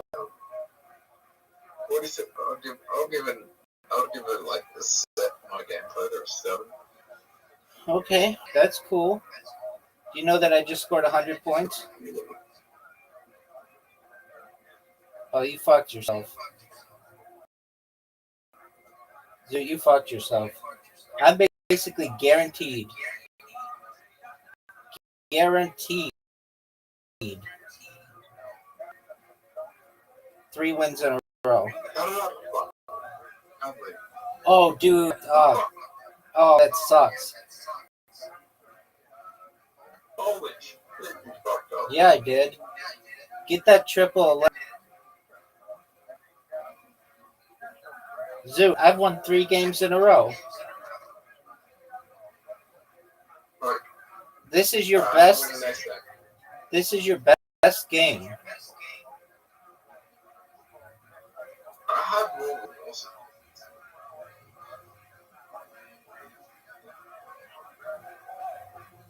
Zoo, remember that time I sent you an invitation and you accepted?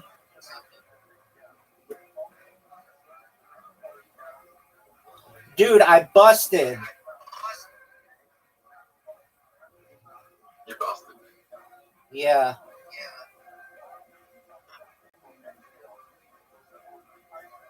Oh, totally.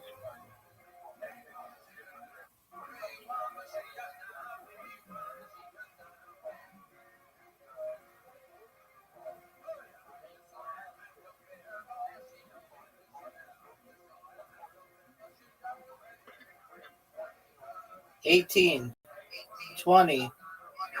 Get that 999. We almost did.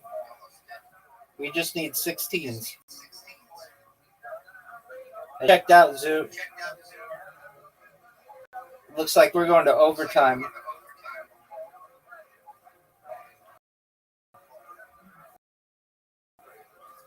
Zoo, for my 4th straight win. Oh, my fingers. Oh, this is easy.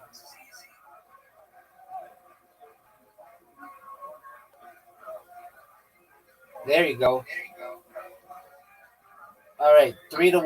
I'll be honest with you. You did so fucking poorly that I just closed my eyes on the last one. Yeah, that's pretty easy. Yeah, that's on the first round, dude.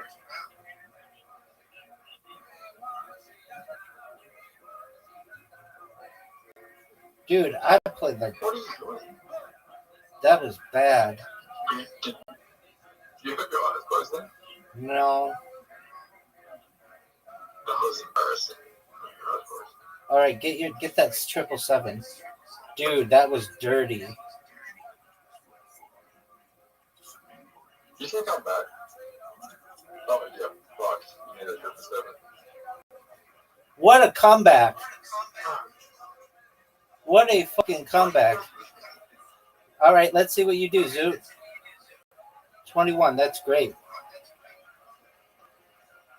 It's not that great. I dedicate this to Puff Daddy. Dude, when I say that, I do really well. All right, 4-1. Dude, what Do you a think Puff Daddy can get up? yeah, Why?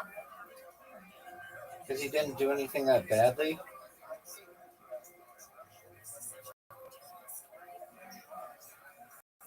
Allegedly. I mean, here's the thing: if they're gonna go after him, they should have gone after all the people who went to those parties, Allegedly. and they should have. Oh fuck! Well, it's hard. Oh, what a checkout! Sometimes it's hard. What a checkout, Sometimes it's hard to prove. dude! I'm It's gonna hard be. to prove. I'm gonna. No, it's not. There are people there. Oh, what Yeah, a. but it's hard to prove that they were. It's hard to prove that they were. This is for Puff Daddy. Oh, dude, I did badly. Close your eyes, baby. Okay, it's like 4-2 or something like that.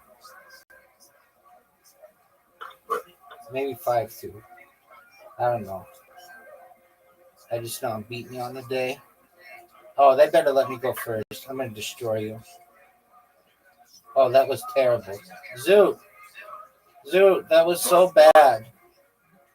What do you think's going on with Justin Bieber? With Justin Bieber? Yeah. I mean, doesn't he try to stay out of the spotlight? How can, it's impossible for him to stay out of the spotlight. He's like one of the most famous people on earth. His wife just sold her business for $1 billion. He's fine.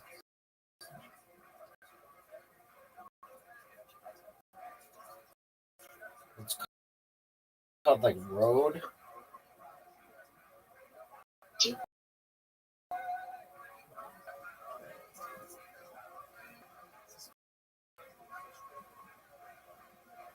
Why sold her business? Oh, that's why he's on her meltdown.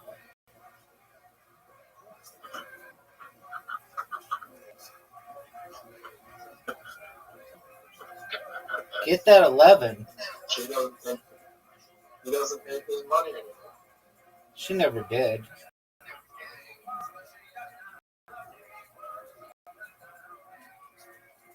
Famous from She's part of a famous family. yeah, she played the Bolton. Fuck, dude, that was great. Great comeback. They better let me go first. I'm gonna destroy you. The Bowman's on that one.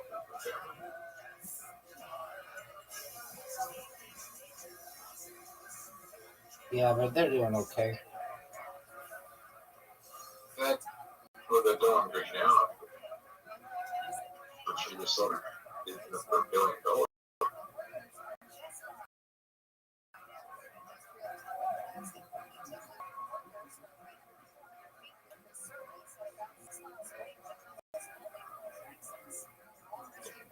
Do you think it's fair that people who sell businesses just because they have a lot of attention and fame, and the people who work very hard,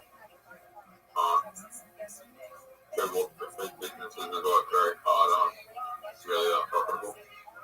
Do you think that's fair? That's the way it is. Is it fair? No.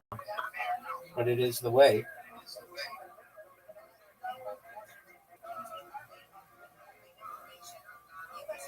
Dude, I just checked out. You need one of the best rounds of your life. Get 2 20s and a 1 right now. That's 1. Oh, dog, that was dirty. You're done. There's no way you're touching this.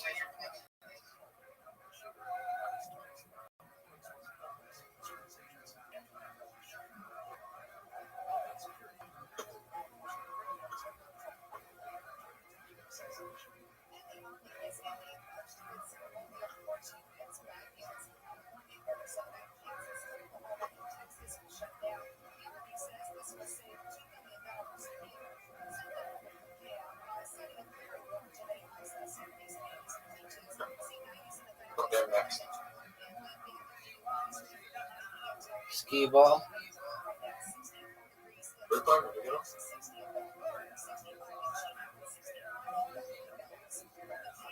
Can we play mini golf?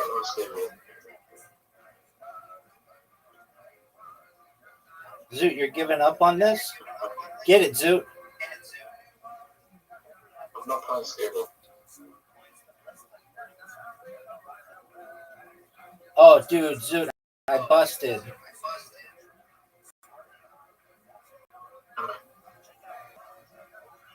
Go.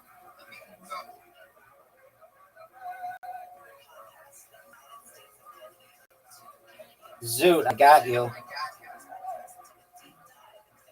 Let's see what you got, big dog. That's really good. I'd take that right now.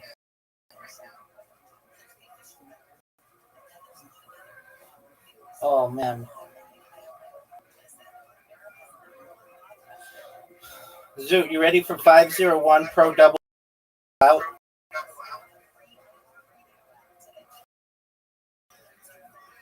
Zoot. Yeah. Why?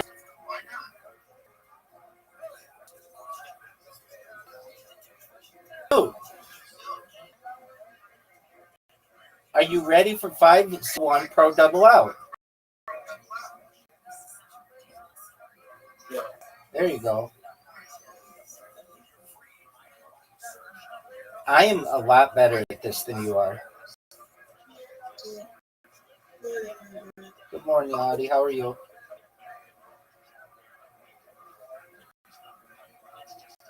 Sorry, I'm poor dad. That's not correct.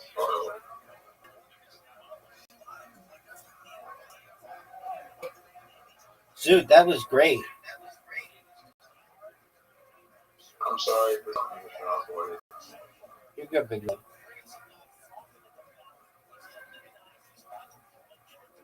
But right. I'm Zoot. gonna shut you up. Zoot. Right about it. Let's see you beat me in this. Dude, Zoot, you got another 100.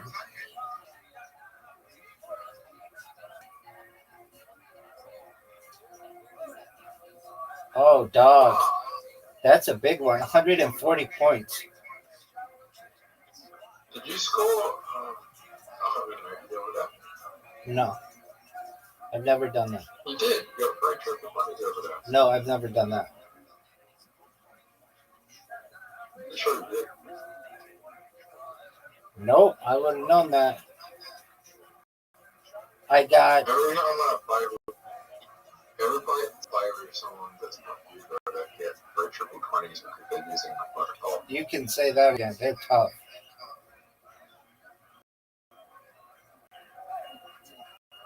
Oh, no. Oh, no. 30. 25. 20. 20.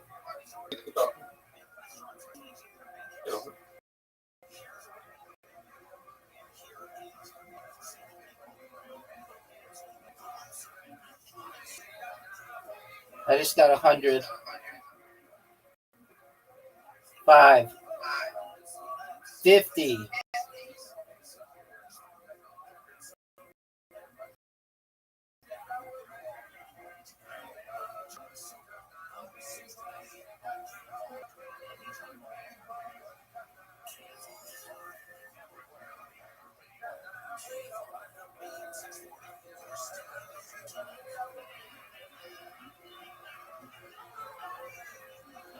I'll take it. 45.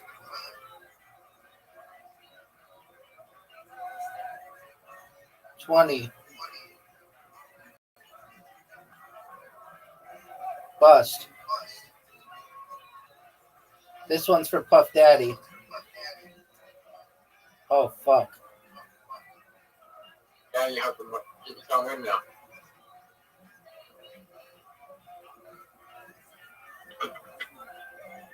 $20. Still knowing that I'm in a better position than you. You are not. Yeah, I am. No, you're not. Oh, wait. You got for triple 3. Actually, you got Oh, I fucked up, Zoot. Now you're not in a good position. I'm in a better car.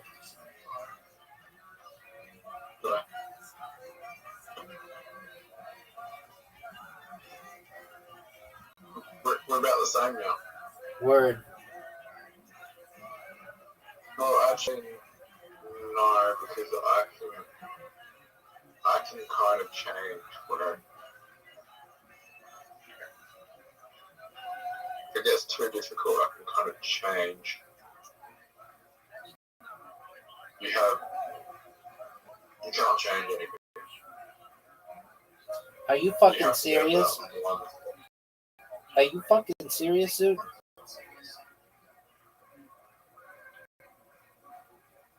You have to go for that one spot. You're fucked. You're fucked, big fucked. You are fucked. You are fucked. You're fucked. Good. You're fucked, Doug. Oh, no way.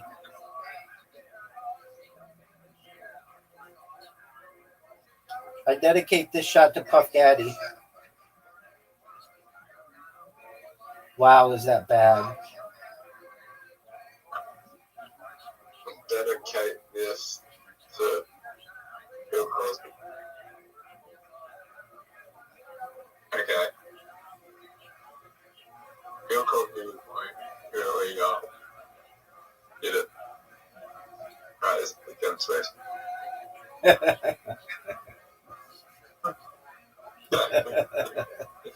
This is for Puff Daddy.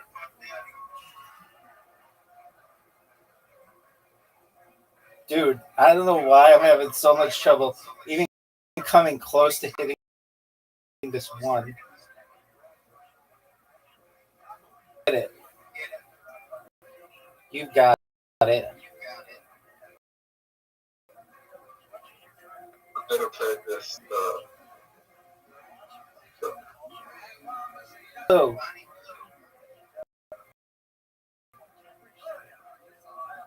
no.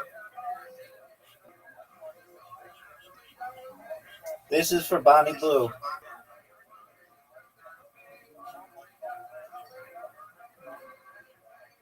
Got it, girl.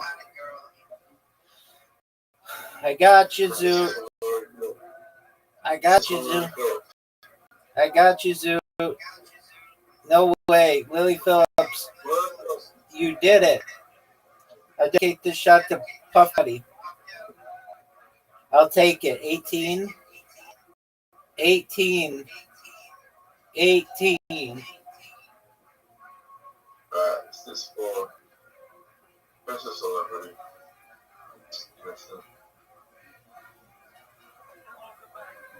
Oh. Jackson. I got you, Zoo. I told you.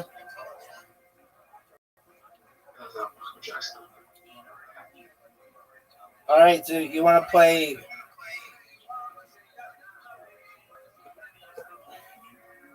Cup Pong?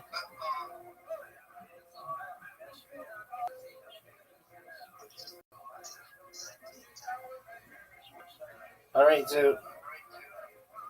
Zoo, you have an invitation. Are you going to accept? There you go, big dog.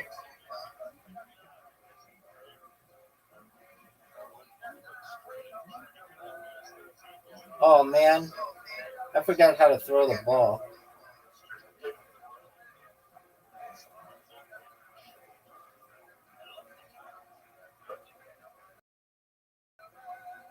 What? How did that go in?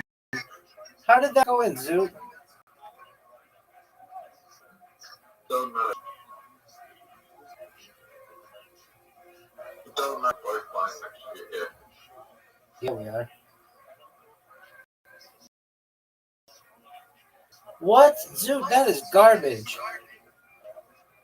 Dude.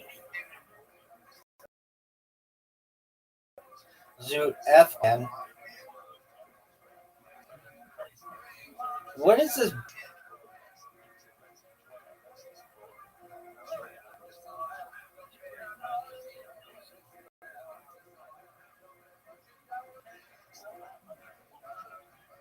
Hit it, Zoo. Dude, maybe bouncing's the way to do it.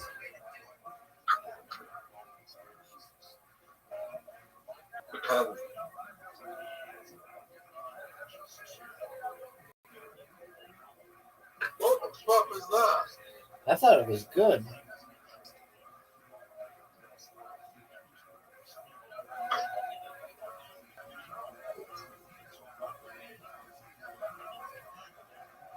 I like shit then. Who's your favorite?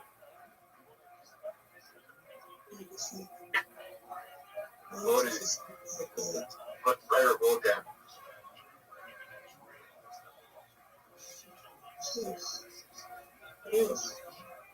I like Trivial Pursuit.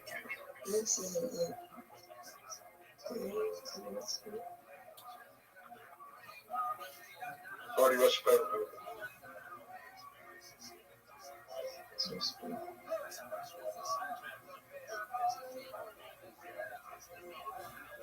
Zoot, I don't know if you've ever beaten me at basketball.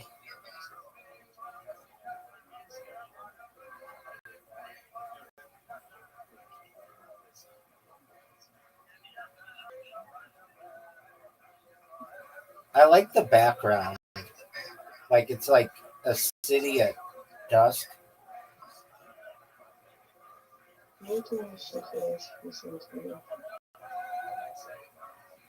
Zoot, that was awful.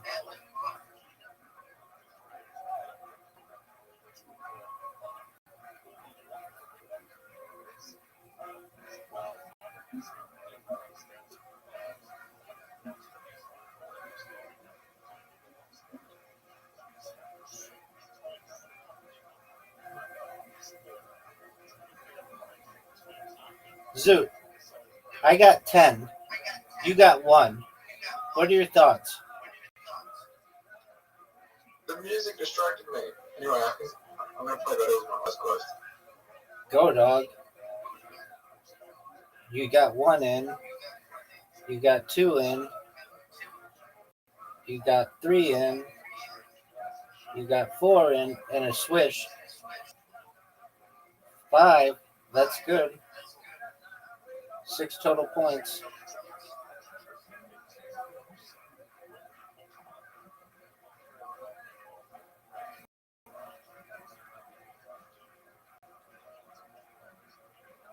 Dude. Why make anything? Zoot. 0 points, Zoot. Zoot. 0 points. I've never had that.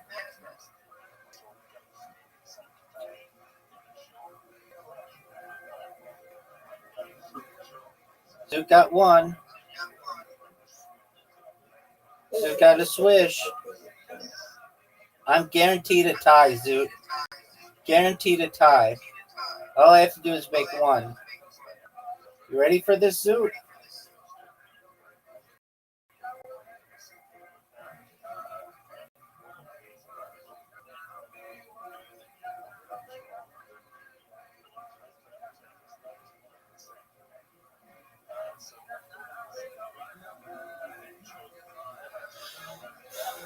Zoot, we're playing again.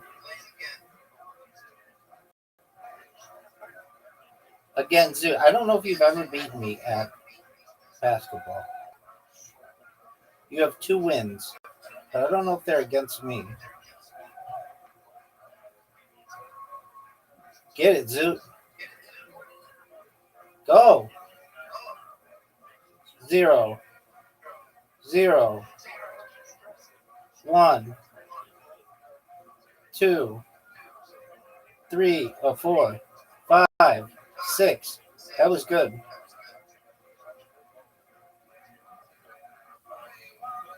I'm going to get 10.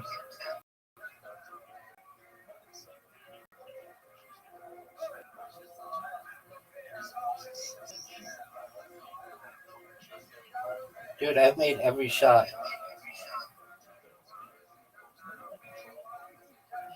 I did get 10 points.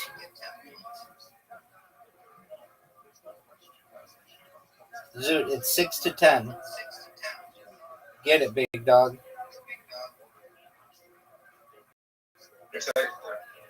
It's 6-10. 7. It's 10-7. 10-9.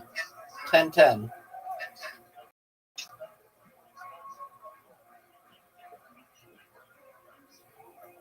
I'm going to get 6 here.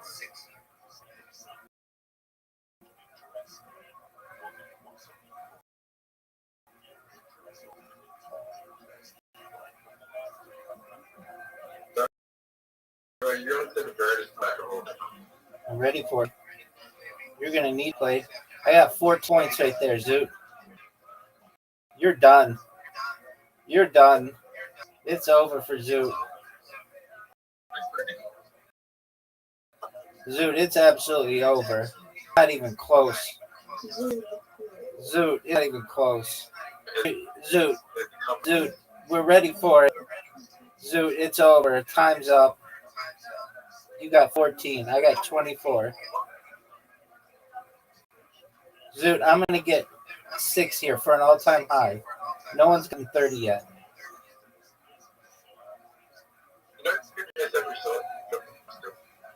Oh, yeah, I know that.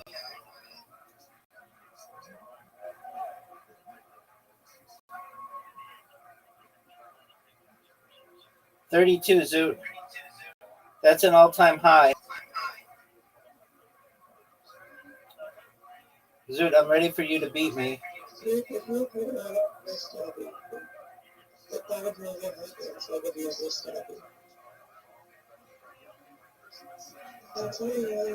Get it, Zoot. Get it, Zoot. That's 1. That's 1. That's 1. That's 2. That's 7. That's 8. That's 9. That was a really good round.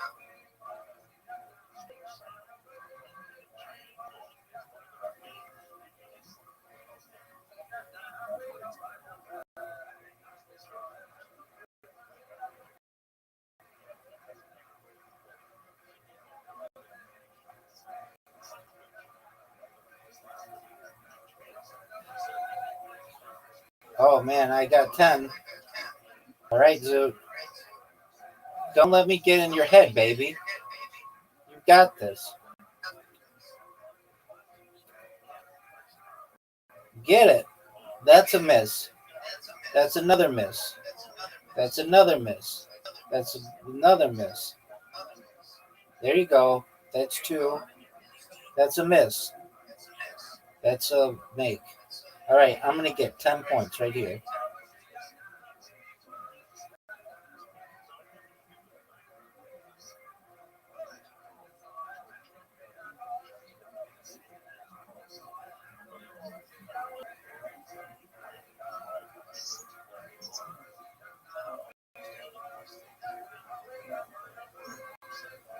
All right, I got 10 points, Zoot. Zoot, you need a big round right here. Are you going to get it?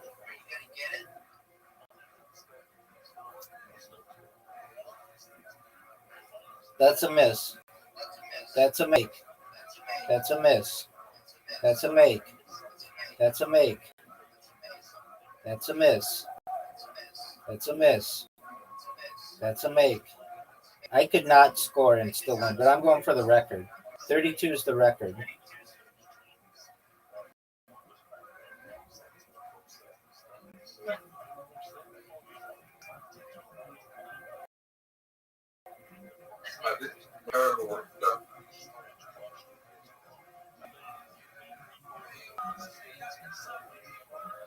Four points. Zoot, I won. Let's go again. Are you going to beat? I'm ready for you, dog. I'm going to win. I'm going to win. I'm waiting.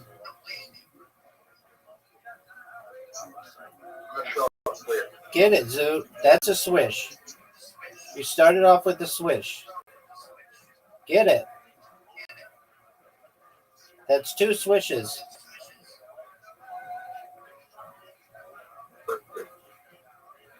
7 points. That was horrible. Wasn't that bad. No, for a first round, it was horrible. First round, you can do. I think you do 15 at first round.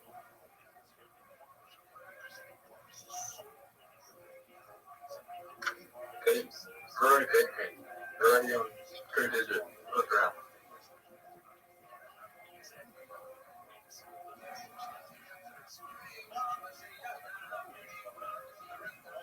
You're on low 2 digits. Come back.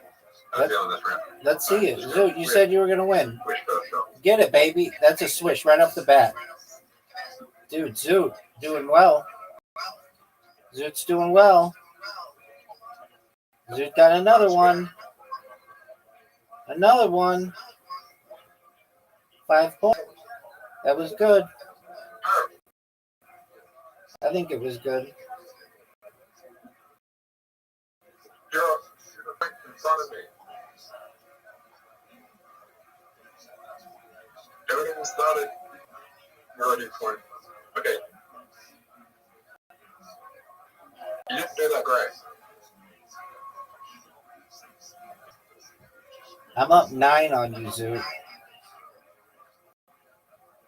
You could do You it. didn't do that great, really.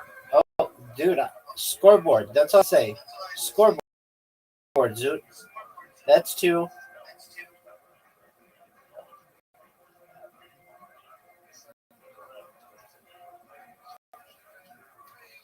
Sometimes they don't think they're swishes. They don't even have to score.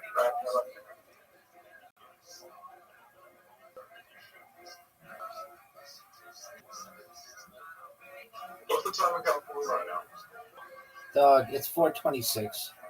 You're distracting me.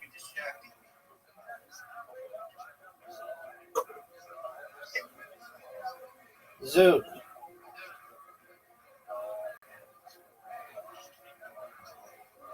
Zoot, you want another one? Yep.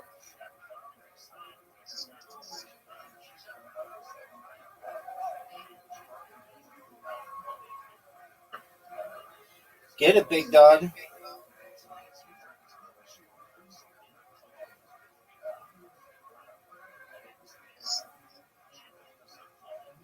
Get it. That's a swish. Zoot started out with the swish. Oh, here he goes.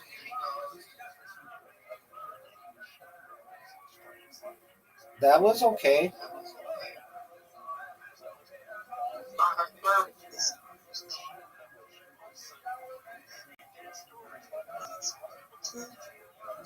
Switch. Missed.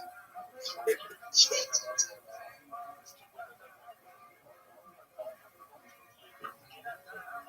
Okay. Okay. Okay.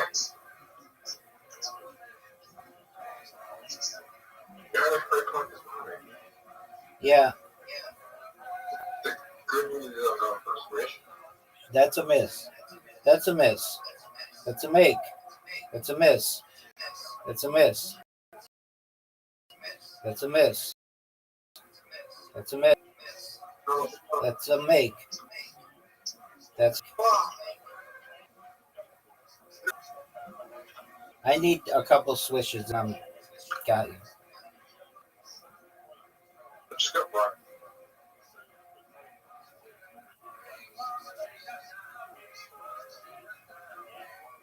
Okay.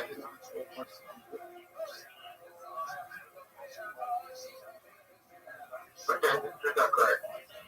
Dog, I'll take that.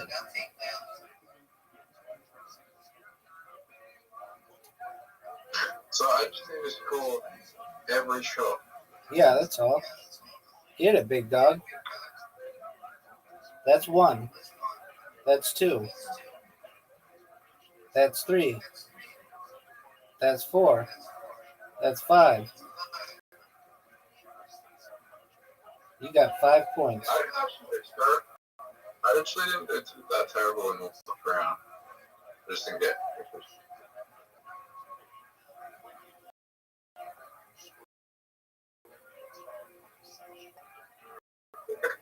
Bangkok did better. Nope.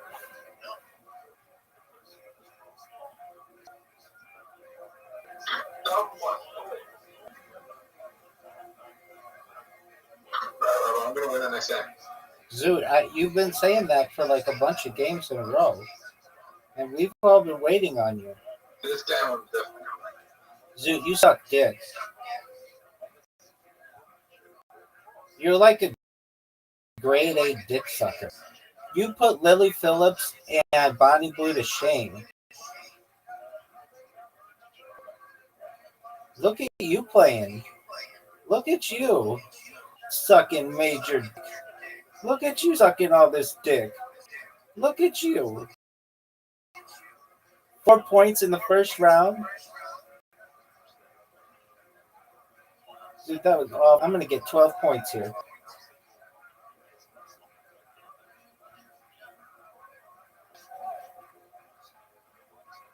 I have a feeling he's gonna fuck up. Your feelings suck.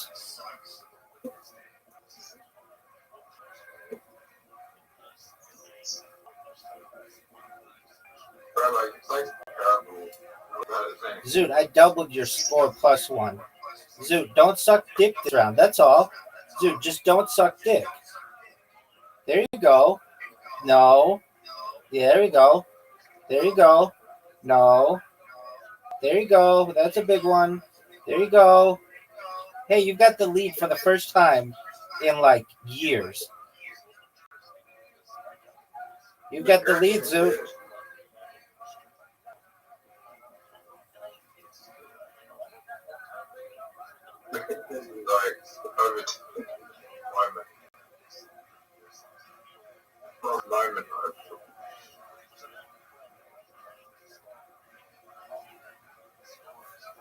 Zoot, you could win. You could win if you didn't suck so much dick.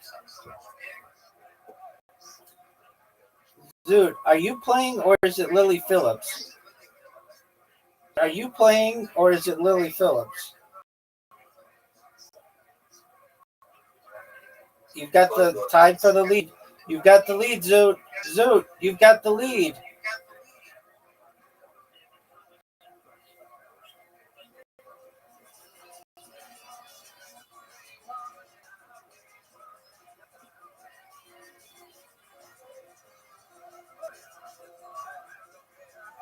Oh, wow.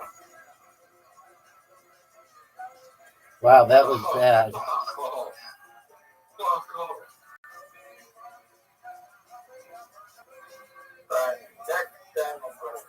Zoot, you keep saying that. That was the closest game we've ever had. Zoot, are you ready to suck dick? Or are you going to play well? Are you going to have a Bonnie Blue-like performance? A Lily Phillips-like performance?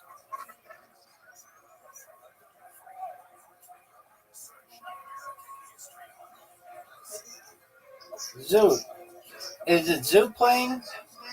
Or is it Lily Phillips playing? Are you happy with 6 points?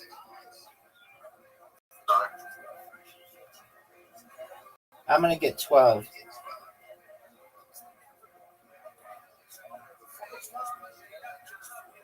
Nope, going 2. Not right. Dog, I've made every shot.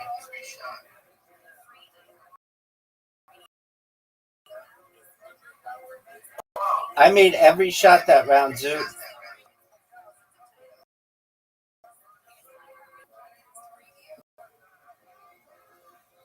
Even though sometimes they go, and I almost don't want them if they bounce around too much because it takes too much time.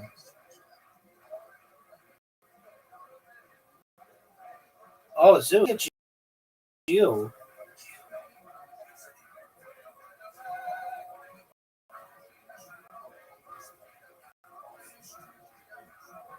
I dedicate this to Daddy.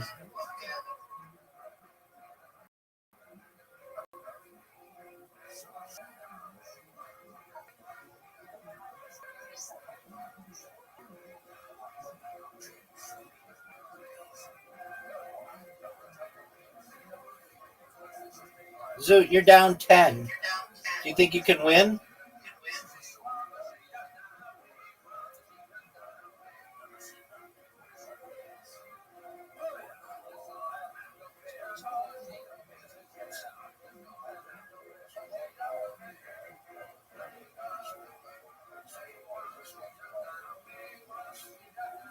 Zoot, what happened? Zoot, do you want to be interviewed?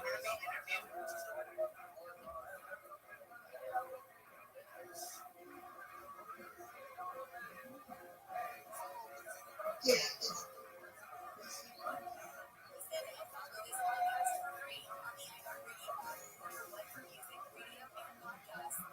33 points, Zoot. I think that's a record. Zoot, are you ready?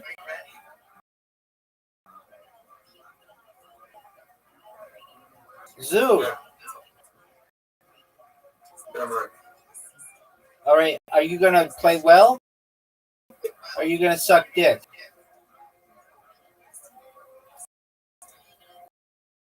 Zoot, you're playing like Bonnie Blue. You're putting up 1,056 dudes or whatever. 1,057 dudes. That's one. Uh-oh. Uh-oh. You're in trouble. You're in trouble. Two. That's three. Oh, you think 4 points is good? I'm going to get 14 points right now. Quit with that bullshit, Zoot.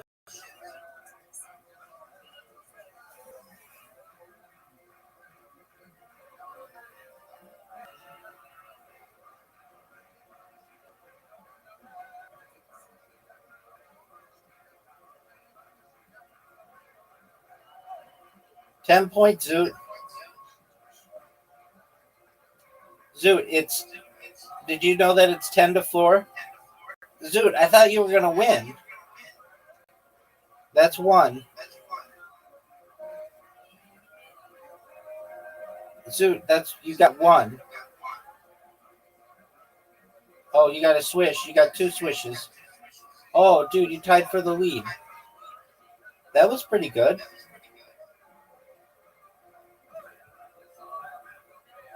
Pretty good for a grade A dick sucker.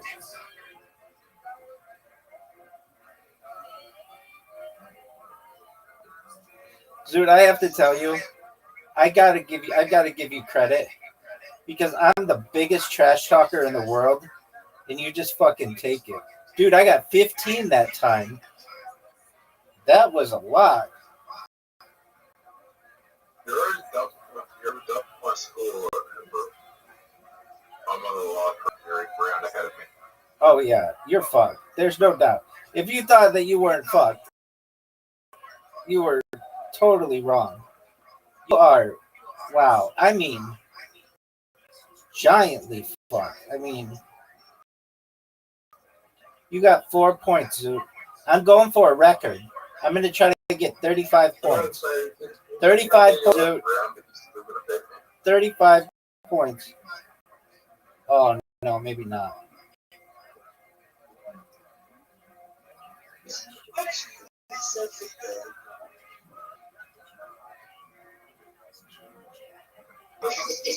Zoot, 33 points. Are you ready for another one? I feel like this is my redemption. This is the one I win. This is the one I win. Zoot, you are deep throating so much dick. It's unbelievable. This dick is like the tip of the dick is like near your lung. That's how fucking deep you are sucking this dick. You're like inhaling dick. Oh, get it.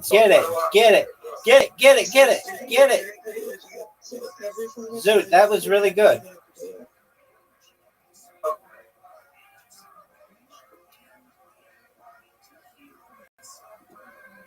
Must be gonna get his fine score to the way he's fucking trash talking.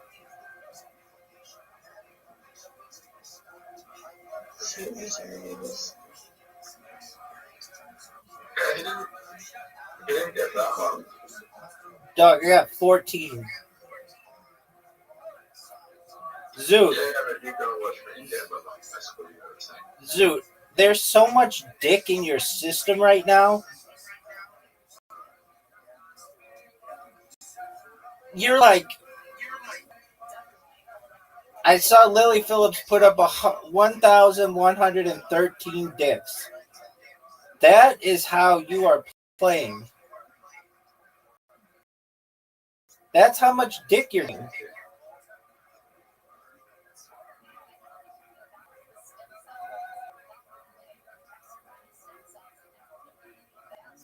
So it's not true. Just I don't really appreciate it. That's true. I only got 7 points, Zoot. You're down 8. Are you ready, big dog?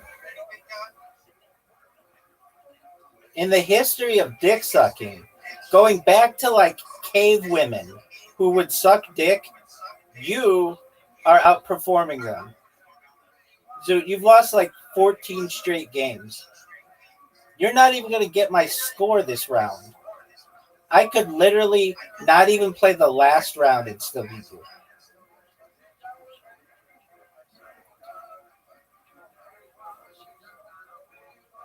Alright. Let me ask you something. What's up, big dog? How do you know the first person that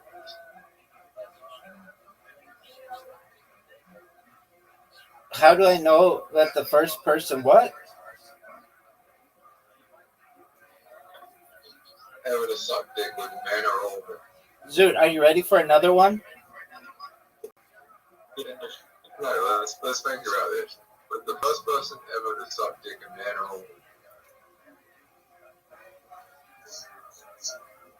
I mean, it's like an evolutionary question. What came first, the chicken or the egg? Who sucked the first dick? A caveman or a cave woman?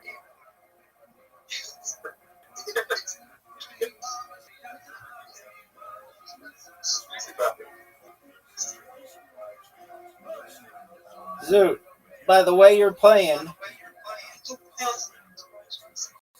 you seem like you're a descendant of whoever it was.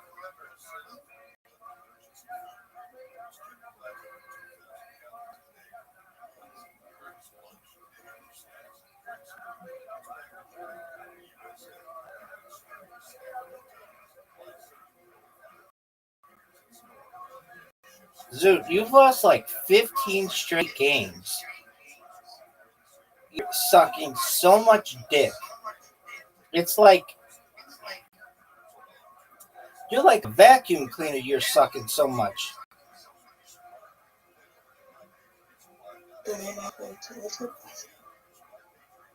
Get it, Zoot. Get it. Oh, Zoot with the lead. There you go, big dog. 8. That was pretty good. Yeah, but you're like only like 4 points behind. Oh, I know that. You're like one pitch from beating me.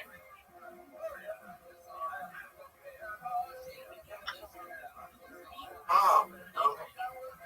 You could win if I don't play the last round. Get it, big dog.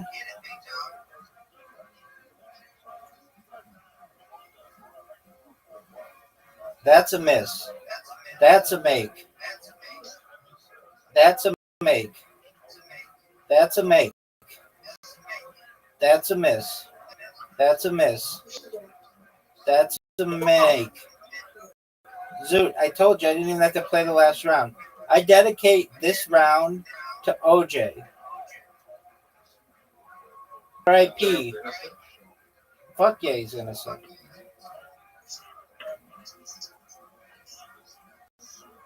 The golf didn't fit, right? He didn't do it.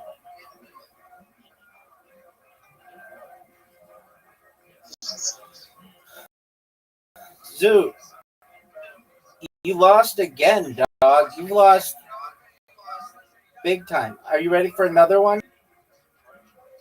Yeah. Zoot, you suck so much dick. You're like a scuba diver with the thing in your mouth. That's how much dick you're sucking.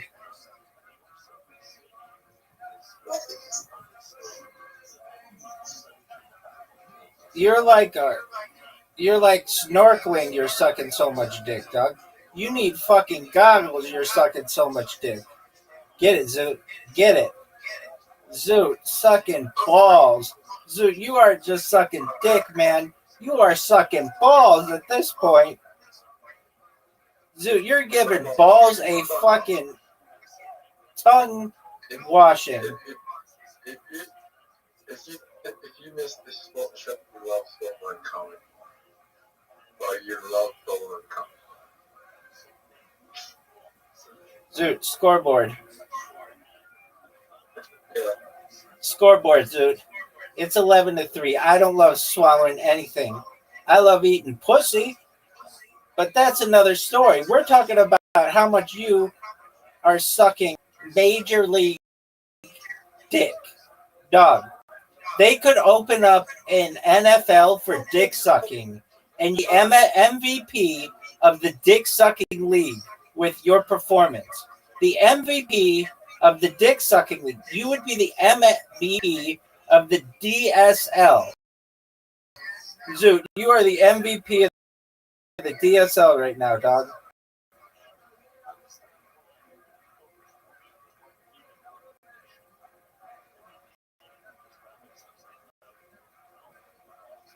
How long was September?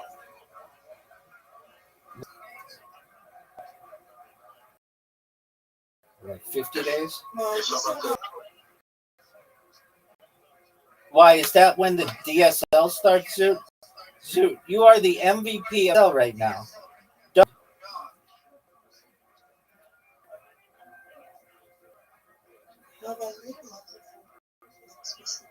Zoot, I've never seen somebody suck so much dick. Ever. Ever.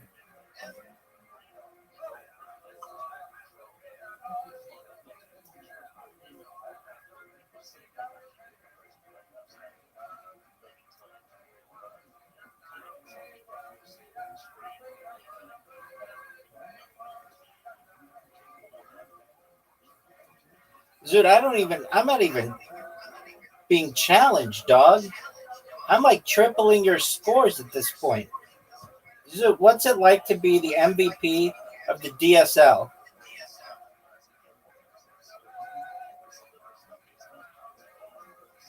Zoot over here, MVP of the dick sucking league. Most valuable dick sucker.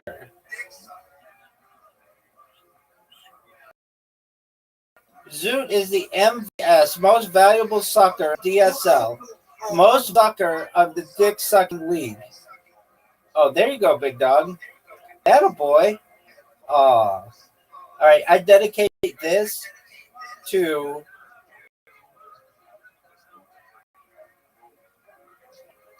Puff Daddy.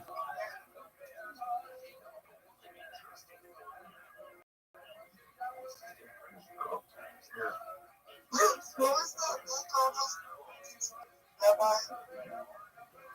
that? Zoot, I can't even understand what you're saying because there's so much dick sucking going on from your performance. Make it, big dog. Make it. That's, dude. Zoot. Oh, it hasn't missed yet. Zoot hasn't missed yet. Zoot finally did it. He's going to win. Zoot's going to win. 14 points. Zoot, that was phenomenal. I'm going to clap for you. You're on me, though.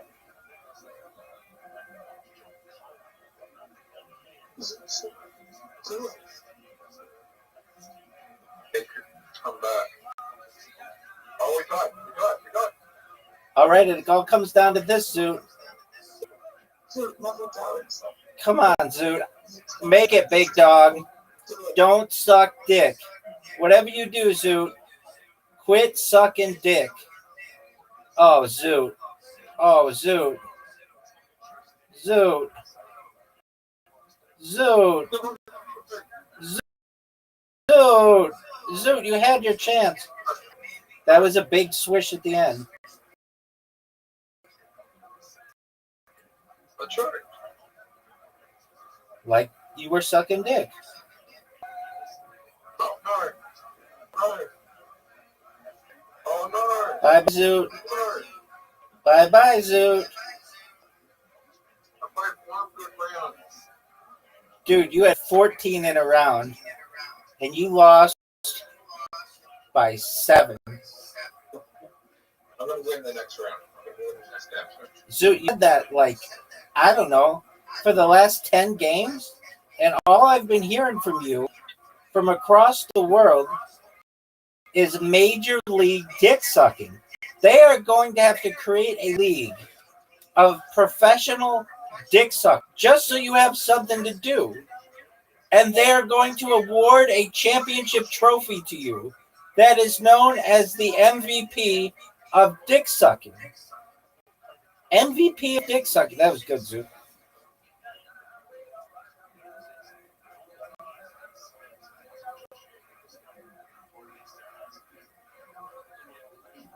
This guy's boss going to learn it today.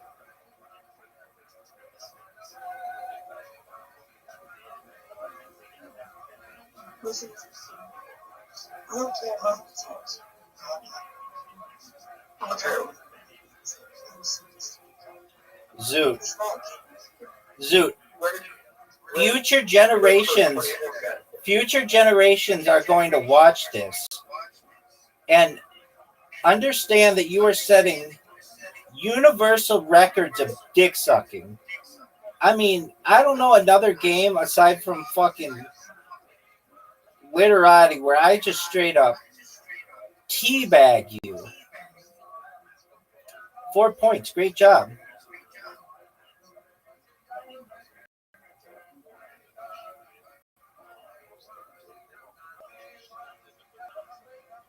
I believe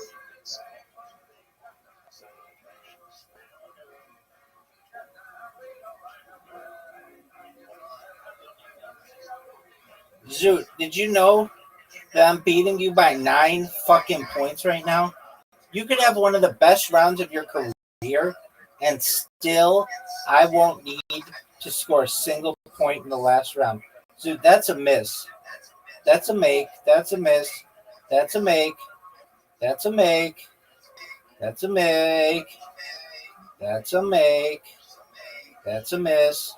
Zoot, I don't even need to score. I can just sit here and trash talk here.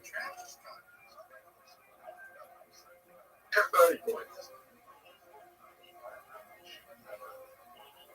Zoot wants me to get 30 points, like I'm some type of circus act. I don't think I'll let you block this way. Okay.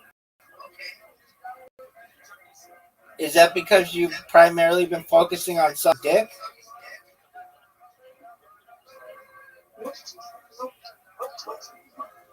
Going to the gym. Zoot, are you ready?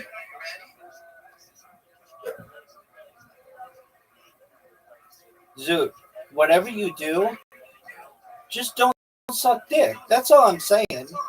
You can do whatever you want. You go to the gym 3 times a day, 4 times a day, 0 times a week, 1 time a month. Just quit sucking so much dick, dog. Oh, Zoot. That was good, dog. 8 points. That's good. That's good for a dick sucker.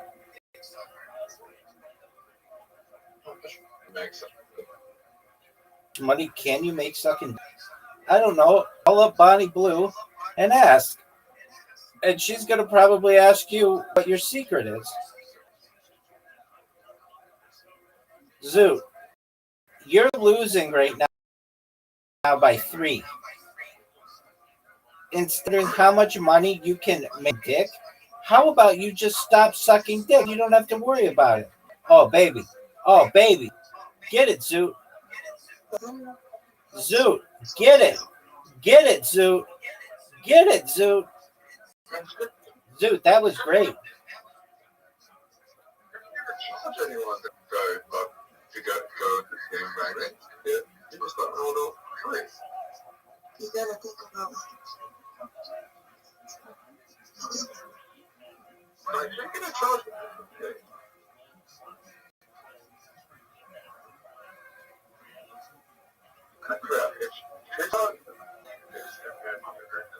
Zoot, here's your chance to win. I'm only beating you by one.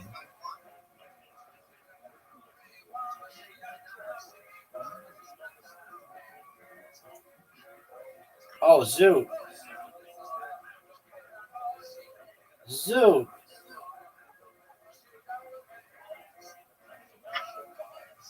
Zoot, you got 4 points. You blew it. In 2019, back she ran $1,000, and then she made $20 in the debt.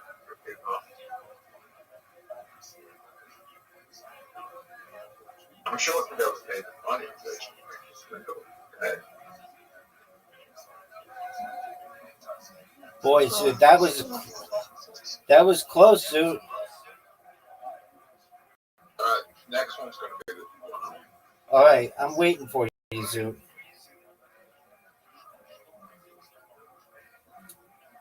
Boy, Zoot, you are sucking a lot of dick. Don't let the dick sucking get in your head, though. I know it's in your throat, but don't let it get in your head. So whatever you do, keep doing what you're doing because you're playing like a baller. Zoot, you got 12 to focus. Zoot, that was phenomenal.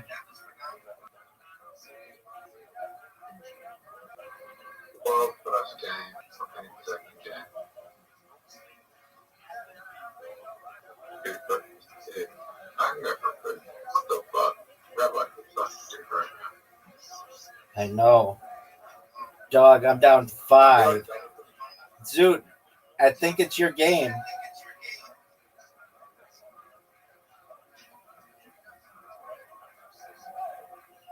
Get a swish. Zoot was up 5. Zoot was up 5. Now he's up 10. Zoot's up 10 points. I'm still very far from you.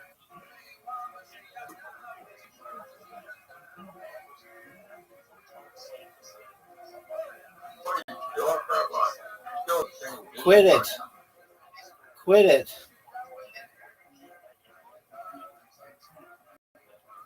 All right, this is it, Zoot. You've got me. You've got me.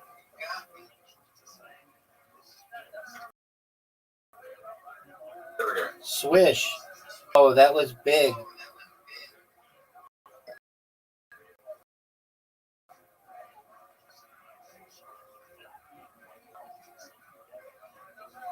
It's over. It's over. Zoot won. Zoot won.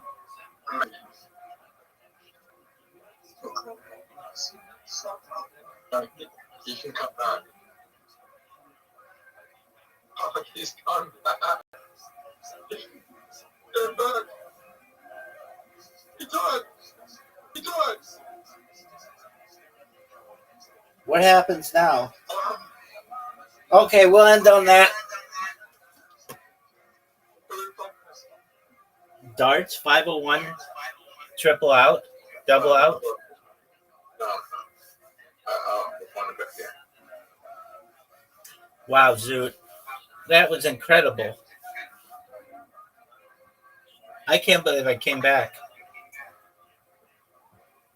We're going to play.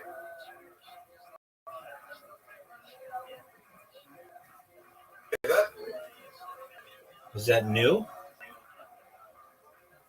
There's a new one. What is it?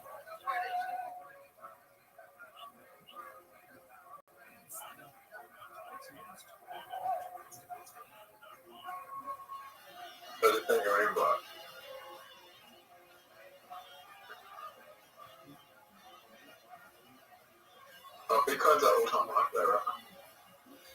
Phenomenal, big dog.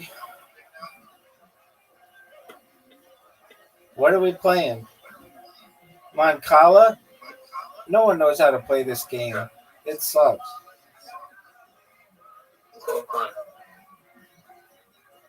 No one knows how to play this game. Go!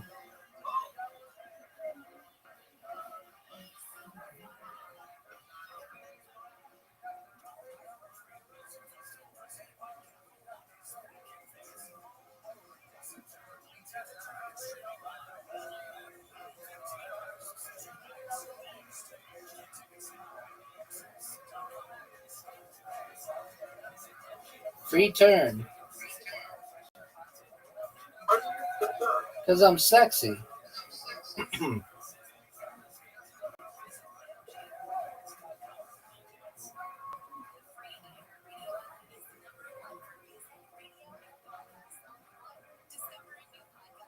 Oh, I fucked up. I don't even know how to play this game. We should have read the rules.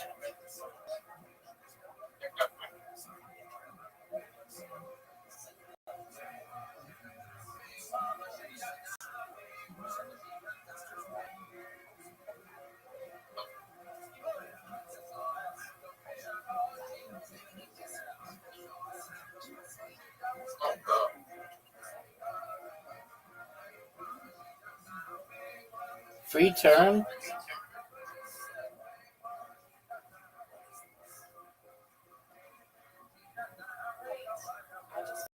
Free turn.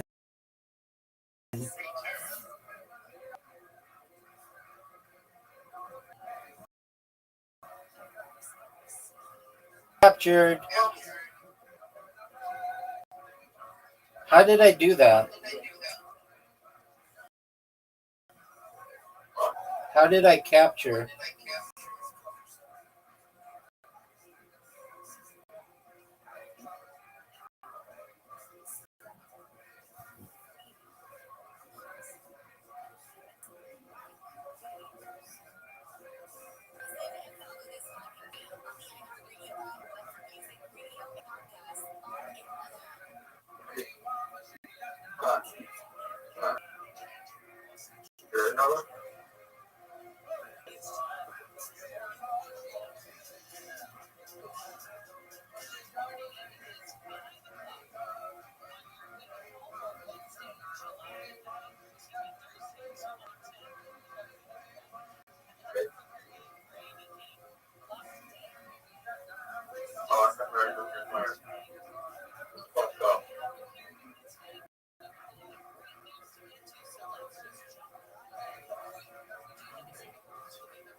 Captured.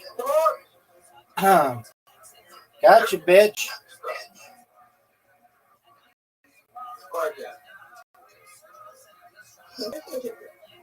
I don't know. What are the rules?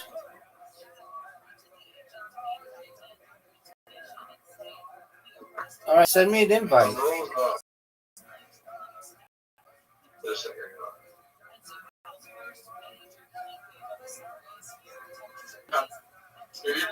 Yes. Okay.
Captured.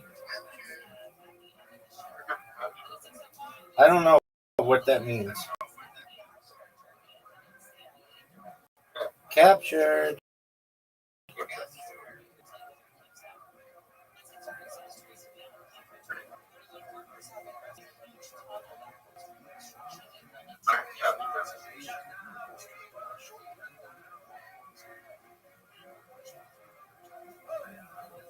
Who won? Zoo won? Yeah, but Dog, how the fuck? That's garbage.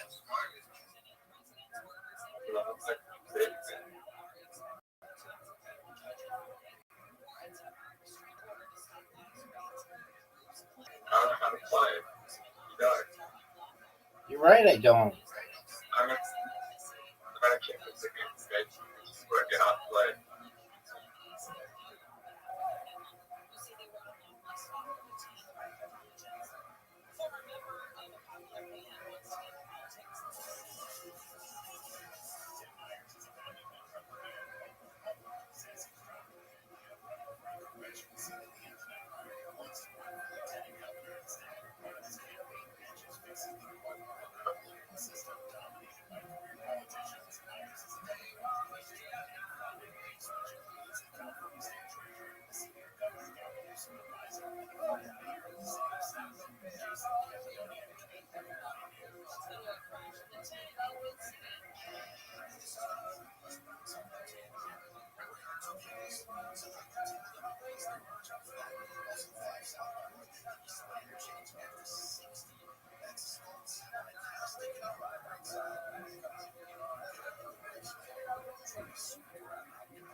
This game sucks.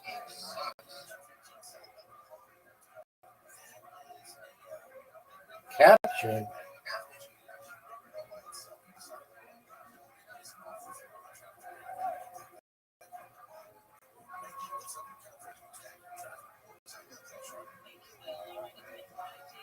Captured.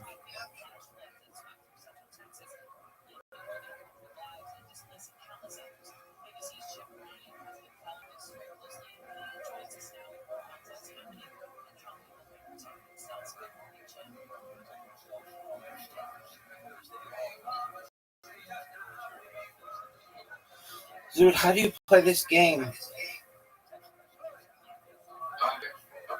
just over here. Just hope you can do it.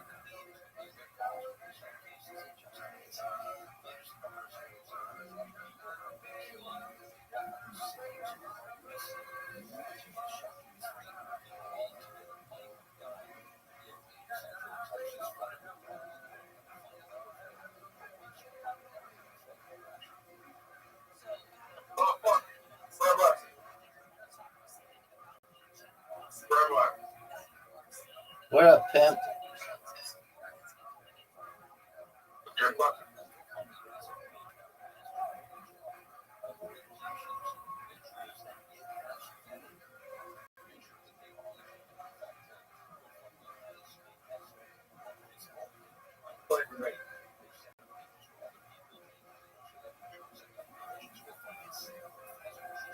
Send me an invite. I didn't even.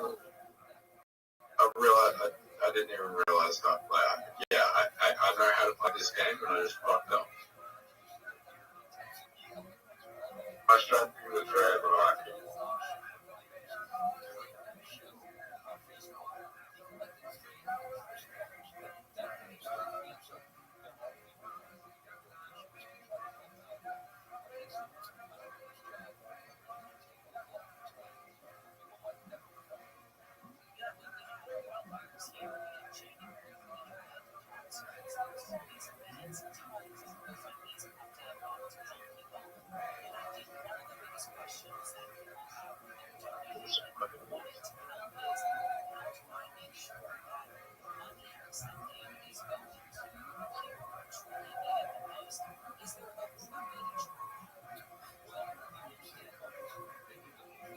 What the fuck?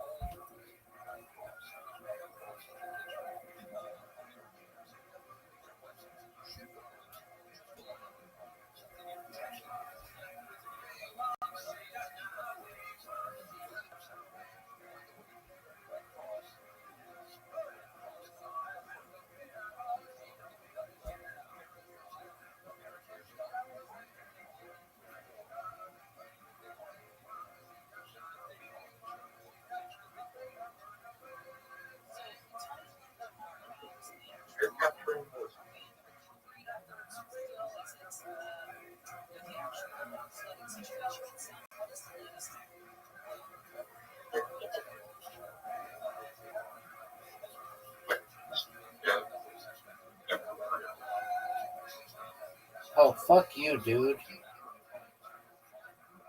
Yeah, very nice. That was fun.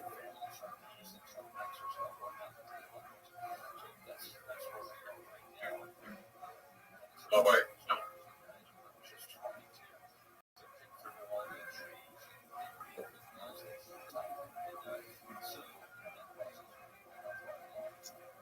Is he? What time is it in Canada? He's not in Canada. You weren't even supposed to Zoot, send me an invite. Zoot, send me an invite.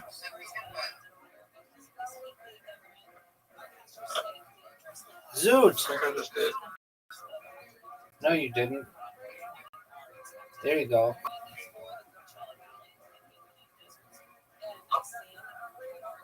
I think I'm close to school.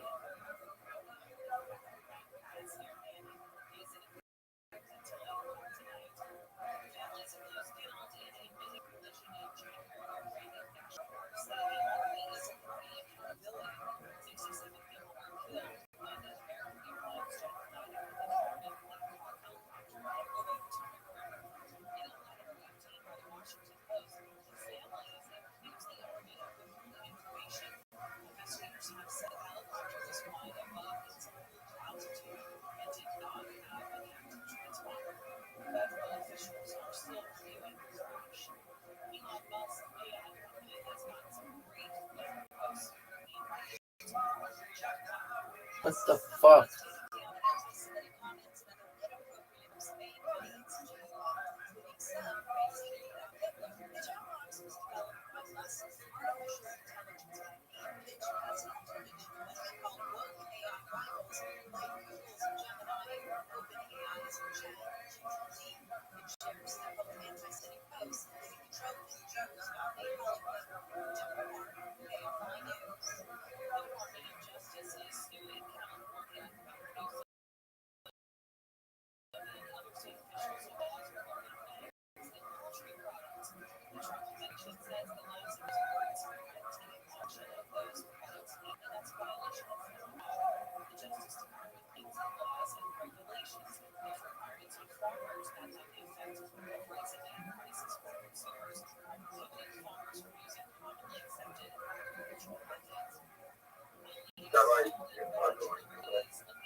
Send me the invite. Have you let me on play yet? No, send me an invite.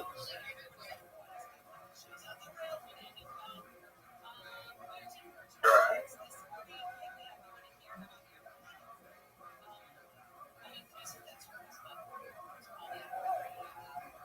Okay, I'll get ready.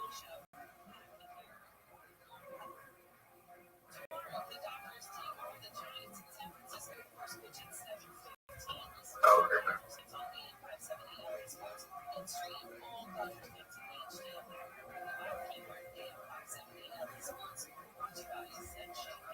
Okay, man.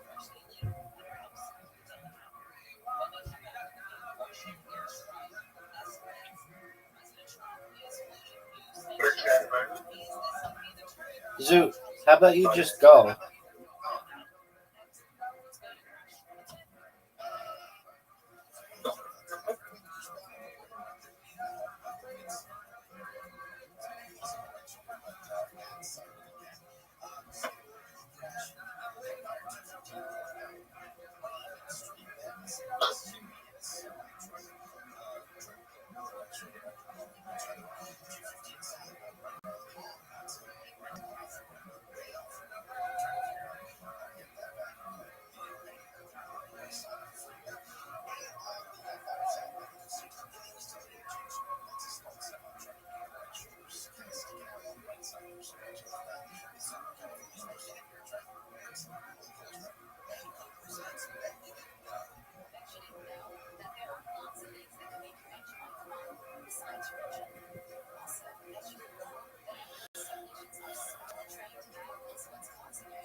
Who won?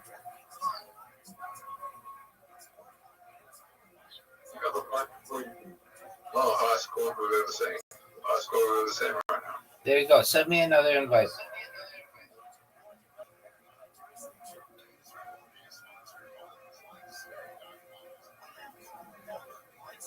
That's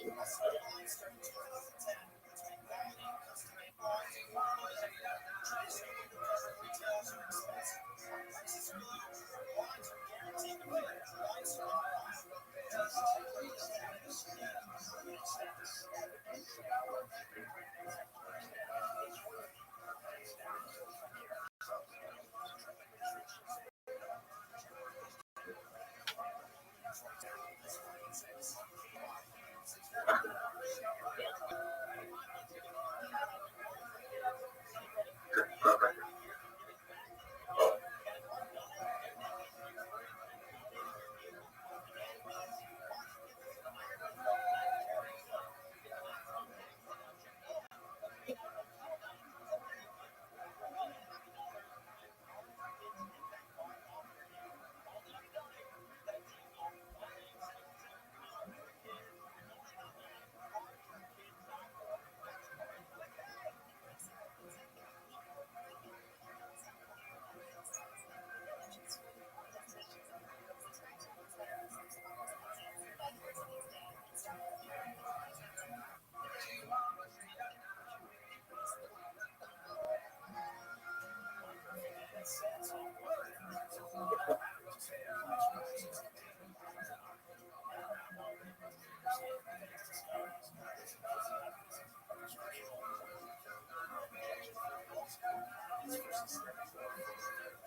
37, so send me an invite.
I know. I think it's my sex appeal.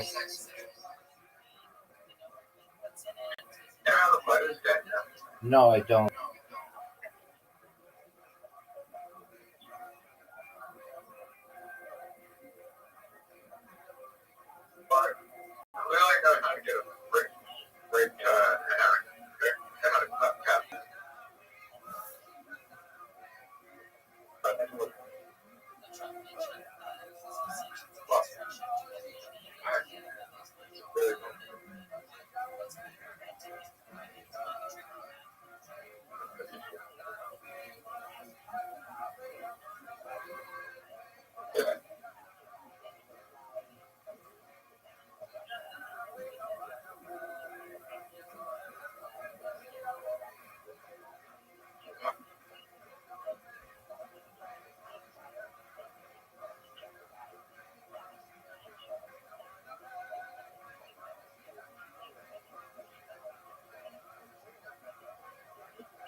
we're. Oh no.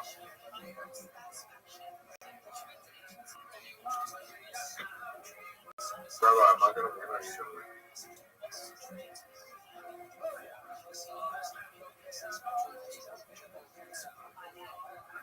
But come.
Right.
we're gonna play different. We're gonna play a little different.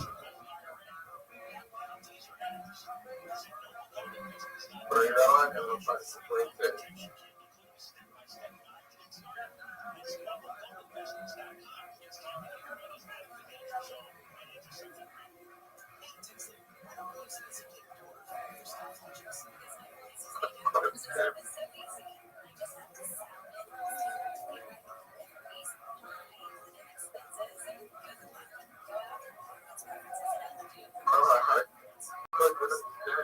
Because I'm sexy and I've got a big dick. What do you want me to do? No, I don't.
I won.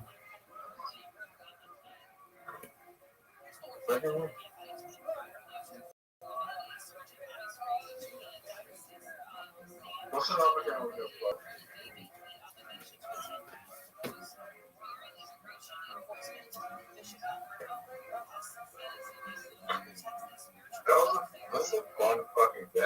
I don't know why we never played it before. I don't either. I still don't know what I'm doing. Let's play this one.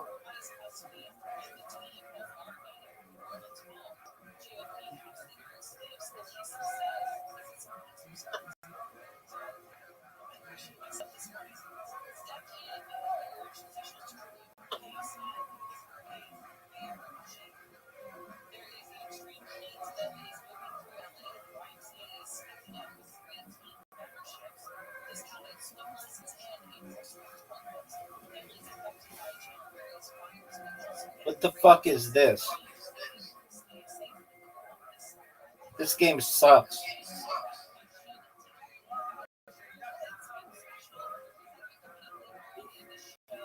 I don't like it. What is this game?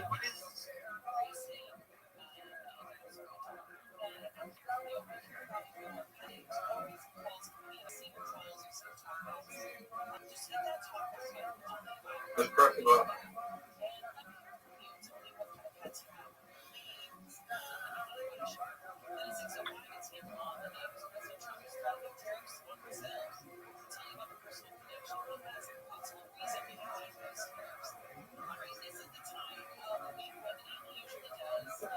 Black cards win.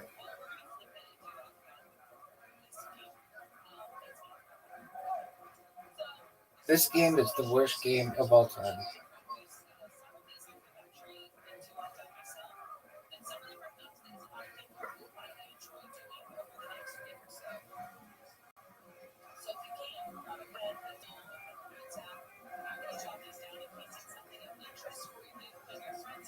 This game is awful.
Dude, this is the worst game you could have ever sent me.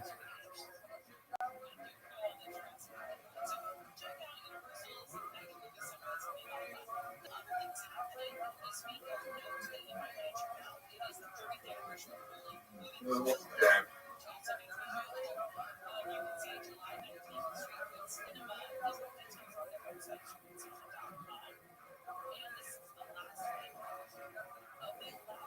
Did you ready? Because I'm sexy.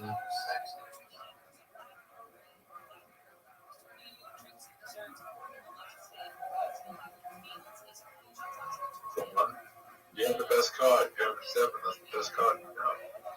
Oh, I didn't even know that.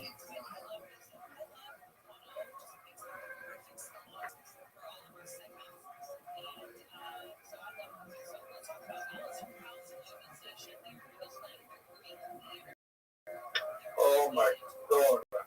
Yeah.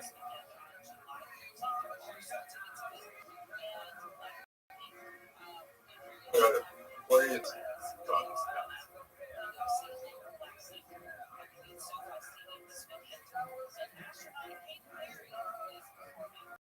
Yeah, give a play you win.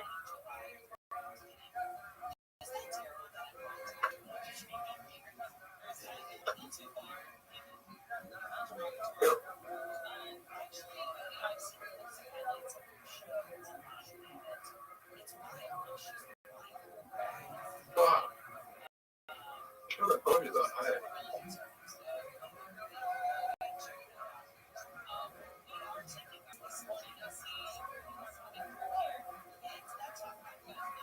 It's over, baby.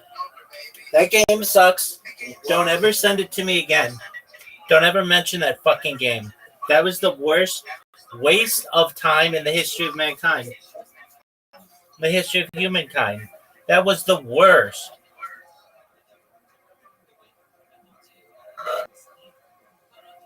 I got that game.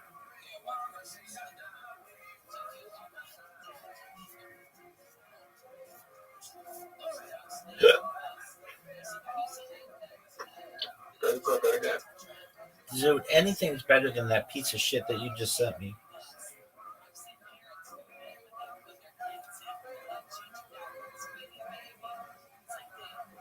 Even this one.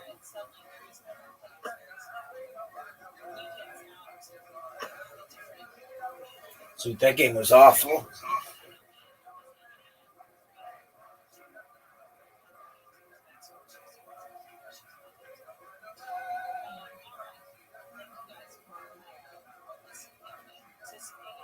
Okay. We didn't get to choose the placement.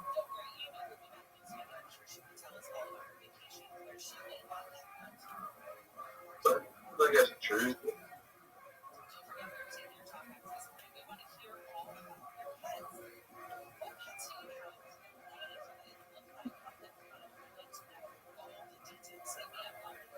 That was terrible.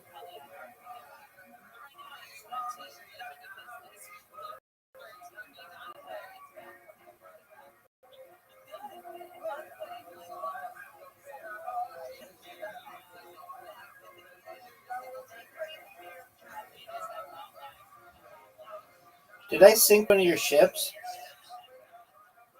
Oh yeah. Yeah. You want him.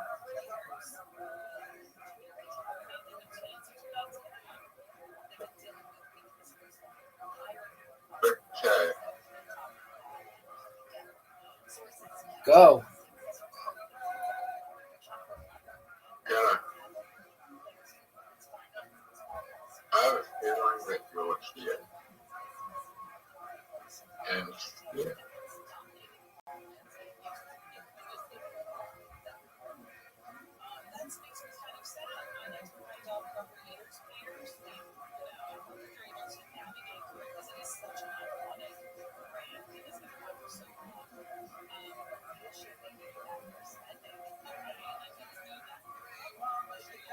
I'm still delayed.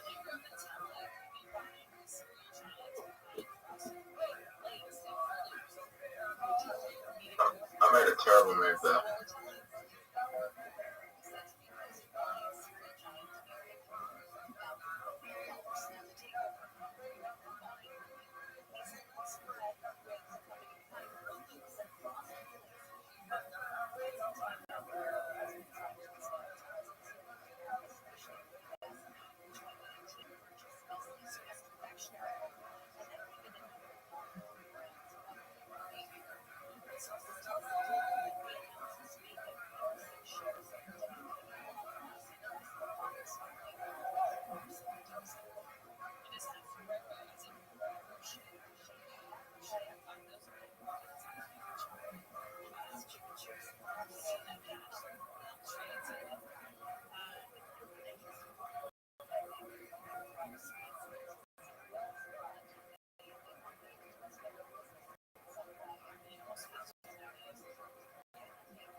The game sucked.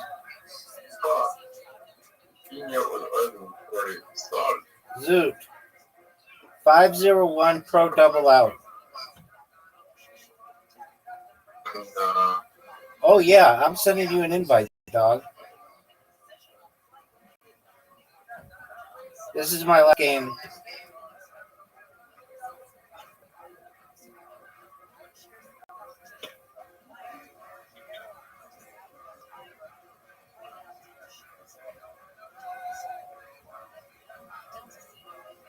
So remember that time you accepted and quit sucking dick like you did in basketball?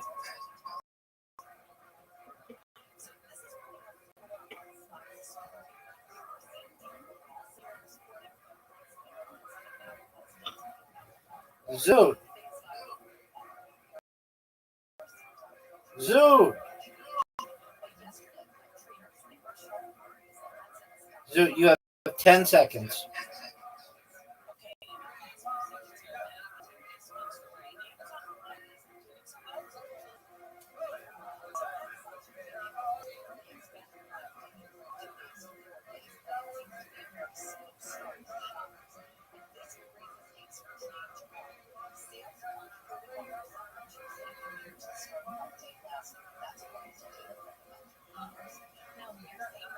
Dude, I've gotten 100 back to back. What are your thoughts? You want to be interviewed on the matter? That's good.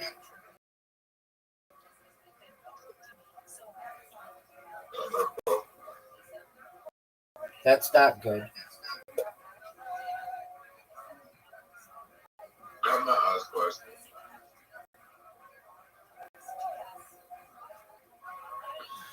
100 right now, that would be huge. That's a 1. It's a 20. It's a 12.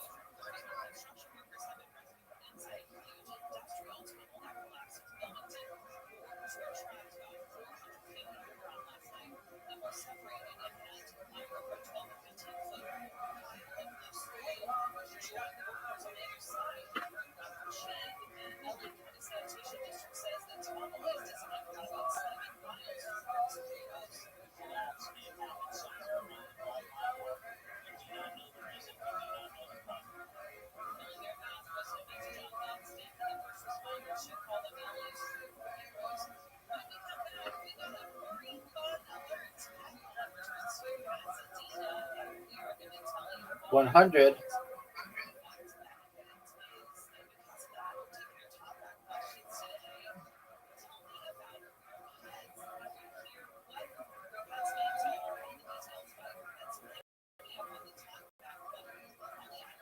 One.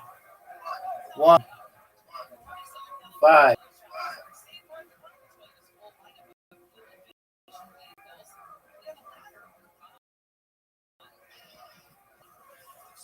I just busted. Now it's your chance. 25. 3. 1.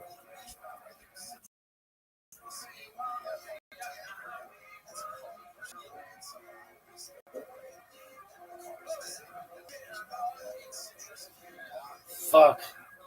I took a risk. 3. Wow.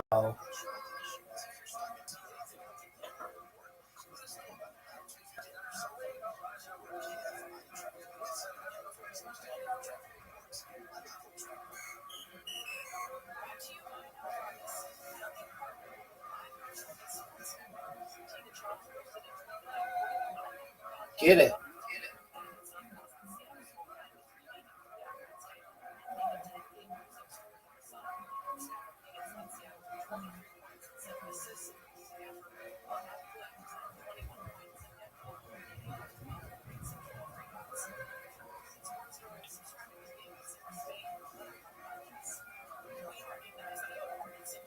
Get it. Get it.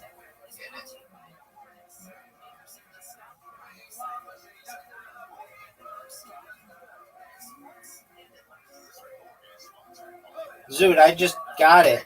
You're done, son. It's over, baby. It's over. It's over. You better turn out the lights because this party's over, son. You're done. Get that 14. Get that 14. Get that 7, Zoot. Get that 7. Oh, too bad. Zoot, you lost. I'm catching up to you, man. I'm only down 58 games to you. Yeah. All right, man. This was a fun win. Good job.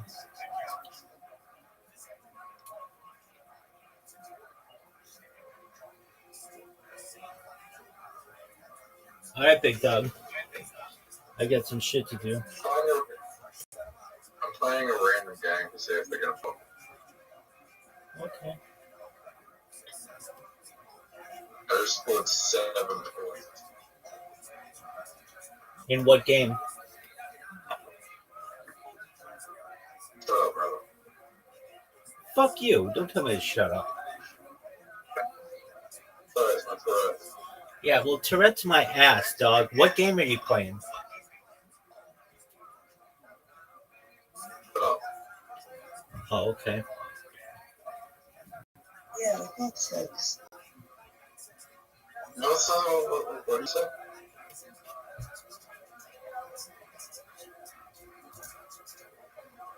Just what happened. We'll again speak more about this when we get to the economics of Eastern Europe. But Jews were often granted specific monopolies.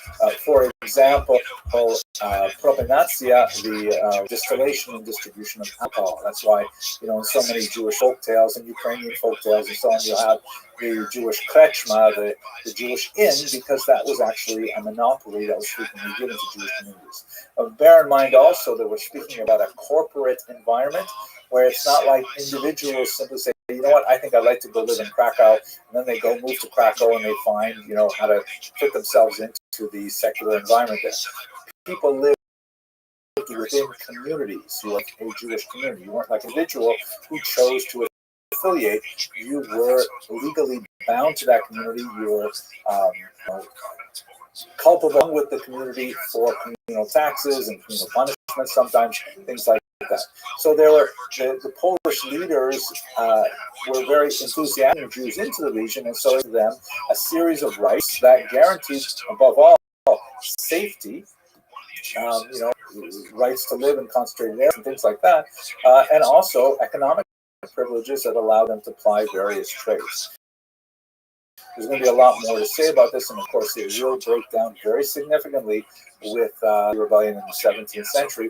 But for the time being, between the First Crusade and the rebellion of 1648, a pretty stable kind of environment. In some cases, like in the Statute of Kalish, which comes from 1264, these things are actually set down in writing and are promulgated and really attracted a lot of Jews to Eastern Europe. So there's a very significant movement of Jews over these centuries to Poland, making it ultimately the largest single concentration of Jews in the very modern period.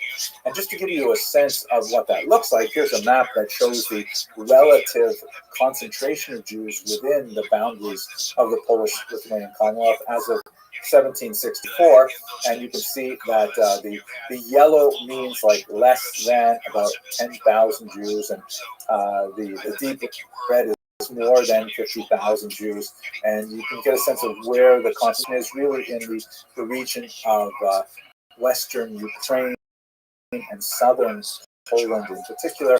Also some significant concentrations towards on the border with Germany and to the north in Lithuania in particular. The height of the achievement of Jews in the Polish region, in particular in terms of their self-government, is undoubtedly an institution called the Council of Lands, also known as the Council of Four Lands, depending on the period it's referring to. And basically, this was a kind of a Jewish state within a state. It's a rather amazing thing. We spoke about the communal arrangement of the Jews in the Kahila, essentially the self-governing Jewish municipality that handled